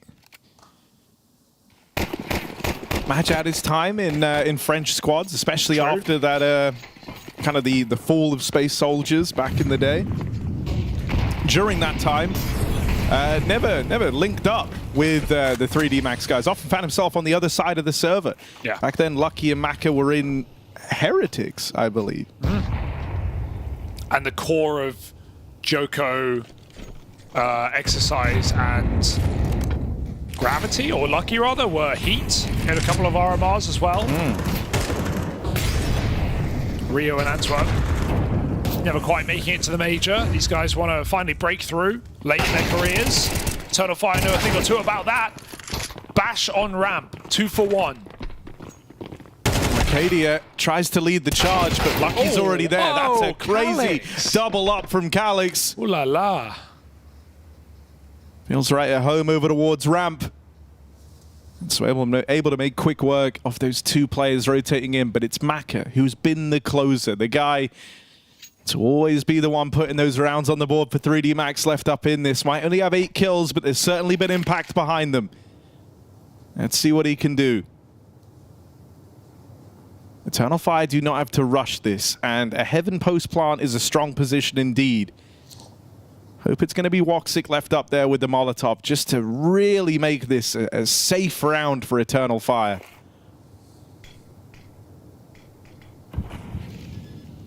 They give Calix the bomb. Woxic plays late out in Heaven. If he naded him, could have been a kill.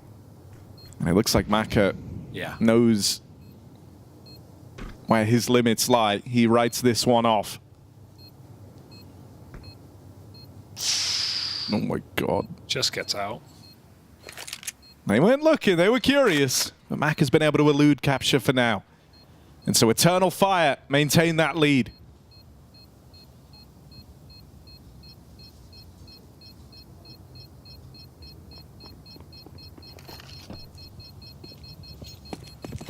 Oh, Calix.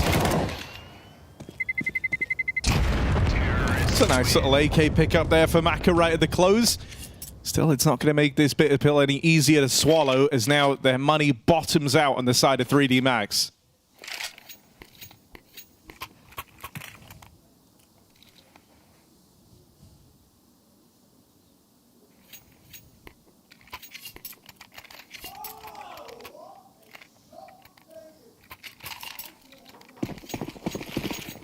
Bits and pieces here, enough to win a round on CT Nuke, that's for sure. Just got to really get these rifles involved early in the round. Joko blocking. Heaven AK, Mini M4. That's a good nade. Very nice.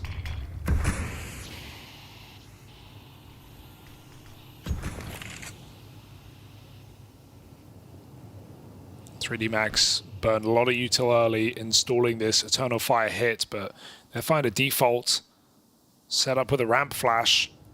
We saw what Calix did the other round. He hit some brutal entries. So more of that could be conducive to a round here for Eternal Fire. Double lower for 3D Max, making a bit of a gamble. So Eternal Fire could walk into somewhat of a trap, but it's not the best weaponry in this position. And with no kit, if Eternal Fire can plant in a man advantage position, should just be a save. 3D Max are always keen to fight for this round, though. The double lower drop. Yeah, good move. Now gets reinforced. They pull everyone down here. Oh, well, no accounting for that. Joko tries his hand at the spam. Woxic will respond. And very, very quickly, these rifles clean up. Bye.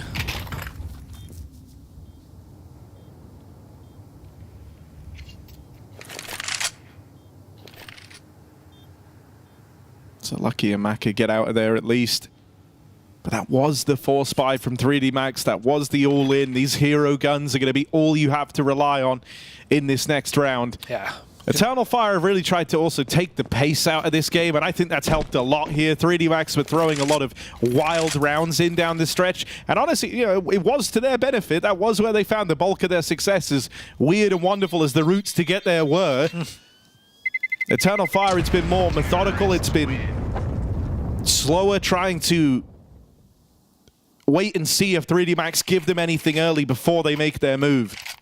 Yeah, and also just playing grouped basic CS right now in a positive way. They're just trading out on ramp a lot of the time. And the B hits have looked clean. Little to resist them. Only one really full buy round in this half for 3D Max, right? That was just a force. They're on an eco now. Last pause used to keep these couple of AKs going. And try and find a way to utilize them. Wouldn't be a bad move to just put them outside and hope Eternal Fire come your way. Not great spawns or anything though, so Eternal Fire just gonna keep this ball slowly rolling downhill.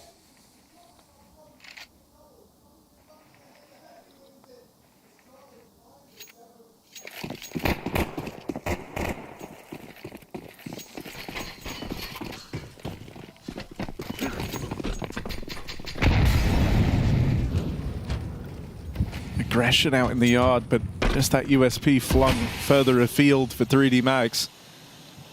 Joko still has a lot of info from this push, even if he's not going to be able to provide much. In terms of damage, he's cleared out some serious real estate, and you know those outside smokes are just a fake now. So you better place these two rifles as a result. That Zeus will be left out of the action if Eternal Fire follow through with the ramp hit, which is how it's looking right now. They have no reason not to. It's been almost, even when 3D Max put 3 players here, Eternal Fire traded out positively. So if this is just going to be their game plan to break this weaker position, could be a fantastic answer on this T side. Maka gets a nice kill. Flank just misses Major. But he's still got to be careful. If he dies to this flank and lobby, that's a 5v3. That's 3 AKs picked up. Last time, this rifle spam got instantly punished. This time, Lucky at least won't fall. Exercise. Oh, he didn't check. I mean, Magic's never going to look either. Who does this even favor? He's made it down the ramp with the USP. He's in behind them. Zantaris is now backing up. Exercise. Retrieves an AK that was dropped earlier on over at ramp. He's used that to deal with Major. 3D Max have a fighting chance in this round. Gotta be quick. Arcadia and Calix. Zantares now throwing his name in there, and it's nearly the transfer, but 3D Max. There's time for this with 2 hero guns. Some crazy timings on the flank, and a big 3K from Maka. They have upset Eternal Fire there. That's shocking to not even expect the lobby flank. I'm really surprised to see Major only hold hell that entire round. No noise made either way, and he just commits. He never even clicks, he never checks, he never looks back for a second. And that's the, you know, the ball stopped. Oh, awkward round for Eternal Fire. Not the make or break. They still have a bit of money. One more buy. But 3D Max give it a lifeline right now. They better take it. Sink or swim.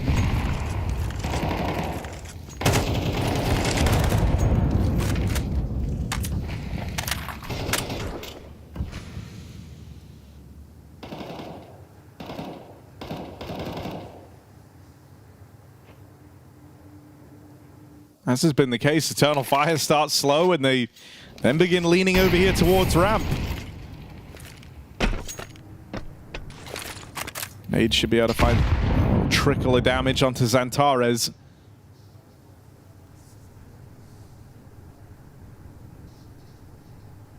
Going ramp again, I mean... Oh! When you've got Xantares and Calyx that's hitting a Xantares peak. Yeah, can't blame him. Major as well. Ripe round. Hitting 2 headshots in lobby. Sees a third. That's fine. They've got 4 down B already. YKD are holding the flank, but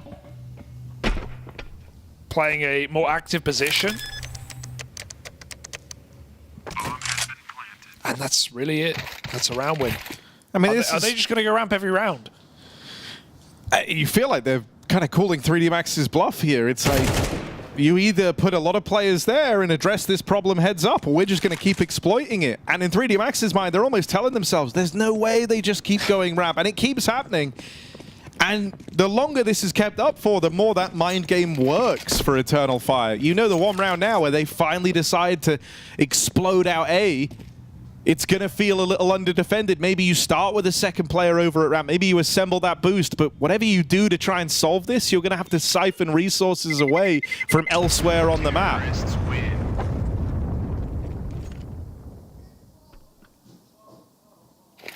I think Match has gotten very good at like not overcooking, not overthinking things.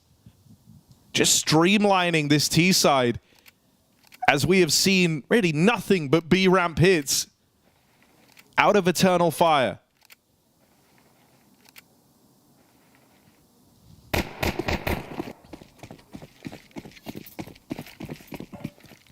.3D Max still keep up the one-man hold there. Oh, finally they changed something. And it doesn't go well. Lucky, beautiful double. Catches a top silo crawl. And Eternal Fire wishing they just went ramp. YKD down the vents is not going to save this round. Oh, needed that as well. An opportunity bungled. And you could justify a save, hilariously. Where is that bomb? Maybe in front of the box? J-Raz is running around finding it. There it is. Good luck. Maybe you can grab it here? Yeah, there we go.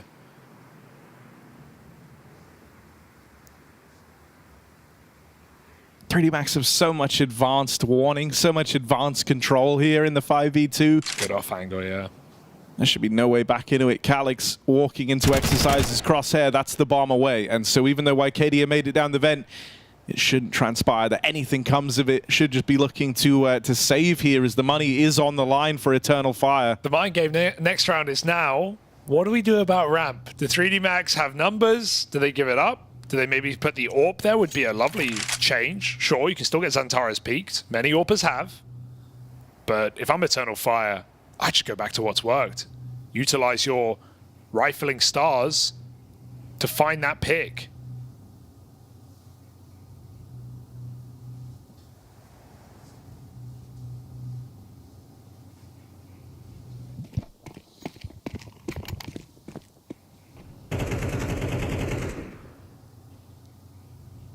Counter-terrorists win. 5 alive round is so reassuring for 3D Max. It keeps their economy above water in this tense, slow, back and forth match.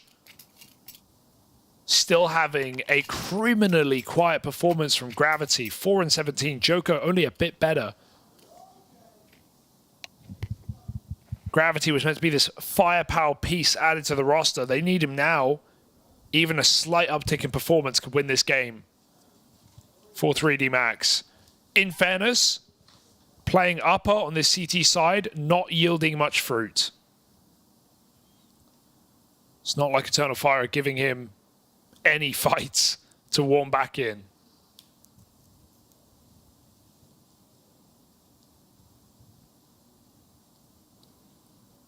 Eternal Fire call a timeout.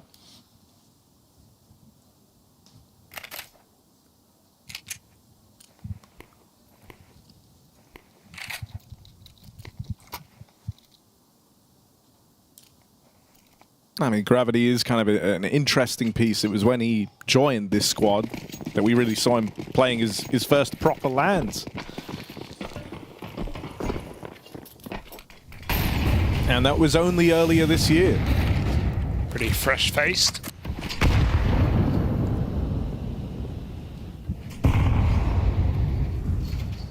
Oh, quick drop vent. Xantara's creeping. Still strong in the lobby. Eternal Fire going to give Xantares the room and the time to accomplish what he can.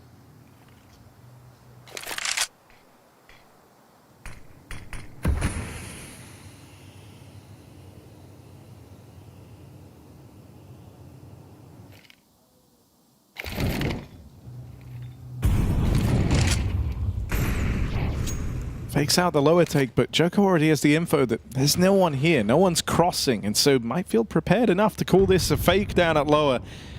3D Max poised with 3 over towards this top site. Right as Eternal Fire look to make their move. They're in the right place. Joko can even try and fly up those vents if there's enough chaos. And with how these rounds have gone, one thing is for certain, there will be chaos. Gravity and Exercise, strong crossfire to hold the line.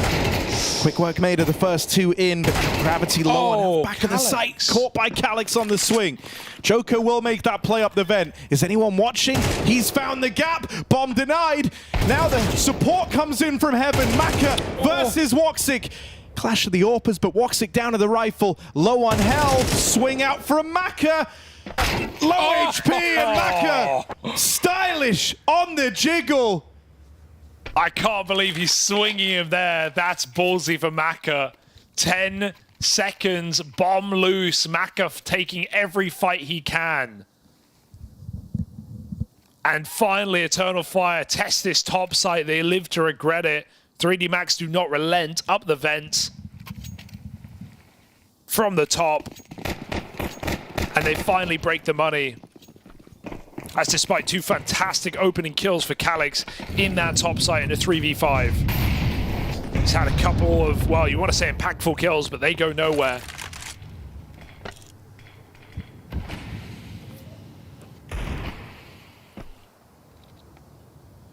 And Major just thinking it over because Eternal Fire, the script has flipped. They are now in the backseat, being driven off a cliff. Well, this is where like those kind of mind games that we talked about earlier almost start to run against you. In Maj's head, he's probably thinking, it feels too obvious, doesn't it, to go back to ramp now? I think you just got to do it, right? Like, it's not every day you get a game like this where one thing has worked so clearly for the Eternal Fire squad. Something as simple as just group hitting ramp. Could also try Secrets. No, they haven't been threatened outside. They just got burned by that one round that Lucky ran red. But for the most part, 3D Max don't start like that. I think that's the other thing that's making this feel kind of wild is like, on the side of Eternal Fire, it's a very even game. Everyone is pulling their weight. It's not like someone is really struggling here. You felt like you had the edge in terms of the calls as well. There's a 3-kill disparity from top to bottom that Xantares is helping to grow a little bit in this round. But Lucky has just been a menace, and then you've had Maka and Exercise to help tie those rounds together. Sadly for Joko and Joko and Gravity, rather, they haven't really been a part of the conversation. You know, it's very top heavy, and Lucky is always in the right place at the right time, it feels like. So what do Eternal Fire do? What did Major try and cook up there? This is a mind game right now. It absolutely is. It's a test between Maka and Major in how you want to start your round. And Maka just has to trust in his riflers, his anchors to hold it down. Oh my god, they call it a bluff. They go for a push, and that was not a clean fight by any means. Another push denied. Xantares just going to run out ramp. Knife out, he's dead. Okay, you've learned where Lucky is. And I would almost want them just to overplay in relation to that. But they keep it slow, low and slow for now, allowing more aggression to come through. It's not really served 3D Max too well thus far, but they're committed to this idea. They want to clear lobby. Wycadia up close. First kill delivered, and Lucky now out of the round. Gravity has barely a chances to be involved here, but this has to be his round to keep it in check for 3D Max. Eternal Fire are in his sight. They're in his domain. Does Gravity reign king? No, he falls. Maka. We said this guy's been closing rounds for 3D Max, but a 1-on-3. The odds heavily against him. And no swing from main, smoke in his face. Maka moves away. Is this him preparing to concede this to Eternal Fire? It's gotta be. I mean, what can you say about Gravity? He's having a rough game as well, but that was his chance for redemption. To just at least get a kill or two to make this round interesting. Maka's not even in a safe position right now. He's got to go ramp, bottom ramp. He should live here. They know where he's going to be, though, from that shot firing, surely. But they also don't have money, so they can't risk anyone dying to the bomb. So 3D Max have to, sorry, Eternal Fire have to save just as much as he does.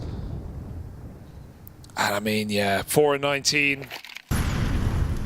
Not been up to him on this CT side, but that was his chance, and underwhelming.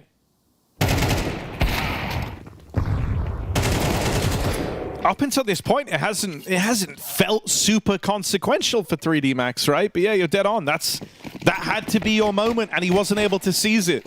Here we go, Eternal Fire, second wind. They break a 3-round streak. Coming alive right at the end. Fast out into the yard, and this time there's no one there to meet them.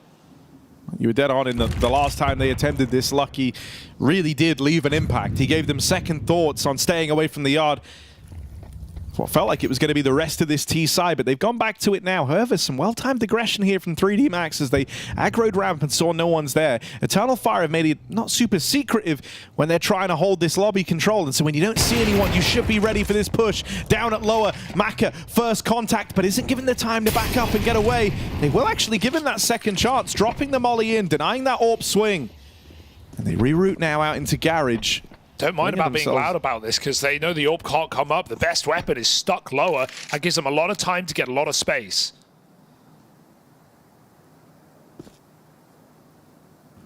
Waiting to come through main on the fade of this smoke. Gravity, 4-19. Major spots them aggressive through the door. That helps his forces paint a far better picture of where 3D Max are in this topside player. When you see them taking lobby control, you're holding the extremities here, you're holding Hut. Awkward spray for Xantares, who's been a menace in this game, but just the one and done from the power position. There's the lineup for Woxic. Head on a swivel, can't deal with Exercise in time. Major's moving in a little later and is also cut down. It's just Calyx, 1v2. Hopping in, bomb out in no man's land. He's going to cross in the open and get this into the crossfire. They've let him grab it. Exercise swings, time's running out. Calyx, oh, he won't have time to plant. And Maka running away, takes it to time. Oh, gotta give it to Exercise. What a round from him. 3 kills when they come running through the hot molly. 3D Max have done some crazy aggression in this CT side, but on top of that, he reads that reset of Major, who reset from spawn to main, and Exercise peaks him at the perfect point in the round. This is such a weird match of Counter-Strike. And it is going to come up in favor of the French unless Eternal Fire have something unbelievable. Unless they go back to the ramp, Parry. They've got nothing. 1 save gun. They're broke. Not even loss bonus. Desperate. Yeah, what makes this so mad is how often these A takes have come up short, and that's in spite of the A anchor being 4-20. You ain't catching no smoke from him. It's everyone else. Insane round from Exercise. Lucky as this madman that always feels like he's in the right place. And in that round there, rather critically, Xantares in the power position, someone who has felt infallible for Eternal Fire, only able to get one when it needed to be even more. This is what it's all for, though. Somehow Eternal Fire have managed to field a bunch of rifles in this round. A bit saved on for the previous. Even 3D Max's buy isn't perfect. The French with Pyjamas on 2. And already dry on utility. The kit on only the AWP. Eternal Fire get down secret. Xantares hasn't gone too far with this position before. This is the round to do it. Means they don't have him for ramp, but they do have Maka to worry about. And I think this is the best piece for this job right now. And a nice off angle to get a pick and drop down B. They leave lower completely open after smoking Xantares off. Back up the vent to reinforce upper. Is it another high-risk reward play into the lobby push? Eternal Fire are holding for exactly that. Calyx on this angle deals with exercise. That's the hero from the last round. Gravity. No. Nades rain in. He's displaced. Burned by the molly. They know he's close. This MP9 gonna struggle, but he's got teammates here now to support him. Push into the heart. Awkward whiff for Gravity. Eternal Fire batten down the hatches, trying to take us into overtime, and it's just Lucky and Maka between them and that goal. 2 from Lucky, but the end of the line, Woxic wide swings and OT is secured. My God, a roller coaster. It's got more spins, it's got more loops left in this game. Eternal Fire into the stacked upper site, find every entry, and it just feels like Gravity can do no right now. Set up by his teammate with an MP9 and still just overwhelmed. A huge chasm on this top site. Eternal Fire abuse again.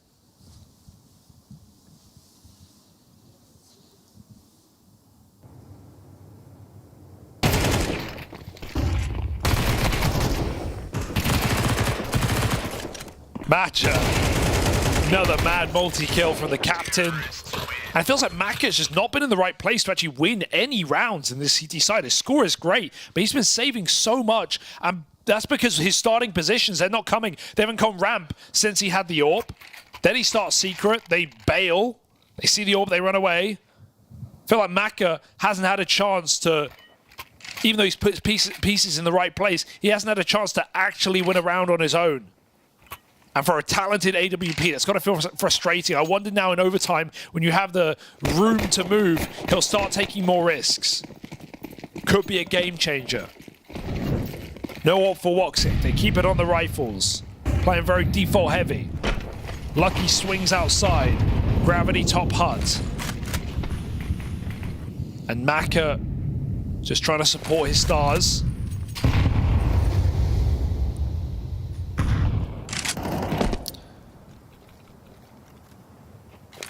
Eternal Fire have done a really good job of kind of leveraging the pressure on 3D Max right now.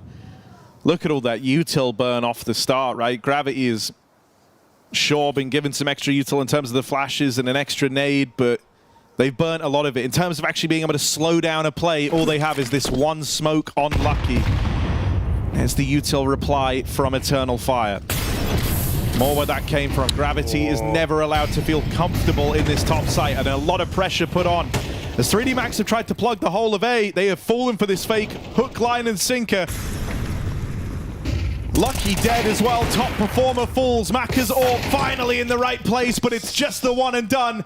Calyx quickly deals with him. You can see he's feeling the pressure. He re-swings into a Molotov for the second kill as well, right? Could have just given it up, played 3v3, but now Eternal Fire, now they've got the advantage, they slow. They let 3D Max sink into this uncomfortable, quiet map. 20 seconds, so they've still got to trade up. Harriet, another shot, a redemption for Gravity. Even one kill here and then ducking out would be massive. They just saw him. But you can tell he's feeling a tremendous amount of pressure. Gravity wrestles with the M4, and that's the bomb dropped. A very important kill as it's given exercise time to get involved on the backstab. And so Gravity with only 5 kills, his 5th one coming in that round there, but it gets the attention away for just long enough for Exercise's flank. Yeah, just enough. That's a real stinker for Eternal Fire. Walking past the player they knew was in window. And frustration starting to set in. You feel like you're doing everything right. No one's having an off game. You're slowing down in the man advantages.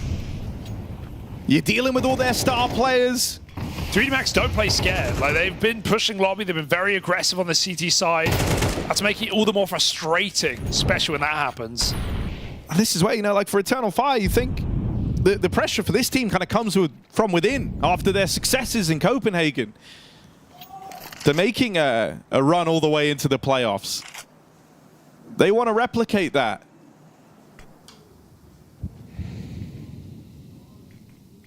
It can be hard to catch lightning in a bottle twice here. Smoke's blowing open out in the yard. 3D Max have been very active with this util to disrupt these smokes, trying to get the info on if anyone's crossing. Lucky gets the spot on players back main, but Xantares, team flash. One more. Didn't spot Gravity as a result. Another kill for the struggling player. It's just a one and done, but it does make life a little easier for Exercise in at the top site. Gets out with 1.5, a dink onto Major. Joko from Heaven, Lucky spotted down at Secret earlier. They have an idea where one of these players are. They don't know about Joko, but the decision to wrap back into the lobby has given them safe ground. Major's looking like he wants to commit fully to this flank. He's hoping that 3D Max play this slow. If they go fast here, it leaves Woxic in a 1v2. And then Major has to start making noise. He loses that element of surprise. They are on the bomb. Woxic tries to put a stop to this, and he'll deliver all alone. Woxic left to his own devices and makes it happen. Lucky just lets him get away with it. He stands still. He doesn't even swing to cover. There, of course, there's an angle from Hut to the site. He hangs his teammate out to dry. Needs to protect him there. When you're going for that stick, and Major's flank isn't even required for Woxic to close that round. Disastrous way to lose the 2v2.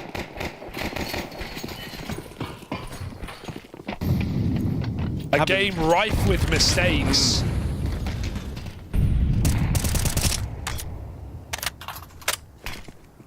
Having Woxic be the one to clutch up there, though, I think that's a much-needed injection of energy for Eternal Fire. You talk a lot about the vibe and the hype that he brings to this team. Well, he has just delivered them a saving grace round, one where Major was so nearly left out of the picture entirely. Crazy shot for Maka over the smoke, catches Major in the air. Just jumping back. Replenishing the outside smokes now. This is something a little different from Eternal Fire. Usually it's been the one-time dump. 3D Max nade them open. They always get the info that no one's crossing. And so doing it again, they're hoping that that puts pressure on 3D Max to rotate because they're not using the outside smokes. But Maka has repositioned. This AWP finds its way over towards ramp. Last seen outside. Now aggressing and getting in the face of Eternal Fire. Bomb spotted lobby for 3D Max, so even though Maka got seen as well, Woxic knows crossing here is difficult. He goes for another jiggle. And he's been given time to get the shot off. Maka trading this is now wishful thinking. Eternal Fire kind of just have to let him have the space. They have to go into a stack, they don't have a choice. Out they come, Gravity in position to try and thin the herd out hard. And there's the full line of 3D Max to bring that one home. Maka pieces it together. For a brief moment there, 3D Max had fallen for the outside play, but Maka getting that spot, his decision to re-aggro lobby, putting himself in the right place on this AWP to make all the difference. 2 rounds in OT go the way of the 3D Max squad.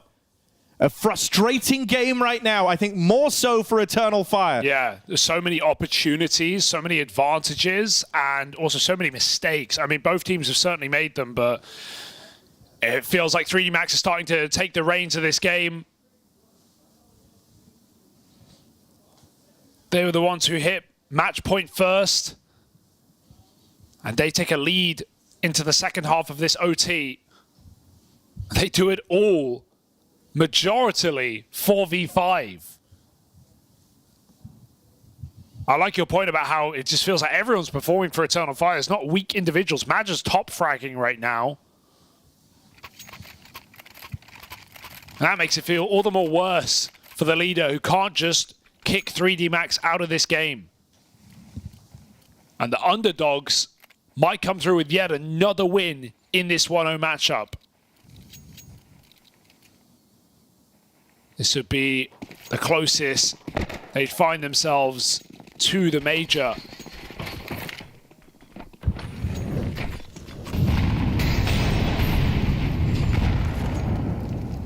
Never seen before for 4 of these players.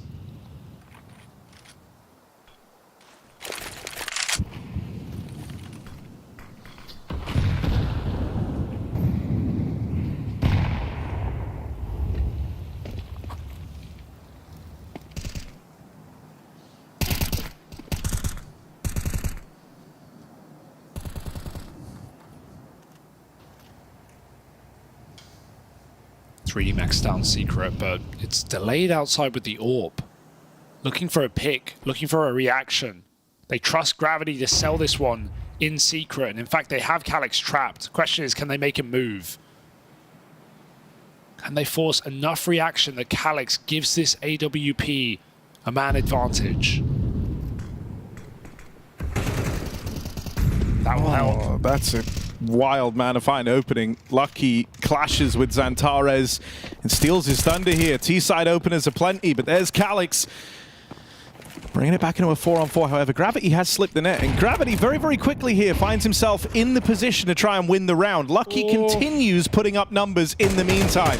Gravity fires off, does give away his position, and it's Maka to get that kill. Got to push lobby. Acadia running out of options as they've wrapped in through heaven. There's Gravity, kill number 7, but it hits like a ton of bricks to Eternal Fire. I don't know if that comm even came in. I don't think they knew because Maka got the kill.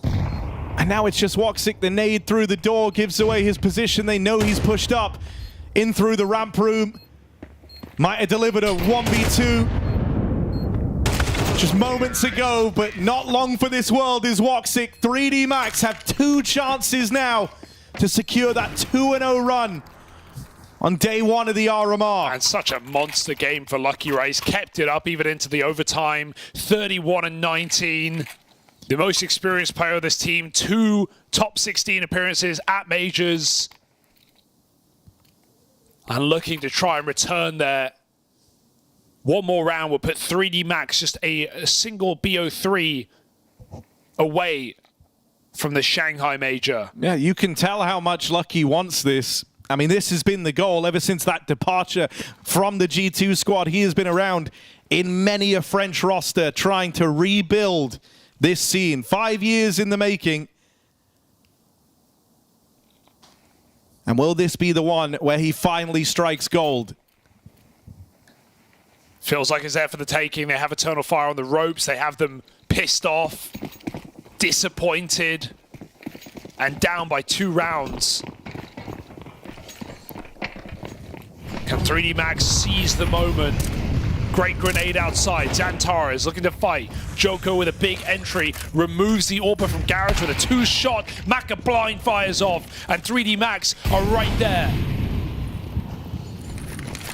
This is it. This is the best chance you might have to get this one over the line. Acadia already drops down B. He joins up with Major down here, but for the time being, that's left Calyx all alone up here in heaven. And Gravity, who came in to round 24 with just 5 kills. The few he's found down the stretch have carried impact for 3D Max. Far from being the hero, but wants to avoid that age-old French moniker of being the problem. 3D Max pump the brakes. They do to Eternal Fire what Eternal Fire have done to them every time they found these advantages. Gravity trying to get past Calyx, gives this one up, and Wycadia flanks out from down towards lower. A 5v3 turned 3v2 to the advantage of Eternal Fire. Joko, crazy play up the ladder, and it all falls to Lucky, the guy topping the charts for 3D Max. Dead to the Calyx flank out in heaven. That's super unfortunate timing more than anything. 3D Max pumped the brakes, and as soon as they start repositioning and start moving, Maka moving through Garage, Gravity coming up heaven, that's when Eternal Fire start playing for info. The map's too quiet. They start getting spots. What? Magic grabs a kill in hell. Dear, oh dear. If they just grouped and went for a quick upper split, they would have had a 5v1. A wasted opportunity, but one more chance still in this overtime. However, you're going to be kicking yourself. There is a very real world where that is the best shot you get to go 2-0 up. Yeah. There's still a round left in this OT. Still another chance for 3D Max, but Eternal Fire, there's no doubting they're hungry. When you pull back a 3v5 to keep the dream alive after success in Copenhagen, after setting a standard, and a standard you are keen to keep. Eternal Fire bring the heat in this final round. 3D Max try a change of pace, straight out into the top site, into Wycadia, head on a swivel, help from Xantares. There's that dynamic duo. Xantares is flushed out. Gravity and Exercise left up in this one, and 1-6 created. Calyx battling to hold on. It's down to this clutch. Exercise is low on health. Blunders made from both teams. Can Eternal Fire keep this going? 3D Max bet it all on Exercise, who's breathing heavy right now in this clutch. Bomb retrieved, and he slinks out of there. This one is going to be low and slow as Exercise plays around the world.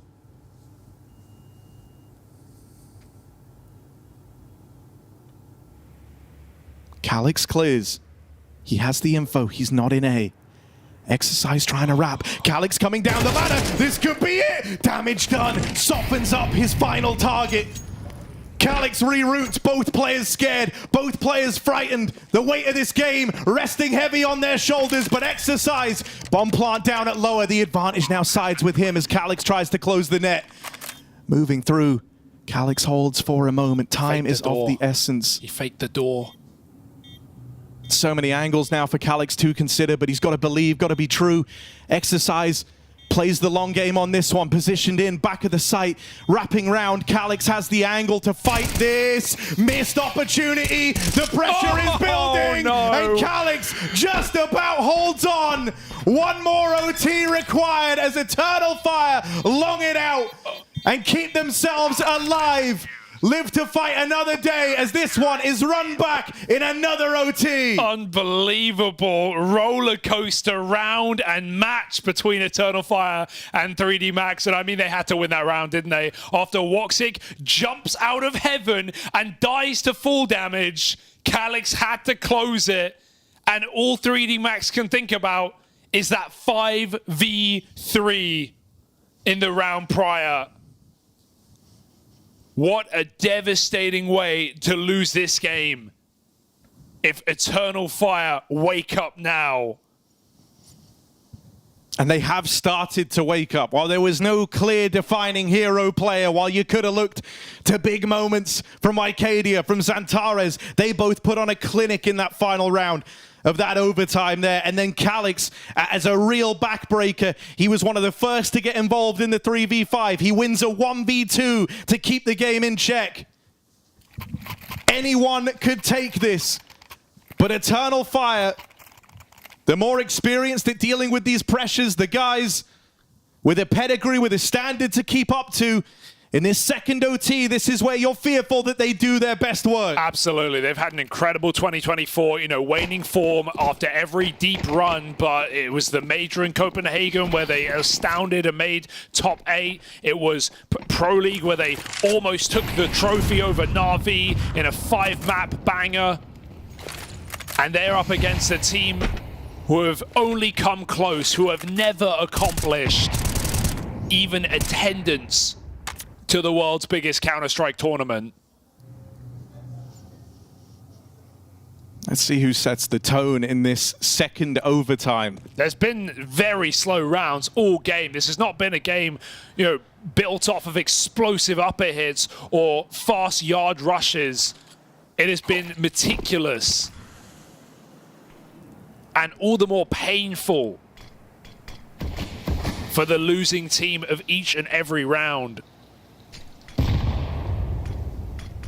Peppered with tiny mistakes. Oh, good mollies. Astralis knows he can get in cover on this box. This is safe from Molotovs.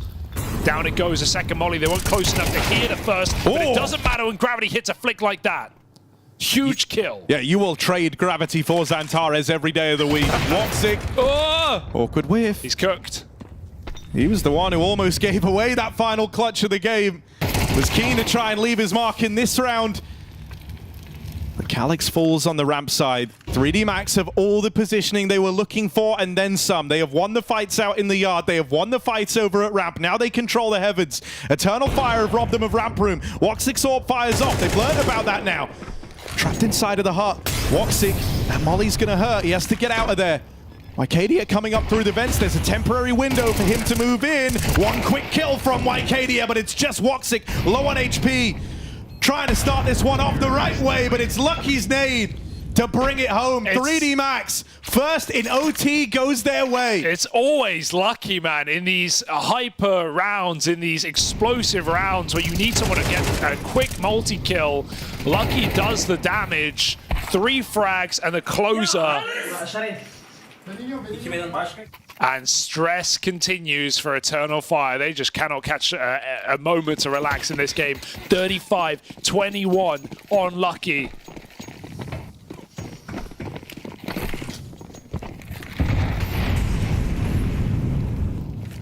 But they're going to need more than luck to close out this OT. Maka through the smoke. Heroic move, scope's close. Calyx surely heard that, and Woxic peeks in. They're both dead. Gravity with another. Lucky joins the fray, and 3D Max an unlosable round with vent control. Not a round Eternal Fire can even entertain. No. Losing Major there is actually a huge problem. These guns had to be saved if you wanted a semblance of a buy in the next. This could be a flawless T-side for 3D Max, who completely changed the pace, who try to rewrite how they've played this game in that round there. It's all about speed. It's all about the momentum out through the ramp room, and everyone delivers for them. Eternal Fire are in dire straits. Oh dear.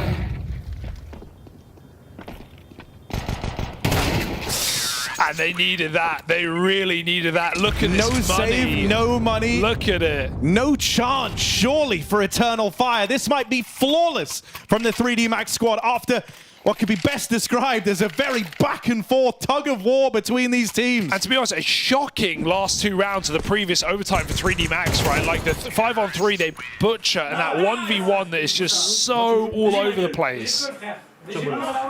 And now, focused, smiles on their faces.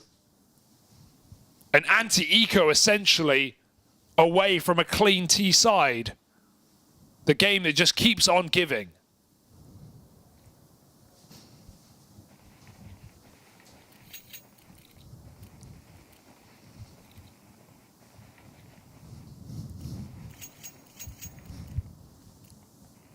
This is a kick in the teeth for the Turks. A curb stomp to be on MP9s in overtime.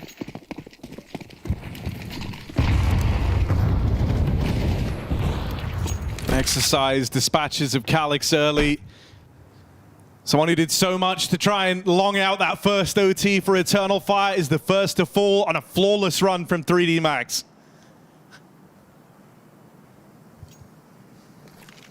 They pump the brakes, they go back to this yard control.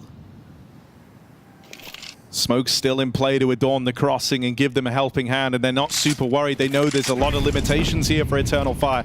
Yard is a very safe place right now if you're 3D Max. And so they have full control. This is similar to when they were in that 5-on-3. The difference now is they are playing with pace and confidence. They run it straight down secret. Rotate for Wycadia is held in the vents. Woxic dead, first responder, first man to fall. And there's Joko to knock Major out of contention over at ramp. Wycadia 1v5. And while 3D Max have certainly misplayed some moments, they will not misplay this one. A flawless T-side put forward from the Frenchman. No excuses now. Absolutely unforgivable to lose from this position. It's 3 straight rounds on T-side. It's all the momentum. It's a broken mentor on Eternal Fire. I don't see a will, a world, a way that Eternal Fire can win from this position. Especially when you think about how well their T-side started on Reg, but then how dismal it ended up once they stopped rifling out ramp. Once Maka pulled the AWP into that position, Eternal Fire could not find a consistent answer to the T-half. The only thing that worked was ramp hits, and the people who know that better than anyone were this 3D Max squad.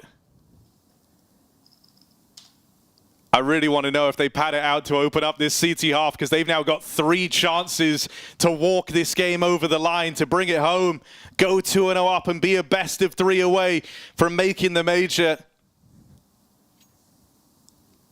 Lucky, nearly 40 kills deep for the side of 3D Max. There is no question that he wants this. Unbelievable. The most experienced player, the only one on the 3D Max roster to have attended majors before, 2 of them in the French G2 jersey. And then begins a 5-year struggle to try and get back to that point. Lucky as the front man, as the figurehead, as the top performer, he is the robe and the spear. And taking heads off right now. As this second half begins. Back to ramp. Eternal Fire look to go back to what worked. It might be a fake though. They've still got 2 players at the bottom looking at lobby. They at least need to show some face here, force a rotate. They've actually got 3 CTs in position right now. There's a hook line and sink goodbye for 3D Max, falling for it fully. Maka with the AWP. Oh wait, but Lucky's had a feeling. He's actually just left the ramp rim and instead taken up position over in heaven. Lucky has so often found himself in the right place to have an impact. That's how he's 37 kills deep. And as he moves into heaven, he will be here. He will be a part of the conversation to try and stop this top site hit. The util, well timed to slow this down and take the pace out of it. They might have to go ramp at this point. They're being heavy blocked, but there's no way you're ready for this top position so late in the round. A missed whiff. An opportunity falls by the wayside, and Maka can't stop Major from getting down the ramp. Even this is awkward though. 25 seconds. What? You're going to bring the bomb back? Now you've lost Major. Now you've lost your canary in the coal mine. 3 quick kills come out on the top site hit, and it's just Maka left. 1v4, he's out of there. He can't win this. And so Eternal Fire, they might have nearly fallen for the bait. They might have nearly lost this all to time. But in an instant, that trio, Wycadia, Xantares, and Calix all deliver the goods. They are so blown away from that ramp attack on the T side earlier in regulation that they all just start to move. They have ants in their pants, Harry. They can't sit still. It's the aggression pushing towards lobby to set up for flanks. Eternal Fire punished. It was A all along. That was the plan. Major does enough to bait them to move, as Xantares shoots him in the side of the head. No save in that situation for Maka. He keeps his AWP, that's all. And we fight on.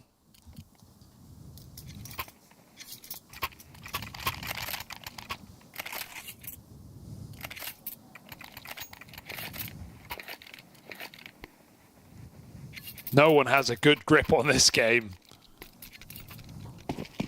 And 3D Max have lost from this very position in the previous overtime. 2 rounds to the advantage on match point.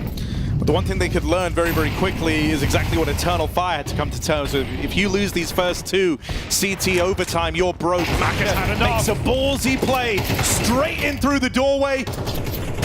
One door opened, another closes. He's quickly dealt with. Wycadia keeps his head on a swivel and even looks to read this push from Joko. It's aggression all across the board for 3D Max. As Joko takes contact, that's where you might get exercise. Trying to activate, pushing in through the lobby. Falls at the hand of Calix. It's all Joko. It's all him. Bomb away. It's left to Major.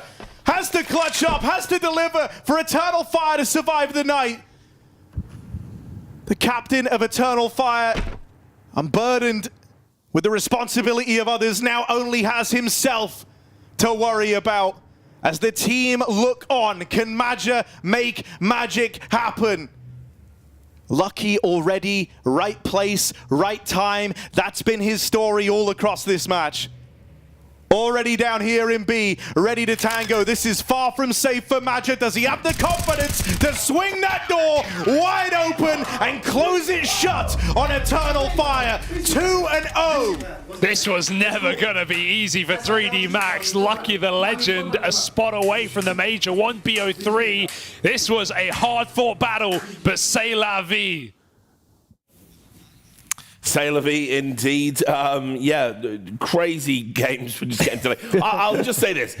Day one of RMRB has just eclipsed everything that happened in RMRA. I mean, like, just insanely close games, razor-thin margins, upsets, and incredible individual performances. Yeah, I mean, for 3D Max, they got incredibly lucky, despite the fact that gravity was dragging them down in that fashion. I was going to say, that's why... I apologize. I had it, but it was there. Listen, it's obviously there. Like, he is a force that brings you down to earth, and despite from which that, you cannot escape from. But actually, it turns out you can. They defied gravity, you might say. Honestly, like the more this match progressed, you could see so many unforced errors being made.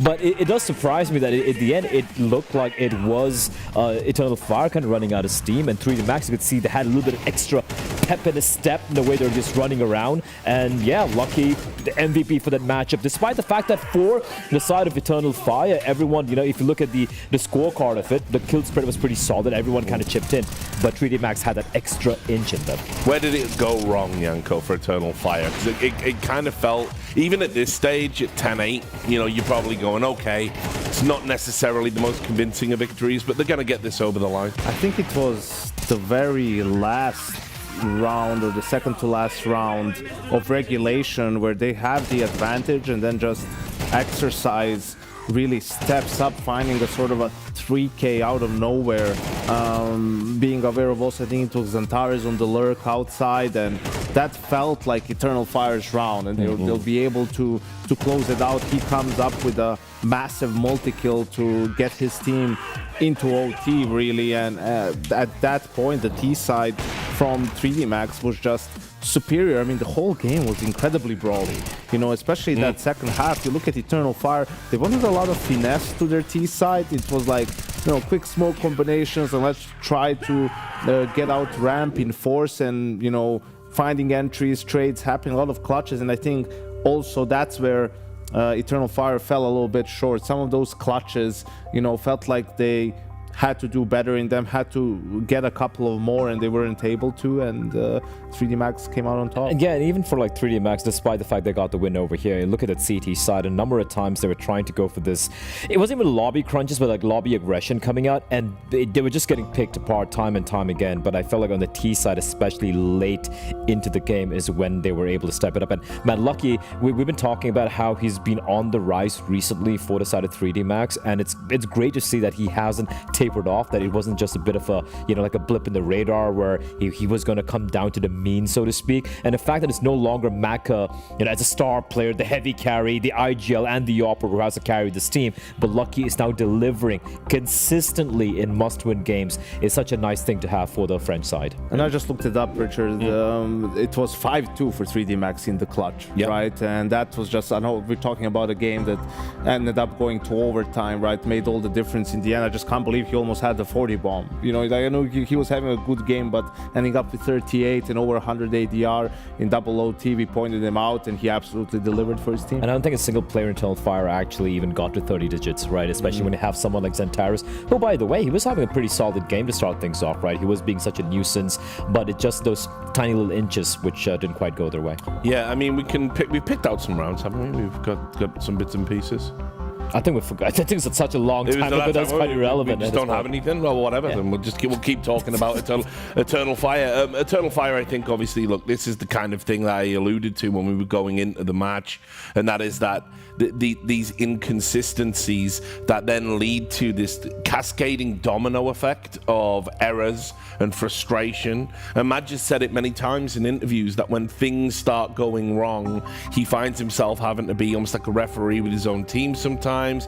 Passions run high, tempers run high. And these are, I mean, if you're an Eternal Fire fan, you've seen this match dozens and dozens of times this year, right? Yeah, absolutely. You know, that's a problem. We talk about it, especially at the RMRs, with all the pressure.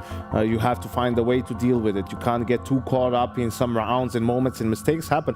Mistakes always happen. Like the best team in the world, every game they play, they're going to make a couple of mistakes. The more important thing is, first, yes, of course, minimizing the number of mistakes, but also not letting them affect you. Like understanding it will happens to everyone. You know, the opponents are going to have a really good round. An individual player is going to have a sick round. Just get into the next one, because over the course of a game, they cannot outplay you, right? Like they can get lucky here and there, but they cannot outplay you, and you need to have that mindset. Well, they had lucky the entire game, so yeah.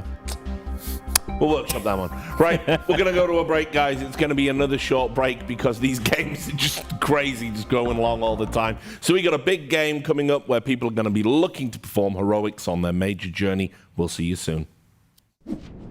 She said she loves you, but she can't love me. But I love you.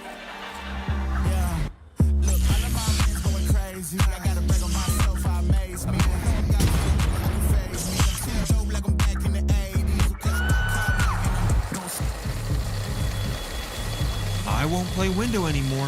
What's going on? Play your role. 1xBet. On to the next one.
Welcome back to the Perfect World Shanghai Major European RMRB. It has been a crazy day that is about to come to a close, and I have no reason to doubt that this is going to be another banger match. Big versus Heroic. Two teams that are experienced, two teams that are on the periphery of being Good. I'm really trying to sell it. Yeah, I should have wrote this down in the break, I guess. No, look, I think I'm not sold on Heroic. I guess we'll start there. Okay. I'm surprised you start with Heroic, considering you have Big in the equation as well. Yeah, well, no, because it's like, I don't know, Big feels like they can beat anyone at any time, and then they just don't, and then also lose to anyone. Yeah, exactly. Yeah, that's what I mean. It's the ultimate 50-50 team in World Counter-Strike. Heroic, I kind of feel they get into these positions where you go, oh wow, they look really good, and then they lose, and they shouldn't. And Big as an organization were a staple at majors, right? Yeah. And then for Copenhagen, they don't even make it into the RMR. Like, they don't get out of close qualifiers in Europe, which was a huge upset, a huge shock. Now they're back at the RMR, so that's a great sign for them. And I think Heroic on the other side of things with this roster, obviously going international, had the Danish roster for a few years there, right? Trying to put all the pieces together, made the roster change, bringing Dexter in instead of Nico does, couldn't field him for a couple of tournaments, visa issues, all of that, and finally he gets to play for them. They had put the practice in and had a couple of good results, you know, most notably in Rio, losing to Navi in the semifinal there in a game where they were supposed to, you know, like they threw that one away. They choked that one away, and then go and sort of, when you're expected to take care of business in Finland, you lose to Ents, the young roster, and then the same thing to Mongols a week later. Yes, that is my problem with them. I think it's like they get themselves into these positions where it's like, wow, you could win a tournament here. You know, they went to Esport in Finland, you know, which I was at, and everyone was like, yeah, Heroic. They played Espoo in the final, it turned out. You know, like, but here's the thing, they were right? really bad. And they were meant to win. I can't argue against that. I agree with you. Obviously, they've been in places where they should be. The Navi game comes to mind. The map number 2, the choke when Navi came back, and then again, you know, losing the finals to the Ents Dream Run, and then losing to the Mongols in Berlin, right? But here's the thing. They at least get there. They get there, right? They get to a place where, you know, they're beating a lot of teams, getting to the finals, and then stumbling at the final hurdle, right? This is the first hurdle. That's where I think this Heroic, at least I can have faith, and they're going to make very quick work, or at least feel very comfortable against the likes of a Big, where they haven't got to the final hurdle in a while, Rich. They haven't even got to the first hurdle. They haven't even qualified to the first hurdle half the times. So for me, I think it's very clear-cut that Heroic would be feeling very comfortable in this matchup. Yeah, I mean, they should be theoretical favorites. I just think in a best of one, there's something about best of ones and Big.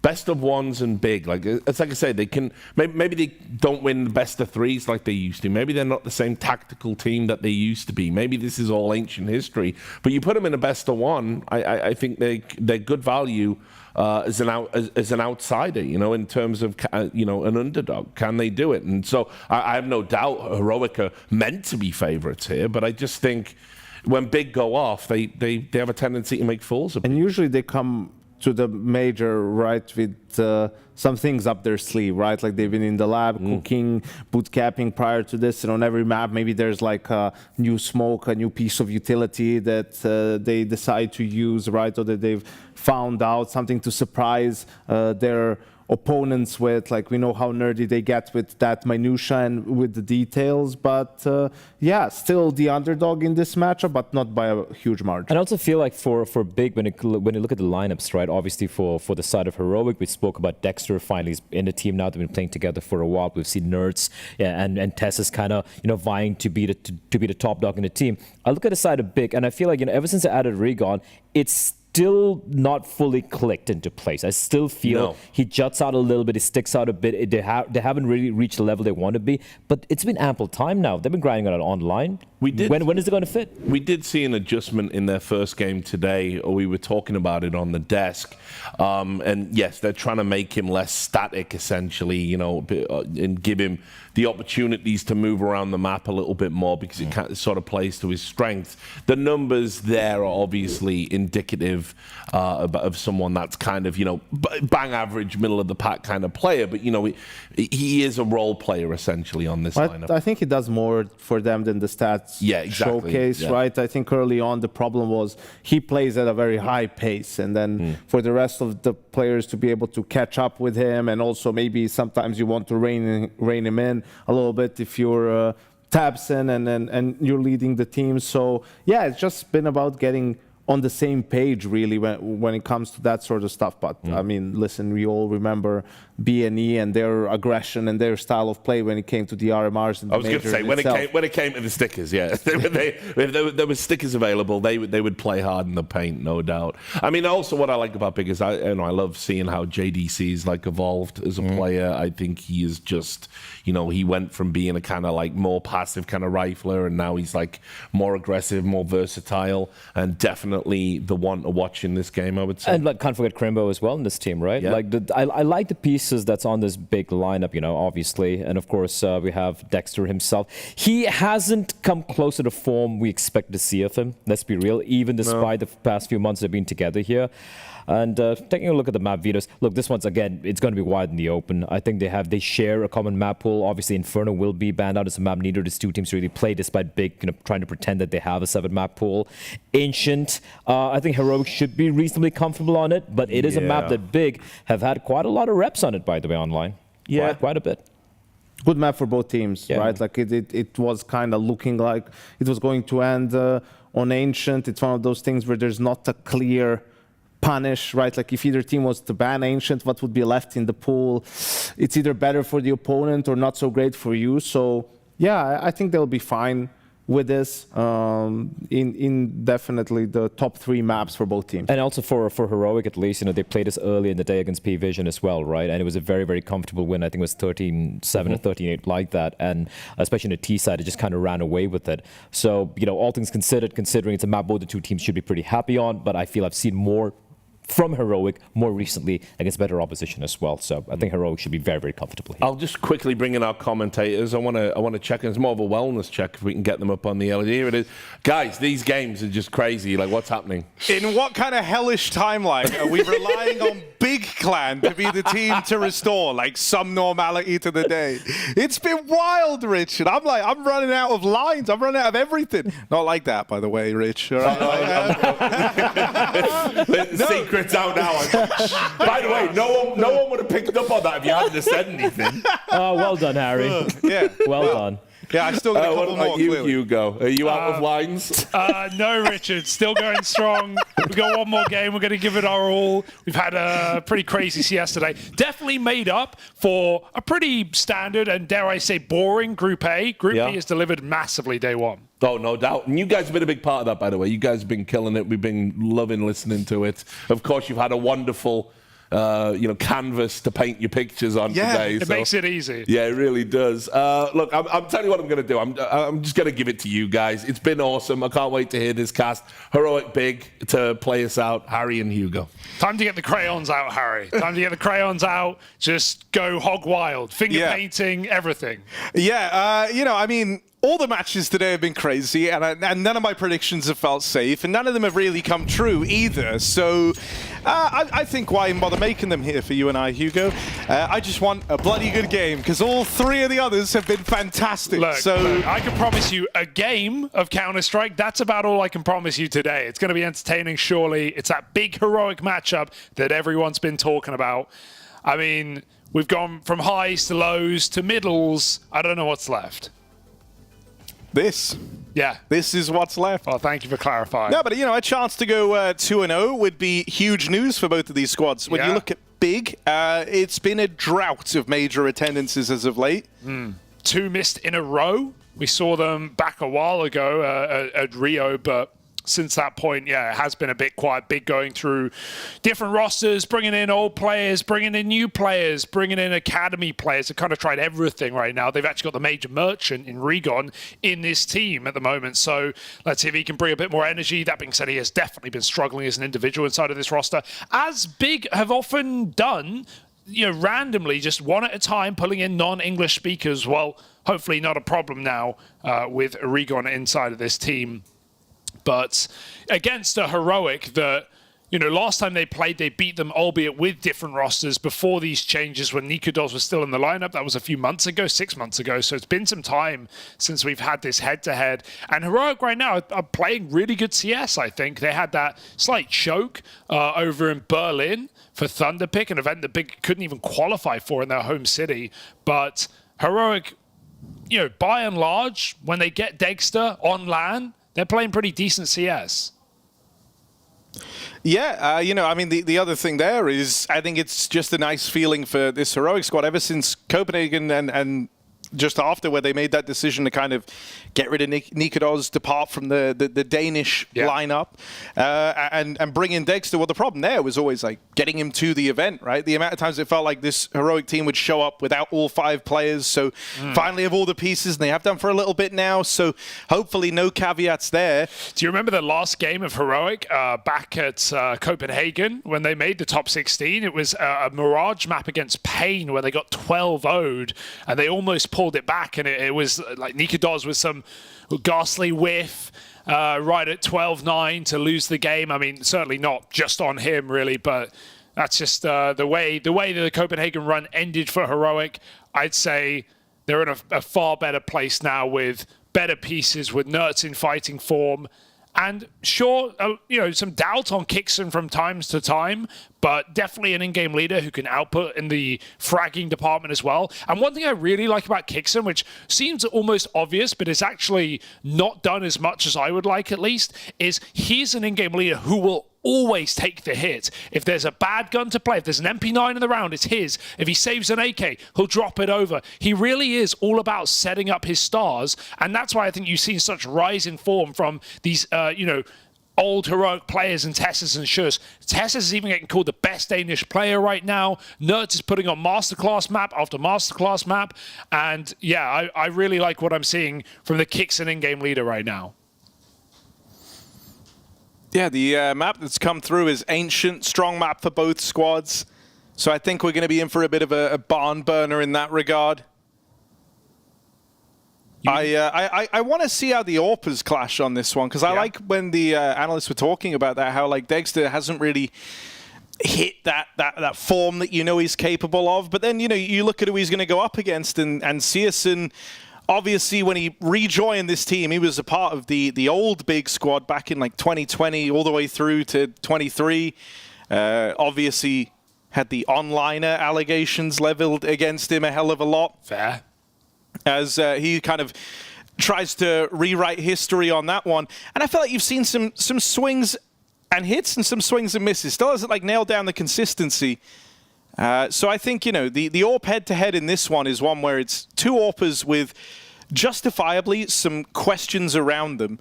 But I feel like we have started to see a bit of an uptick in the old LAN performances for Searson. He's definitely better than he was. There were some really good games, and I think it was Pro League, actually, for Searson on LAN against really good teams. It was a complexity stomp. It was a win over the Mongols as well.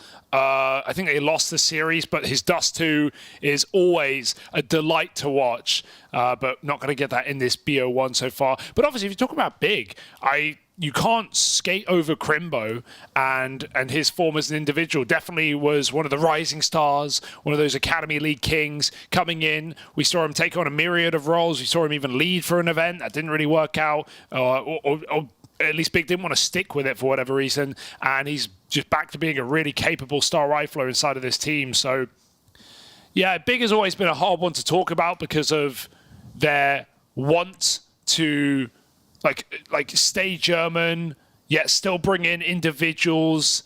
And they've had so many good players in this lineup over the years, but they've never really found the guaranteed consistency to be a top team, despite, you know, even reaching #1 in the world at one point in the online era. But that's when Searson was playing some of his best CS in 2020.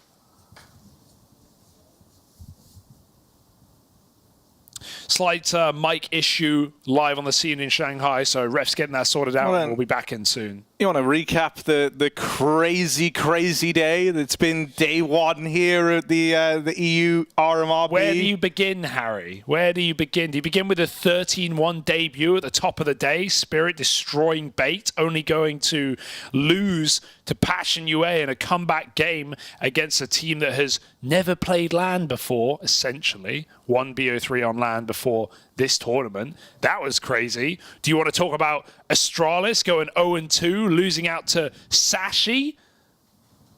Or would you like to consider, I'm just looking at all the results, VP currently playing, maybe even going 0-2 to the bottom-ranked team of this entire RMR, and I don't just mean Group B, I mean Group A as well in TSM. That's going on right now on the other stream. 7-6 for VP. Can never be safe. There's been some ups, there's been some downs. There's kind of a bit of everything here. I think, the Passion UA one took a lot of eyeballs, and justifiably so. Fair. No small feat what they accomplished there.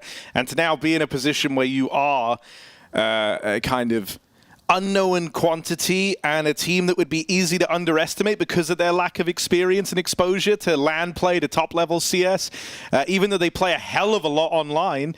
I think that's super interesting. Just the fact that they have so many chances now to try and get through. What scares me is we saw, I think it was Bait in a very similar position back at the Paris RMR. I hope I'm getting this right. I'm pretty sure I am. They were 2-0 up after BO1s.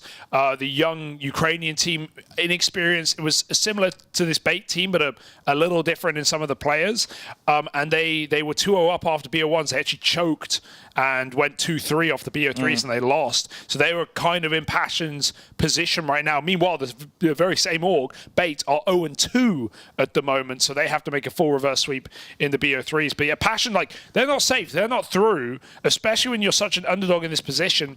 I will say I've really liked watching them play. They played some great CS this afternoon. So, I'm a little more confident than maybe you were for Bait back in Paris.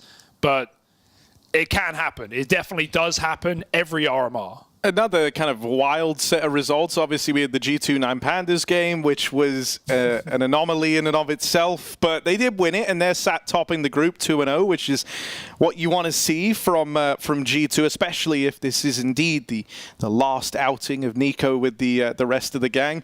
3D Max, I think, is a pretty cool one. 2-0. Shocking. French team trying to make it to the major. Pretty shocking. Pretty out of nowhere, to be honest. I haven't been super impressed at 3D Max coming into this event off of recent form. But they showcased a great game. Lucky absolutely popped off. Really wants the major. Yeah. If he's made one thing clear with his day one debut, he really wants to go. Can you blame him? 2 top 16 appearances, but yeah, still 1 BO3 away from that. I'm very excited to see when we wrap up today what our draws are going to be, because we have all these upsets, which really shakes up the group. Spirit at 1-1, NIP at 1-1, Astralis at 0-2, G2 at 2-0. Some more expected than the others. That 1-1 is just going to be a bloodbath in the middle. Yeah. Like having teams like Spirit, Eternal Fire. There's a lot of teams here, Harry. The loser of this, rather. Yeah. Yeah, some big orgs, some big teams finding themselves in the 1-1 position. And one thing that you checked, which was quite cool to see, back in the Group A of the RMR, there was actually not a single new organization to qualify to the major. Like every org that qualified in EU has stickers in the game, essentially, has already qualified to a major at some point in history. So a lot of legacy orgs. Whereas right now, the legacy orgs in this group are not in that position with Astralis 0-2, with NIP 1-1. And I mean, let's be honest, very low expectation of NIP right now. Whereas we're looking at some of these smaller CIS teams, some of these younger rosters who look like they could break that streak and finally get their first appearance in the major in the final RMR of this game. If all turns out to be the case, which certainly seems to be. Future looking at Valve ranking invites for the majors, which, you can have your opinions on it, but I think the one thing that is sad is we don't get these moments, right, where you're the highest intensity. You're playing for everything and the emotions that come with that when teams, underdogs especially, qualify to majors. But we're in, folks. Enough chatting. More counter. Heroic big on Ancient. Enough of just straight yapping. Let's get to tapping. There you go. There's a cool saying for everyone. You saved some lines. Yeah. But anyway, big pistol round about to begin. An heroic start with everyone over towards A. Just kick Sam waiting over in middle. If big, go B. Big win the pistol. Not guaranteed, because at least Heroic have played Yeah, kits. well, they're playing for retakes. So. But this is, you are kind of right. This is a crazy setup. This is a huge gamble. You're going to start to see some movement on it soon, you imagine. Yeah, Heroic need to be very quick about this readjustment. Bigger like, this is too good to be true right now, but it ain't.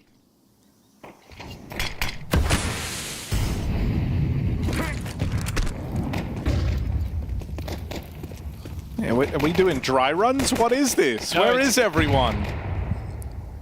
Very cool catch from J-Raz that seemed that they threw a decoy on the lineup before they threw the smoke. So if Heroic see that decoy stream in the sky, they would throw a molly, they would drop their util. Then the smoke comes down later. No one here. Now they all are. 5v5 retake. They brawl it long. You said this one's done. It's only just begun, and it's all coming up for Heroic. All right, Searson, 1v4 as Heroic have stormed the board on this retake play. Searson's not long for this world. 3 players swinging him on the ramp side, and so Heroic put all their faith in their ability to retake, and they were right in that. Yeah, it can be very hard to hold on to B post spawns on Ancient. It does definitely feel like that. While you have, positions like Donut on the A site that can be almost too overpowered for a post spawn. The angles are way less forgiving for a B post spawn here, even with such an open bomb. So Heroic, huge gamble, but well played. Come through as a unit. So does JDC force Galil out mid.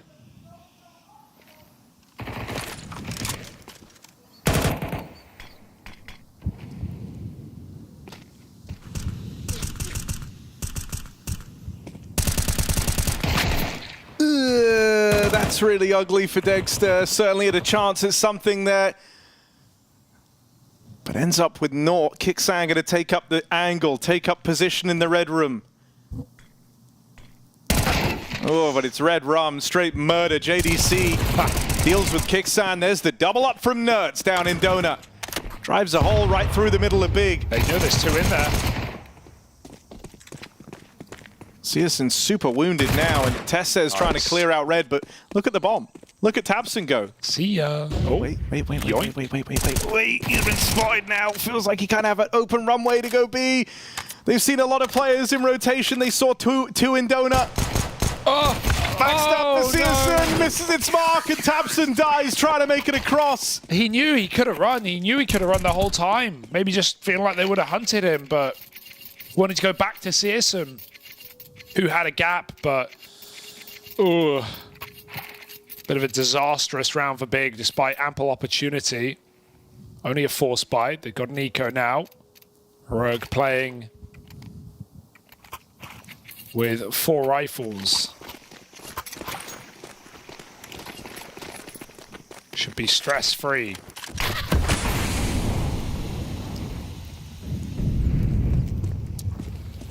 JDC catching that smoke actually made it better. It missed. It was going to go real deep. Nerds tested by the pistols, but can't live up to it. It's Tessa swinging out from the heavens that looks to normalize things. The pistols still have found good damage here to open up. Tabson's even grabbed that M4. But getting pushed by Dexter from red. This angle now held. The one guy who actually has a bit of runway here is Crimbo. Take a swig. But how can Tabson get to him with the bomb so loose? He's kind of got to play for kills. Clearing out the red room would be huge, but they've lost Tabson, and mid's just been retaken by Heroic. They already are showcasing a really nice style on the CT side. Giving up a lot of gaps, but playing together and playing active enough that it's okay. And now they realize what's open and where Crimbo could be. All timing, but back to it for Heroic 3-0. Liking what we're seeing already for Heroic. Yeah, I think the thing for Big off the start of this is just that there were chances across really all but that last round to have sweetened the deal here, whether that was the plant from Tabson in round 2, whether that's the pistol round where you get an empty B site but then fall down to the retake. You could have gotten off to a nicer start, but this is your time to kind of right those wrongs. They come out with their guns now. JDC edging the smokes in middle, manages to brave the Molotov onslaught out of Heroic. And he will plant the big flag down here in mid. Yeah, it does look like a good sign. They seem to be getting through these mollies pretty easily. I don't know if they're landing deep enough for Heroic. Already something to keep an eye on, but Big just burst B with 4 players. And with that site being open for the taking, take it they shall. And all the kills in middle for JDC as well. 5-on-2, Heroic saving if they're allowed.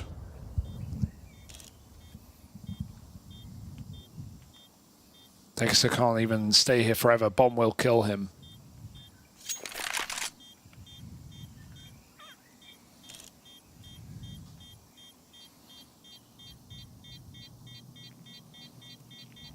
This should be fine. 100 health.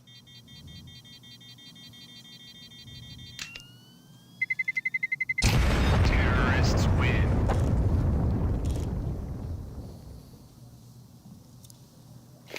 I mean, JDC starting strong is certainly a good sign. Yeah, I think it's an interesting talking point is JDC because obviously where the Mao's squad, and we always credited that old academy system that the Mao's team had and how Mao's NXT went on to essentially become the main Mao's roster after admittedly a bit of hesitancy, but one that they were quick to embrace.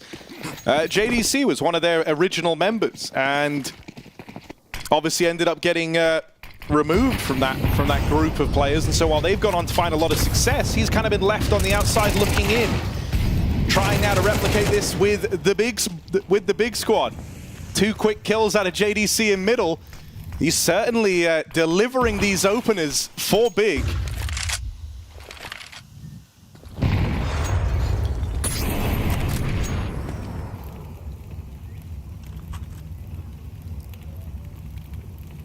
So with a strong start from John De Castro, Big look for their second round.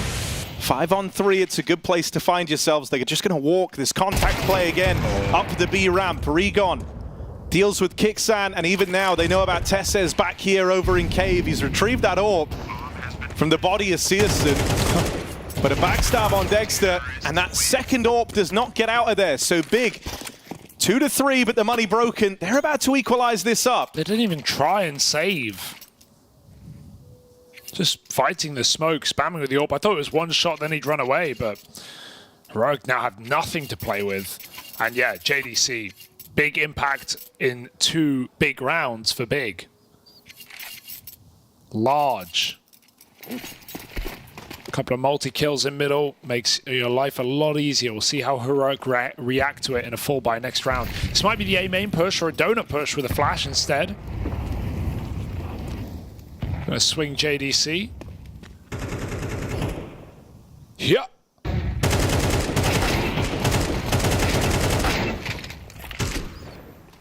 Surprising amount of value out of that, but Big are able to keep it in check. They were very much ready for a swing out through middle. So right now, like the immediate, a little pitchy there after a long day. For Heroic, it feels like the big problem for them to try and reel in is dealing with JDC in mid. And from there, they can start looking for other avenues. But with how active he's been in every one of these rounds so far, out in this mid area of the map, you can't let him have that much confidence. You can't let him take that much space. So let's see what Heroic cook up here as they bring out their first timeout.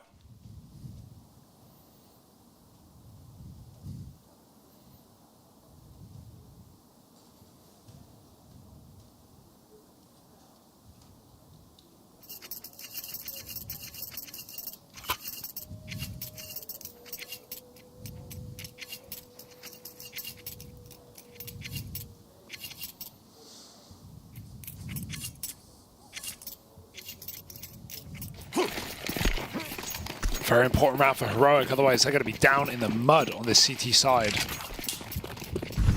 No AWP on Dexter either. Big gives Searson a chance to pick B. JDC is again out middle, alone. This time Heroic conceded completely. Searson finds a pick. Regon opens up the site, and suddenly Big are just storming in. Tessez on his own has to put up a multi, and he's not ready for Searson scoping up. Big just keeping it pretty simple right now, and it's working wonderfully.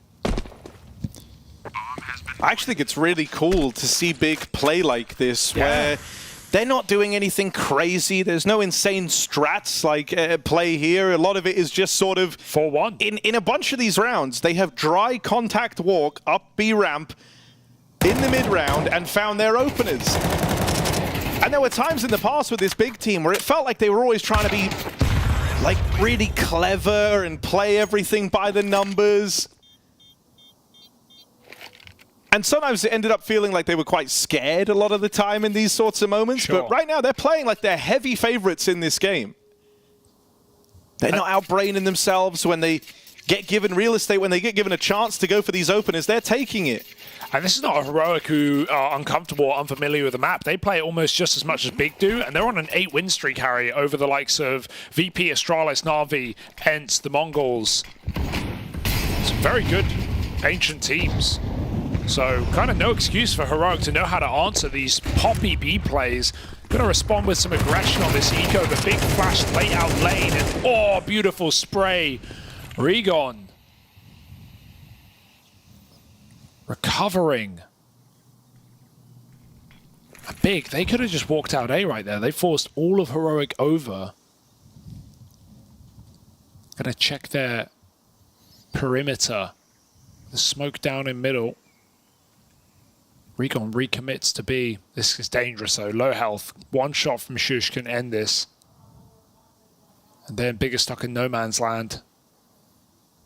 Shush checks. Regon waits. It's the mid retake. Nerds. Only one and done. Pistol overwhelmed. It's only Pistol on Dexter. No shot. Big 5-3 up. Just playing very simple CS, and it's working well.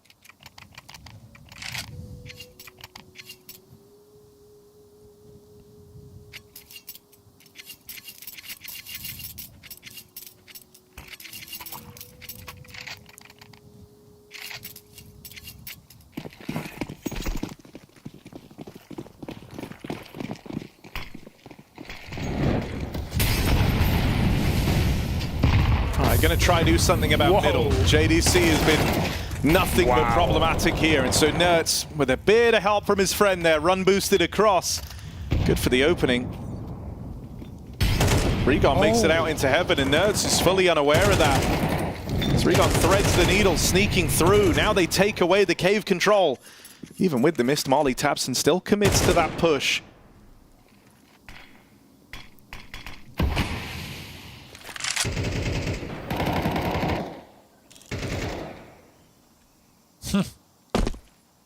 Takes a spam battle. Next has the cross in mid as well, but Searson, keen peek. I do not know how he wins that. That's insane. That is a mind-boggling shot from Searson. Regon's going to try and keep them leaning over here towards B. Was hoping that was going to be a chance at an opener, actually, as the bomb's still floating around here. This is the B commit. Crimbo, is he going to clear close? Because Tessez lies in wait. Bro, look at Searson. He's flanking Temple. He really wants his A kill, but he can't commit.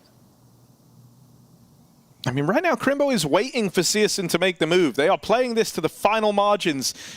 And even if he has a chance to find kickstand, they won't learn about Tessez. That will become the swing fight, but he just turns around. And so Crimbo, perfect decision to slow down, give Searson room, give Searson time. And they reap all the reward. It's just Shush left now, 1v2. Heroic almost don't want to admit defeat here. Not with a game that's starting to slip away from them. Oof. Walks past the kit down in middle. Half the time ticked off this bomb already, and Shush decides not to give it a go. Big, and that slowdown in the mid-round to give Searson the chance onto a winner. Yeah, that's a 4v5 as well. Nerds winning that mid-fight versus JDC, who comes through the smoke yet again. See some beautiful bit of AWPing in this game so far. And a very cheeky fake out. Surprise Heroic let him get away with that backstab so late in the round, knowing mid had been open the entire time. And that's so awkward for Tessez, who just turns. 2-on-3 to find your 6th straight round for Big. Big are back, baby. They want a major. And a Heroic who have, as I said, great track record on Ancient. Starting off very slow here. These teams both had easy opening games, made light work of PWE and Sashi.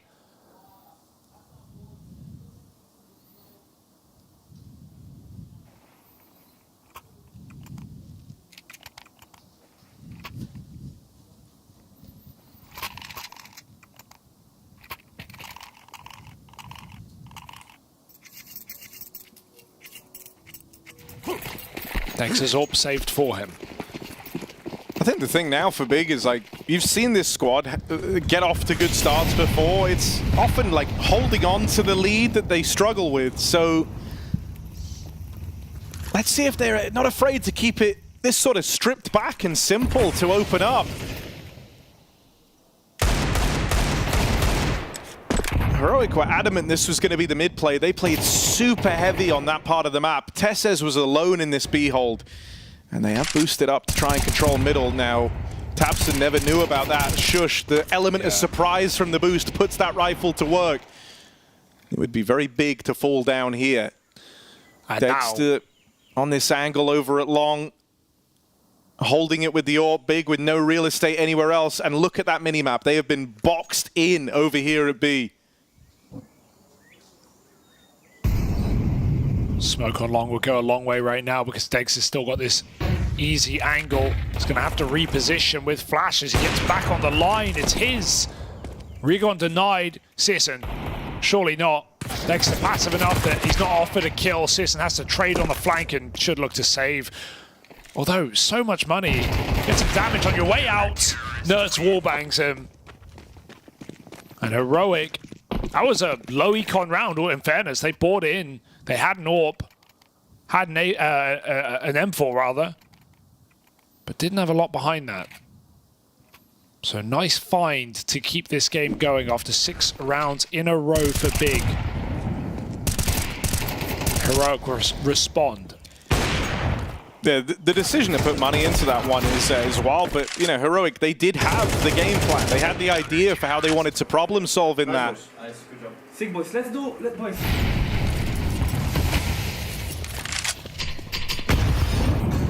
All right, Big, let's see. Is this going to be a great T-half? Or one that peters out towards the end and Heroic handed a second chance back into the matchup. CS2 holds, given a chance over in Donut. Okay. The reswing from Nerds is mad. And CS2 was not expecting it. Oh. Every bone in your body tells you you scared him off the angle. Look at Nerds' damage. He's brought them all down low. Smoke spam for Nerds. Now locks Rigon out. tabseN makes it across into the red room. JDC has that bomb on his back, and right now he's over towards the heavens. It looks like Heroic actually want to try and claim some space out of Donut. This is not a standard maneuver. They're pincered between heaven and red. They were hoping by doing it together they could still trade out, but that trade is never given over to Nerds. The bomb, however, and this is the big problem right now, is still on the heaven line, but Dexter's just left red. The one guy who could have stopped it. Heroic are leaning heavy over towards B. They've read this one wrong.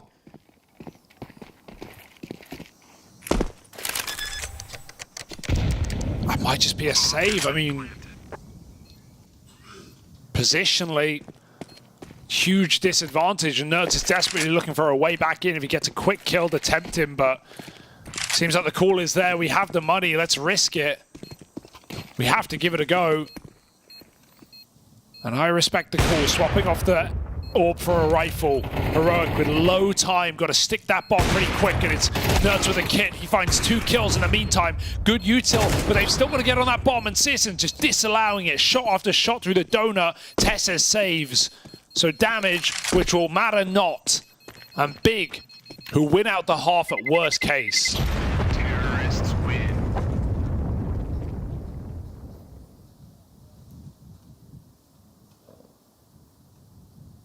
Blimey. Where did this Big come from?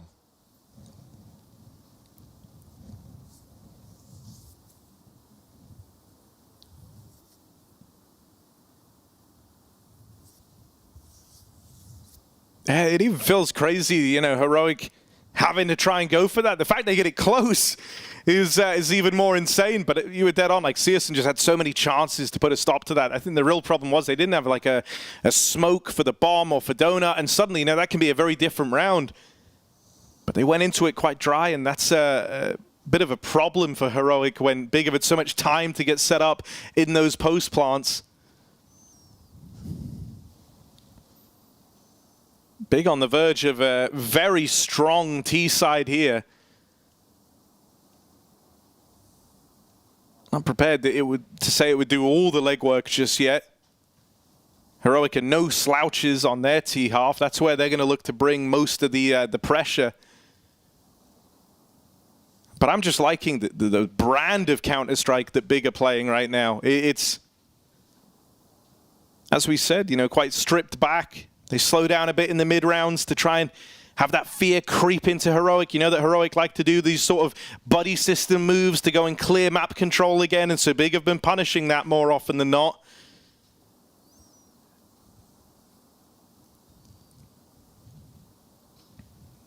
CS2's AWP is delivering. JDC was winning that mid-fight time and time again. And Regon has been a nuisance over towards the B side of the map. Yeah, funnily enough, it's the players that you would expect maybe to be having more impact, tabseN and Crimbo, who have been relatively unneeded in this game. I think tabseN had a good chance in the round where he had the bomb in red, but haven't really seen Crimbo be in a round-winning position yet. There's still time. Right now, story is all JDC and CS2. Can they keep it clean? As it looks like we should be getting back in. Crimbo giving the nod.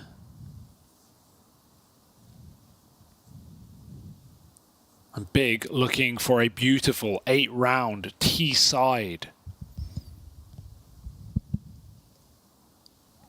On a map, Heroic have an 8-win streak on over Tier 1 teams.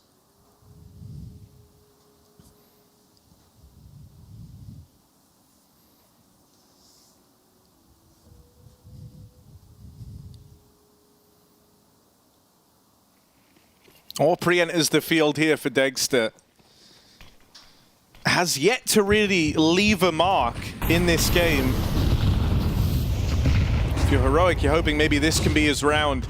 It's more of the same for Big. JDC taking mid control. Shush is trying to throw a bit of chaos the way of the Big roster. Crimbo has made it past here and deals with him on that aggression. This missed red smoke, Nerds was trying to play around it. But as that starts to fade, he'll have to be a little safer over here in mid. There's the re-smoke from JDC. Nerds still very much has a line here. All it is info though right now, and he can't even call about donuts. They still have to remain a little bit paranoid and therefore only have 2B. Does Dexter want to gamble? I feel like at this point in the game, you can't blame him if he does. Nerds has just re-cleared middle as well. So at this point, the call is it's either 4A or 4B, guys. And they don't know which. Nerds jumping up, spotted by Regon, but he gets out with the kill. You see him lurking there. You batten down the hatches and prepare for this B play. Big, they're chasing ghosts here. Nerds is left middle. JDC going to try and open up as he roots in through the cave. He's got CS2's AWP in behind him. Tessez with a jiggle. And in comes that volley of util. JDC needs the openers. Kicksan caught looking the wrong way. They knew about the cave players, but he's paranoid about ramp. Here's the backstab. Nerds getting reactivated from this mid lurk, and it's all left on a Crimbo. Nerds with a blinder. The one ray of hope here for Heroic. 15 kills deep. Finds them their 5th round to close out this CT half. One of those games where he just feels like he has to do everything right.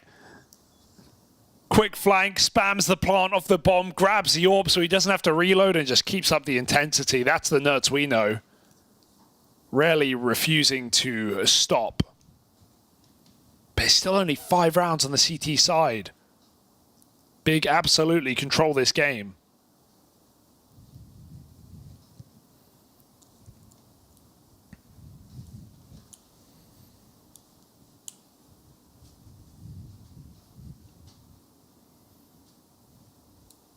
Yeah, great to see Nerds looking like this, though. It was back in that end squad where he secured Rookie of the Year last year and joins a Heroic that ended up being in desperate need of his output.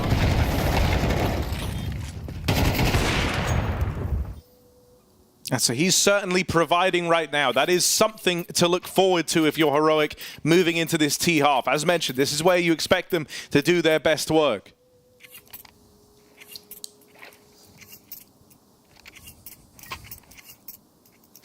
A pistol round brings you right back into this if you're Heroic. If you're big, it could help you put a bow on this whole game in your run to try go 2-0.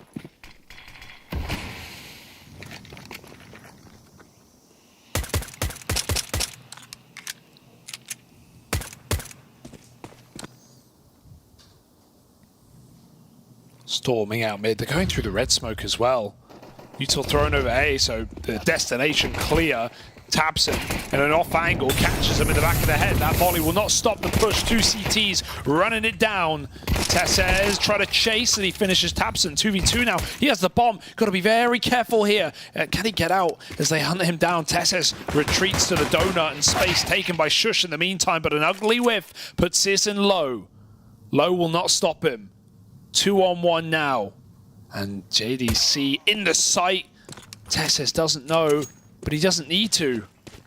Out of there like a light. JDC gives chase, sure, but he's going to be too far away. Tess says sprinting, and JDC wants that element of surprise. 3 kills deep on his way to a crazy round, as Tess says, and there's only one more to complete it. And that would re-energize this half for Heroic. Give them a real good shot here on their T side. Tess says knows the impact of this.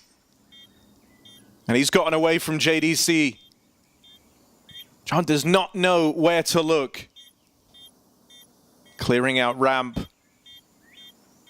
No spot, no info. And Tesses just tucks in, plays the long game. JDC committing to a stick, calling the bluff at Tesses. Oh, does land the shot, but with no kit, it's no chance. Tesses clutches up and has brought some hope to this Heroic Ancient after all. Yeah, super awkward timing with Searson backing up into the bomb site, right? I guess trying to group up with his teammate. Not really even a blame game you can play there. JDC just tucked in safer, not wanting to give away 1v1s, and it results with his teammate dying. Well played for Tesses and Shush. The Danes in Heroic get it done. Heroic, classic second round call, just a full A rush. Big up, no one here. It's lock and key, 7 apiece, should be.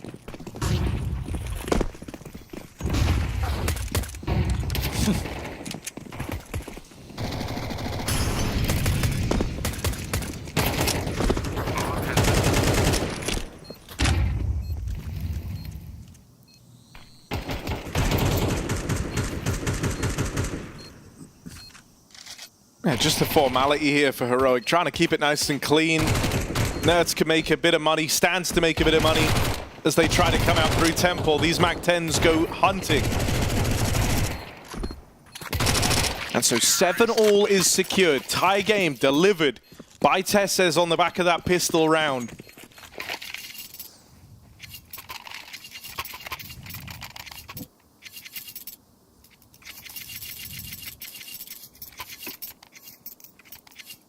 Heroic going to keep these MAC-10s in play, so expect something a little bit faster here. A big ready for that.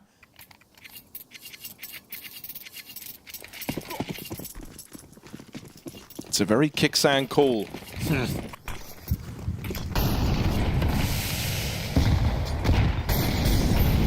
Won't challenge mid like JDC.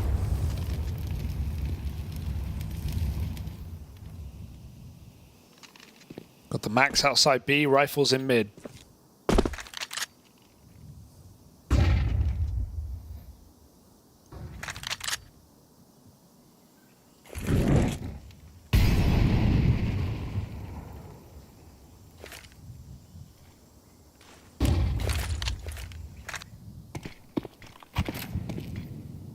Lineup looks shaky to me anyway.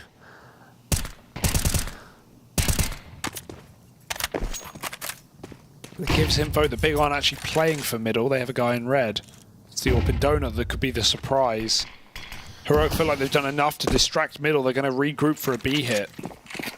And they would be right in that. Bigger, super heavy, leaning over towards this A side of the map, leaving just Tabson and Regon to fortify B. And you can see that JDC is trying to sprint over right now. It looks like he will get there in time, right as Heroic hit the go button on this push. That util streaming in over the top. JDC tries to play close to the Molotov. The flash catches him, but Regon's bought him enough time with that opener. 2 from JDC. Tabson lets Kixan get across, lets him get past. Smoke fades, Kixan! What just happened there? That didn't even look like 4x3. He was right next to him. Tunnel vision on that smoke fade. Well, he watched Heaven. Dexter, he's been done nothing this game. He needs a couple of kills here. He needs to get into the match. 1v3, and Crimbo just deletes him. The 2 bottom performers clash, and it's Crimbo coming out on top with impact. Big 8 rounds, but felt like that Kixan Tabson 1v1 was the breaker. Should have set Heroic up for a simple 2v2. Looked like Kixan became alt Tabson. Out of the game. That's a wild head-to-head. Yeah, it's just like your position, you're not expecting so much that you just don't even, your eyes don't even adjust. Bit dark in the cave, but not that dark. That's very awkward.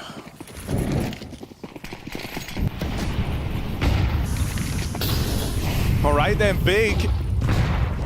Finding their footing on the CT side after all. Flash out into the bottom of elbow. JDC was winning this so often in the first half, and he keeps it up now, fighting back from the heavens. Dexter with a key trade at least, or equalizer rather, as Crimbo was caught playing close to those smokes. Heroic group over here in main.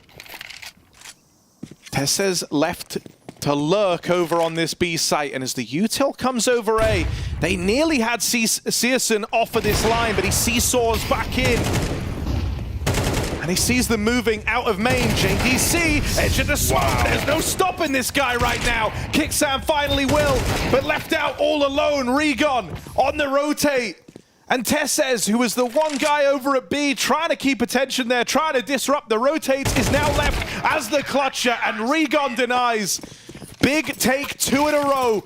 And Heroic are now broke as Big have a chance to reach double digits. Big playing with balls in this game. That much is clear, right? Be it the early B pops on the T side, some of the more explosive rounds. JDC solo mid, risking it all. This one as well, just coming through smokes, re-peaking, winning the fight. It does feel like an off day for Heroic. No one's really hitting in the same way that Big are. But glad to see Big just playing flow state. And Heroic down on pistols now as well. It's only going to get worse before it gets better.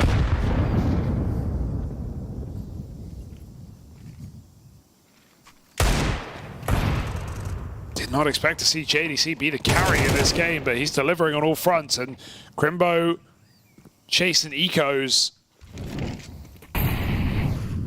Just trying to keep this round decisive for Big. Oh, no one does it like that. 10-7, 3 in a row. Heroic got to wake up now, or they go 1-1.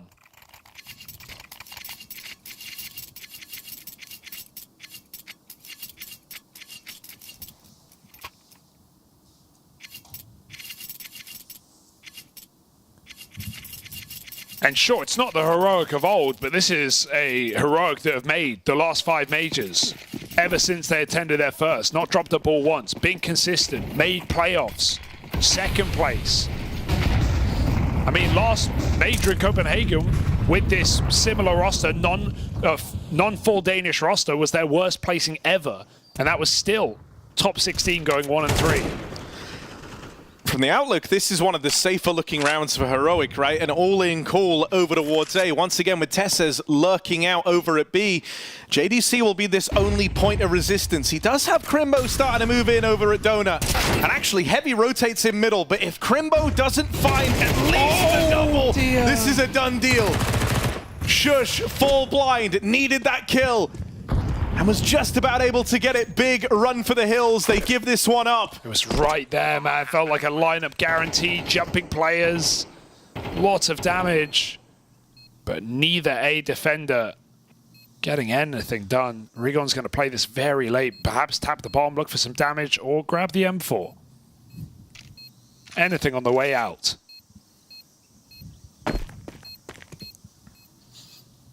Now that round comes together because Big had decided to go heavy on the mid and lane fight. So they were handed an open sight line into the A play. You what? What was he hoping for with that smoke? That's not how trigonometry works. Feeling inspired maybe after the passion defuse earlier today. Maybe if he walked out and then right-clicked it, maybe. But all right, timeout for Big. Timeout for Big. Kakafu's chance to get involved and have some words of wisdom here for the squad. Heroic nipping at their heels. Still not broken through just yet. But this would be the round to do it. And suddenly you'd be back on a level playing field all tied up. So Big know the importance of taking that momentum away right now.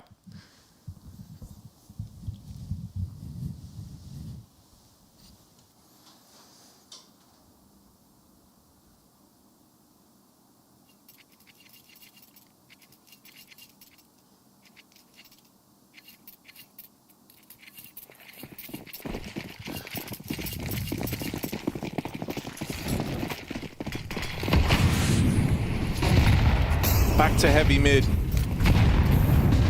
Oh, that molly. Both teams have been keen to scrap for it. A Heroic really going to run back this A play. They hear all the shots in mid. Tess says, here's this. He's telling the rest of the guys, yeah, they've done it again. They've gone for the heavy mid, heavy lane take. Way quicker to adjust, though. And this time, Searson out early on the AWP. Strikes while the iron's hot here as the push is just taking shape. There's the swing from JDC. That double that was promised in the last round, he collects here and now. And just a bit of hesitation for Heroic on that play, right? If they went a bit sooner, they would have had way better timing. But it's not just Searson in Donut. It's the fact that JDC goes from being one of the mid-take players to being in Temple entrance just seconds later. Realizing they've not taken mid. We've got full control. B is pretty quiet. Let's just go back to this quick A. Make sure they don't do the same strat. So it's not even two players. It's three players all running back to the back lines of A. Great realization from Big. And Heroic, it just feels like they've been outcalled in this half as well as the last. And certainly outfragged. Dexter, non-factor, 6 kills. Tesses, who's had incredible form, 9. That's what Big say. Not on my watch. And Heroic, do or die right now. Win this rifle round or Big break your money onto 12.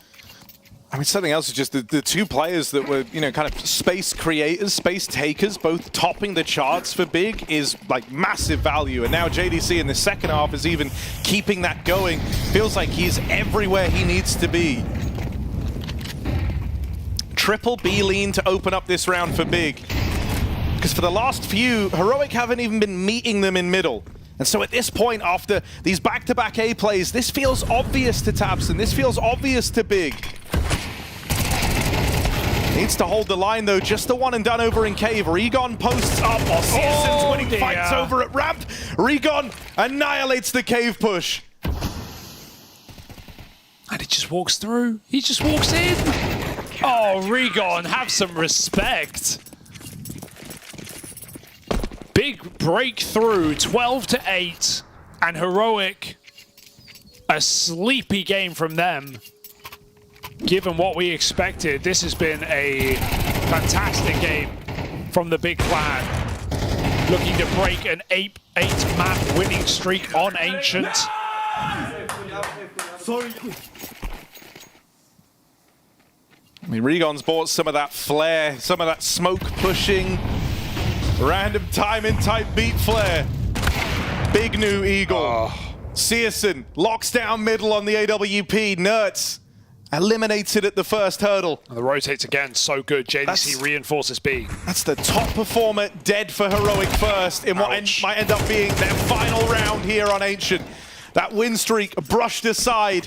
The chance to go 2-0. Quickly forgotten about as Big have assembled the defense over at B. They are ready to receive this, and it's just Shush left.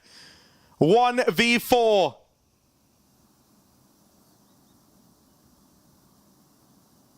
It's been years since you last saw Big Clan at the Major.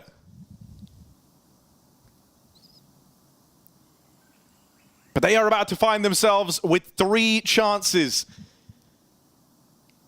to make it to the perfect world Shanghai one. And Shush, hoping, praying he's given anything. Both these B players are low. If there was ever a route in, it's that they are very wounded. If they swing on a rough timing, if they're too close together in this peak, that Galil could farm them. But Shush has to clear every single angle. Is he ready for the second man? Is he ready for Tabson? No, he is not. And so Big pick this one up. Cool, calm, collected, and not afraid.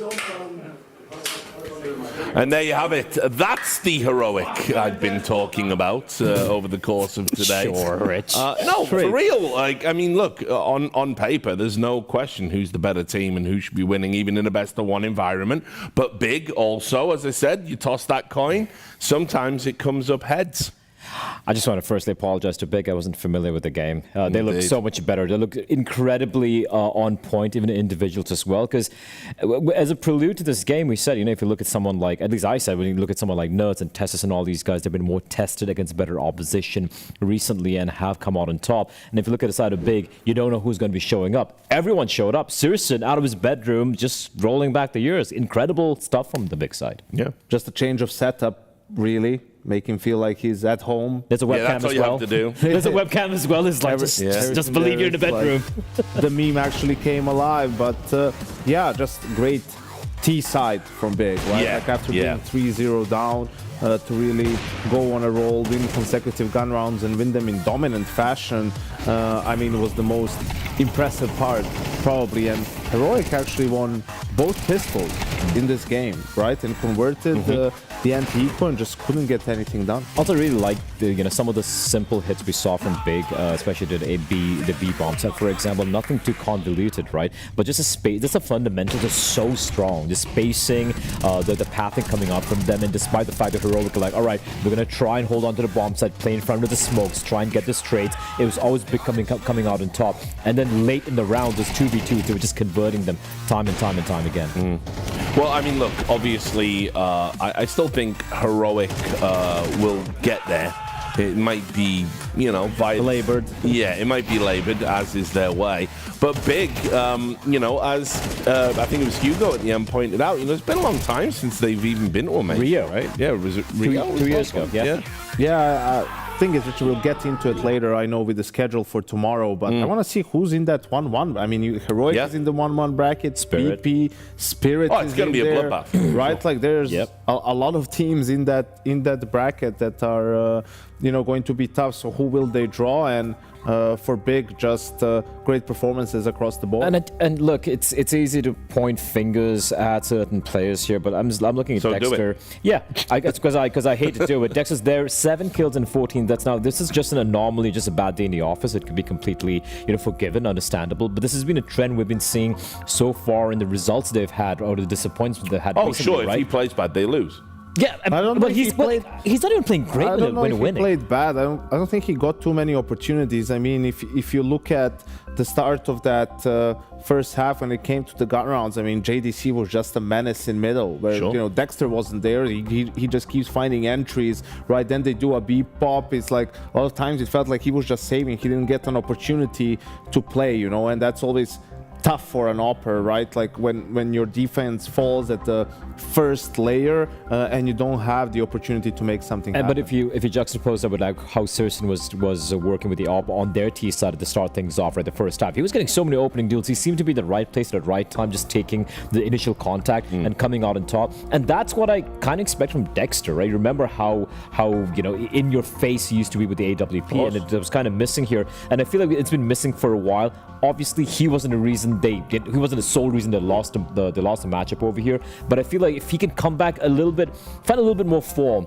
Heroic could have an easier time in the server, which they're not right now. I mean, I saw him have games like that in Finland, even kind of though they didn't win a tournament that they were absolutely earmarked to do. It's like I say, he's in this weird realm where it's very much feast or famine right now, and when it's famine, I think Heroic struggle. I worry about other pieces, around him to make up the shortfall in kills, if he's not out there getting it.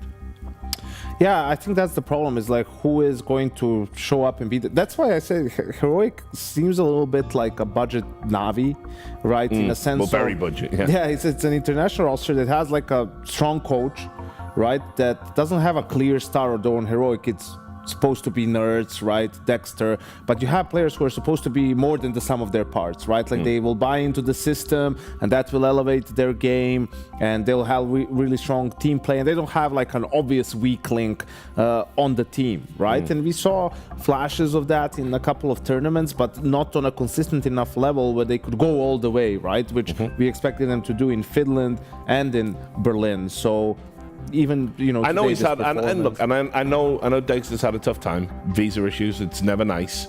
It's never nice to sign to a team and then be kind of put on the sidelines while you wait to get the right paperwork and do these things. So I am absolutely sympathetic, and I know what he's capable of as a talent. But I've said this on Twitter, one of my tweets that everybody loves, that we're getting to the stage of his career where we are going to start looking back, and it's not going to be when, it's going to be what if. And these are two very different questions, and one is really sad to ask compared to the other.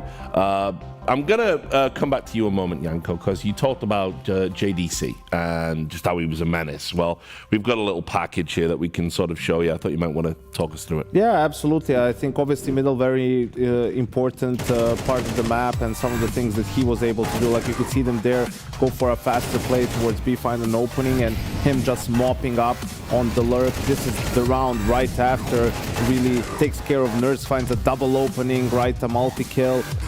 So really a lot of impact early on, and now it's just Big sort of, again, being ready for the aggression, for sort of the adjustments from Heroic. That was just a dirty shot. Yeah. I mean, from Rigon, and these rounds are over in the first 20-30 seconds for the most part, right? And you're like, where's Dexter? He's the last guy who's trying to save the gun. So it's been tough. Just the pace has been really good from Big, and the Heroic just couldn't handle that at the very beginning. Their defense was crumbling. And also on the CD side, you could see how mobile JDC was being right towards mid, and every time, you know, we could see Heroic, they wanted to enter the A bomb site in the last few rounds, and JDC was just there at the right time, perfect timing to just shut down whatever they had planned, especially towards Temple, for example. Just finding impact throughout on both sides throughout the server, but also, you know, it's great when JDC is playing at that level. Sursen's hitting his shots, Rigon as well is getting his crazy opening kills as well. It's like everything that could go right for Big went right there, and of course JDC playing like that was just the cherry on top. Well, I'm going to stay with you. So, do you think, based on what you've seen from Big today, do you think now that they've got the 3 best of 3s to try and get to the major for realsies, do they do it? I think they do it. I think that should do it. I wasn't a believer, I won't lie, but no. I really wasn't. But this matchup in particular, sure, we can be critical of how Heroic played and, you know, how they were struggling a little bit here and there, but I like the fact that Big had a proper game plan. They're just the basic fundamentals look very, very solid, and I didn't see any jitters there from a couple of players who I might have expected it to come out, right, like Sursen or Rigon, for example. So 3 opportunities, man. They should get this done. If they don't, I don't know what else and to if say. I'm not mistaken, they'll have their best one right away, because they'll be going up against Passion UA, right? Who's the surprise package so far of this RMR Group B. I mean, I think based on what we've seen there, I mean, maybe we shouldn't take that one for granted. Maybe. I mean, we're not taking anything for granted, Richard. Just saying, on paper, right? Like, they're the big favorite in that one. Yeah, what about some final thoughts about Heroic? Obviously, we're going to find out what's going to be happening in the 1-1 matchups in just a moment. We're building the graphics and everything No, it's kind of sad because there's nothing excites me about this team. Like, there's nothing anymore that can, what do you look about this team and does something excite you? Like what the prospect of, but you could say the prospect of Nerds and Dexter, they're explosive players, right? And then they go missing every other game. Yeah. Shush is... He is at the moment, but what I'm saying is in the past, I mean... I think... He's like a solid anchor player. It's like, that's like the thing. Like when you see a guy don't really make too many glaring mistakes, and he has like the anchor position, especially on the CT side, yeah, he's like a solid anchor, right? But sometimes, also not up to snuff. Tess is touted as the best Danish player by Pim. Well, where's he at now? Kind of about that one. Tess is not this. Yeah, I was going to say Tess is not yeah, so it's so. Okay, I'm gonna be a little bit more positive here. Nurse excites me a little bit. I think he kind of disappeared for a while when his team came together. You're like, Nurse, all right, do something, Nurse. You're supposed to be you were the leftover. Prove why everyone made a mistake by not getting you along, right? And I felt like it took a long time for him to kind of wake up, and he has looked great so far. Even in this matchup, even though it was a pretty convincing loss to Big, I think he was the one guy who was still standing tall. And for Heroic in general, look, it's going to be labored now a little bit, but they're going to make it through. Okay, well, let's take a look at the results. Let's see what happened over the course of the day, in case you only caught the back end of it. These are the results from the alternate stream. Virtus.pro, it was labored, but they were able to beat TSM. Astralis are now 0-2 after losing to Sashi. You can send if you have a question for a sports director. Yeah, I'm just guys, don't make me bring this up. Like, why are you bringing up Twitter or Richards here? Listen though. What are you thinking in Astralis? Like, they've just put out a tweet. It must have been scheduled. Yeah. You've just gone 0-2 and you're like, hey, want to ask our sports director any questions? Like, yeah, when are you gonna win again? How about that for a question, bro? Like, what are you doing? Anyway, whatever. It triggers me. The incompetence.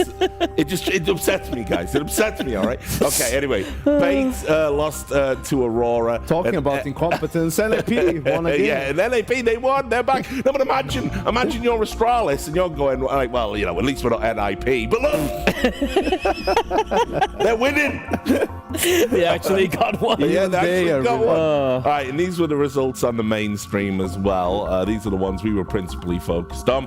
We just saw Heroic lose to Big, Eternal Fire, 3D Max, an epic game that 3D Max were able to win 19-16. G2 Esports nearly gave Yanko a heart attack. Not even close. Not even close. 16-13 against 9 Pandas. And Team Spirit, this is the big upset probably of all the European RMRs put together so far, losing to that young Passion team. All the RMRs, full stop. Yes, absolutely. I mean, the youngest, the most inexperienced team amongst everyone playing here, and they take down, the top 4, top 5 team arguably in that fashion. That too, when it was so close. I think for me, that's been easily the upset. Crazy day at the office for those guys. This is the schedule that we've got for tomorrow. Now that we've put all the matchups together, this is the secondary stream again. So Astralis in a best of 3, fighting for their tournament life against Bait. Come on, guys. Do it, please. TSM will be taking on Passion. No. That's not right. That's wrong. That's wrong. That isn't happening. The production are going to fix that. We're getting on it. We'll fix it live. We'll tell you who it is in a second. Eternal Fire will be taking on Sashi in the best of 1. That's accurate. And Virtus.pro take on 9 Pandas. There we go. TSM versus And there P-Vision. it was. There it was. PWE the whole time. So that makes more sense. Any match there jump out the page? I think Virtus.pro 9 Pandas. I'm calling that for 9 Pandas. Yeah, I think that's going to be an interesting matchup because VP finally getting a win right there. But I think 9 Pandas definitely, after the fight they put up against G2, even though it was a losing effort, I think it's going to be pretty exciting, honestly. Yep. Eternal Fire, Sashi as well. I think that's spicy. All these 1-1 games, Richard, they're going to be so important for these teams if they want to make it to the major. Yeah, and we'll take a look at the schedule for the mainstream, which is where, again, the desk will be sat there. That's just going to be coming up in a moment. And you can see G2 Esports versus 3D Max. Crazy to think that's a 2-0 matchup. And then, of course, you have Passion going up against Big. That's crazy. It's crazy. One of these two teams, Passion or Big, is in the elimination stage straight away. Yes. So top 16 Yes. guaranteed. Yep. Passion UA could be top 16 at the major after tomorrow. I mean, imagine like you wake up today and you tell these players, all right, guys, you're going to be playing against Big, you know, after having taken on Spirit, and you're going to be through the major. Average age of 19 against the youngest team at the RMR. It's crazy. Yeah. I mean, look, I'll say this. You're probably not supposed to root for teams or what have you, but I'm rooting for Passion like at this point. I don't have a favorite. Yeah. I'm kind of all in. Well, G2's the other games. Yeah, I was going to say we all know which side your bread's putting on. So I feel bad for Aurora there. You know, Spirit, I think, just going to steamroll them, completely just to run through them. Yeah, well, we'll see. I mean, they were meant to do that, right? To Passion. Any final thoughts from the day, guys? It's been, what a day! What a day of games. Crazy, hasn't it? Yeah, I mean, very close. Even though most of the favorites won their matchups, it was very close affairs. You know, I mean, a lot of people sweated, of course. Great to watch, and of course, Passion's story. You can't not be excited about that. A very exciting day of games, Richard. Some upsets. Let's do it all again tomorrow, baby. Yeah, let's do it all again tomorrow in about 2 hours. No, I'm kidding. Thanks a lot for your support, guys. We needed it. It's another just crazy day of Counter-Strike here at the European RMRs. We're going to be back at 12 p.m. Shanghai time tomorrow. You definitely do not want to miss the action. Make sure you join us. We'll see you then.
Baseline.